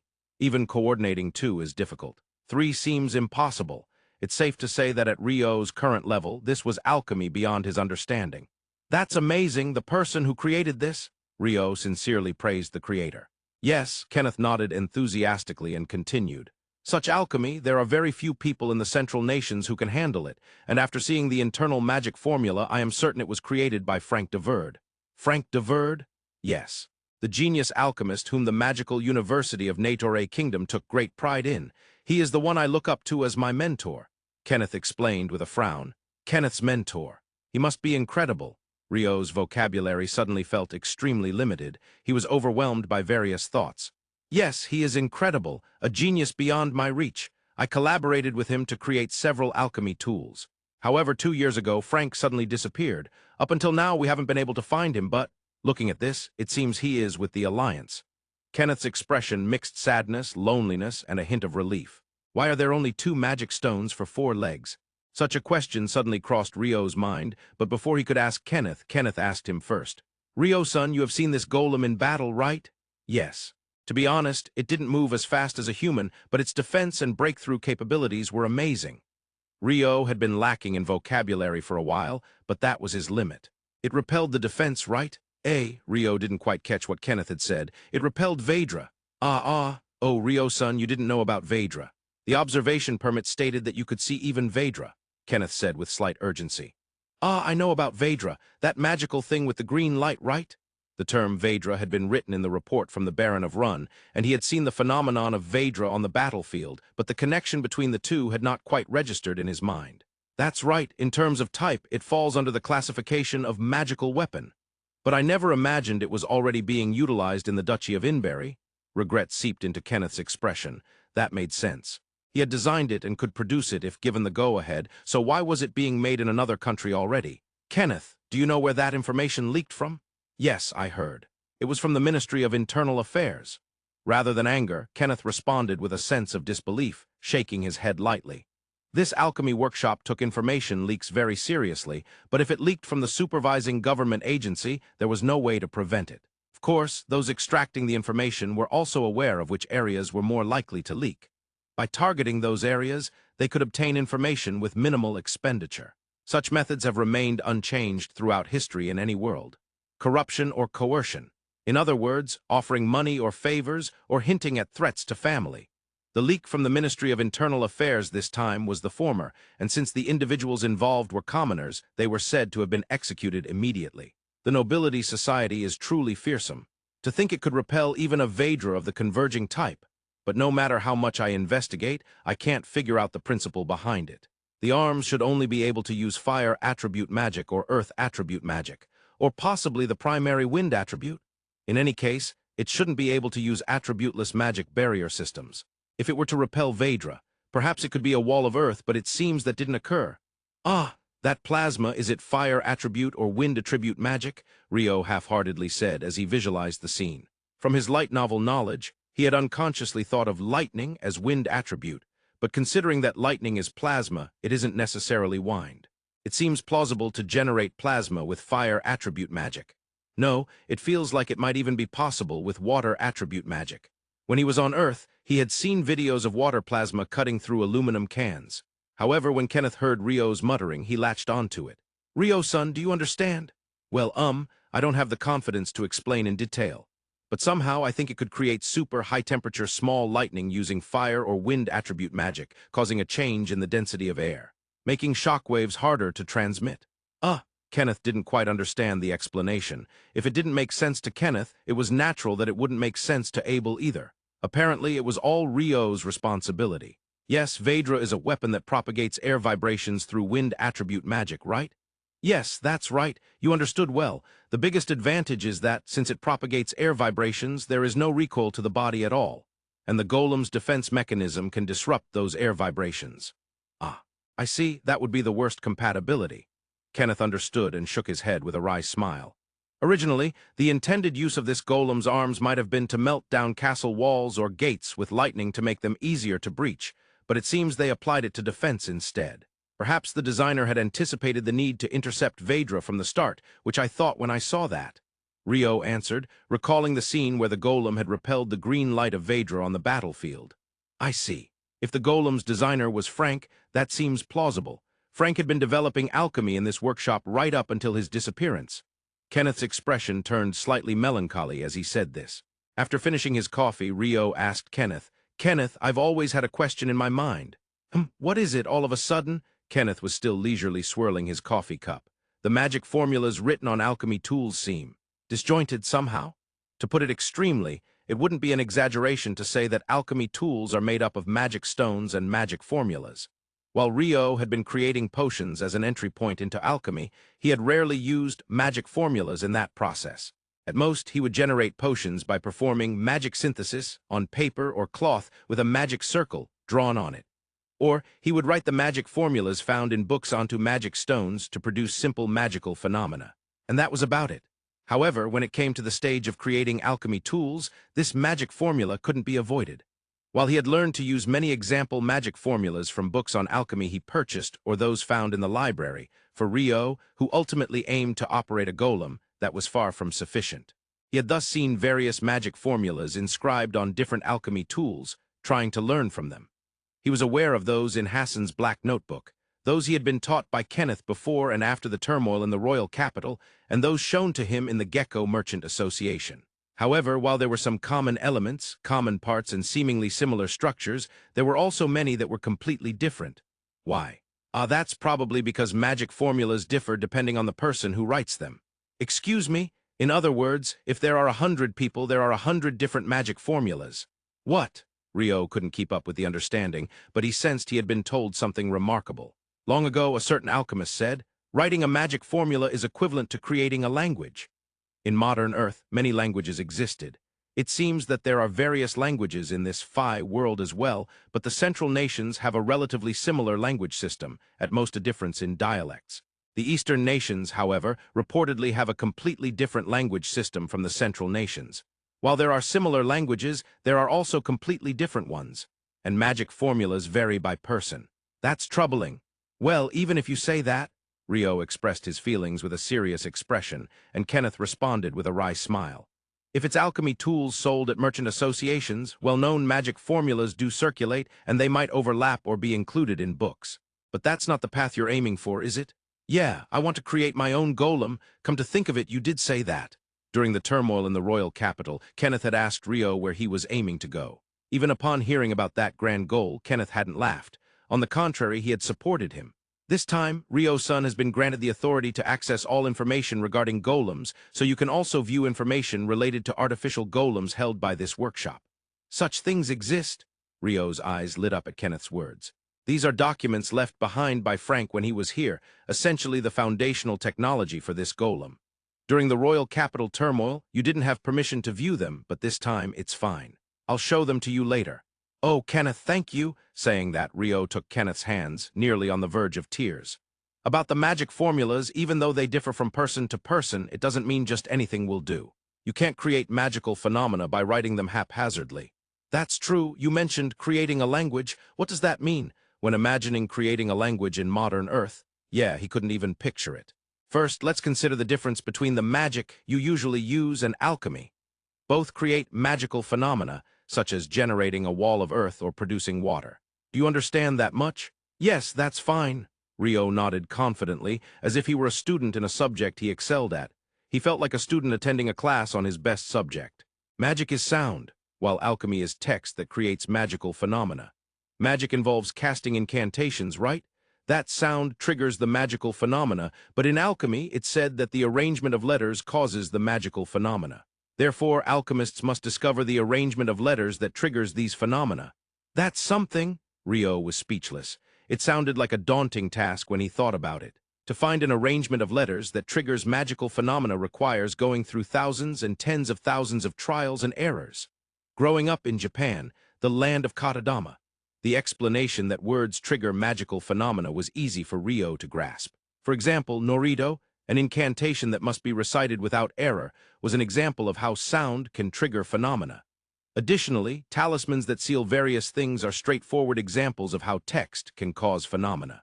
The strings of characters written on them hold power. For Rio, who had this culture surrounding him, it was a clear explanation. However, the thought of going through thousands and tens of thousands of trials and errors. As he contemplated this, a different realization suddenly struck Rio. I could use already found arrangements of letters or modify them, right? Yes, of course. When Rio asked, Kenneth smiled brightly as he answered. It seemed that student Rio had found the answer that the teacher was hoping for. Yes, it was perfectly acceptable to use the arrangements of letters found in books, those used in alchemy tools, or those used by Kenneth and Frank. At the very least, there were no copyright issues in alchemy. As for books, Rio remembered having been scolded by Sira when he attempted it. This was a common method employed by programming beginners, repurposing existing programs and changing the necessary parts. A long time ago, Rio had learned such methods. It's truly uncertain what knowledge might come in handy where. However, saying that he could just combine various people's works wouldn't be accurate. There might be cases where overlapping would cause malfunctions. So it wouldn't be that simple, but at the very least, a small light was shining in the future Rio was envisioning. Rio could cast magic without incantation. The part of Kenneth's explanation that stated, magic involves casting incantations, was the general understanding in the Central Nations. Some of that will be revealed in the latter part of Chapter 11, Twilight Land, so please wait a little longer. The day Rio and Abel arrived at the royal capital, Crystal Palace, Rio headed straight to the Royal Alchemy Workshop. Meanwhile, Abel completed several tasks at the Baron of Run's residence. Even as a mere adventurer, being in a rank means there are various jobs that need to be done. That night, after finishing his tasks, Abel left the Baron's residence and walked for a while before entering a building. It was the Kingdom Magic Research Institute, also known as Elalian Mansion. However, instead of heading directly to Elalian's office on the top floor as usual, he went underground. There, in the restricted area, were laboratories dedicated to Elalian. Regardless, Abel ignored that and stood in front of a certain room, raising his right hand before the door. A pale blue light appeared on the door, and after a moment it opened silently.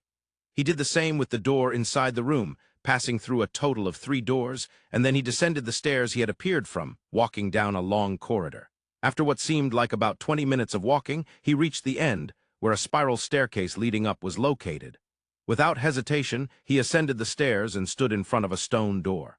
Placing his hand on the stone door, Abel muttered something. Then, the stone door opened by itself. After walking about 50 meters, he encountered another stone door. Abel partially slid his sword out of its sheath and knocked 3 times on the door with the hilt. After a moment, he heard 3 knocks from within the door. Confirming that, Abel knocked 7 times this time. Finally, he heard the sound of what seemed to be a lock and bolt being undone from the other side, and the door opened. There stood the Crown Prince's face. "Welcome, Albert, elder brother." Faced with the smiling Crown Prince, Abel, now called Albert, found himself unable to continue his words. He looked worn out compared to the last time they met. "Quite a horrible face, isn't it?" the Crown Prince said to Abel, still smiling. No, even though he was a brother, Abel couldn't bring himself to say his honest opinion. That said, he wasn't the kind to come up with clever lies either. "I know my body best. I can clearly say that I probably won't last another year. Elder brother, don't make such a scary face. It can't be helped." The Crown Prince calmed Abel, who had turned angry with a wry smile. "If I die, Abel will be first in line for the throne. I have no worries about your prowess in martial skills. You've even become a rank adventurer, after all." Despite his haggard appearance, the Crown Prince spoke with genuine delight. "However, I am concerned that your experience in actual national governance is limited due to being an adventurer." "Yes," Abel nodded in agreement, honestly acknowledging the Crown Prince's observation. Of course, up until he left the royal castle at 18, Abel had learned everything that royalty should learn. Thus, there was no problem regarding basic knowledge, but, therefore, for the next week, I want to pass on to you the issues and experiences I've encountered as the Crown Prince. But that is... Abel had studied martial and literary excellence as the second prince during his time at the royal castle. That said, he didn't equally enjoy both subjects. It goes without saying, his preference leaned heavily towards martial skills. He felt like he wanted to dedicate everything to the sword. "Albert, you can't run away at this point. This is my last request as your brother." The Crown Prince approached Abel with an exceptionally refreshing smile. He knew from experience that this would prevent Abel from escaping. "Yes, I understand." With little resistance, Abel resigned himself to the situation. "Good, I've prepared materials thinking you would definitely accept. We'll start right away tonight." And so, a week of intensive study with Abel began. On the night before the delegation's departure, a weary swordsman stood in front of the Royal Alchemy workshop. "Excuse me." That weak voice was so frail that normally no one would respond. However, that night, a water attribute magician was waiting near the Alchemy workshop's door and could catch that delicate voice. "Abel, you're late. I was prepared to wait for you upon receiving notice, but I was about to go to the Baron of Run's residence on my own." Sorry, the studying took longer." The swordsman Abel was carrying a rather large bag. Rio, who had also emerged, was holding not only his usual bag, but also a large one. "Abel, you've got a big bag." "You too, Rio." The two laughed as they looked at each other's bags. Abel laughed dryly. Rio laughed happily. The difference in their laughter was likely due to the contents of the bags. Abel had come from the royal castle, passing through the Kingdom Magic Research Institute to the Alchemy workshop. There he met up with Rio, and the two entered the Baron of Run's residence. Exhausted, Abel headed straight to bed. Rio elegantly took a bath and looked over a little of the materials he had in his bag before going to sleep. The world of sleep is equal for all. The two enjoyed a peaceful world. The next morning, freed from the Crown Prince's intensive lectures for a week, Abel was fully recovered from a night's sleep. As expected of an rank adventurer, his recovery ability was likely among the highest in humanity. Rio also woke up without any particular issues and ate a hearty breakfast prepared by the Baron's residence. It was going to be a long journey, especially overseas. Not knowing what might happen, they needed to eat while they could. Though usually reclusive, this was a hallmark of adventurers. Since they were in a guest position this time, a carriage was prepared for them. As they headed to the meeting spot, they saw familiar faces. "Hey, isn't that Zach and Scotty? Are you two part of the delegation as well?" There stood Zach Cooler and Scotty Kabuk, members of the Second Son Association, in the royal capital and also royal knights. "Yeah, we made it in as squad leaders. There were so many applicants that we had to pass through quite a high competition." Zach and Scotty answered with smiles. However, suddenly, Zach's laughter froze. "Why, you're that magician from that time?" It was when Zach caught sight of Rio. That time referred, of course, to the events during the turmoil in the royal capital. Rio had appeared right after the elf Sira defeated the archdevil, and he had beheaded the other devils with water jet, while embracing the elf Sira whom Zack admired. In Zack's eyes, there was a mix of slight fear and hostility. Sensing the prickly atmosphere, Rio quietly asked Abel beside him, "Did I do something bad to this person?" Rio had no recollection of ever meeting Zack. However, he could feel the hostile gaze directed at him. Of course, Abel knew all the circumstances, but he didn't feel inclined to answer honestly in this situation. "Well, I don't know, but you probably shouldn't worry about it." With cold sweat on his back, Abel decided to brush it off. By the way, Scotty, who stood next to Zack, shook his head slightly, wearing a look of resignation. His actions showed he had no intention of doing anything from the start. In the end, Rio boarded the carriage without understanding anything. On that day, a total of 82 individuals departed from the royal capital, including 20 bureaucrats led by a negotiator from the Ministry of Foreign Affairs, 2 A-rank adventurer parties, 20 knights, 20 squires, and 20 C-rank guardian adventurers. The delegation consisted of the clerks and Rio and Abel's A-rank party traveling by carriage. The Knight Order rode horses, while the others traveled on foot. As a result, the overall speed of the delegation was quite slow. From the royal capital, the route was planned to go through the largest city in the south, Acre, to Twilight Land in the southwest of the kingdom, with an estimated 1-month journey each way. Starting from Diapharm, the city where they would stay on the first night, all accommodations on the third highway to Acre would be in towns. Furthermore, there were no plans for camping until they reached the border. This was due to the fact that camping would be harsh for the clerks, including negotiators, regardless of the adventurers and Knight Order. In that respect, it was a relatively easy itinerary. "Abel, it seems our first stop is Diapharm. Do you remember? The first place we stayed on that journey from the royal capital to the city of Run was also Diapharm. That was the trip where my left arm got cut off." "How can you talk about losing your arm with such a smile?"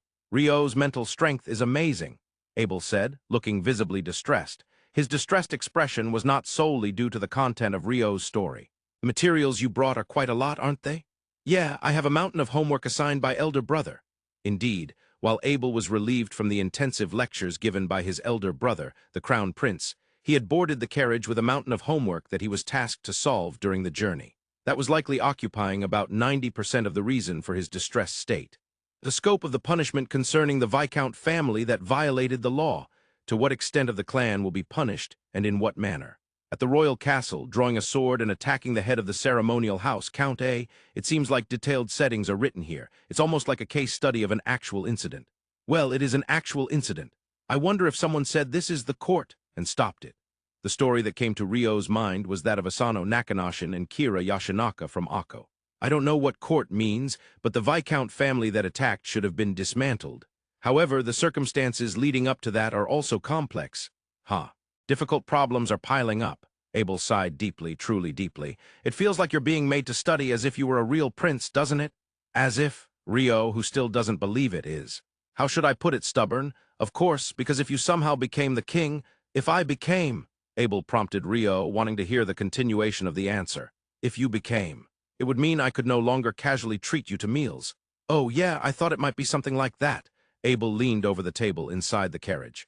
By the way, what is it? Rio suddenly remembered a question, and Abel asked without looking up. What is your elder brother, the Crown Prince's name? My elder brother is Kindish Bisford Knightly.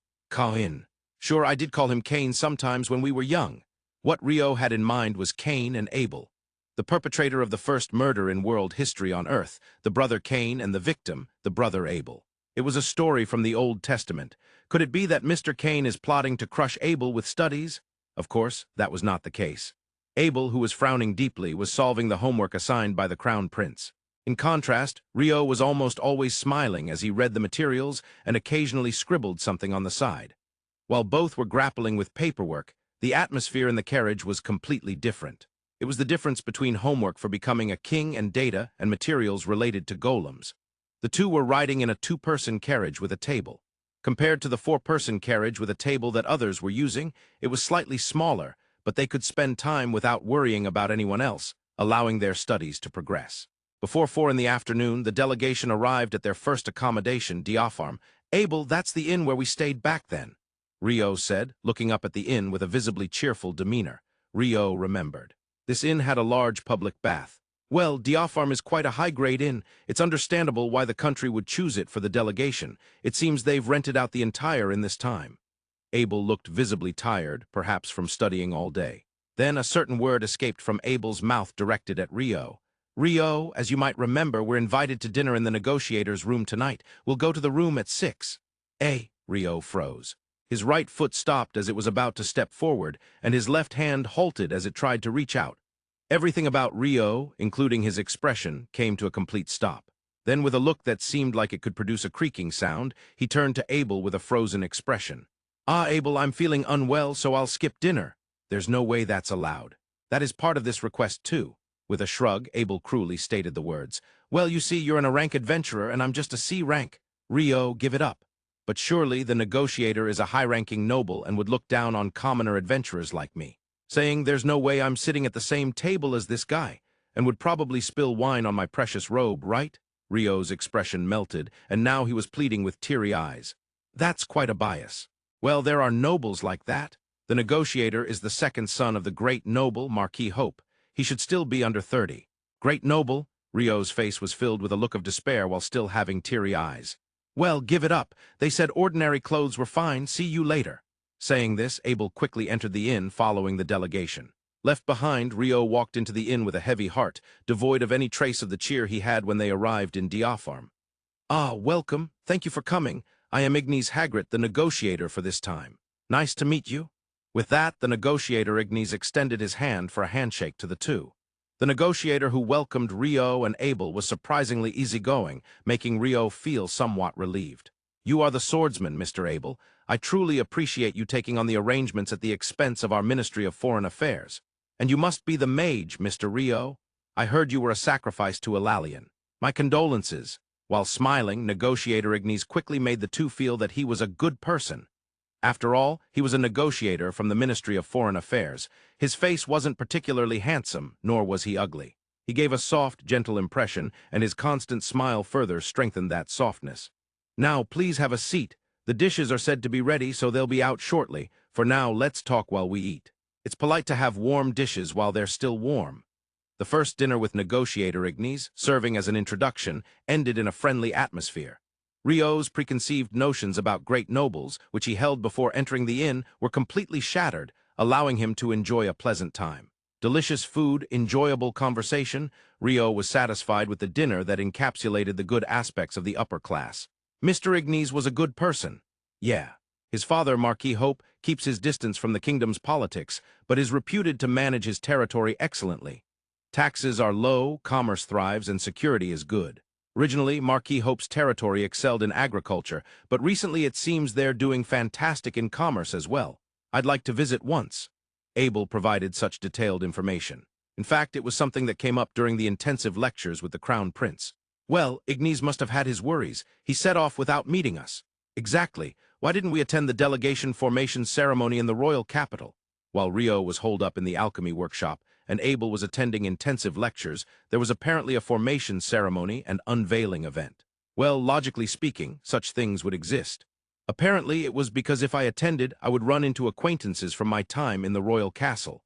The Grand Master and my elder brother discussed it. So we decided that since we are adventurers, we wouldn't attend. Is this again your prince setting, Abel? At this point, it's even admirable. Rio shrugged, sighed, and wore an expression of exasperation.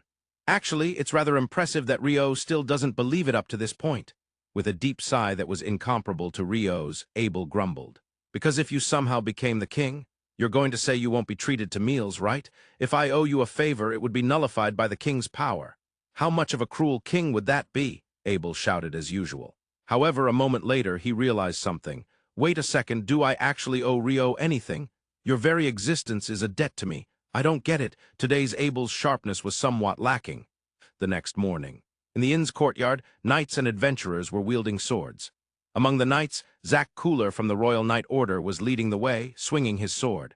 From Abel's perspective, even he could see that Zach had a completely different level of seriousness compared to before. Zach, you've changed drastically. Of course, I need to become a knight worthy of standing next to Miss Sira. Is that so? Remembering Zach's serious motivation for starting to swing his sword, Abel instinctively looked away. Abel could not say anything to his drinking companion, who was burning with unrequited love. If he did, it felt like a duel between Zach and Rio would start. Inside one of the carriages of the delegation, a swordsman-like man looked up from the documents in front of him and let out a sigh. Is this a show of look how hard I'm working? Abel, that's rather sneaky of you. No, why would it be? I just sighed, that's all. Once again, a comedic exchange, or rather, a conversation unfolded between the swordsman and the mage. Besides, studying is enjoyable, isn't it? There's no reason to sigh over it. Rio, who said this, was indeed smiling. Of course, that was because it was a subject he liked. I'm sure if it were about studying politics, you would let out a sigh or two as well, Rio. Phew, that's just Abel being ignorant. Come on, feel free to consult this political researcher Rio about what troubles you. Political researcher. Abel let out a deeper sigh than before and shook his head a few times. I'm not particularly troubled, I just suddenly wondered why there is a royal family. A prince questioning the existence of the royal family, how philosophical. No, I don't think it's philosophical. As Abel said this, he glanced at Rio's hands. He was gripping something with his right hand and turning it, making a grinding sound. It appeared to be glass, but it was likely something made of ice from water attribute magic. After a while of turning, he opened what seemed to be a lid and transferred the powdered substance into a newly created ice cylinder. Hey, Rio, what are you doing? I thought I would make some coffee. When I'm at home, I grind coffee beans with a mill from the Gecko Merchant Association, but I can't bring that on a trip.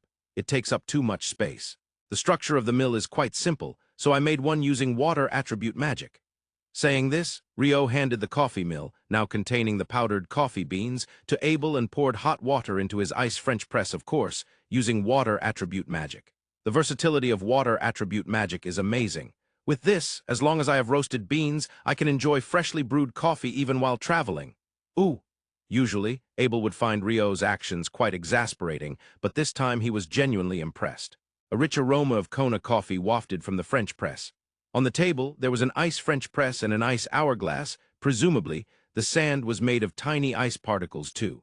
The founding family is a flag. Huh, Rio muttered this softly, causing Abel to react involuntarily. Oh no, just a soliloquy. The royal family is a flag. The royal family is a flag. Rio nodded once and began to explain. Humans find it hard to hold loyalty to something vague and shapeless, like an organization or a country. Therefore, by instilling loyalty towards a person who embodies or symbolizes that organization, people can be united. Abel listened to Rio's explanation without a word. A country establishes a national flag and anthem, displaying something that symbolizes the nation, gathering the people's loyalty. But still, it's not entirely perfect. What's most necessary is, indeed, the person. In modern Earth, the United States, which could be considered the birthplace of democracy, serves as a prime example. The President of the United States is a symbol of the country itself, a person who embodies it. Thus, no matter what happens, the safety of the President, as the nation's symbol, is prioritized above all. Whether dozens or thousands die, everything moves to ensure the President's safety first. That's how the system works. Those who established the American system likely knew this, that appointing a person who symbolizes the nation itself is the most effective way to unite the populace.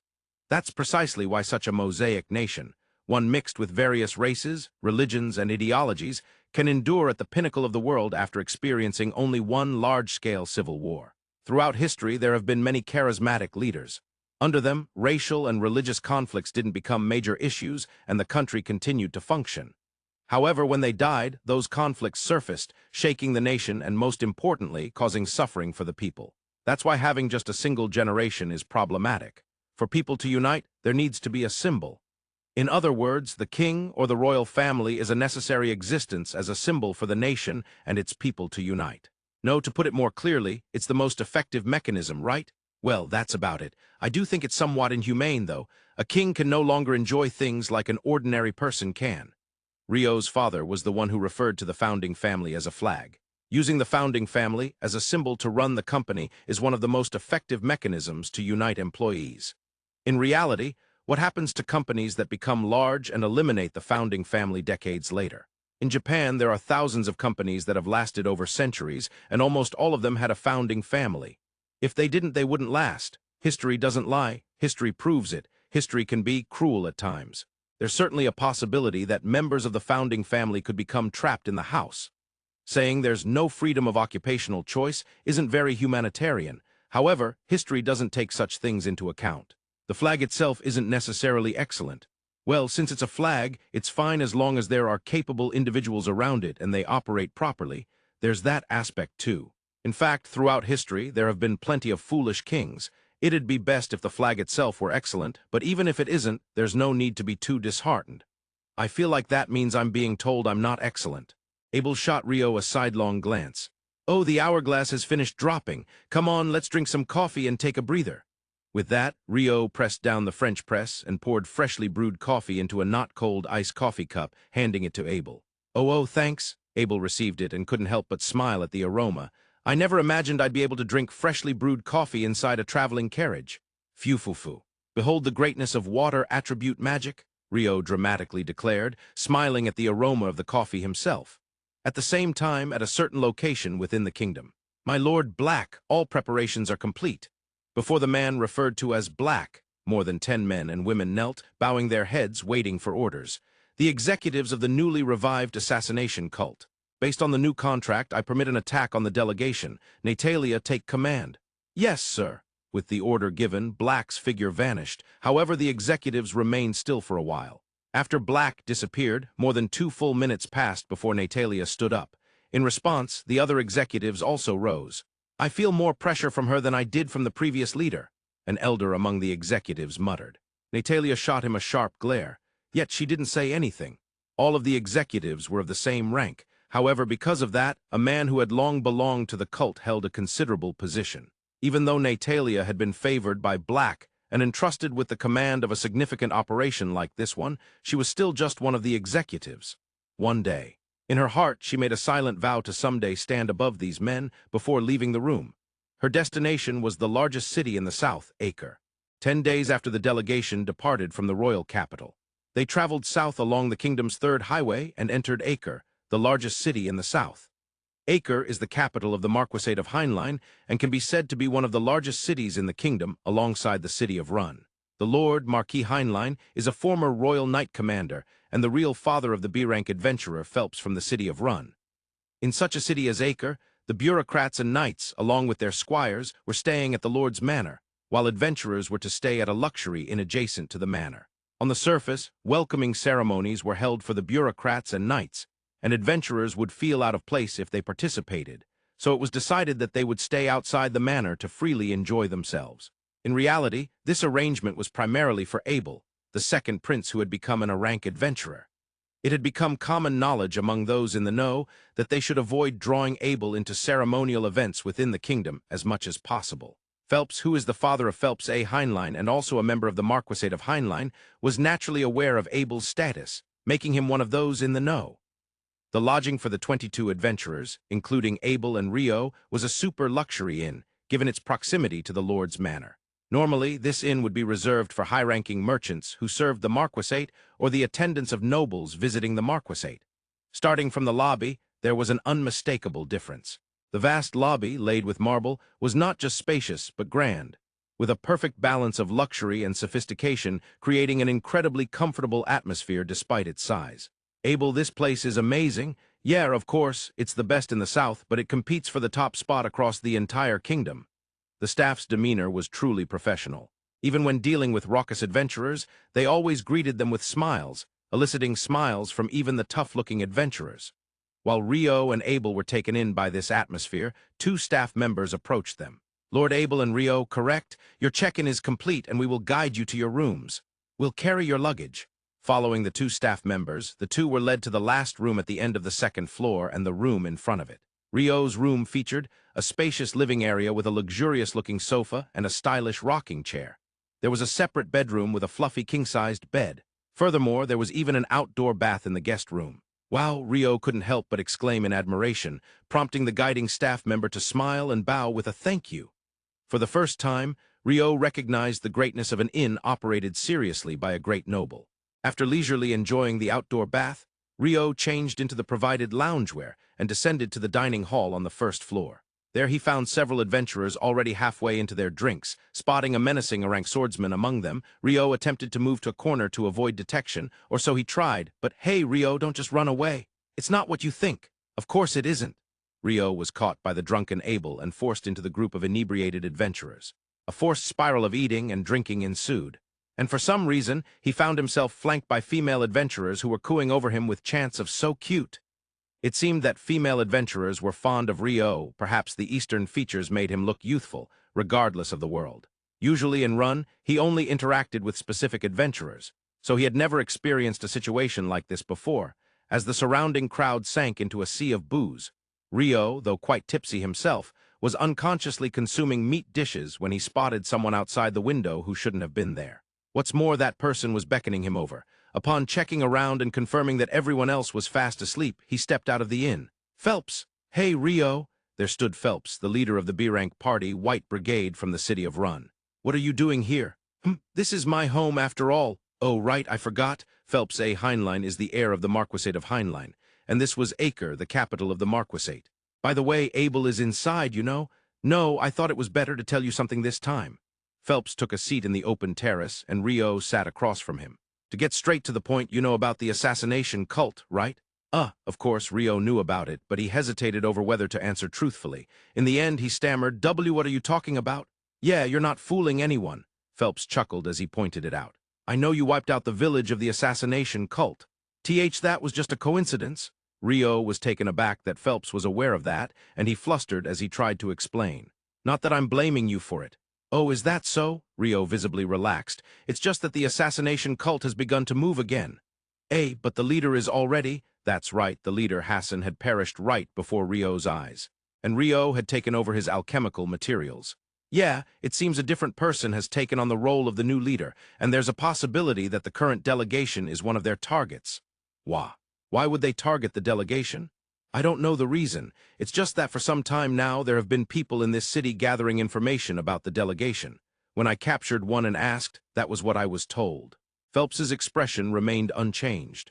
Because of that, Rio thought the method of capturing and asking must have been terrifying. Phelps was a noble heir with a significant pride in being a knight, but he might also be quite adept at these underhanded tactics, Rio thought. He recalled something that Abel had once mentioned. Could it be they're targeting Abel? Upon hearing Rio's words, Phelps stared intently into Rio's eyes. "From the way you sound, you know Abel's status?" With a slight smile, Phelps inquired. Though it was framed as a question, he already seemed certain. "He claims to be the second prince." "Claims?" Phelps couldn't help but laugh out loud at that. "Yeah, well, it's the truth." "Ah, well, I had my suspicions." Yes, he had suspected it. "I'm not lying, it's true. I'm not entirely sure if their target is Abel. If they wanted to go after him, there would have been plenty of other times when there weren't so many people around. But it's not a zero possibility. I understand, I'll be cautious." Rio nodded vigorously. Phelps had come all this way to see Rio, likely to make him aware of the assassination cult's movements and to ask for protection for Abel. Rio interpreted. "With you around, I feel 100 times stronger." With that, Phelps smiled warmly and stood up. "Oh, also, it seems Twilight Land itself is getting a bit suspicious. Keep that in mind, too." With that, Phelps walked towards the adjacent manor. Rio watched him leave. So that's what a young noble is like. Abel, he's not lacking in class, but still a bit. You know I'm here, right? You're saying this on purpose." Emerging from the shadows was none other than the swordsman, Abel. Rio had known he was there thanks to his passive sonar. However, he hadn't been there the whole time, arriving just before their discussion ended. No, it's not like that at all." "That sounds incredibly suspicious." Rio let out a sigh and spoke to Abel. "Abel, it seems I've misunderstood you." "What's this all of a sudden?" Abel tilted his head, questioning. "I acknowledge that you are the second prince." "Rio, you believe what Phelps said but not what I say? There's no helping it. If a fraud says, I'm a prince, you wouldn't believe him, right? But if the heir of a marquisate says, he is a prince, you'd believe that, wouldn't you? Is that even a valid analogy?" Abel seemed far from convinced, but begrudgingly accepted it. "Well, whatever. By the way, why did Phelps come here?" "Well, it seems the assassination cult has started to move and is targeting this delegation." "Why can you say something so critical so lightly?" Rio's somewhat casual tone, like saying that if there's no curry, just have a hamburger instead, made Abel sigh. Indeed, it was a very serious matter. "Because you see, this time there are knights and other adventurers besides us. We can afford to take it easy. No, we can expect solid support." "I definitely heard you say we can take it easy." "That's not what I meant. Fi changed the name of Phelps's father from Marquis Arthur Heinlein to Marquis Alexis Heinlein. Thinking it would be better to avoid overlapping names with advisor Arthur Velasquez, he decided on this change. From Acre onwards, there will be more forests scattered around." After departing from Acre, Abel said this. "In other words, this is where the real journey begins." Rio nodded seriously, wearing a look of resolute determination. "No, not quite yet. It's after we pass Barden Brain, our accommodation for tonight, that it truly begins." What? Then please tell me tomorrow. No, even now this journey is already quite the real deal. Rio sighed and shook his head slightly in exasperation as he replied, and Abel, observing this, made a retort. This was a familiar sight. However, things were a bit different from the inside of the carriage they had shared up until yesterday. Until yesterday, the inside of the carriage had resembled a moving study room, but today, the paperwork on the desk had decreased to less than half. It was a result of not being fully secure, as they were not on the third highway that led all the way to Acre, along with taking Phelps's warning into consideration. By the way, yesterday Phelps mentioned he caught someone from the assassination cult that was active in Acre and interrogated them. Ah, he is quite adept at that sort of thing. Abel nodded as he replied. To be caught so easily, those assassins from the cult aren't much to worry about, are they? No, I don't think that's the case. What do you mean? As Abel denied it, Rio tilted his head in confusion. The area of Acre, or rather the Marquisate of Heinlein itself, has one of the best counterintelligence capabilities in the kingdom. Is it because Phelps is strong in that aspect? That's part of it, but more than Phelps, his father is even stronger in that regard. He is Phelps's master after all, Abel answered while picturing the face of Phelps's father, the current Marquis of Heinlein. He was the former commander of the Royal Knights, right? Former commander of the Royal Knights. This was because the previous commander, Bacala, had died during the royal capital turmoil. His father, Marquis Alexis Heinlein, was known as a demon, as a commander, but he also understood the importance of espionage and counterintelligence. That seems quite removed from the image associated with being a knight commander. Well, yes. However, because Alexis was the commander of the Royal Knights, the kingdom won a great victory in the Great War 10 years ago. Alexis himself said it was due to the power of information. Know your enemy and know yourself, and you can fight 100 battles without danger. Rio muttered a line from Sun Tzu, and Abel asked back. No, it's a text that describes the importance of information in warfare passed down in my hometown. Oh, Rio knows that quite well, doesn't he? Rio had been a fan of strategy simulation games since he was little. It's common knowledge in my hometown. Oh, I see. In the office of the current Marquis of Heinlein, Alexis was handling daily paperwork. He was turning 50 this year, yet still appeared youthful and physically fit without an ounce of excess fat. At that moment, a man entered the office. Father, the delegation has left the city. The report came from Phelps, Alexis's eldest son and a B-rank adventurer. Ah, good work. By the way, I was surprised to see that Danton was leading the Knights. He's now a squad captain, I hear. He was just a kid back then. It makes me feel the passage of time. Speaking of which, yesterday I visited the inn next door. Did you notice? Yes, I warned them about the situation. Abel was half drunk, so I informed Rio. About the water attribute mage? Alexis said this with a small sigh. Do you still not trust Rio? This was not an interrogation or criticism, but rather a question from a concerned son to his father. No, I trust him, not just Abel, but you as well. You are both reliable people, no doubt about that. It's not that, it's his overwhelmingly strong power. Ah, you mean that village? The village in question was the one Rio had frozen with permafrost, belonging to the assassination cult. Of course, this information was not public at all, and even the nobles of the kingdom hardly knew about it. But the Heinlein family had an extensive network of information gathering, allowing them to grasp what had happened and who was involved with considerable accuracy. It is surprising that they knew the location of that village before us, but even more surprising that he single-handedly decimated it. I can only hope that his power does not turn against the kingdom. Alexis said this with a weary, uncertain expression that hardly seemed to fit someone once known as a demon. However, his son Phelps knew better. This was the true nature of Alexis Heinlein. Of course, when facing enemies, he would strike with ferocity, using every possible means to bring them to ruin, very much a demon's work. But in essence, he was a very sensitive and cautious person. That's precisely why he excelled in espionage activities. By the way, the suspicious information from Twilight Land has proven to be true. We just received the information, Alexis said as he handed Phelps a piece of paper. After reading it, Phelps frowned slightly and muttered, "A possibility of civil unrest." Yes, the situation in the Duchy of Inberry and the chaos in our eastern kingdom are both unsettling. Since the collapse of the Roe Bridge, various disturbances had arisen in the eastern kingdom, compounded by the influx of refugees from the Duchy of Inberry, worsening public safety. Local lords who should have been calming the unrest had either lost their lives in rebellion, been attacked and killed by suddenly appearing monsters, or mysteriously died in house fires, leading to an ongoing expansion of chaos. The one behind this is, probably not Lord Aubrey. It seems likely, although Lord Aubrey himself allegedly told Master McGrath whether to believe that or not is another matter. Having taken control of the Duchy of Inberry, it would be troublesome for him if the chaos in the neighboring Eastern Kingdom persists. While it might have been necessary to sabotage intervention from the kingdom until he obtained it, at this point, it would bring only harm, not benefits. If so, the one pulling the strings must be another great power. The Empire, perhaps? Both Alexis and Phelps grimaced. They could not understand the reason if the Empire was indeed pulling the strings. The Eastern Kingdom does not even share a border with the Empire. There is a considerable expanse of territory belonging to the Northern Kingdom in between. Even if they caused chaos and weakened it, securing the Eastern Kingdom would be difficult. Why would they want such a place? It was an unsolvable riddle that went in circles. Well, let's not dwell on the Eastern matters. All we can do now is gather information. For now, we should prepare to be ready for anything that may happen. Phelps will be around here for a while longer, right? Yes, there is still information I want to scrutinize. Haha, being cautious is a good thing. Now's the time to learn various things. The world might be turning in ways that ordinary people cannot even imagine. At that moment, Rio and Abel were enjoying their post-meal coffee break inside the carriage. In the supplies that Phelps had brought in Acre, there were roasted beans of Kona coffee. Of course, Rio still had enough of the beans he had brought, but having more was never a problem. As long as they had the carriage, the evaluation of Phelps was rising rapidly in Rio's mind for having anticipated this. As the two enjoyed their coffee, they heard a voice from outside. "Monsters!"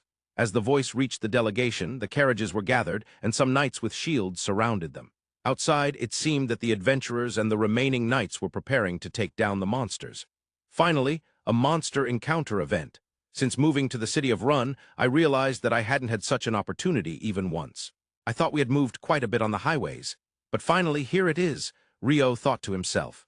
Meanwhile, Rio and Abel remained inside the carriage, observing the situation through the window. I thought I should go help, but Abel, who are you making excuses to? Wasn't it Rio who said it would be bad to interfere? Indeed, neither of them had received any prior instruction on how to act. They simply judged that since the bureaucrats in the other carriages were behaving quietly inside, they should do the same. In case something unexpected happened and the knights and adventurers found themselves in trouble, they considered stepping in to help. That was the result of their discussion. Meanwhile, the squires accompanying the knights were waiting with their bows, poised inside the shields surrounding the carriage. Since a knight cannot don their armor alone, squires always accompany them to the battlefield. These squires typically do not participate in combat. However, in Phi, they seem to be responsible for long-range attacks as archers. "They're coming!" From the right, the monsters were approaching. Wolves, a pack of wolfmen? They were monsters that looked like larger versions of wolves. Each one, while swift, wouldn't pose a challenge for adventurers and knights of this rank, but since they almost always acted in packs, dealing with them was not easy. Both Abel and Rio thought so, but the adventurer mages released their long-range spells. Simultaneously, the squires also fired their bows. While they could hardly take down any with bows, they could still inflict injuries. Moreover, with the attack spells from C-rank adventurers, it was almost certain they would hit. And if they hit, they could bring the monsters down. After reducing their numbers with long-range attacks, it would be the knights' turn. They would brace themselves with shields against the charging wolfmen, or perhaps thrust them upwards from below. And against the now-stopped opponents, the adventurers would plunge their spears into them. A splendid teamwork between the adventurers and the knights. I was expecting a typical scenario of adventurers and knights clashing, but there was nothing of the sort. Honestly, all those books exaggerate too much. All of it was fiction, not a documentary. The knights and adventurers had effortlessly defeated all the approaching wolfmen. Finally, a wind attribute mage used detection to scout the surroundings and confirmed that no other monsters were attacking, leading to the lifting of the alert. The leaders of each adventurer party and the knights were shaking hands. Shouken, the organizer of the adventurers, and squad captain Danton of the knights shared a quite firm handshake. The satisfaction was surely immense, as their meticulous planning had brought about this complete victory. What a wonderful sight! Watching this camaraderie-filled scene, Rio nodded repeatedly. I thought Rio would say something like, "I was hoping the knights and adventurers would clash and create a terrible situation. What kind of eyes does Abel have when looking at me?" Rio pretended to be emotionally hurt and laid his head down on the desk in the carriage. The handshake between the adventurers and knights, that wonderful sight would repeat itself. Every day, once in the morning and once in the afternoon. In other words, regular monster attacks began to occur. C-rank adventurer Shouken was troubled. He was the leader of the delegation's guardian adventurers. At 33 years old, he was the oldest among them and was appointed as the leader directly by the Grand Master due to his long and deep experience as an adventurer. The Guardian Adventurers, consisting of 4 parties with 20 members, posed no problems at all. There was no infighting or lack of cooperation among the parties. On the contrary, they were successfully collaborating even with members of the Royal Knight Order, who usually did not cooperate to fulfill their escort duties. So, what was troubling Shouken? It was the adventurers inside the carriage. One was a rank adventurer, Abel. Of course, there were no issues with his character, lack of ability, or communication difficulties. As expected of an A rank, he possessed deep insight, a charisma that attracted everyone, and unparalleled swordsmanship. In the morning, when Shouken saw him swinging his sword in the inn's courtyard or engaging in light sparring with a knight whom he seemed to know, he was overwhelmed by his sword skills. The other was Rio, a C-rank adventurer and mage. Though he was C-rank, he had been chosen as Abel's partner, suggesting he had no issues as a person. He appeared to be about 16 or 17 years old, likely due to his Eastern appearance. At the banquet at Acre Inn, female adventurers had repeatedly exclaimed, "So cute!" and had been doting on him the entire time. That was a bit enviable. Neither Abel nor Rio had any problems with their skills as adventurers or their personalities. What troubled Shouken was their position. Of course, he knew they would not be involved in the escort mission for this delegation. He also knew they were merely guests traveling to Twilight Land. Thus, he understood why they were in a carriage. However, if a situation arose where he wanted to hear their opinions regarding the escort mission, especially that of a rank adventurer Abel, he was uncertain whether he should approach them or not. That was the issue. Monsters had been attacking daily since passing the next town after Acre, Barden Brain. He wanted to hear their thoughts on this. Of course, Shouken already had some predictions in mind. However, that alone might not be the answer. There could be something they or their companions were unaware of or had not considered. If there was no one else to ask, he would give up, but they were right there in the carriage. They had shared drinks together at Acre Inn and were no longer strangers. He wanted to ask, on the 6th day after leaving Barden Brain during the afternoon. That day, they had repelled the usual morning monster attack and the delegation was taking a lunch break. After Barden Brain, they spent nights lodging in villages or small towns. Of course, there wasn't always enough accommodation for everyone in the delegation, so some had to camp. However, procuring food was not an issue, and the cooking was carried out by squires and some clerks and adventurers, providing satisfactory meals both at lunch and dinner. After lunch. "Excuse me, Abelson, do you have a moment?" Outside the carriage, after Abel and Rio had finished their lunch while enjoying the scenery, Shouken approached them. "Shouken-son, we've just finished eating. Please come join us," Abel said, patting the ground next to him to invite him over. On the opposite side, Rio was starting to grind coffee beans with an iced coffee mill for his post-meal coffee. "Actually, I wanted to consult you regarding the recent monster attacks." "Oh, if I can be of any help, feel free to ask." Though Shouken was older than Abel, it was natural for him to speak respectfully since Abel was an A-rank adventurer. Shouken summarized the discussions among the adventurers. Since the monster attacks were occurring with such regularity, there might be someone manipulating the monsters through some artificial means. It was certain that their target was this delegation, but it remained unclear who or what exactly was being targeted within the delegation. "Yes, I also believe it's artificial. I haven't heard of any tools for controlling monsters. But could it possibly be alchemy tools? Hey, Rio." Abel turned to Rio, who was beside him. Rio created a small table made of ice, placing a French press with coffee grounds and hot water on it, waiting for the time to pass. "I once asked Kenneth a similar question. According to Kenneth, it can't be made through the kingdom's alchemy. The reason is that the magic to control monsters is too specialized." Magic to control monsters. So such a thing exists. Shouken reacted instinctively to Rio's answer. "That's a type of dark attribute magic," Abel replied and continued. "There is a magic in dark attribute magic that interferes with the mind. Normally, it is assumed to interfere with human minds, but some dark attribute mages were said to have been able to interfere with the minds of monsters and control them. I read about that in a book long ago. That's probably what Kenneth was referring to." "I see. Currently, it is said that there are no mages who can wield dark attribute magic. To activate it with alchemy tools, a person with deep knowledge regarding the activating magic must cooperate in its production. So it's probably why it can't be made." Abel said this. However, in his mind, he recalled the dark attribute priest he met in the hidden temple, who ultimately led him to Demon Leonor. Well, they say there are none, but perhaps they actually exist. But perhaps among the attackers this time there might be such a mage. If that's the case, it would be possible to incite monsters. "Indeed," Shouken nodded vigorously at Abel's words. At that timing, Rio called out, "The coffee is ready. Here, Shouken-san, please have some too." He poured coffee into an ice-cold cup and handed it to Shouken. "Ah, thank you. This is a beautiful cup, and the coffee smells amazing. I never expected to enjoy such coffee during an escort mission." With that, he took a sip and widened his eyes. "This is delicious. This must be top quality. It was a gift from the Lord's manor in Acre. Isn't it tasty?" Rio responded while tilting his own cup to share in Shouken's praise. Between the two, Abel silently continued to drink his coffee, nodding along. Delicious coffee brings smiles to people. "Ah, that was good. Thank you for the meal," Shouken said, returning the cup to Rio. "Now regarding what might happen next." "Yes, Abel-san, what do you think? The guards believe that eventually the main attackers will strike when we reach a peak of fatigue." "Ah, that's most likely true. Right now the attacks are coming at a steady rhythm, but when we get used to it, "Ah, it's happening again. We'll let our guard down, and that's when the main attackers will strike."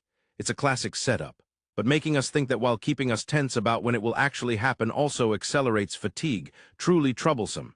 "Exactly. It's concerning." Saying that, both Abel and Shouken fell silent, deep in thought. Rio, aware that it was not his jurisdiction, had refrained from interjecting, but seeing the two troubled so much was pitiful, so he decided to speak up. I have a suitable magic related to water attribute magic." "Huh, seriously?" Both Shouken and Abel looked up at Rio, startled. "Dynamic steam mine, and there's a modified version called dynamic steam buoy. If any unusual monsters or groups of people enter within a radius of 400 meters, I can detect them. At that time, should I call out to everyone?" "Oh, that sounds great. If Rio doesn't say anything, it means the usual monster attack. If something unusual comes, Rio will let us know. Please, let's have that." The principle was no different from the usual passive sonar. He just made the name sound cooler. The dynamic steam mine was completely different, but he hesitated midway, feeling that might be going too far, and retracted it. After Shouken returned to his party, Abel asked Rio, "Hey, that dynamic steam mine you were mentioning earlier, what kind of magic is that?" Abel seemed to sense something ominous about the magic Rio had almost described. "Oh. If any unusual monsters or clusters of people enter within a radius of 400 meters, it automatically freezes them. If they happen to be allies, I thought that might be an issue, so I made it similar to the usual passive sonar." "Yeah, that sounds dangerous, so definitely don't do it." "Don't do it. Is that a way of saying you better do it, in that sort of trope?"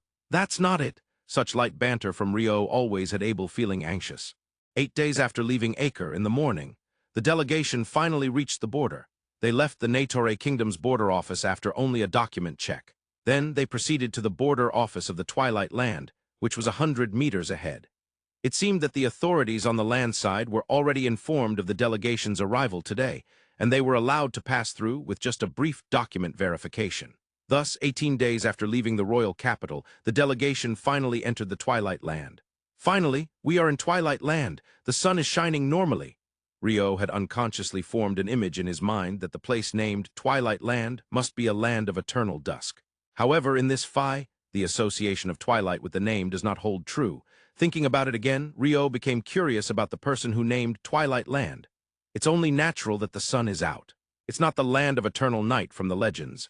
The land of eternal night, does such a thing really exist? What a fantasy. There were still many things Rio didn't know. Under Rio's intense demeanor, Abel responded, "Ah, yes. It's a legend from the Western nations. Arthur Velaces, who had been an adventurer over there, mentioned it before. Arthur Velaces is an advisor of the Royal Magic Guild and has fought alongside Abel against a horde of devils in the dungeon of the city of Run. Rio wasn't a stranger to him, having made personal requests in the past. Arthur, when I meet him next, I must ask him about it." Rio nodded several times, taking a mental note. The abnormality occurred that afternoon. Rio's dynamic steam buoy, or rather, his usual passive sonar, detected something different from the previous monster attacks. "Abel, something big is coming, unlike the monsters we've seen so far." "I thought so. I was expecting it to arrive soon. All right, let's contact Shouken and the others." "No, wait a moment." Rio unexpectedly stopped Abel, who was trying to alert Shouken and the others. "What is it?" "This reaction feels familiar. It's likely that a wyvern is coming." "Eh?" Abel was left speechless by Rio's unexpected words. "Speaking of wyverns, they are troublesome monsters that require more than 20 C-rank adventurers to hunt down. Moreover, even with that many adventurers, it is common for human casualties to occur.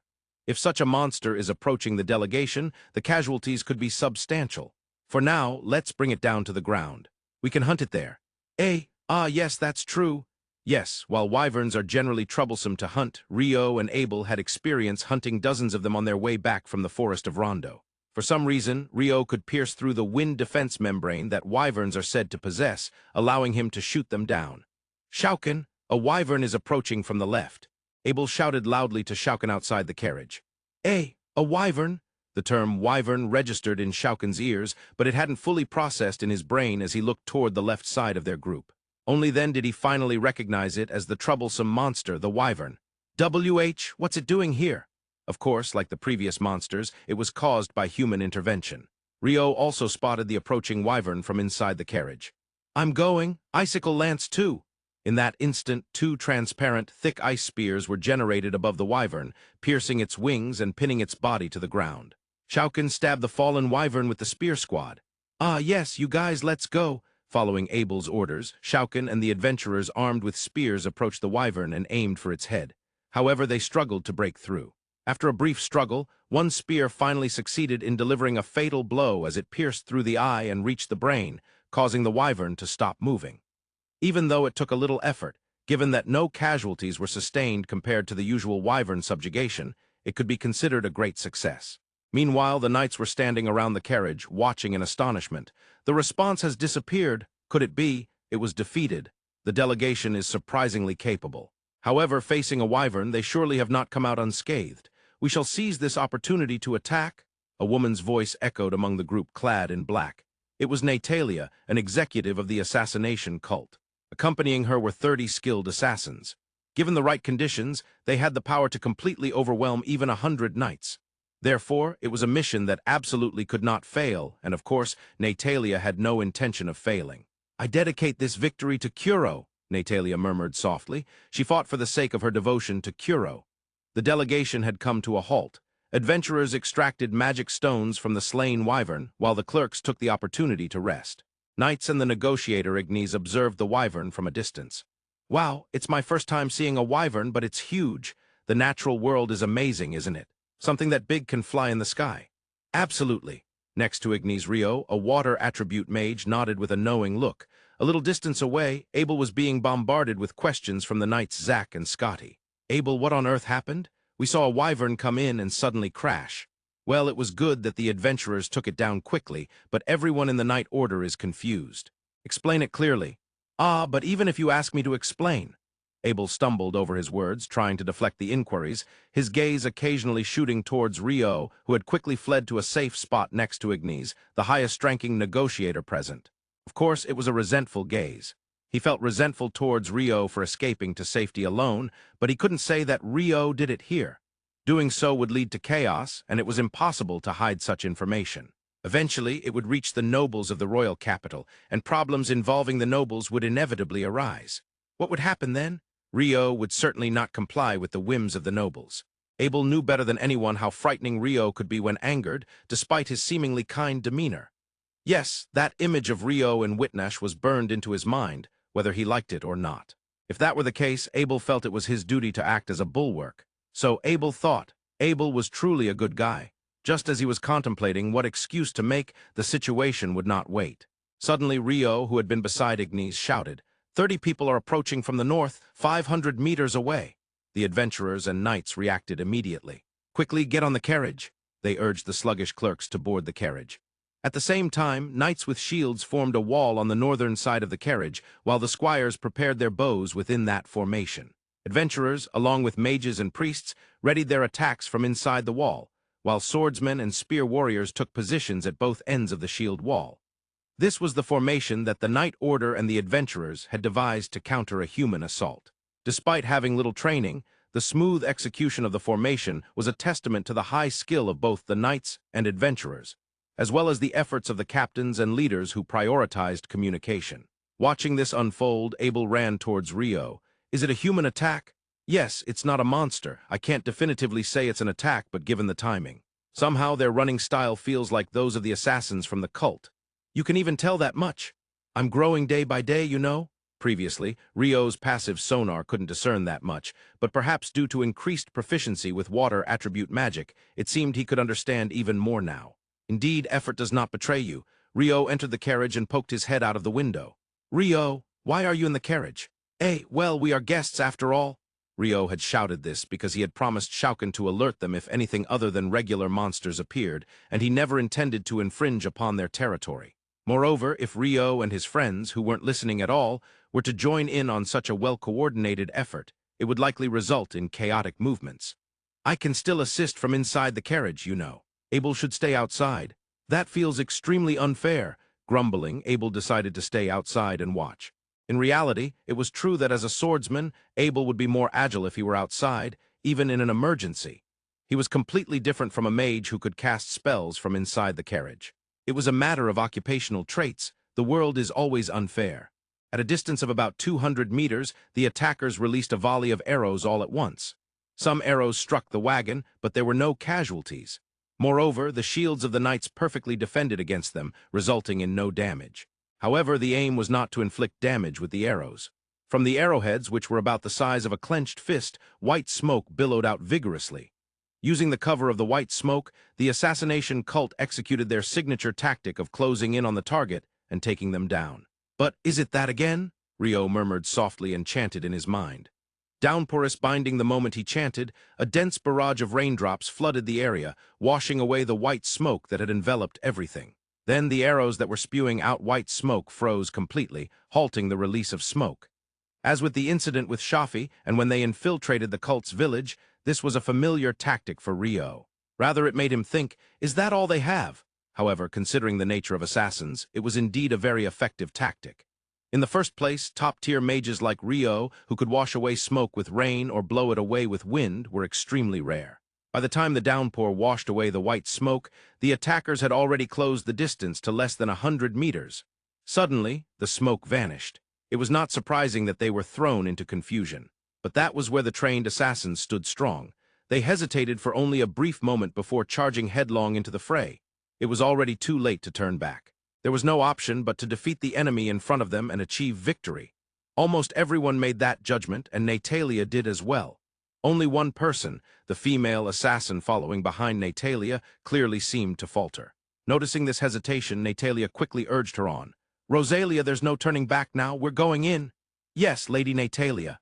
Though she replied, Rosalia was filled with anxiety. Rosalia was a top-tier assassin. Even unarmed, she could likely take down 2 knights at once. However, her greatest strength was not in close combat as an assassin. She was the only one in the assassination cult capable of wielding dark attribute magic. In Phi, it is predetermined what magical attributes one can handle at birth. Humans with the ability to use dark attribute magic are rare, and moreover, the incantations for dark attribute magic do not exist. For that reason, there are nearly no individuals recognized as dark mages in the Central Nations.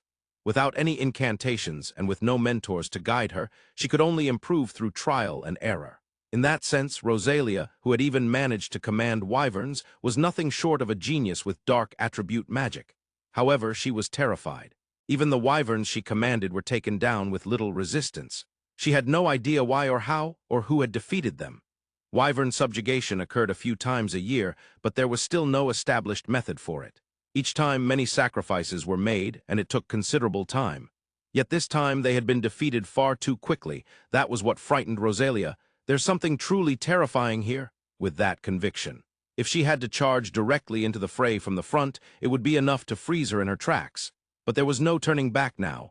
They had no choice but to kill. Abel, the rank adventurer, was said to be incredibly troublesome, but the other adventurers were C rank. Furthermore, there were 20 knights from the Royal Knight Order, known for having become complacent in recent years. 30 assassins should be able to take them down. Choosing not to think about the wyvern situation, Rosalia convinced herself. After all, there was no option but to charge in and defeat them from the front. As the white smoke that had covered the area vanished, distant attacks from the delegation began. Arrows from the squires and attack spells from the adventurer mages. The squires' arrows were all cut down by the assassins. Had it been the strong bows of archers or elves, they might have inflicted serious injuries or even taken lives. But the squires, not being professionals, couldn't manage that much. The damage was dealt by the attack spells from the mages. The speed of the attack spells was incomparably faster than the squires' arrows. Due to the lax bow attacks preceding them, many attackers could not evade the high-speed spells. Among the 30 attackers, none suffered instant death, but 5 were wounded to the point that they could no longer continue fighting. and 5 more suffered deep leg wounds, preventing them from getting any closer. The delegation successfully reduced a third of the attackers' fighting power with their ranged attacks. That was an unexpectedly significant achievement. "This is amazing!" Abel, who had completely taken on the role of an observer, was able to closely watch this success. The effective use of bows and magic on the battlefield. That was an area where Abel lacked experience, and he was aware of it. In large-scale battles, there were established countermeasures against arrows, so they typically weren't a major threat. However, the use of sniping in the midst of chaos was different. Well, the smoke disappeared all at once. Speaking of which, Lin demonstrated something similar at the inn. Both Lin and Rio are really clever mages. Abel genuinely admired the skill displayed in clearing the smoke. While Abel spoke cheerfully, the battle right before him had transitioned to close combat. The assassins had lost a third of their fighting power merely by getting closer, but they were still elite assassins. Some sought to circle around the outer edge of the shields to attack from behind. Others avoided the knights' shields to aim for the mages and priests behind them. Some attempted to leap over the front lines to directly assault the wagon. There was a variety of approaches, but wind blow fiercely, wind pressure. From an exceptionally brief chant, the wind attribute magic wind pressure was unleashed. The effect was simply that the wind blew. However, if it was a C-rank mage's wind pressure, it would become a forceful wind. Moreover, all 4 mages capable of wind magic launched their spells directly forward. For the assassins, this created a strong headwind. Just like one cannot walk properly in a hurricane, the assassins could barely keep themselves from being knocked over. At that moment, the adventurers and knights thrust their spears into the fray. It became a terrifyingly effective attack. Within the wind pressure, assassins fell one after another. After a little over a minute of the wind pressure storm, combat finally transitioned to close quarters. The swordsmen led by Shouken and the knights skilled with swords led by Captain Danton charged at the assassins. It was expected that the delegation would not be unscathed in this scenario. The enemies were all seasoned assassins. However, those who were wounded were quickly healed by the priests and sent back to the front lines. On the other hand, the assassins could only rely on potions for healing. It seemed merely a matter of time before all the assassins would be defeated. But there was one person who, without joining the fray, carefully observed the delegation.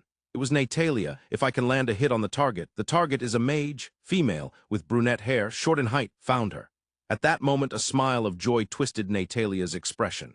What she conjured in her hand was an incredibly thin stone spear that moved so fast it would be nearly impossible to see. Confident in her success, Natalia launched the stone spear, just as she once had aimed at their leader. Without missing her aim, just as the spear was about to reach the heart of the target mage, clang! It was as if it struck an invisible wall, deflecting the stone spear. "Impossible! That was close!" A man's voice was heard right next to Natalia's ear. She tried to turn around, but couldn't. Her entire body was already being encased in ice. "I recognized that thin stone spear. You were the one who killed Hassan? Yes, your name was Natalia, if I recall." The voice said this, then moved directly in front of Natalia. Why are you here?" Natalia recognized the man behind the voice. He was the water mage who had once attacked their village alone, standing next to the merchant Gecko, the man who had witnessed the final moments of their leader. But why was such a person here? She remembered every name on the list of the delegation's members. The names of the adventurers, the attributes of the mages, and the characteristics of each knight. She had comprehended it all. Moreover, she knew there were 2 adventurers aside from the guards, one of whom was an A-rank swordsman with extremely high combat ability. The other was merely a C-rank adventurer. She also knew his name was Rio. Could it be? "You are Rio." However, those words did not form as she was completely encased in ice. "You must match names to faces, you know," Rio said casually, lightly tapping the finished ice pillar. "Well, I've avenged Hassan for now. Looks like I failed after all. Even though they call themselves an assassination cult, they're just humans. It's as expected. Well, at the very least, we established the fact that the kingdom delegation was attacked in Twilight Land. Now, how do we utilize the delegation that has entered the country? No matter what we do, we have one terribly troublesome water mage." The last voice was female, while the remaining 4 were male. They were located over a kilometer away on a hill, separated from the delegation. It seemed they had been observing the situation from that distance. Being nearly a kilometer away, Rio's sonar could not detect them. To think someone like Duchess would be this troublesome. Is that water mage truly that formidable? Yes, if I were to fight her one-on-one, my chances of winning would drop below 50%. She's abnormal as a water mage. The woman referred to as Duchess answered while shaking her head slightly. Upon hearing this, the other 4 were astonished. It was the first time they had heard the Duchess express such weakness. To such an extent, water mages understand water mages. Our understanding was naive. When we act, we must separate that mage from the rest. We should indeed use that. At those words, the four, including the Duchess, nodded in agreement. If it's troublesome, then the only option is to incapacitate it. Among the 30 assassins, 6 were captured, and 1 was encased in ice. The ones who were captured were 5 individuals who sustained severe injuries to their legs from the initial ranged attack and could no longer move, along with 1 woman who had surrendered. The one encased in ice was, of course, Natalia. To think someone would be sniping from such a distance. When Rio brought the ice-encased Natalia, Shouken, the leader of the adventurers, remarked with admiration. It was strange that one person was so far away. This woman is a high-ranking member of the assassination cult. At Rio's words, the members of the delegation stirred with excitement. So they really are part of the assassination cult. No wonder they are so strong. A female executive. The adventurer who made the last remark was given disapproving looks by the female adventurers around him. The moment he spoke, the woman quickly sensed the emotions mixed into those words. Never underestimate a woman's intuition. Ice wall package Rio encapsulated the 6 captives within an ice wall. The opponents were assassins. If they self-destructed, it would lead to serious consequences. Abel, just in case, I've enclosed those 6 within an ice wall, he whispered to Abel in a hushed voice. Reporting, contacting, and consulting are important. Got it, Abel nodded and turned to the negotiator, Ignis, to ask, what should we do about these individuals? The highest authority present was Ignis, the negotiator. However, he was aware that he was not accustomed to rough situations and had no information at all about these attackers.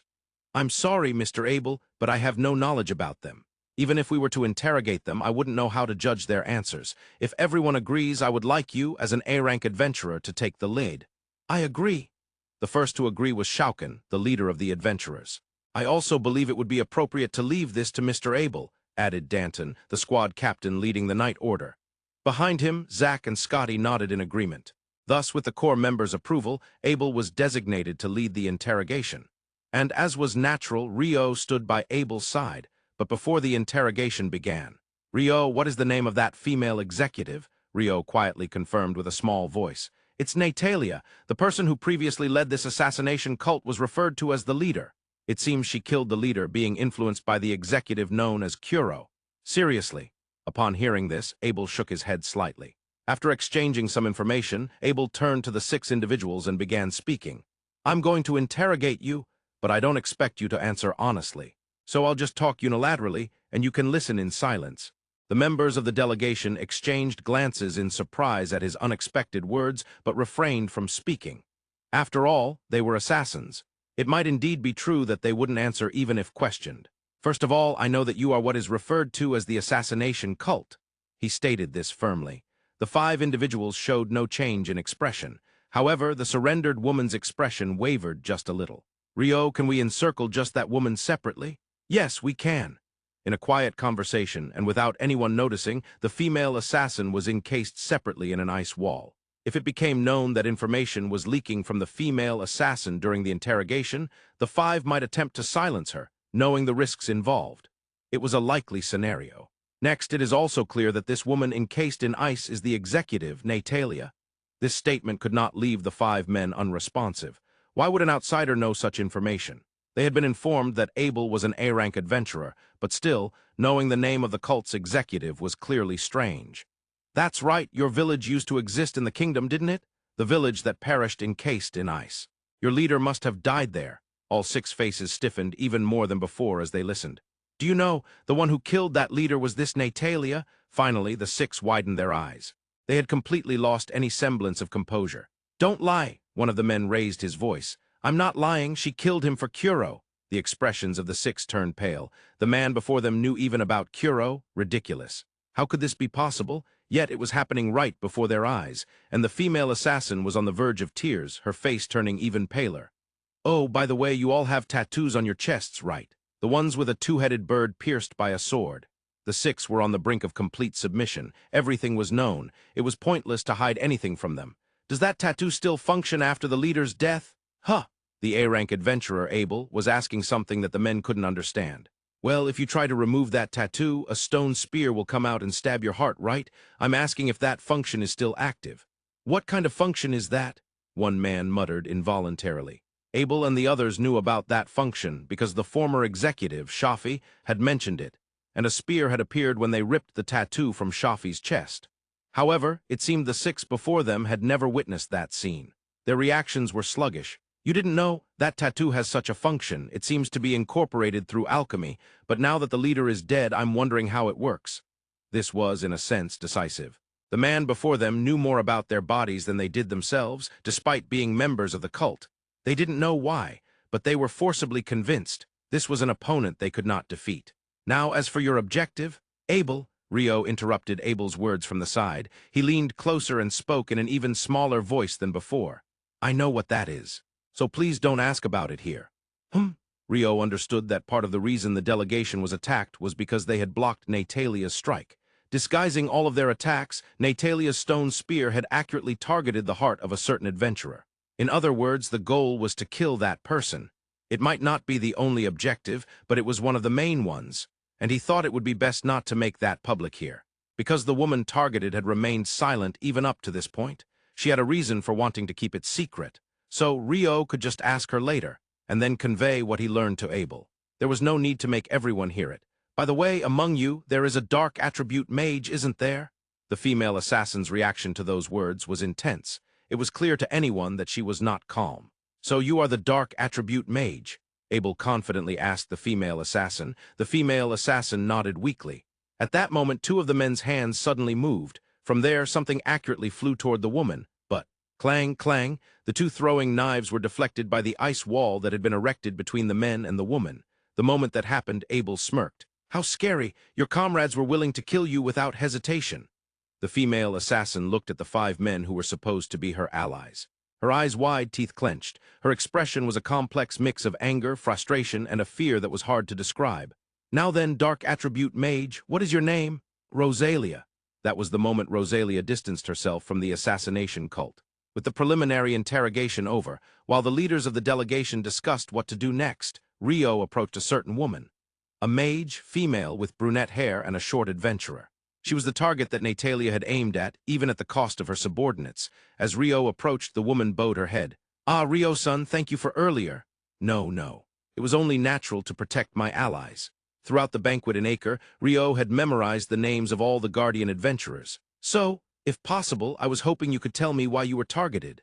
As they were having such a conversation, Mew's party members began to gather behind her. Yes, Mew looked down, glancing at her party members behind her. Is it okay to talk here? Rio thought there might be circumstances she didn't want others to know. But, it's fine, my party members all know about it. Mew nodded once and began to speak. I'm not entirely sure, but if I were to be targeted here, I believe the reason lies in my family or background. Rio listened quietly without interrupting. The party members standing behind Mew gently placed their hands on her shoulder. That single action made it clear how close-knit the party was. Somehow, Rio felt warm inside. My grandfather's name is Cyrus Theo Santiana. He is the current Grand Duke of Twilight Land. In this world, it seemed royals such as princes and Grand Dukes were abundant. My mother is the daughter of Grandpa Cyrus, but Twilight Land only recognizes the right of succession for direct male descendants. Therefore, I do not have any inheritance rights. But Mew has inheritance rights through her father, who is a Marquis of the Kingdom. The one who added this was Imogen, a party member with her hand on Mew's shoulder. Ah, if the daughter of a Marquis and the granddaughter of a Grand Duke were to be killed in the land, it would certainly have an impact. Rio thought this but kept his mouth shut. Just to be clear, when I was chosen for this escort duty, I confirmed my origins with the Grand Master and the Negotiator Ignis. However, the Grand Master told me that it could actually be a merit rather than a risk, so I should do my best.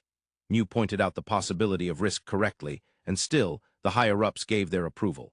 Yeah, I get it. Thanks for telling me. With that, Rio distanced himself from Mew and the others and moved toward the leader meeting. As Rio approached the leader meeting, it seemed the meeting had just ended and members were dispersing. Rio, Abel called out when he spotted Rio. The meeting is over, huh? Just so you know, I confirmed the reasons why the cult is targeting us. The 2 exchanged information a little away from others. Rio informed Abel about Mew's origins. Abel informed Rio about future measures. Since they crossed the border, it seems the assassins have no choice but to hand them over to us, Abel said. I see. It was Rosalia, right? The Dark Element Mage. She's a valuable asset, but it can't be helped. Ah, yeah. Rio expressed his thoughts while contemplating, and Abel made a face as if he had something stuck in his teeth in agreement. Abel, what's wrong? No, it was just unexpected to hear the words valuable asset come from your mouth, Rio. Come on, what do you think I am? I'm also considering the development of the country. If we have her, we can create incredibly rare alchemy tools, you know, even if I can't do it yet if I take her to Kenneth. Ah, I see. That makes a lot of sense. Rio's criteria are whether something is cool, interesting, and how it relates to alchemy. Anyway, it seems we need to get in touch with the town of Karnak where we'll be staying tonight and have them send someone to escort them. They have no idea how long it will take, though. I see. Since it's a foreign country, the procedures and systems are likely very different from the kingdom's. But if they might come quickly, there's something I want to ask the frozen person. The two received permission from Negotiator Ignes and went to Natalia, the frozen woman. No matter how many times I see it, I can't believe she's alive in this state. Abel commented as he looked at the frozen Natalia. I practiced a lot to be able to freeze someone while keeping them alive. Many of the monsters from the forest of Rondo fell victim to my training. Rio said this as if he were reflecting, but it was clear to Abel that Rio felt nothing about it. As a result, the words that came from Abel's mouth were, "Wow, very light indeed." After giving Rio a slightly resentful look, Rio melted the ice covering Natalia's face. Hello, Natalia. I would like to have a little chat. Don't mess with me. Go die, you. Immediately, she was frozen again, and it seemed her body was being subjected to some kind of pressure. After about 2 minutes of this, Rio melted the ice covering Natalia's face again. It's a shame for such a beautiful woman to spit out such filthy words. Your body must be in pain, right? Being frozen like this, it must hurt if you feel like you're being crushed by the ice. You! Natalia's face was filled with fear and hatred. The fear came from the fact that her life and death were in someone else's hands. The hatred came from being treated however someone pleased. This is not a difficult question. I understand the reason for targeting Mew, but I need confirmation about the client. First, it's because of Mew's origins, right? Do you really think I would answer such a question? How dare you underestimate me? Though she was trying her best, Natalia put on a mocking face as she replied to Rio. Right, I don't hold any grudge against the assassination cult. The reason I froze the village was simply because you kidnapped Prince Willie. But if you keep being stubborn, I'll go and kill Black next. Rio said this with a wide smile. Natalia was left speechless. After a full minute, she finally spoke. You can't possibly do that. Should I give it a try? You know my power, right? Natalia knows. The person in front of her is a true abomination. He single-handedly devastated a village, froze it entirely, and fought evenly with that leader. While she respects Black, it's undeniable that she lacks in personal combat ability compared to that leader. Not just Black, but all the high-ranking members. In other words, there is no one in the current assassination cult who can defeat the abomination right in front of her. As Natalia hesitated, Rio delivered the decisive line. I have no interest in what happens to Black or the future of the cult. I promise not to attack unless you do. However, this is contingent upon you answering my question. In other words, Natalia, by simply answering my question, you can save Black and the cult. You will never have this chance again. A threat backed by his own strength. While this is often seen in negotiations between nations, it can also be effective in negotiations between individuals, especially in a world without the power of something like the police. Fine, I won't answer everything, but I will do my best to respond. But you must promise again, if I answer you won't lay a hand on Black or the cult. As long as they don't attack, I won't touch Black or the cult, Rio promised. He knew that there were people who held the position that negotiating or making promises with assassins or terrorists was unacceptable. However, Rio is someone who does not care about such things at all. If there is information to be gained through negotiation, he will negotiate even with assassins. And Rio and the others acquired some information. The request to attack the delegation came from the rebel factions of Twilight Land. They planned to carry out an attack by humans within the land. Kill Mew, keep the negotiator and the clerks alive, and ensure they reach the capital of the land. The attack is to be carried out within 3 days of entering the land. That was all Natalia knew. Yeah, we were able to obtain sufficient information. The promise? Yes, of course, I will keep it. I won't lay a hand on Black or the cult. When Rio reaffirmed the promise, Natalia showed a relieved expression. In truth, Rio had no interest in the newly reborn assassination cult at all. He recognized that it would be fine if they found happiness on their own, as it didn't concern him. Therefore, he had no intention of breaking the promise made with Natalia. Abel, who had been listening quietly from behind, might have some thoughts, but for now, he chose to remain silent and not worry about it. Rio completely froze Natalia again and turned back to Abel. So that's it, Abel? Ah, Well, for now, the assassination cult is fine. What I'm more concerned about is the rebels of the land, the two discussed as they walked. Yeah, I'm curious about that. However, to be honest, the information is too scarce to say much. That's true. The negotiator Ignis must know about Mew's origins too, then I might as well report this whole conversation to him. In the end, the delegation ended up staying 2 nights in the city of Karnak. The city of Karnak is the largest city in the kingdom area of Twilight Land and serves as the center for trade with the kingdom.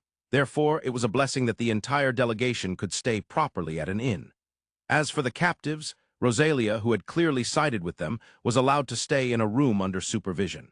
The others were frozen in ice, stationed in the inn's courtyard.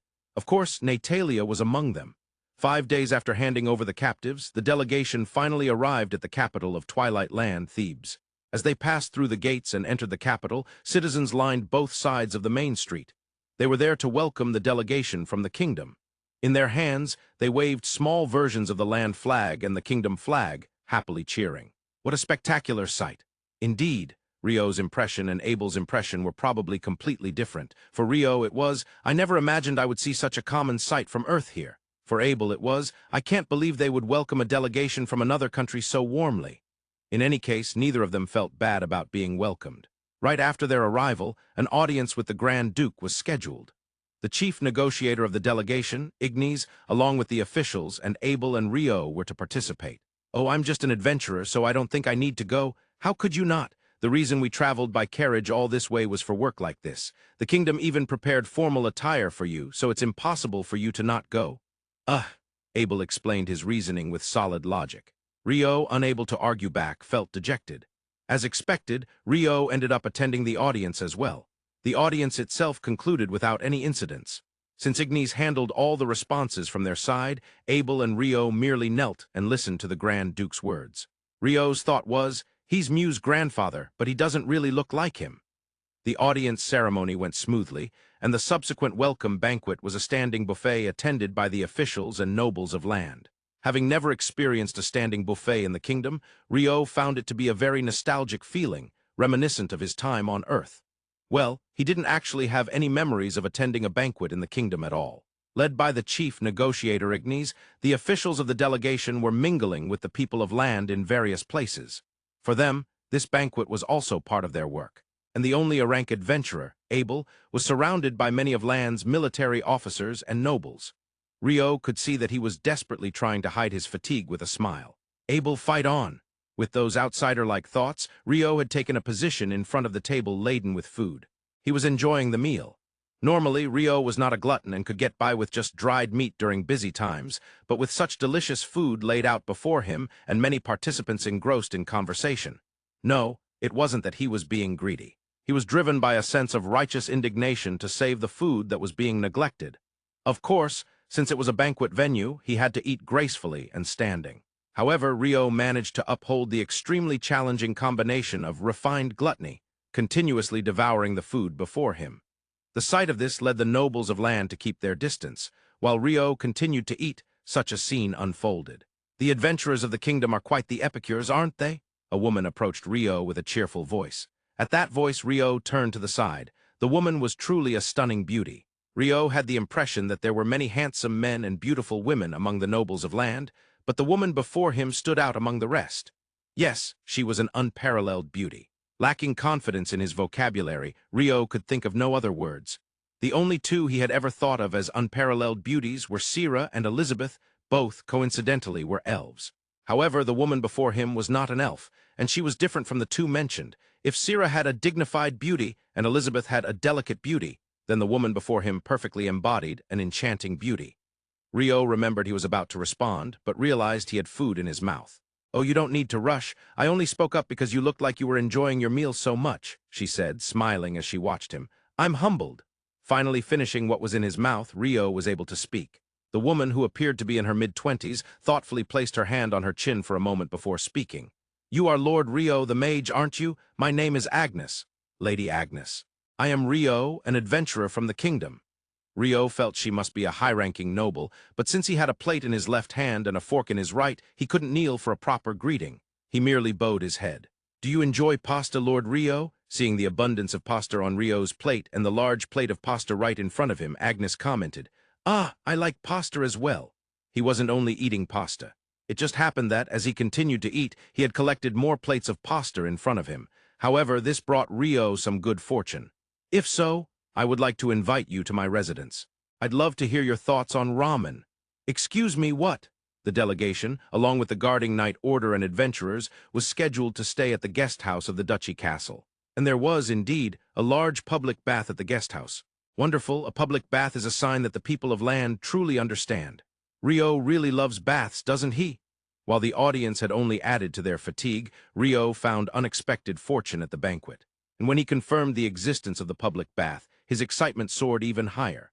Seeing this, Abel uttered a line of disbelief. "Of course, people are born in baths and die in baths." "That's not true." Rio was full of fervor, as if to say, "The way of a person is to take a bath." After the two of them finished in the bath and went to the dining hall, they found the officials of the delegation gathered around, staring at something. Everyone seems to be gathered looking at something. "Ah, it could be the schedule for negotiations starting tomorrow, right?" Abel answered Rio's question lightly. In any case, it did not concern the two of them, because they already knew their schedule had been communicated, knowing it was going to be quite a demanding agenda. However, one of the gathered officials spotted Rio entering the dining hall and shouted, "Rio-san!" At that moment, all the officials turned their eyes to Rio. "Huh, me?" Rio couldn't help but voice his surprise. "A letter of invitation has arrived for you, Rio-san. The messenger over there has it." With that, one of the officials pointed to a butler-like man standing in the corner of the room. The butler bowed respectfully. Then, moving to where the officials were gathered, he retrieved the envelope that was the reason for their assembly and brought it to Rio. "Lord Rio, I bring you an invitation from my master, Duke Alba." Hearing this, the officials buzzed with excitement. However, Rio's reaction was dull. Duke Alba? Did he know anyone by that name? He certainly didn't. "Yes. Lady Agnes wishes to treat you to ramen." "Ah, Lady Agnes, I apologize for the oversight. How embarrassing, but due to my ignorance, I did not realize that Lady Agnes is the Duke Alba. I humbly accept your invitation. Please convey my regards." With that, Rio accepted the envelope. While he didn't yet know the date and time of the invitation, it was surely one he should attend at all costs, especially since it was for ramen. He hadn't eaten it since arriving in Phi. In fact, he hadn't even seen the letter Ra of ramen. In the first place, if it was an invitation from a duke, they might be lenient with other arrangements, so it would be best to accept it now. "That is excellent. I shall convey it to Lady Agnes." With that, the butler bowed once more and left the dining hall with graceful steps. Afterward, Rio was surrounded by the officials. "Rio-san, how did you come to know Duke Alba? And when did you become acquainted?" When we mention Duke Alba, we are talking about one of the most powerful figures in land. It is said that his wealth greatly surpasses even that of the Grand Duke. "I hear she is a very beautiful woman, but rumors say she is over 90 years old. A beauty witch." The last remark was made by Rio himself. "Witch? Do you mean a female mage? You seem well informed, Rio-san. Duke Alba is a powerful mage. Isn't she of the water attribute? Oh, Rio-san, you're also a water mage, right? I see, that's why." Rio couldn't comprehend what that referred to. The officials seemed to have come to some conclusion. They had assumed that Rio, being a rare water attribute mage among adventurers, must have formed a connection with the powerful water mage Duke Alba. They never considered that Rio had met her by being a glutton at the banquet. However, one person knew the truth and was present. "To push the role of guest onto me while you enjoyed the delicious food." It was the grumbling of a rank adventurer, Abel. The next day, finally, the bilateral negotiations were set to begin. Negotiator Ignes and the officials were to engage in various meetings at the exchange hall adjacent to the guest house, sometimes managing them simultaneously. If the banquet was considered the hidden main event, then this was the main event in the open. Meanwhile, the Knight Order and adventurers had no specific tasks. The journey to and from the location was their true main event. However, Abel and Rio were not included among those adventurers. The two were invited to the headquarters of the Twilight Land Adventurers Guild, where they were scheduled to attend several meetings and at times watch mock battles, among other tasks. Currently, there were no active A-rank or higher adventurers in Twilight Land. Thus, the role of Abel, being an A-rank adventurer from the kingdom, was significant. As for Rio, Rio was a C-rank and an assistant to Abel, but there was no way Abel would allow Rio to roam free. His role was to be accompanied by Abel. What an unfortunate situation! Rio's mutterings went unheard by anyone. The third day passed without much change from the second day, and then came the fourth day, the day of destiny. On this day, Rio was in high spirits from the morning. "Heh, it's finally here. Finally, my ambition will come true." "What are you talking about, ambition?" While Abel was having breakfast, Rio was only drinking coffee. It was quite rare for Rio, who often says, "You have to eat a proper breakfast," as if it were a catchphrase to skip breakfast. "It's ramen. Finally, I get to eat that ramen after enduring for decades. How long I've been waiting for this day. Decades? I hope that ramen you're talking about is the same as what you think it is." Abel said this without sarcasm or any particular intention, simply stating what he thought. However, the shock it gave Rio was immense. Rio froze in his delighted state, his expression turned to ice. Then, after a moment, as if creaking, he turned only his head toward Abel. "There's a possibility that it's not that ramen.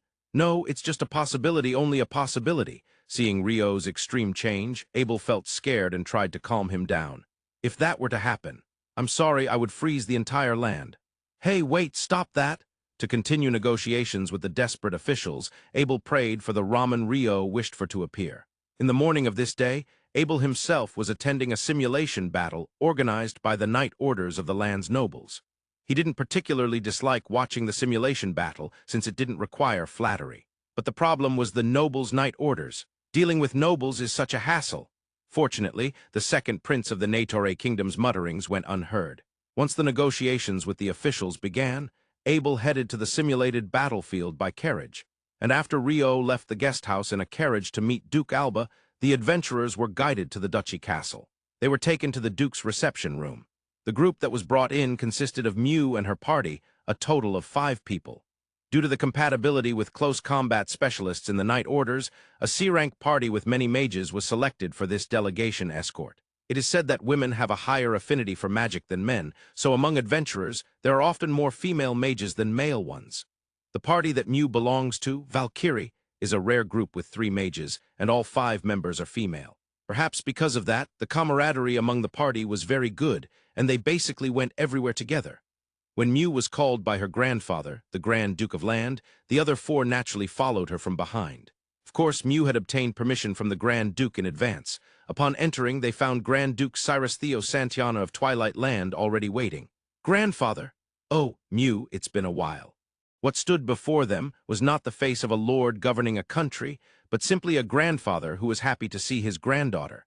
The simulation battlefield was located on the outskirts of the public capital. By the time Abel arrived, the 4 Knight Orders had already finished lining up. "Lord Abel, thank you for coming." As Abel stepped down from the carriage, 4 well-dressed young men welcomed him. "I am Count Reggio Robert, presiding over this simulation battle. I am Abel and a rank adventurer." With that, they shook hands. The other 3 were also nobles, a viscount, and a baron. In other words, they were the lords of the 4 Knight Orders this time. A gathering of young nobles, each leading a Knight Order of about 40 men. It's surprising that even a baron commands a force of 40. Kenneth and Baron Hayward probably have none. They might be a passionate young group. As Abel observed the Knight Orders, he had such thoughts. "Now then, Lord Abel, let us head to the viewing area. After the simulation battle, we would appreciate it if you could share your thoughts and observations." "Understood."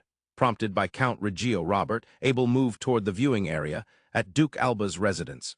As he entered through the gate, Rio felt more like he was at a national university in the suburbs rather than a mansion. Although Rio had attended a private university in Tokyo, the vast grounds of the local national university, he transitioned to had a similar feeling. Of course, there were no 5-story buildings in Duke Alba's residence, but there were several elegant buildings lined up. He thought, that must be a library, that looks like a concert hall, that must be an observatory. The reason for the presence of something that appeared to be an observatory was unclear. The carriage stopped in front of an especially luxurious building. As Rio stepped out, a red carpet was laid out, with butlers and maids lined up on either side. "Welcome," the perfectly synchronized greeting echoed without a hint of misalignment. Rio was overwhelmed. Just seeing this made one imagine the power and authority of Duke Alba. If the subordinates were slacking and doing things haphazardly, the person at the top wouldn't be much either. That was the inevitable judgment. If that were true, the opposite was also valid. If the subordinates' actions were perfectly synchronized, it was only natural to assume that the person above them was impressive. That was a reasonable conclusion as well. The butlers and maids present were aware that each of their actions would be used as a basis to judge the Duke Alba. They had been trained to take responsibility for even the minutest details in their conduct. That is what professionalism is. Naturally, those at the top must provide high salaries and favorable treatment to ensure that professional talent doesn't flow away. They had enough money for that and understood the significance of spending money in such ways. The fact that the subordinates are professionals means that in order to keep those professional subordinates, those at the top must also be professionals. And Duke Alba was, as the one at the top, indeed a professional. This was shown in the mere conduct of the butlers and maids. Rio was made to ponder many things. Rio was led to a considerably large dining hall. He had seen photos of the Palace of Versailles and the Akasaka guest house, but the size was extraordinary. It was as if all dimensions, length, width, height, had been multiplied several times. In the center, a huge long table was placed. It was presumably the dining hall's table, but it was also massive, and at the back of the room he could see what appeared to be people. Yes, it was so expansive that he could only recognize it as people appear to be there. It was at this moment that Rio realized. Yes, it's larger than a school gymnasium, a dining hall larger than a gymnasium. Rio was guided by the butler and walked toward the back of the room. Then the person at the back also walked toward him. "Lord Rio, thank you for coming." It was the enchanting beauty Agnes whom he met at the dinner party. "Your Grace, thank you for your invitation today." "Oh, that's fine. Such formalities are unnecessary. Please just call me Agnes, as a fellow water attribute mage." With that, Agnes flashed a smile that was perhaps both charming and terrifyingly seductive. Even Rio momentarily lost himself in that smile. "Ah, yes, Agnes-sama." He managed to maintain his rationality not because he had strong self-control, but thanks to the aroma wafting through the dining hall. It was nostalgic. "Oh, it's wafting all the way here. Let's set aside difficult conversations for now and first enjoy the food. This way, please." Agnes said this as she indicated a seat for Rio and sat down next to him. As soon as Rio sat down, the door opened and a tray was brought in. When it reached Rio's side, the cover was removed, revealing its contents. It was unmistakably the tonkatsu ramen Rio had longed for.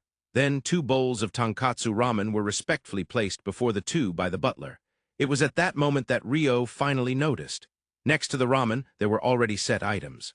A fork, chopsticks, and a ladle. Yes, unexpectedly chopsticks. Since leaving the forest of Rondo, Rio had not encountered chopsticks even once in the kingdom or duchy. A fork would suffice to eat ramen, but it seems that the formal way is to use those hashi chopsticks. They are utensils from the eastern region. However, since it's your first time, we also have forks prepared for you. Oh, even in this there exists a cultural sphere in the East where people eat with chopsticks. Rio learned this for the first time that day. "Now then, let's eat while it's warm." "Yes, itadakimasu." Rio inadvertently put his hands together and said, "Itadakimasu." Agnes, surprised by this, was not noticed by Rio, who was already fully focused on the ramen. In Rio's hands were the chopsticks in his right and the ladle in his left, a perfect formation. First, the soup. He scooped the soup with the ladle and brought it to his mouth. "It's delicious," the words slipped out. Seeing this, Agnes, with a satisfied expression, also scooped some soup with the ladle and drank it. After finishing the soup, Rio finally began tackling the noodles. The noodles were of the type known as medium-thick noodles. Rio held no doctrine that tonkatsu ramen must have thin noodles. As long as it was delicious, that was all that mattered. In cooking, taste is everything, and if it's delicious, then it's justice. Even if it was thick tonkatsu ramen, if it's delicious, it's justice. Indeed, the tonkatsu ramen before him, the way the noodles intertwined with the soup, slurp, first one bite, then another one. After that, he simply couldn't stop. Rio was not particularly good at eating quickly. He could eat a lot, but it depended on the timing and situation, and he absolutely hated eating messily. At that moment, Rio displayed a beautiful fast-eating technique, which could be considered almost miraculous. The reason was simple. The ramen was delicious. Being from Kyushu, Rio was undoubtedly picky about tonkatsu ramen. Yet the ramen before him was purely delicious. In no time, Rio finished 1 bowl. "Ah," as Rio let out a satisfied sigh, Agnes smiled and delivered a terrifying line. "How about a second helping?" "Yes, please," he replied without a moment's hesitation, truly a reflex action. Seeing Rio respond so automatically, Agnes smiled happily, and she continued to eat as well. Rio found himself momentarily at a loss. He glanced at Agnes, who was eating beside him. A beautiful woman eating ramen, tilting her head slightly to the side and tucking her hair behind her ear. It was a scene that could easily become a stunning piece of visual art.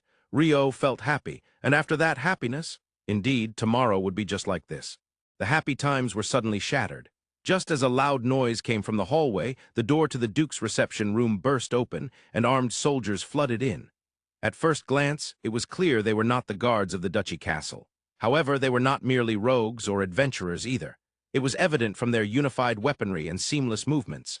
Upon confirming this, the 5 members of the Valkyrie moved swiftly.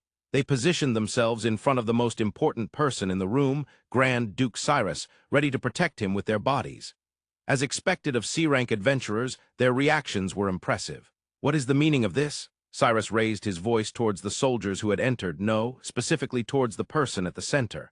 "I will ask you again, what is the meaning of this, Count Magija?" Count Magija replied without changing his expression.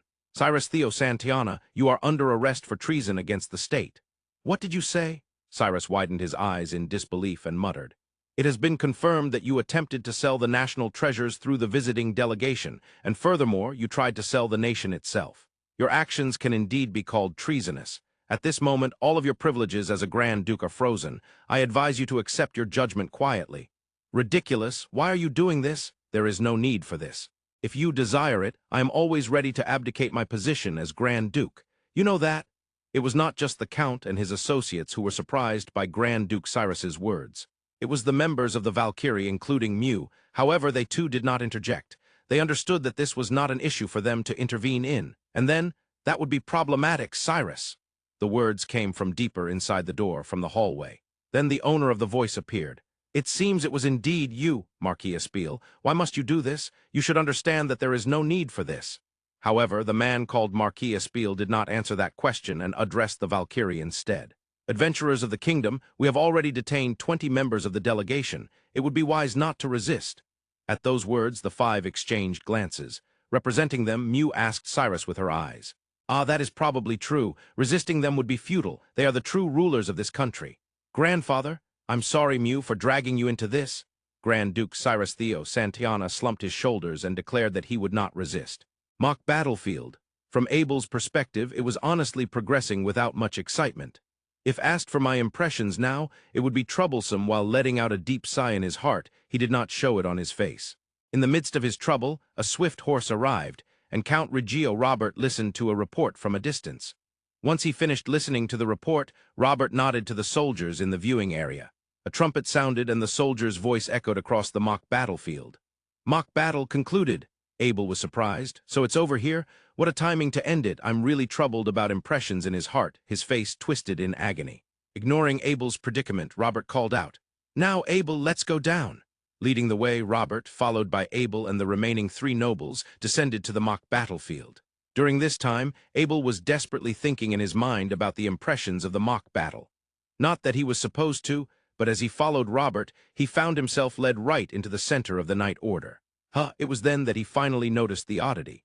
He was precisely in a position surrounded by knights who, although they had not drawn their swords, had their hands resting on their sword hilts.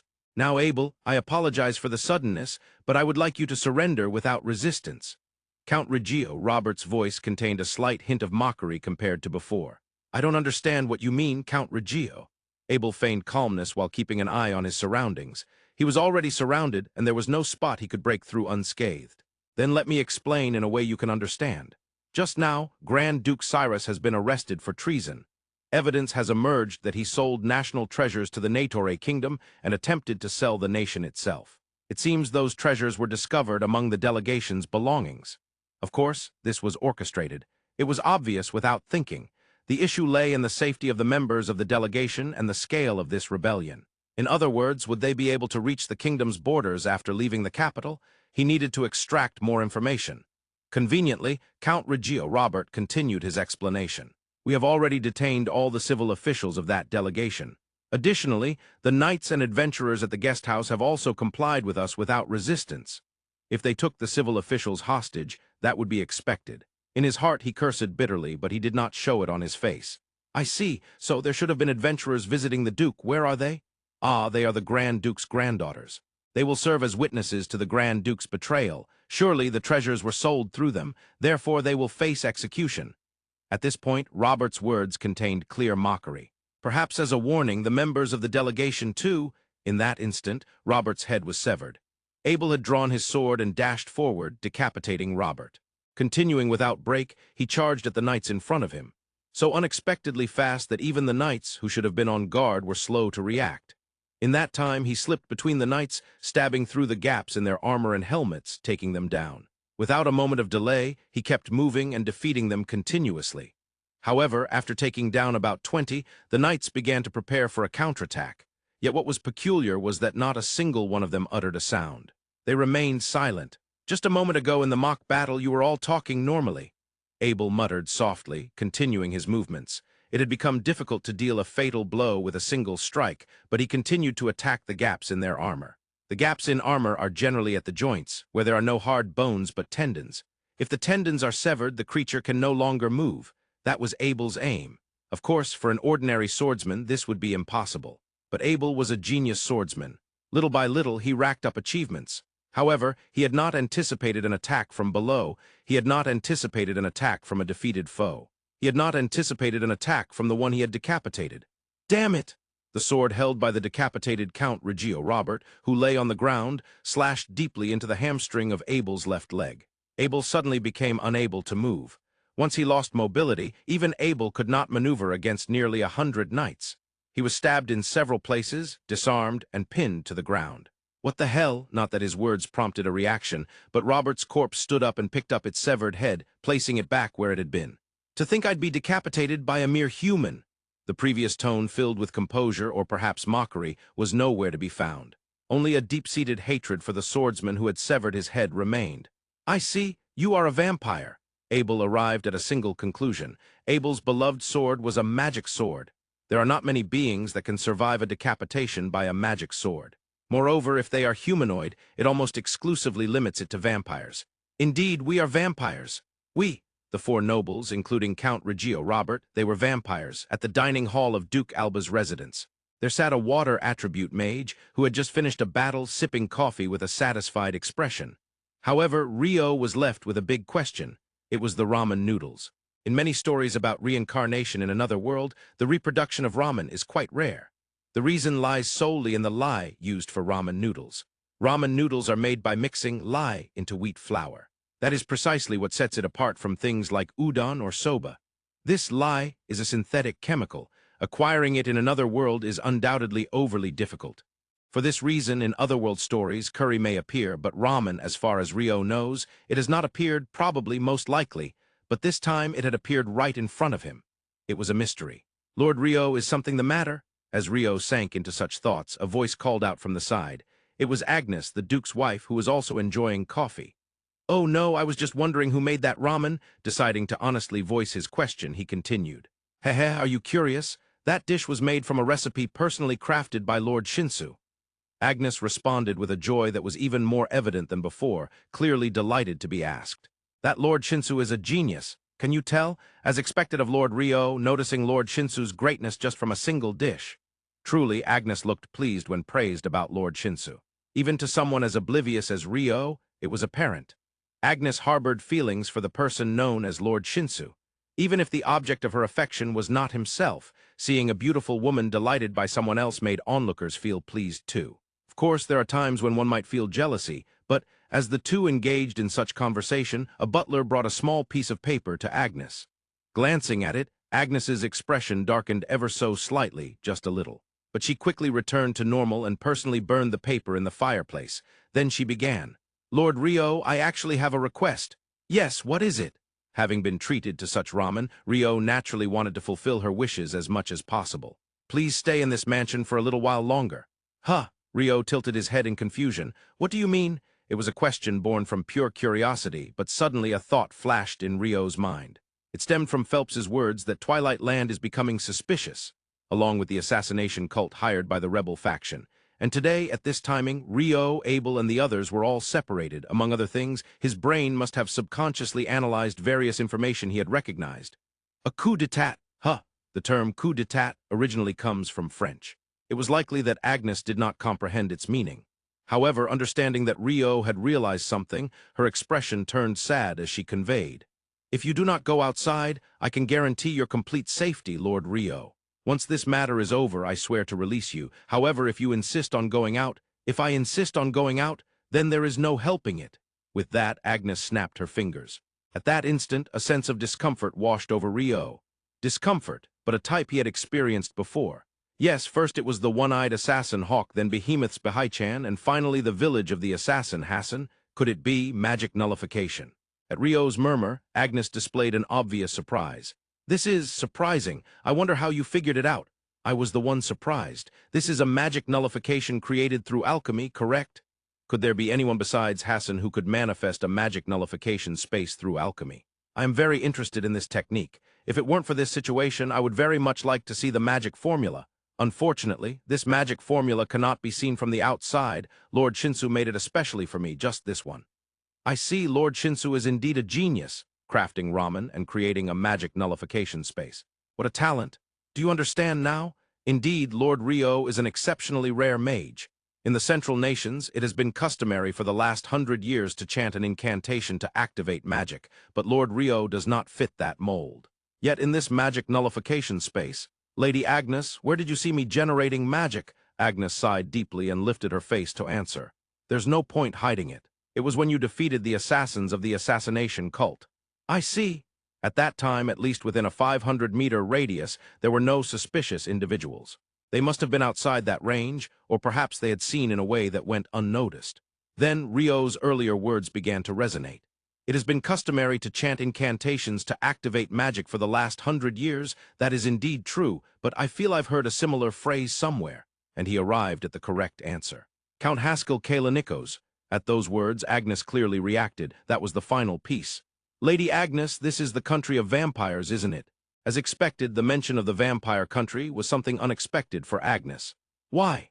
It is the result of comprehensive judgment based on various information.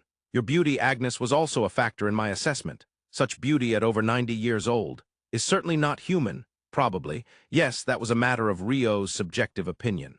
Just to avoid any misunderstanding, I should clarify that Count Haskell Kalinikos did not betray his kin. I see. Lord Ryo was present at the scene where Kalinikos perished. Her words did not carry any tone of accusation or blame. It was simply a matter of confirmation. Yes, in the end it was at the hands of a clergyman from the Western Church. Ah, Archbishop Graham, I presume. In her words there was a slight tremor of emotion. Well, that's fine. It was unexpected that you would become aware of the secrets of this country, but it cannot be helped. However, because of that, it would be troublesome if you were to leave from here. What if I must leave? You will die. Agnes's expression as she said this was truly sorrowful. I do not wish for this either, but I must fulfill the role assigned to me. While I remain, it doesn't guarantee the safety of my companions from the delegation, does it? I can see a future where we are executed alongside the Grand Duke. To be honest, that is likely the case. Agnes wanted Ryo to stay, but she did not feel like lying. If she lied to keep him there and he later learned the truth, she feared that all those involved would face terrible consequences. Then there's no choice but to leave. Is that so? Yes, that is so. Hearing Ryo's words, Agnes shook her head softly. At that moment, the walls of the dining hall, including the windows, transformed into solid stone. Then a man entered through the door. I'm sorry, but we will have to forcefully keep you here, Lord Ryo. And depending on the situation, you may die. It cannot be helped. You cannot use magic, can you? Even if you could wield a sword. How will you fight against us vampires, who surpass humans in speed and power? No, there's no point in saying anything. At least, let's make this quick. As she said this, Agnes pointed at the man who had appeared from the door. He is Sir Griffin, one of the best swordsmen among vampires. Lord Ryo, you have no chance of victory. That may be true, however, there are battles one cannot run away from. For me, this is such a battle. Ryo was aware of this. He understood it was a fight without hope of victory. Even so, he had no choice but to fight. Somehow, he felt that Abel and the others were waiting for help. As usual, Ryo grasped Murakumo and unleashed its blade. Seeing this, Agnes gasped. Yet the swordsman before her, Sir Griffin, remained completely unfazed. Ryo and Sir Griffin gradually closed the distance between them. They edged closer, and it was Sir Griffin who first made his move, with a crosswise strike at terrifying speed. Ryo did not receive it with Murakumo, but instead avoided it with his body movements, slashing sideways with Murakumo as he dodged. Sir Griffin evaded it with an extraordinarily swift backstep. Though each attack was singular, it was evident to Agnes that this was an extraordinary sword fight. Duke Alba Agnes was known as one of the most famous and powerful mages in the land. Moreover, she also boasted top-class strength with a sword. Thus, even on the grounds of magic nullification, it would have been fine to confront Ryo with a sword, but she was considering the possibility of the unexpected. The possibility that Ryo, an abnormal water mage, might also be abnormal with a sword. That was why she had called upon Sir Griffin, one of the best swordsmen among vampires. It was likely that Ryo would express his intention to go back to his companions. She anticipated this and wished it wouldn't come to that, but unfortunately it turned out to be just as she feared. Even if she had to kill him, she wanted to make it as painless as possible. Agnes had taken a liking to Rio. Initially, she recognized him as a powerful water mage, but today she appreciated his entire demeanor. Of course, it wasn't a matter of seeing him as a man or anything of that sort. As a vampire, he was quite a decent being among humans, she thought. Even so, she was fond of him. Now she had to let go of someone she cherished, filled with regret and sorrow, and a desire to let him die without suffering. All these feelings mixed together as she began to watch the duel between the two. With the first strike, she realized how far off her predictions had been. Rio was not just abnormal with a sword, but extremely abnormal. This is bad. The moment Rio dodged Sir Griffin's crosswise strike, he felt that way. Indeed, as Agnes had said, in terms of speed and power, the opponent was overwhelmingly superior. But when it came to techniques, like Abel or Hugh facing hero Ramen, it was likely that he did not surpass him there either. He was not an opponent limited to speed and power. This means there's no element to win. He felt an insurmountable wall akin to Sira clad in wind attire, and he could not defeat Sira, who wore wind attire. Without any plans to find a breakthrough, the sword fight continued. Among the three, it was likely Sir Griffin who was most surprised. Yesterday, he had been asked by the Duchess to face a human mage with his sword. At that point, he couldn't make sense of it at all. The opponent was a human and a mage. Such a fragile existence that vampires had no need to deal with seriously at all. Of course, there were humans who possessed commendable learning abilities, diligence, or creativity. He acknowledged that. However, when it came to combat, whether it was sword or magic, they were no match. Naturally, it was unthinkable to refuse a request from Duke Alba, who was arguably at the pinnacle in the land, regardless of how futile he thought it might be.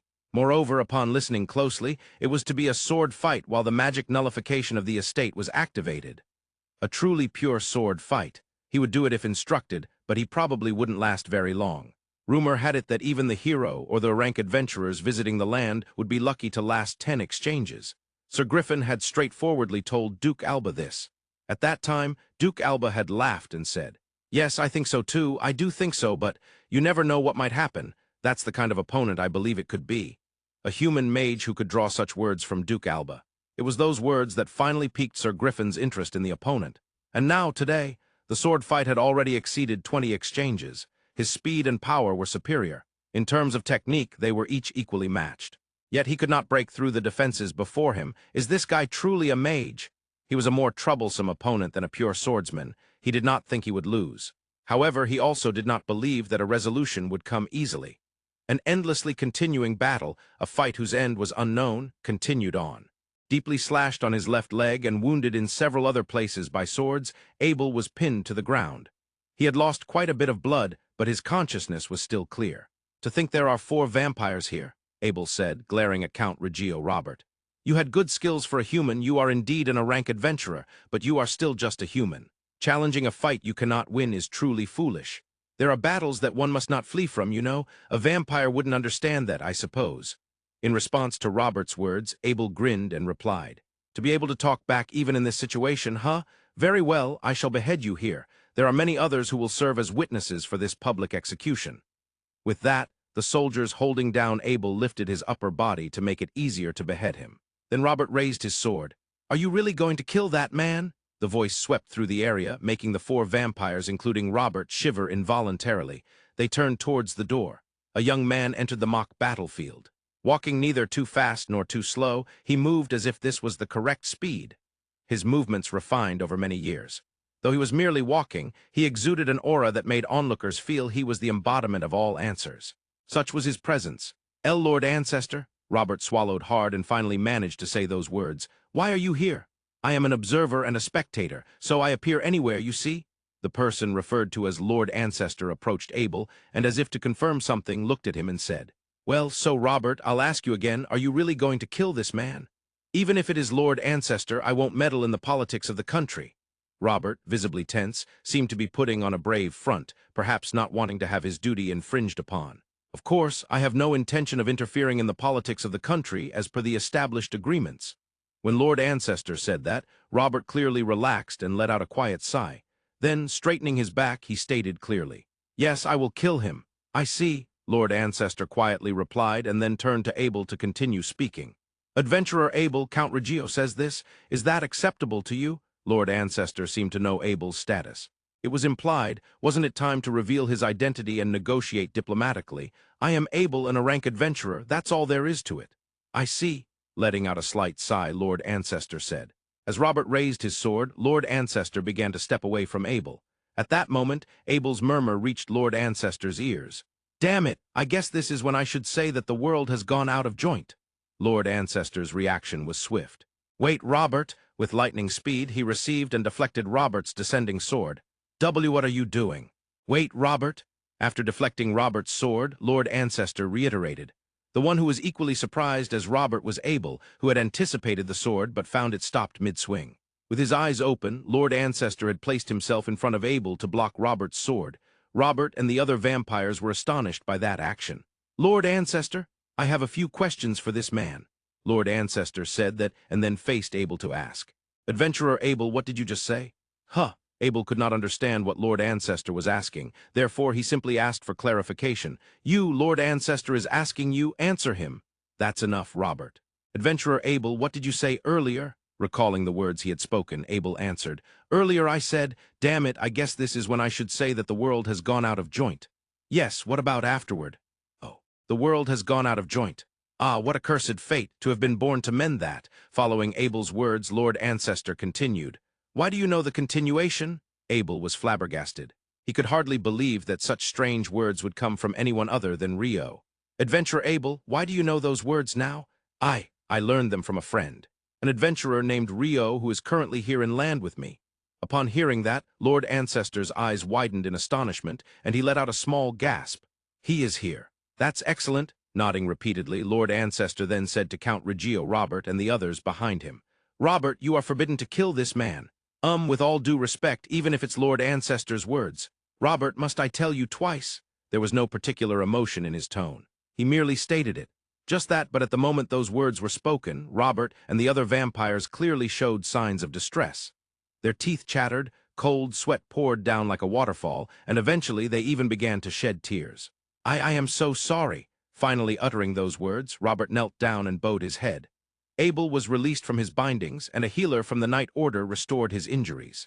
Now then, Adventurer Abel, for the time being I will take custody of you. The condition is that you will introduce me to your friend, Rio. I will introduce you.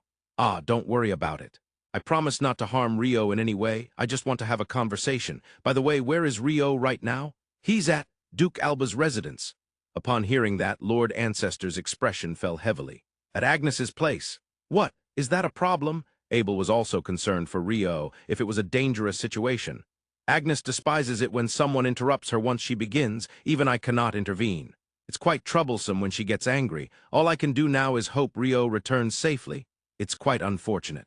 Seriously, at Duke Alba's residence dining hall, there an endless sword fight was ongoing. Lord Griffin, who surpassed with speed and power. The two were evenly matched in technique. From that perspective, Lord Griffin seemed overwhelmingly advantageous. In reality, Lord Griffin was attacking while Rio defended, and that scenario continued. Yes, it continued without breaking down. What is this guy? Why can he not be defeated despite being attacked this much? Even Lord Griffin was feeling irritated and anxious. It was his first experience to not be able to break through after attacking this much. No, except for one person. But that one person was overwhelmingly superior, so it was natural that he could not be defeated. It was to be expected that Lord Ancestor was an exception. Rio was steadfast in his defense. If he fully committed to defending, even Sira, clad in wind attire, would take around 2 hours to break through. Moreover, Rio had become accustomed to continuous defense. Upon arriving at Phi, the first person he learned swordsmanship from was the Dullahan-shaped water fairy king, and afterward he engaged in mock battles with Sira in wind attire. Basically, he had always practiced sword fights against higher-level opponents. That would naturally lead to strengthening his defense. Typically, continuous defense would erode one's spirit. One mistake, and it would be over. However, if he thought, there is no need to take risks and attack, it might not be entirely a bad thing. Rio had decided to think that way. All living beings, no, not just living beings, even robots and machines, cannot always be in motion. There is always the problem of energy supply. That is a battery depletion, and for humans, it's akin to stamina depletion. Needless to say, it exists not only for humans but also for vampires, of course. It was during the 1000th exchange of sword fights that Lord Griffin unleashed a crosswise slash. Perhaps due to fatigue from stamina depletion, His sword flashes slightly dulled. Just before the moment he slashed down crosswise, Rio took a half-step deeper with his right foot and deflected Lord Griffin's sword before its strength could fully manifest. Then stepping forward with his left foot, he twisted his hips and swung the blade of Murakumo, which he had drawn away, diagonally upward. A smash in boxing terms. Words slipped out involuntarily from Lord Griffin's mouth. It beautifully struck Lord Griffin's side, halting his movement, just as some hero had done to a famed general somewhere.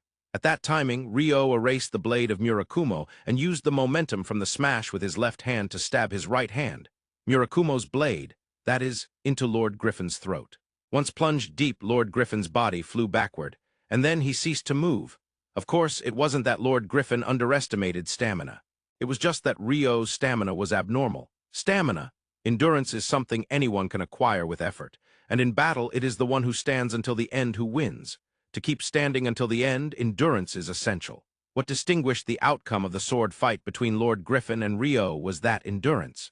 Due to the slight decrease in endurance, there was a moment when Rio's skill exceeded Lord Griffin's, resulting in this outcome. This was what could be called counter-crush, a victory of Rio's inhuman endurance that even surpassed that of vampires. "Lord Rio wins," Agnes said, snapping her fingers. At that moment, the discomfort Rio had felt vanished. "The magic nullification is—" "Yes, I have stopped the nullification." Agnes said that and called upon a butler to tend to Lord Griffin and prepare the carriage. Not understanding her intent, Rio tilted his head. "Currently, everyone in the public capital is restricted from moving. However, if you're with me, you may move freely. Therefore, I will escort Lord Rio to the guest house." "Oh, thank you." Abel and Lord Ancestor had left the mock battlefield and returned to in front of the guest house. What position does Lord Shinsu hold?" "Yes." The carriage of Lord Ancestor passed freely through the public capital, where various lords' night orders were stationed and the area was blocked off. Even the nobles of land were being stopped and searched. "Well, how should I put it? Yes, the closest would be the director of a private library." "No, I'm sorry, I don't understand. What is your position related to the country?"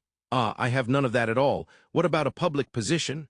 I have none of that either, but everyone treats you with such reverence." "I remember Count Reggio was trembling," Abel asked while recalling the scene from the mock battlefield. "That was not due to any status in this country, but due to my status in the vampire clan. I hold a high position among the vampires." With that, Lord Ancestor smiled slightly. The two entered the guest house together. Of course, there were night orders guarding the entrance, but upon seeing Lord Ancestor, they granted him free passage. Moreover, Abel noticed that the knights had beads of sweat forming and were trembling slightly. It was likely due to Lord Ancestor's status. The adventurers of the delegation and the night order gathered in the guest house dining hall. As Abel and Lord Ancestor entered side by side, Zack the knight was the first to notice and called out. Hearing that, other adventurers and knights began to gather. Zack and everyone, are you all right?" Abel spoke calmly, trying to maintain composure. "Actually, Lord Abel, the 5 members of Valkyrie have not returned." The one reporting that was Shouken, the organizer of the adventurers. "Valkyrie, where have they gone?" "Mew was called by the Grand Duke." "Oh, I see." Mew was the granddaughter of the Grand Duke. Given the timing, it was likely that a vampire noble and their night order had attacked the Grand Duke as well. It was highly probable that Mew and her group were involved. "Lord Ancestor, the Mew mentioned earlier is the granddaughter of the Grand Duke. They were probably caught up in something while meeting him," Abel reported while looking at Lord Ancestor. Lord Ancestor tilted his head slightly in thought before replying. "The child of Cyrus related to the kingdom would be the one who married Marquis Westwing, so she became an adventurer and came to land." Lord Ancestor said that and called over one of the knights standing outside the dining hall. The summoned knight was clearly trembling and sweating profusely. "There are supposedly 5 adventurers with the Grand Duke. They should not need to be at the public castle. Please arrange for them to return here to the guest house." That I don't have the authority to." The knight was sweating even more than before as he responded. Is that so? Then I will go directly, but I wonder if they will listen to me even if I go alone." "I will go with you." Abel said that. That would be helpful. Then shall we go?" During the move from the guest house to the public castle. "Was that the only 5 who weren't gathered?" "It seems that way. The negotiators and clerks are still at the negotiation conference building. Just Rio is left." "Oh, that's the one I'm most worried about." Lord Ancestor let out a deep sigh. "That is Rio a swordsman? No, he is a mage." After hearing Abel's answer, Lord Ancestor was at a loss for words. "What is it? Is there a problem?" "Well, depending on the situation." What came to Lord Ancestor's mind was the alchemy tools for magic nullification set up at Duke Alba's residence. If those were used, the mage would become completely useless. He could only hope Agnes would not attempt to kill the adventurer named Rio. That was all Lord Ancestor could do at this moment. W8, the knights desperately tried to stop Lord Ancestor, but without touching him. If they touched him, it felt as if their arms would melt away, so they maintained a distance while continuing to back away at the same speed as Lord Ancestor. From Abel's perspective, it was quite a pitiable sight. Then Lord Ancestor opened the door to the Duke's reception room without knocking. "Hey, Lord Abel!" Inside the room were a frozen man and the Grand Duke. And the members of Valkyrie raised joyful voices. The Grand Duke, who had been frozen upon seeing the person entering, was the first to move. He immediately stood up from his chair, approached Lord Ancestor, and knelt on one knee. The members of Valkyrie were left in astonishment at that sight. That was only natural. The person who knelt was the Grand Duke of Twilight Land. In other words, the highest-ranking individual in the country. For that person to kneel in greeting without hesitation to the young man who just walked in was astonishing. "Long time no see, Cyrus." That single phrase carried the weight of power. Until then, the air surrounding Lord Ancestor was not particularly unapproachable or oppressive. If anything, it felt like a refined noble's air. However, the moment he spoke that line, the atmosphere completely changed. That shift was palpable to everyone present. Abel, of course, and even the members of Valkyrie, who were unaware of the circumstances, recognized that the person to whom the Grand Duke knelt was an extraordinary being. "To have your magnificence grace this place." "That's fine, don't worry about it," Lord Ancestor interrupted the Grand Duke Cyrus. Then he opened his mouth and looked deeper into the room. "Vicent, I have something to discuss." The person Lord Ancestor spoke to was Marquis Espiel Vicent. From a distance, Vicent appeared dignified, but if one approached, it would have become clear that he was slightly trembling, desperately putting on a brave front. "WW Lord Ancestor, even you should not meddle in the country's politics." "Did I say a single word about that?" That line delivered a sharp shock to Vicent. It held neither anger nor irritation. He simply stated it, just stating it, but at that moment Vicent's face turned pale, beyond white to a sickly hue. "And no," he could finally utter only that much. Vicent's mouth felt parched, and he swallowed several times, with an uncontrollable tremble originating from the depths of his body. "Marquis Espiel Vicent, I will have the kingdom adventurers return to the guest house. Do you have anything to say about that?" "I have nothing to say."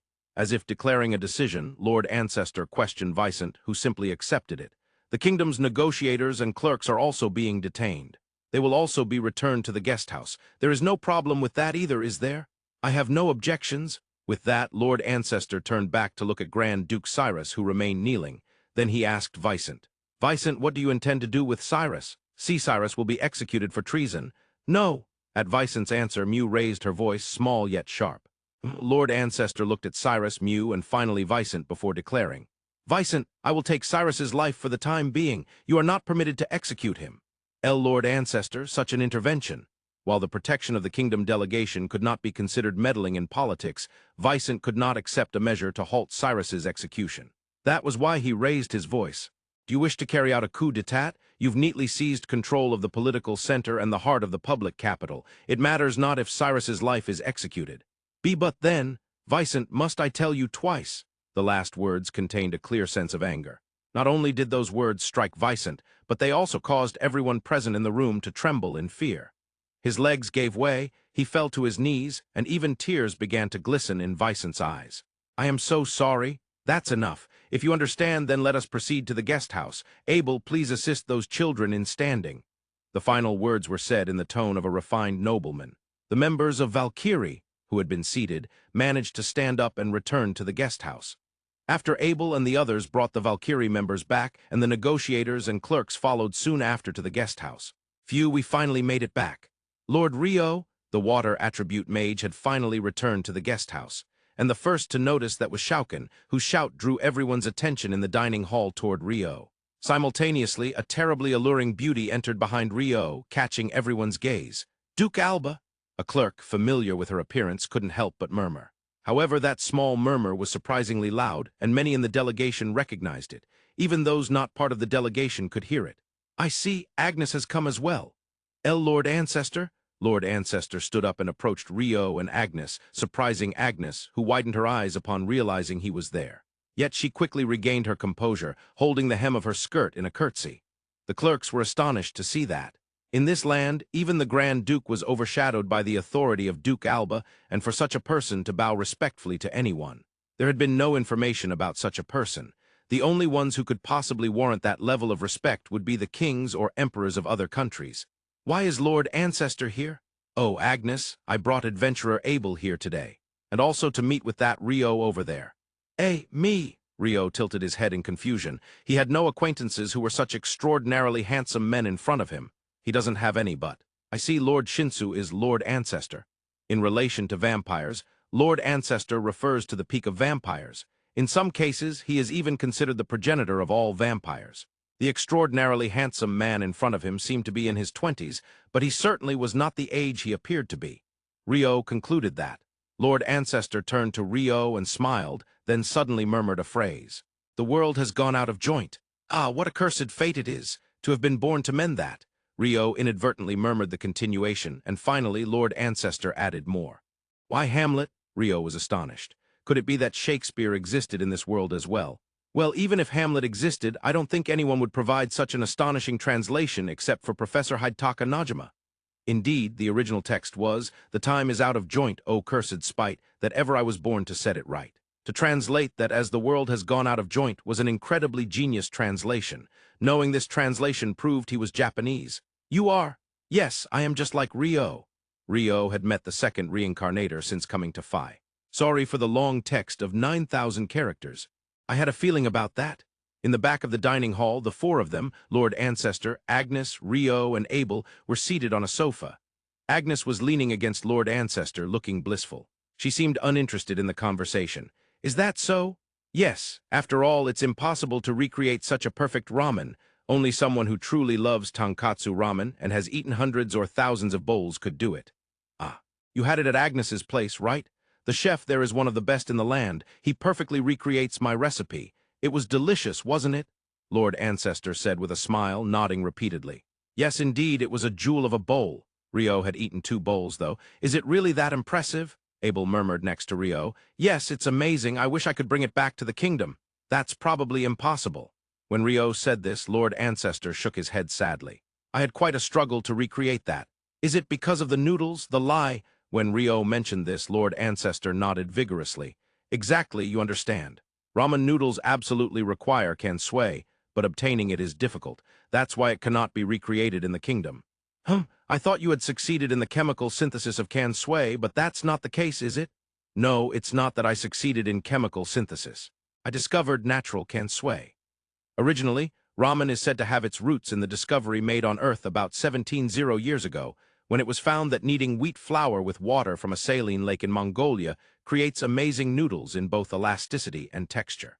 The saline lake, referred to as Kanko, gave birth to the term kansui or saltwater. In other words, kansui originally existed naturally and continued to do so until the 21st century. However, in Japan, the use of natural kansui was legally prohibited until recent years. Since natural kansui cannot be obtained, recreating it in the kingdom is impossible. At those words, Rio felt downcast. In fact, I established this country because natural kansui is available here. That statement surprised not only Rio, but also Agnes. Agnes, this is a secret from the others, okay? Why, yes, of course. It's a secret between me and Lord Ancestor. Agnes was delighted to share a secret with her beloved Lord Ancestor. To build a country for ramen? What a thing! Truly, cuisine is the foundation of a nation. Although it was a somewhat skewed perception, Rio was moved, so he said from the bottom of his heart, Lord Ancestor, I am truly impressed. Lord Ancestor looked a bit shy. I have a few other questions I would like to ask. Rio had managed to solve the mystery of ramen, the greatest enigma in this land, but there were a few more. Of course, they were trivial compared to ramen. Of course, I can answer as many as you like, especially since we're from the same homeland. Rio and I are from the same place, Abel muttered softly. However, it was a very faint murmur, and Rio, who barely heard it, decided to pretend he hadn't. Well, compared to the mystery of ramen, it's not a big deal, but why did the government overthrow happen? To put it bluntly, why was there a coup d'etat? For these two, ramen is above even the government overthrow.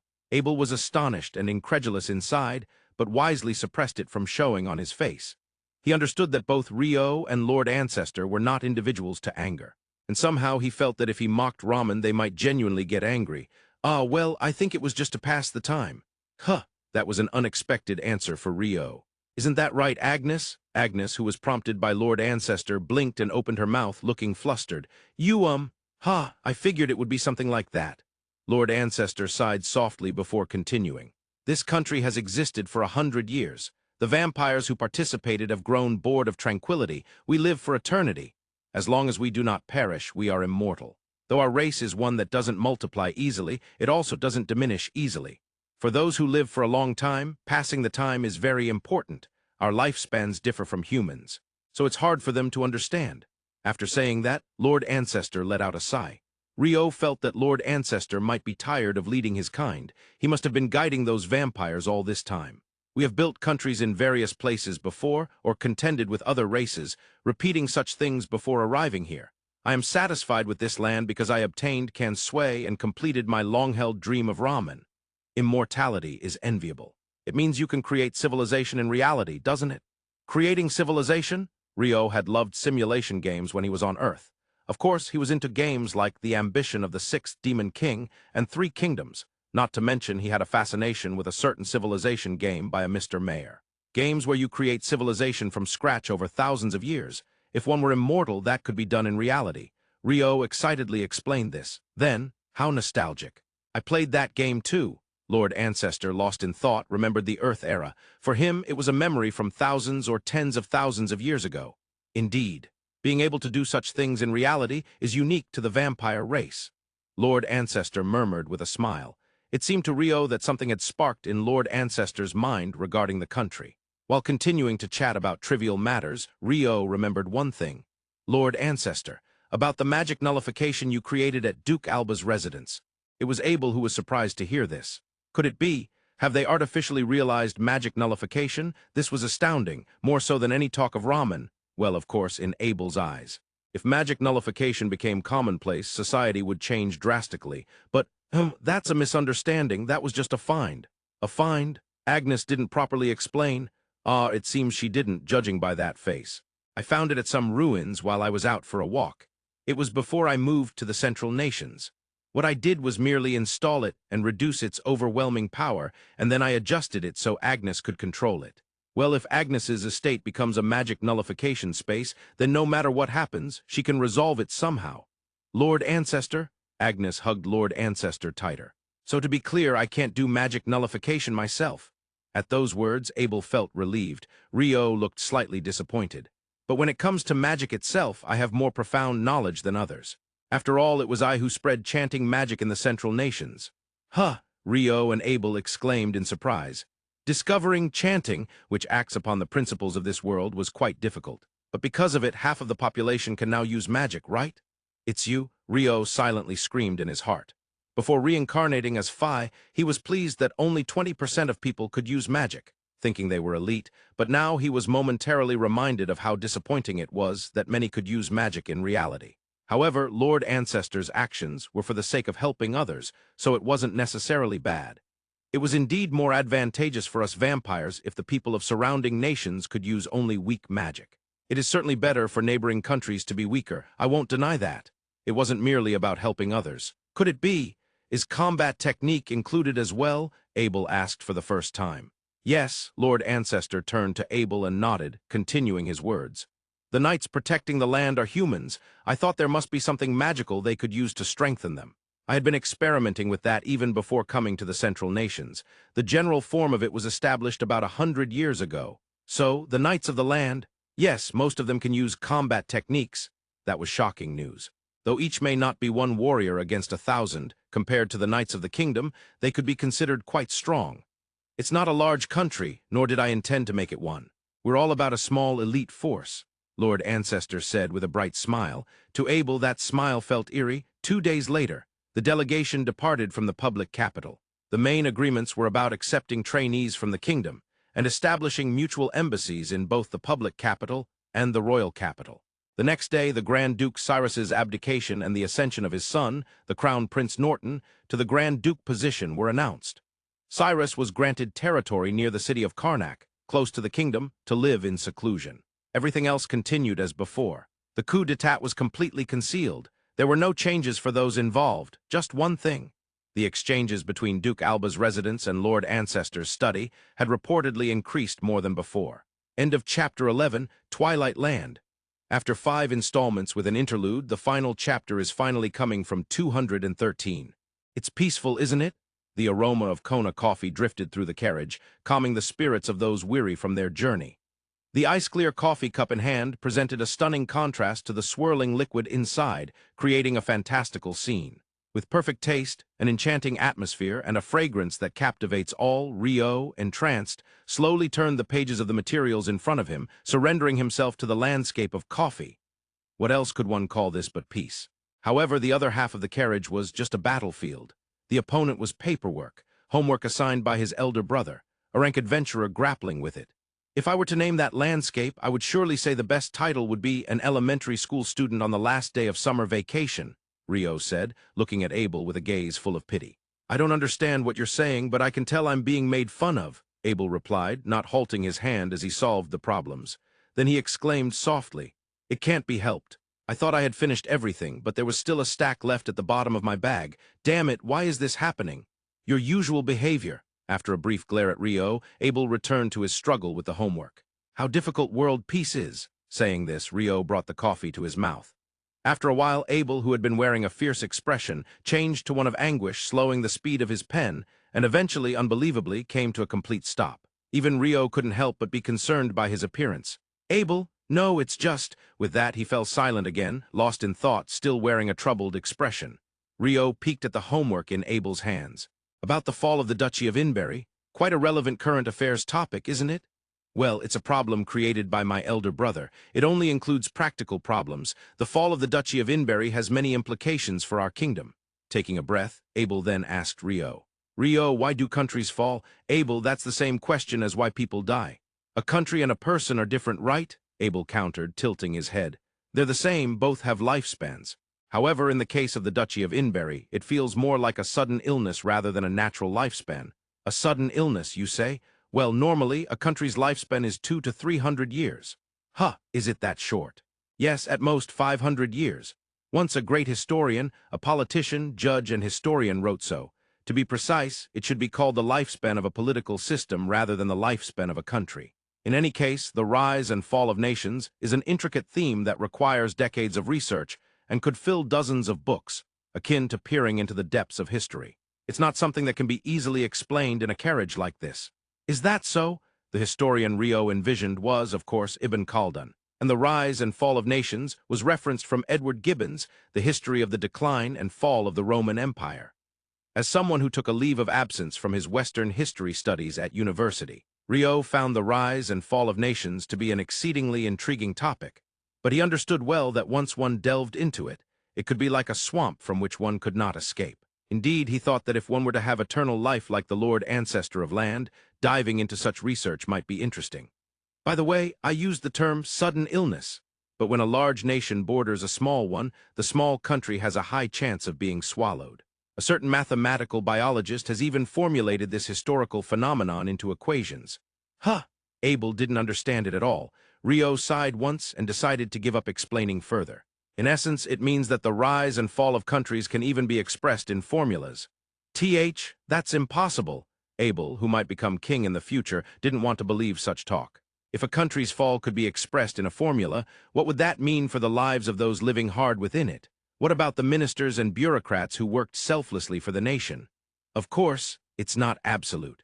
Personally, I believe that if a country experiences a large-scale civil war or becomes a battlefield during a major war, it resets at that point. So I think it doesn't need to be worried about too much. So you're saying that countries that have been around for a while should experience civil wars or wars and then start over? No, that's different. After a civil war or war, neighboring countries will likely meddle in your affairs, of course. Then the very existence of the country itself isn't guaranteed. It's best if civil wars and wars don't occur at all, Rio stated firmly. Then he continued, Abel, what a ruler should do has not changed since ancient times. What is it? To make the people happy. That's too vague, Abel frowned. Not at all. By doing just one thing, the people can be made happy. Additionally, you can preemptively nip many problems the country might face in the bud. Rio said emphatically while nodding vigorously. One thing. Yes, that is to improve the economy of the country. It's not just about numerical values, you know. What's important is that the people feel that the economy is good. By the way, the very word economy means the scenery of air. Well, let's put that aside. If you can manage this, the public safety won't deteriorate. If people feel the economy is good, rebellions won't occur. Furthermore, marriage rates will rise and birth rates will increase. The population of the country will grow, even without immigration policies. The people's motivation to work will also increase. When they can envision hope for the future, their willingness to purchase, starting from homes, will rise, resulting in more goods being sold. That in turn will further improve the economy. Abel, making the people feel that the economy is good, this is what great rulers throughout history have always kept in mind. The capital of the Marquisate of Heinlein, Acre. In the city, there stands a noble mansion. This is the base of the B-rank party, White Brigade, affiliated with Run. The leader of the White Brigade, Phelps, is the heir to the House of Heinrichlein that governs Acre, so despite being under Run, the White Brigade was often utilized. Indeed, the northern region is acting strangely. While comparing several reports, Phelps muttered. Beside him was the vice-captain, Sheena, who had just brought in freshly brewed coffee. Sheena, I'm sorry, but could you call those four? They should be somewhere in the mansion. Upon hearing Phelps' request, Sheena bowed once and left the room. 3 minutes later, Sheena returned with the four who had been called. Captain, we came because you called us, a man with 2 swords crossed on his back announced as he entered the room. It was the dual-wielder, Blair. Really, Blair, I think you should take a course on how to talk. A man holding a staff longer than his own height admonished Blair. He was Wyatt, the Earth Attribute Mage. Now, both of you, let's not start that. The man who intervened was wearing priest robes. He was Gideon, the priest. The last man entered silently, only shaking his head from side to side. He was Lorenzo, the scout. The 6 of them, including Phelps and Sheena, formed what Hugh McGrath referred to as the core team of the White Brigade. And these 4 were known by the other members as the 4 Heavenly Kings. If Rio had heard this, he would have undoubtedly exclaimed, "How cliché! I hate to break it to you, but I need the 4 of you to go to the Duchy of Flitwick in the north. Flitwick is the territory of the younger brother of the Crown Prince, right? Blair. At least refer to him as Your Highness the Crown Prince's younger brother," Phelps said. Blair questioned back, and Wyatt scolded their language. Yeah, got it. Shall we head out then? All right, that's enough. Phelps completely ignored the usual banter between Blair and Wyatt. It was Gideon's role to stop them. Once Gideon intervened, Phelps resumed the discussion. To put it plainly, I think a rebellion or something similar will occur, moreover, within a year. Seriously? Understanding the gravity of the situation, even Blair stopped his light-hearted remarks. The Duchy of Flitwick, ruled by the younger brother Raymond, is one of the most powerful territories in the north.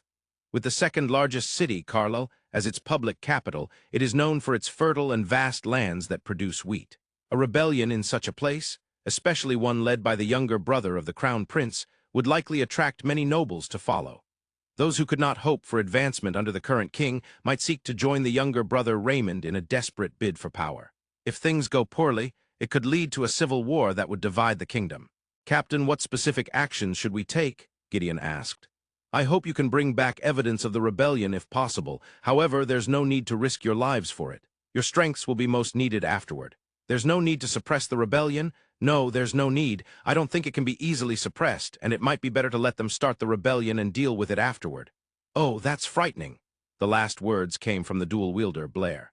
Blair knew that while Captain Phelps possessed one of the best front-breaking powers among knights, he was even more skilled at cunning tactics and schemes. Given that Phelps was talking about dealing with it after they started a rebellion, it was only natural that it felt genuinely frightening. Well, for now, I'll be heading out. Thus, the top elite of the White Brigade, the 4 Heavenly Kings, were dispatched to the north. As expected, Mr. Abel is really handsome, isn't he? From a distance, a female swordsman gazed at the only a rank adventurer. Imogen, you are going to inherit a Viscount family. No matter how much of an rank adventurer he is, you can't marry unless he's a noble, right? A female mage gave her practical advice. Mew, it's not about marriage or anything. It's just a little admiration, Adamiration. As she said this, Imogen's cheeks turned slightly red. Oh, are you checking out the men? W8 Abigail, you're too loud. The scout Abigail from the same C-rank party, Valkyrie, approached them. Behind her were the spear warrior Camilla and the priest Scarlet. Imogen's flustered voice had become quite loud, and Camilla and Scarlet joined the circle of 3. What are you all doing? Admiring male adventurers. It's not just Abigail, but you too, Imogen. Isn't that a bit too frivolous? No, Camilla, it's just admiration. The spear warrior Camilla, a tall beauty with a model-like figure standing at 180 centimeters, shook her head slightly while giving her criticism, and Imogen countered the unfounded suspicion. I understand talking about men's appearances and all that, but after all, it's about a man's ability to provide for his family. A stable income is more important. Well, that's because Camilla is the third daughter of a barren family. Our family isn't wealthy. We can't expect any support from my parents. Abigail, a commoner, replied seriously to the spear warrior Camilla, the third daughter of a barren family. It felt like the conversation wasn't quite matching, but that was common. No, it's not about providing for a family. I was just talking about admiration. Imogen's mumble went unheard by anyone. Then, does that mean Camilla is aiming for a royal knight or something? No, I've never looked at men like that. Camilla, feeling agitated by Abigail's words, retorted. But if he's a knight, he's certainly better than Zach Cooler. Well, I mean maybe Scotty Cabuck? Abigail guided the conversation, and Camilla answered while looking down. Hearing that answer, Abigail nodded repeatedly. It was true that Scotty was smarter and cooler than Zach. Poor Zach. As that conversation unfolded, the priest Scarlet smiled gently as usual. A warm atmosphere surrounded her at all times, no matter the situation. So, Scarlet, what kind of guy do you like? Facing Scarlet, Abigail asked. After tilting her head slightly to think, Scarlet replied, I like the mage Rio. Oh, really? All four replied in unison. For some reason, Rio was the top contender for the cute type among the delegation. The delegation arrived at the royal capital without any particular issues. After the disbanding ceremony, they each went their separate ways.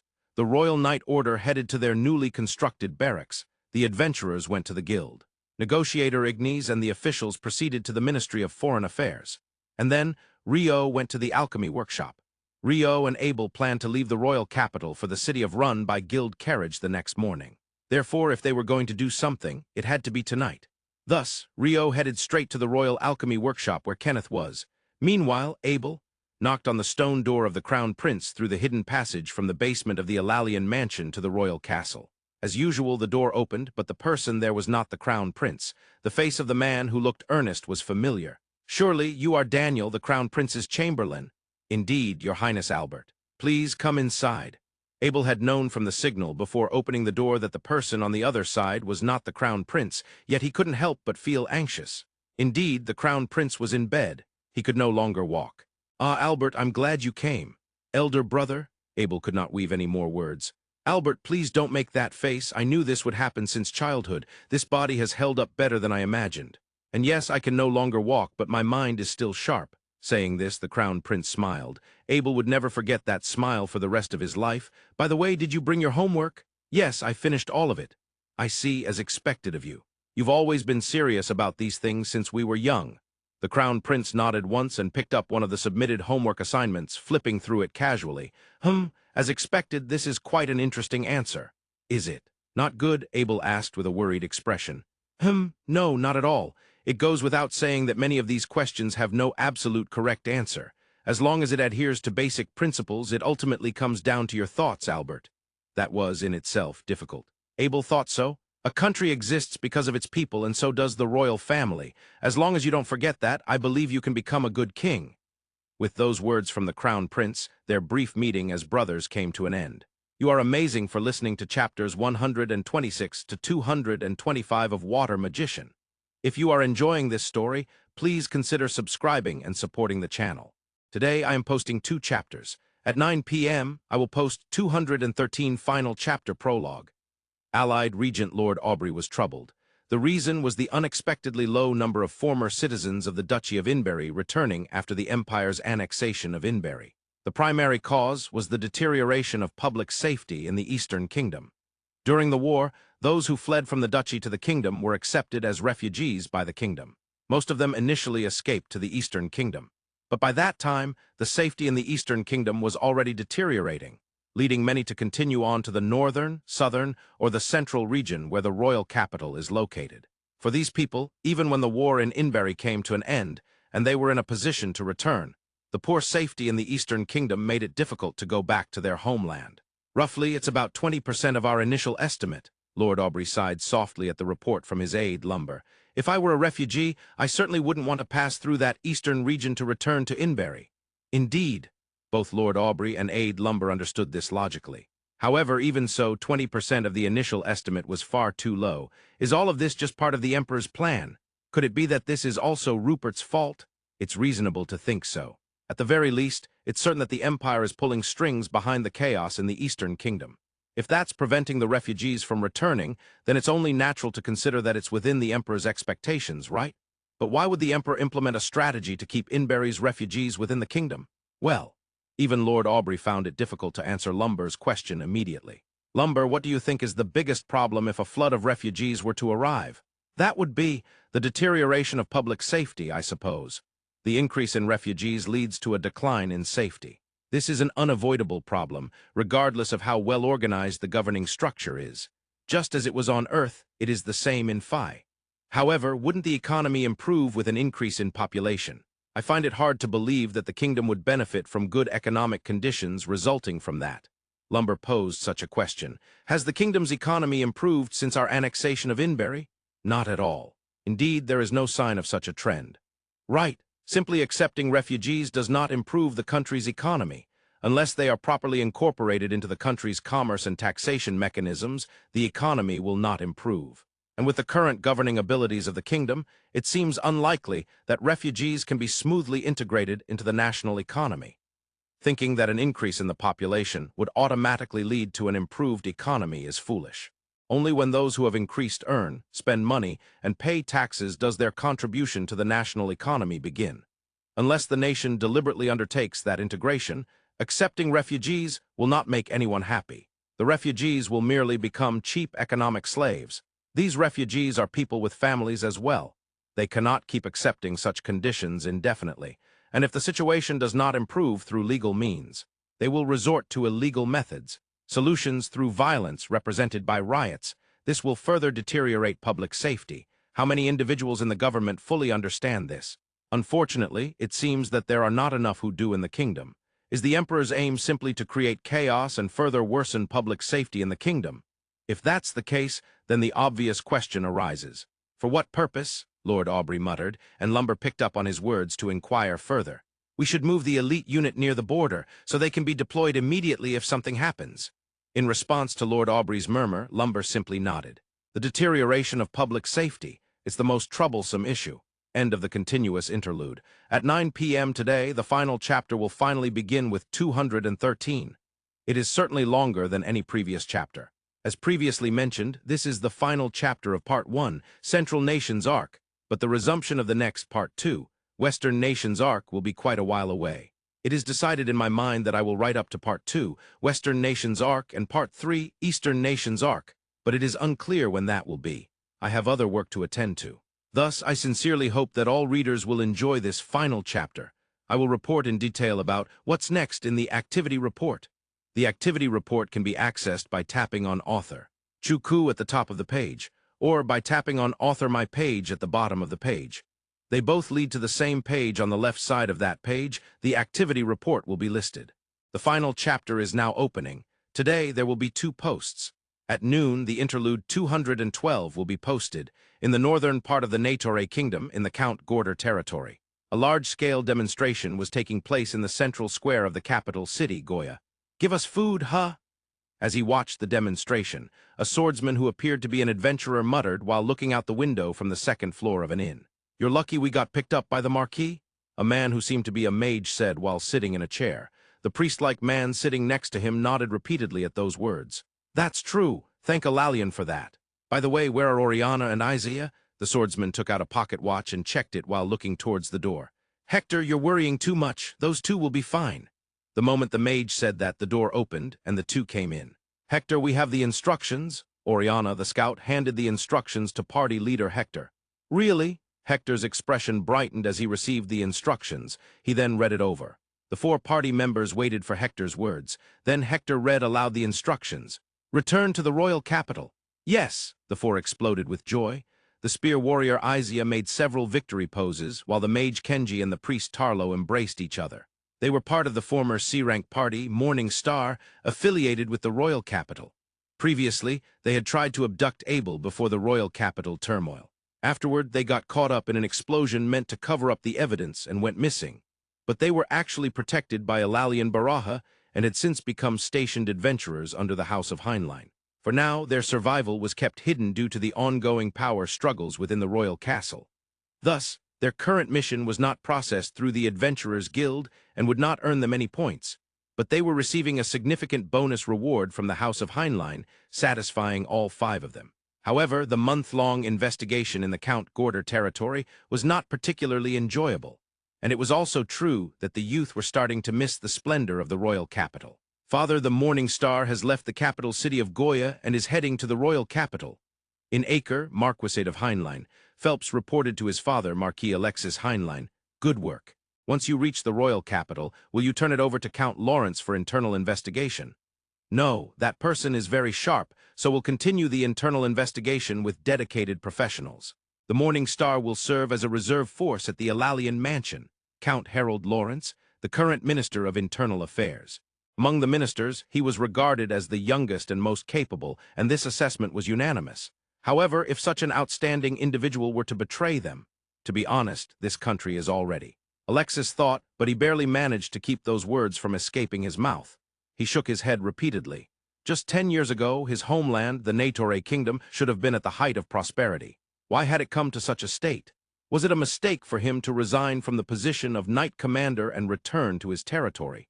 Should he have appointed Arthur Velasquez as the head of the Magical Association instead of merely an advisor? Once he started thinking, countless past actions flooded back, causing him distress. However, it was too late to change anything now. For the sake of his son Phelps and his generation, as well as the next, he must do everything he could to leave behind a good country. That was the resolve of Alexis Heinlein. On March 10, 2021, Volume 1, Water Attribute Mage, Part 1 Central Nations Arc 1 will be released by To Books. Reservations are currently being accepted at the TO Books online store. Purchasing from the TO Books online store comes with the bonus short story, Rio and Abel's Mountain Climb. If you purchase the ebook version, you'll receive the bonus short story Abel and the Smuggling Ship. The bonus short stories are available at the 2 locations mentioned above. At the end of Volume 1, there will be an exclusive side story for the book version titled Fire Attribute Mage, Episodes 1-8 24,000 words. The continuation, Episodes 9-16, will be included in Volume 2 and further continuations in Volume 3. That's how it will be structured. It's the story of Oscar from age 6 to 18. Has anything been issued from the Empire? Yes, Your Excellency the Treasurer. The Ministry of Foreign Affairs of the Empire has announced that its citizens are caught up in the turmoil in Count Gorder territory and that their safety is not guaranteed. They declared that the Empire will take all necessary measures to ensure the safety of its citizens. This is the Royal Castle Palace in the Royal Capital Crystal Palace, specifically the office of the Treasurer. The reporter is Deputy Minister of Finance Shart. The report is received by Treasurer Fuka. Treasurer Fuka has been using various tricks to avoid scrutiny regarding issues involving Duke Flitwick, the Alliance, and Knight Commander Bacala prior to the turmoil in the royal capital. Furthermore, he has contributed significantly to the resolution of the turmoil in the royal capital and continues to hold a prominent position in the core of the nation, stationed in a corner of the palace. Even Fuka received the same report from the Ministry of Foreign Affairs that had been delivered to other ministers. In other words, it's a declaration to dispatch troops into the kingdom. Is it the same old pattern again? Protection of one's citizens is a common method used throughout history. Naturally, this leads to war. The Empire and the kingdom have been engaged in conflicts involving tens of thousands of people every few years for the past 30 years. This incident seems to be another trigger for that. Normally, this would be just business as usual, and preparations would proceed quietly. However, the kingdom has not yet recovered from the chaos of the royal capital turmoil. The Royal Knight Order was once decimated due to the turmoil and is currently undergoing reorganization. Additionally, guards present in the noble district during the unrest were killed, leaving the military strength of the royal capital and its surroundings significantly weakened. Moreover, the ongoing deterioration of security in the eastern regions shows no signs of improvement, and a shortage of military strength is becoming evident across the entire kingdom. The Minister of Military Affairs said he would encourage the northern lords to participate. That's how it is.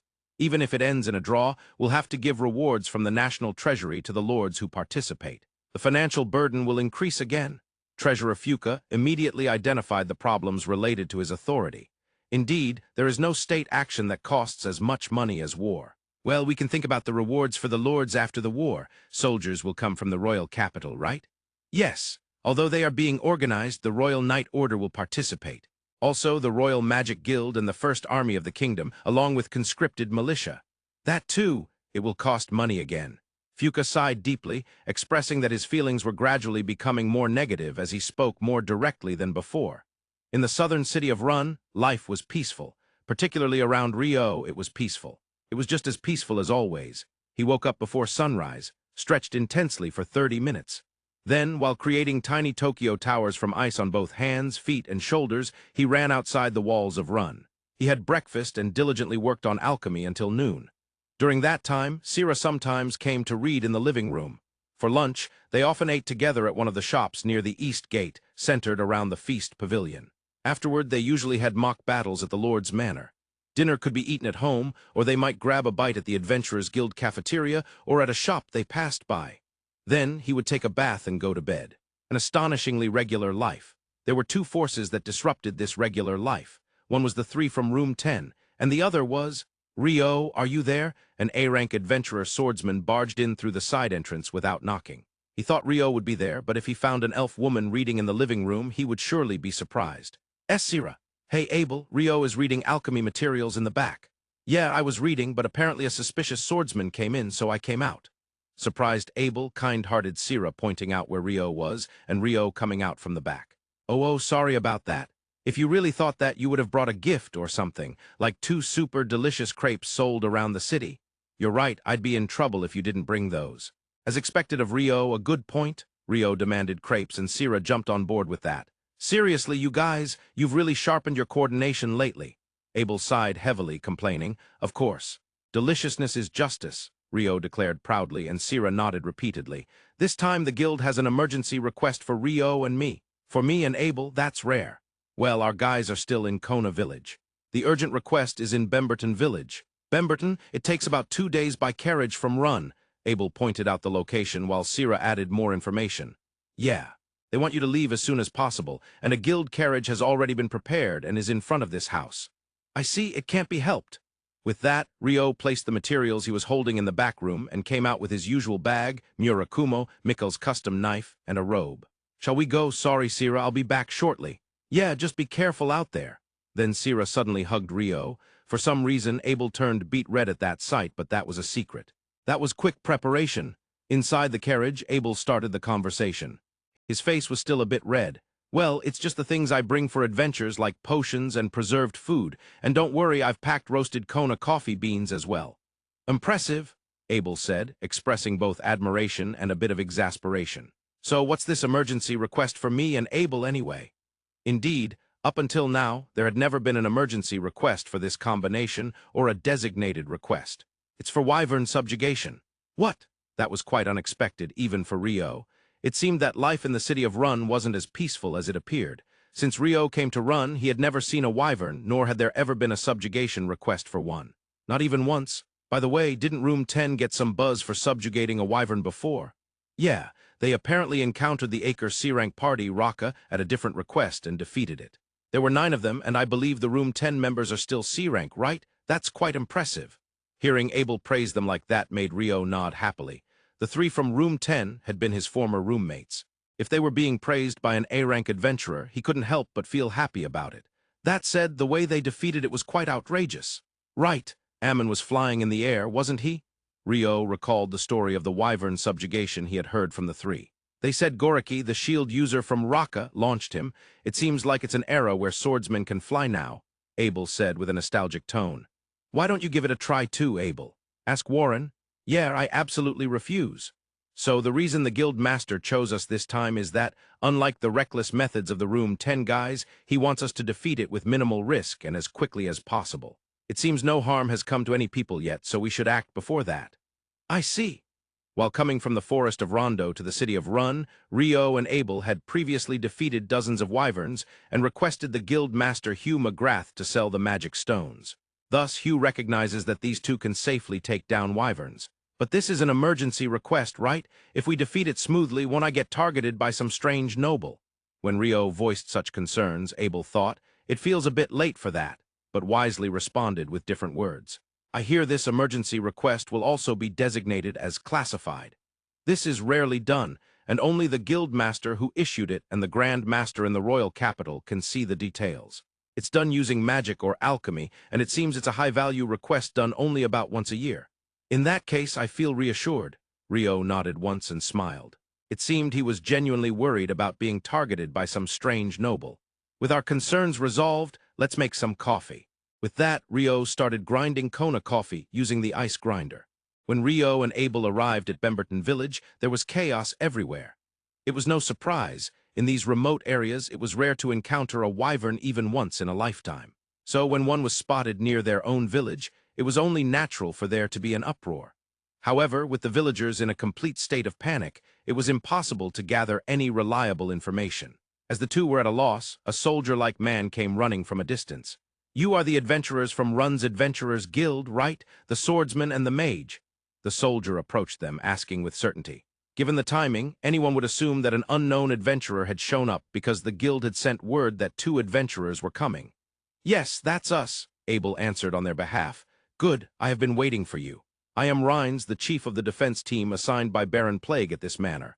Nice to meet you. Regarding this matter, it has been designated as confidential, so we cannot disclose our names." "I understand. Now about the Wyvern incident." The sighting occurred just south of the village, approximately 500 meters away. Only one cow had been sacrificed, and no human casualties were reported yet. "Got it. Then we will proceed with just the two of us. Please let the guild carriage rest. The driver will handle the care, so just the location will suffice." "Understood." Was that really all that was needed?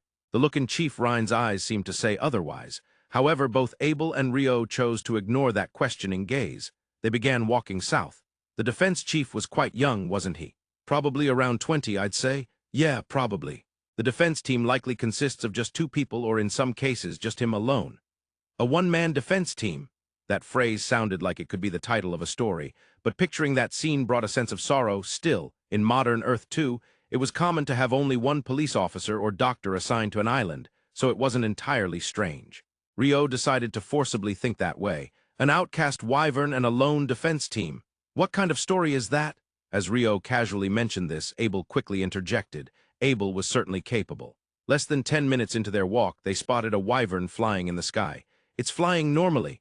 "Of course it would. If we hadn't found it, that would have been troublesome, and we have been relieved from the difficulty of discovery now." "How big do you think it is?" "Oddly enough, it's an outcast wyvern of full-grown size. Usually, outcasts are mostly young dragons. It seems the one Nils and the others defeated was also a young one." "I see." It looked about the same size as the wyverns they had overhunted in the forest of Rondo. The one in that wyvern nest, it must have been a full-grown dragon. "So, are there any conditions for this subjugation?" "Conditions. Like the method of defeat or the submission of evidence?" "No, the magic stones will belong to the two of us. As for proof of the kill, usually a wyvern's right eye is taken as a subjugation proof, but even the defense chief or the villagers wouldn't recognize just an eye." "I see." Rio was contemplating something, but nodded once. "Well, let's take it down for now." "Okay." Icicle Lance 2, as Rio chanted, two massive ice spears were created in the air, piercing through the wyvern's wing and pinning it to the ground. "All right, you always make me doubt the wyvern's wind defense membrane. Compared to a flying swordsman, this is more normal." "Yeah, that's certainly unreasonable. First, people can't fly, even if they're not a swordsman." As Abel said this, Rio glanced sideways at him. His eyes seemed to shine. "Abel, that is overly ignorant. There exists a technique called breakdown charge in this world. I feel like I've heard something nostalgic." "Breakdown charge, right? That was what Rio mentioned, the romance tactic." "Romance tactic, what a way to put it." Rio understood the pain of not being comprehended. The world was cold and life was harsh. But he would not be defeated by such things. "Very well, I shall enlighten your ignorance, Abel. Watch closely." With that, Rio drew Murakumo from its sheath, revealing its blade. And then he declared, "Avatar 2." Suddenly, two more versions of Rio appeared on his left and right. They were clones. Wah! Abel was left speechless. However, that was not the end. Icicle Lance Shower Water Jet Thruster. From all three Rios, countless ice spears were shot towards the downed wyvern, while water gushed from behind the three Rios, propelling them forward at the same speed as the ice spears. The impact of the ice spears, the strikes from the three Rios, occurred in an instant and converged all at once. What remained was the corpse of the wyvern, pierced by innumerable ice spears, with its neck and legs severed. From the double avatar, Icicle Lance Shower, and the charge with Water Jet, a water attribute magician version of breakdown charge. Rio explained with a rather proud expression, but Abel remained frozen even after the explanation. "Huh, Abel, Rio had expected a reaction of disbelief, but Abel's lack of response prompted him to ask again. "Oh, sorry, I think I was dreaming." "No, it's reality." Well, no matter how much Rio is an extraordinary magician, a charge like that from a clone with instant teleportation, no way, there must be some mistake. "Yeah, I'll just pretend I didn't see that." Abel made a secret pact with himself. However, he could not deny the remnants of the Wyvern in front of him. He decided he should say something about that. Rio's ice spears really do ignore the Wyvern's wind defense membrane. It was a repetition of what he had said earlier, but he didn't mind. Even after being dropped to the ground, the Wyvern's wind defense membrane was still active, yet countless ice spears pierced its body. "Ah, I believe that's probably because my ice spears undergo uniform acceleration compared to the spells used by other magicians." Uniform? What? The difference between bullets and missiles doesn't quite translate, does it? How should I put it? Yes, the wind defense membrane means that wind is constantly blowing out from the Wyvern's surface, right? Ah, that seems to be the case. Abel had knowledge about the wind defense membrane. And so, a chanting attack spell probably only gains forward momentum at the moment it's cast. It's like an arrow. An arrow only gains forward momentum at the moment it's released from the bow, and afterwards it just travels according to inertia, that is, the remainder of the initial force, right? Well, that's true. But if that's the case, it would be continuously resisted by the wind blowing from the Wyvern's body, that is, headwinds, and eventually lose its forward force. However, my magic keeps accelerating even after being released. It's like holding a spear and running towards the opponent. Even if blown by some wind, it will continue to move forward, you see? I think that's the difference. I see. I kind of get it now. He remembered learning about uniform acceleration in science class in elementary school. He was glad he paid attention in class. As for chanting spells, he just assumed that it must be something like that. If he ever had the chance, he decided he would bring up his current hypothesis to Lord Ancestor, the one who created the chanting magic in the Central Nations. Still, the fact that Lord Ancestor created all chanting magic is just impressive. The countless ice spears were calculated perfectly, and the Wyvern's magic stone remained intact. Moreover, its body was easily sliced open by the spears, allowing for the magic stone to be extracted without issue. After putting the magic stone in his bag, Rio declared, "Subjugation complete." "Yeah. Oh no, what's wrong?" Rio murmured inadvertently, prompting Abel to ask. "During this subjugation, Abel, you didn't do anything." Ah, in previous Wyvern hunts, Abel had dealt the finishing blow, but this time he had become a victim of the breakdown charge, so Abel, a C-rank magician leeching off an A-rank swordsman, Rio muttered softly. "It's not my fault." Abel insisted that it wasn't his fault. "Abel, it can't be helped. For proof of the subjugation, we'll take the Wyvern's head with us. You'll carry it." What this? It weighed easily over 100 kilograms. "Am I really going to carry this?" Around Abel, an atmosphere of despair enveloped him. He tugged at the Wyvern's head with one hand. Rio wasn't cruel, so he laid ice path under the Wyvern's head. With that, carrying it became a lot easier. It has finally begun. As Rio and Abel returned to the city of Run and reported the Wyvern subjugation to Hugh McGrath, the news arrived. Without knocking, the door opened, and the receptionist, Nina, entered to deliver the report. "Sorry to interrupt your conversation. Master, the Imperial Army has crossed the border." "It's finally happening." Hugh seemed to have anticipated this. He nodded once and muttered softly. However, Rio was different. It was the first time experiencing his country being invaded. He was flustered. "If we lose, I will become a citizen of the Debuhi Empire, a Debuhi person, a Debuhi mage, mage Debuhi. Debuhi Rio's Bonsa." "Rio, calm down." Abel, sitting next to him, placed a hand on Rio's shoulder and spoke slowly yet firmly, just those few words, but with those words Rio felt calmer. In the end, the effect of words depends not on what is said, but on who says them. "Thank you, Abel." At that moment, Rio sincerely thanked Abel from the bottom of his heart. The scale of the invading Imperial Army is about 8,000. An invasion of this scale happens every 5 years or so. "Is that so? Ah, in that case you're accustomed to dealing with it. That's good." After reading the report, Hugh said that. Hearing this made Rio feel even calmer. "Even if we lose, just losing one battle doesn't mean I will become a citizen of the Debuhi Empire," Abel said with a wry smile. However, the moment he said that, Abel crumpled and clutched his chest. "Abel!" Rio screamed. Abel extended his right hand toward Rio as if to say, "I'm fine, just wait." He closed his eyes and took deep breaths repeatedly. About a minute passed and finally Abel lifted his head. "I'm okay," Abel said to no one in particular. Then, after glancing at Hugh, he shot a quick look at Nina, who was standing by the door. It seemed Hugh understood that. "Nina, thank you for the report." "Ah, yes, excuse me." Saying this, Nina left the room. Something seemed to have happened that made it difficult for Abel to speak in front of Nina. After taking a breath, Abel quietly opened his mouth. Now elder brother, Crown Prince Kindish, has passed away. At those words, Hugh McGrath was left speechless. Rio, too, found himself at a loss for words. He could understand that it was probably known through some magical connection that he had died. Abel's brother, Crown Prince Kindish. Of course, Rio had never met him, and as the Crown Prince of this country, he was literally someone from another world. He knew nothing about him as a person, but still, he had seen the issues he had created, the problems that Abel had been desperately trying to solve. Problems are meant to test students and evaluate them. However, their essence reveals the quality of the problem creator themselves. If a foolish problem is created, everyone thinks, "What's wrong with this creator? Aren't they dumb?" If a nonsensical problem is made, everyone thinks, "Is this person okay with Japanese?" However, if remarkable problems are created, they will endure through the ages. Famous university entrance exam problems from decades ago remain a topic of discussion repeatedly. Right. Or perhaps, the 7 great problems of mathematics may even exist as questions that withstand historical scrutiny.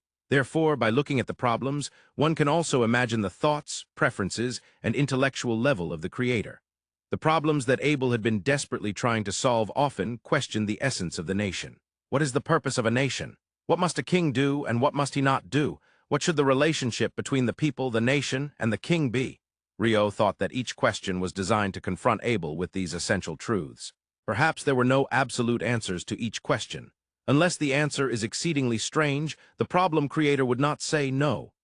More than drawing out an answer, they were problems meant to make one think, to have experienced situations to contemplate before actually facing them. It seemed there were many such problems. Just by thinking that, Rio felt that this crown prince was very wise, truly considering Abel, while also pondering the people and the nation. That kind of person must have become a great ruler. Rio, who belonged to the history department at university, thought such thoughts, on the northern Dispra plains of the kingdom. Once a place where the royal army and the imperial army clashed repeatedly, the two armies faced each other again. There had already been several skirmishes, but no full-scale combat had occurred. 8,000 of the imperial army faced 20,000 from the royal army. Basically, to counter the elite imperial army, the royal army would resist with a force increased by 50% in numbers. But this time, they had been able to gather more than double the strength. This was solely recognized as being due to the sense of crisis felt by the northern nobles of the kingdom, who sent their own troops. The Royal Knight Order, the Royal Magic Guild, the First Army of the Kingdom, the conscripted militia, and the northern garrison, totaling 4,000. This was the main force of the royal army. An additional 16,000 were the armies of the northern lords.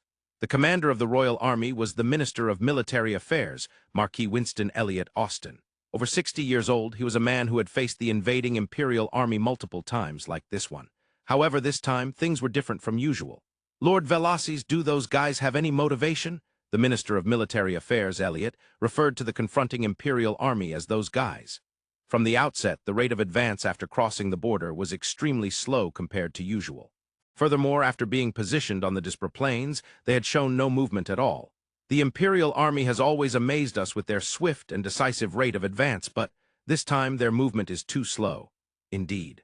Something is extremely strange. They seem to be waiting for something, but what exactly are they waiting for? The one who answered was Arthur Velasquez, the advisor to the Royal Magic Guild. Having made a name for himself as an adventurer since his youth, he was now over 70 and dedicated to nurturing the next generation of mages. No one, whether adventurer or soldier of the kingdom, failed to acknowledge Arthur Velasquez. Even the highest-ranking Elliot, as the Minister of Military Affairs, was no exception. In fact, when the Royal Magic Guild accompanied the army and Arthur participated as an advisor, he was highly valued as a consultant. "Well, our army is far from being in perfect condition. Ideally, the Imperial Army would just leave without causing significant damage." As he spoke, Arthur understood that he himself didn't truly believe in that either, but still sincerely wished for it to happen. "That's right, during the Great War our Royal Army had the Royal Knight Order leading with over 2,000 knights, yet now there are only 200. Although that was merely 10 years ago, it feels like a different era." The Minister of Military Affairs, Elliot, said with a grim expression while stroking his beard. "All this is due to that Bacala." Those words were extremely faint, but just barely reached Arthur's ears. The conflict between Minister of Military Affairs Elliot and the former Knight Commander Bacala was well known, and even Arthur, who was not involved in palace politics, knew about it. Of course, the collapse of the Royal Knight Order was primarily due to the turmoil in the royal capital, but it had already been crumbling before that. Nevertheless, it is my duty as the Minister of Military Affairs to oversee everything military. I bear the responsibility for today's decline. Well, there's no point in discussing that here.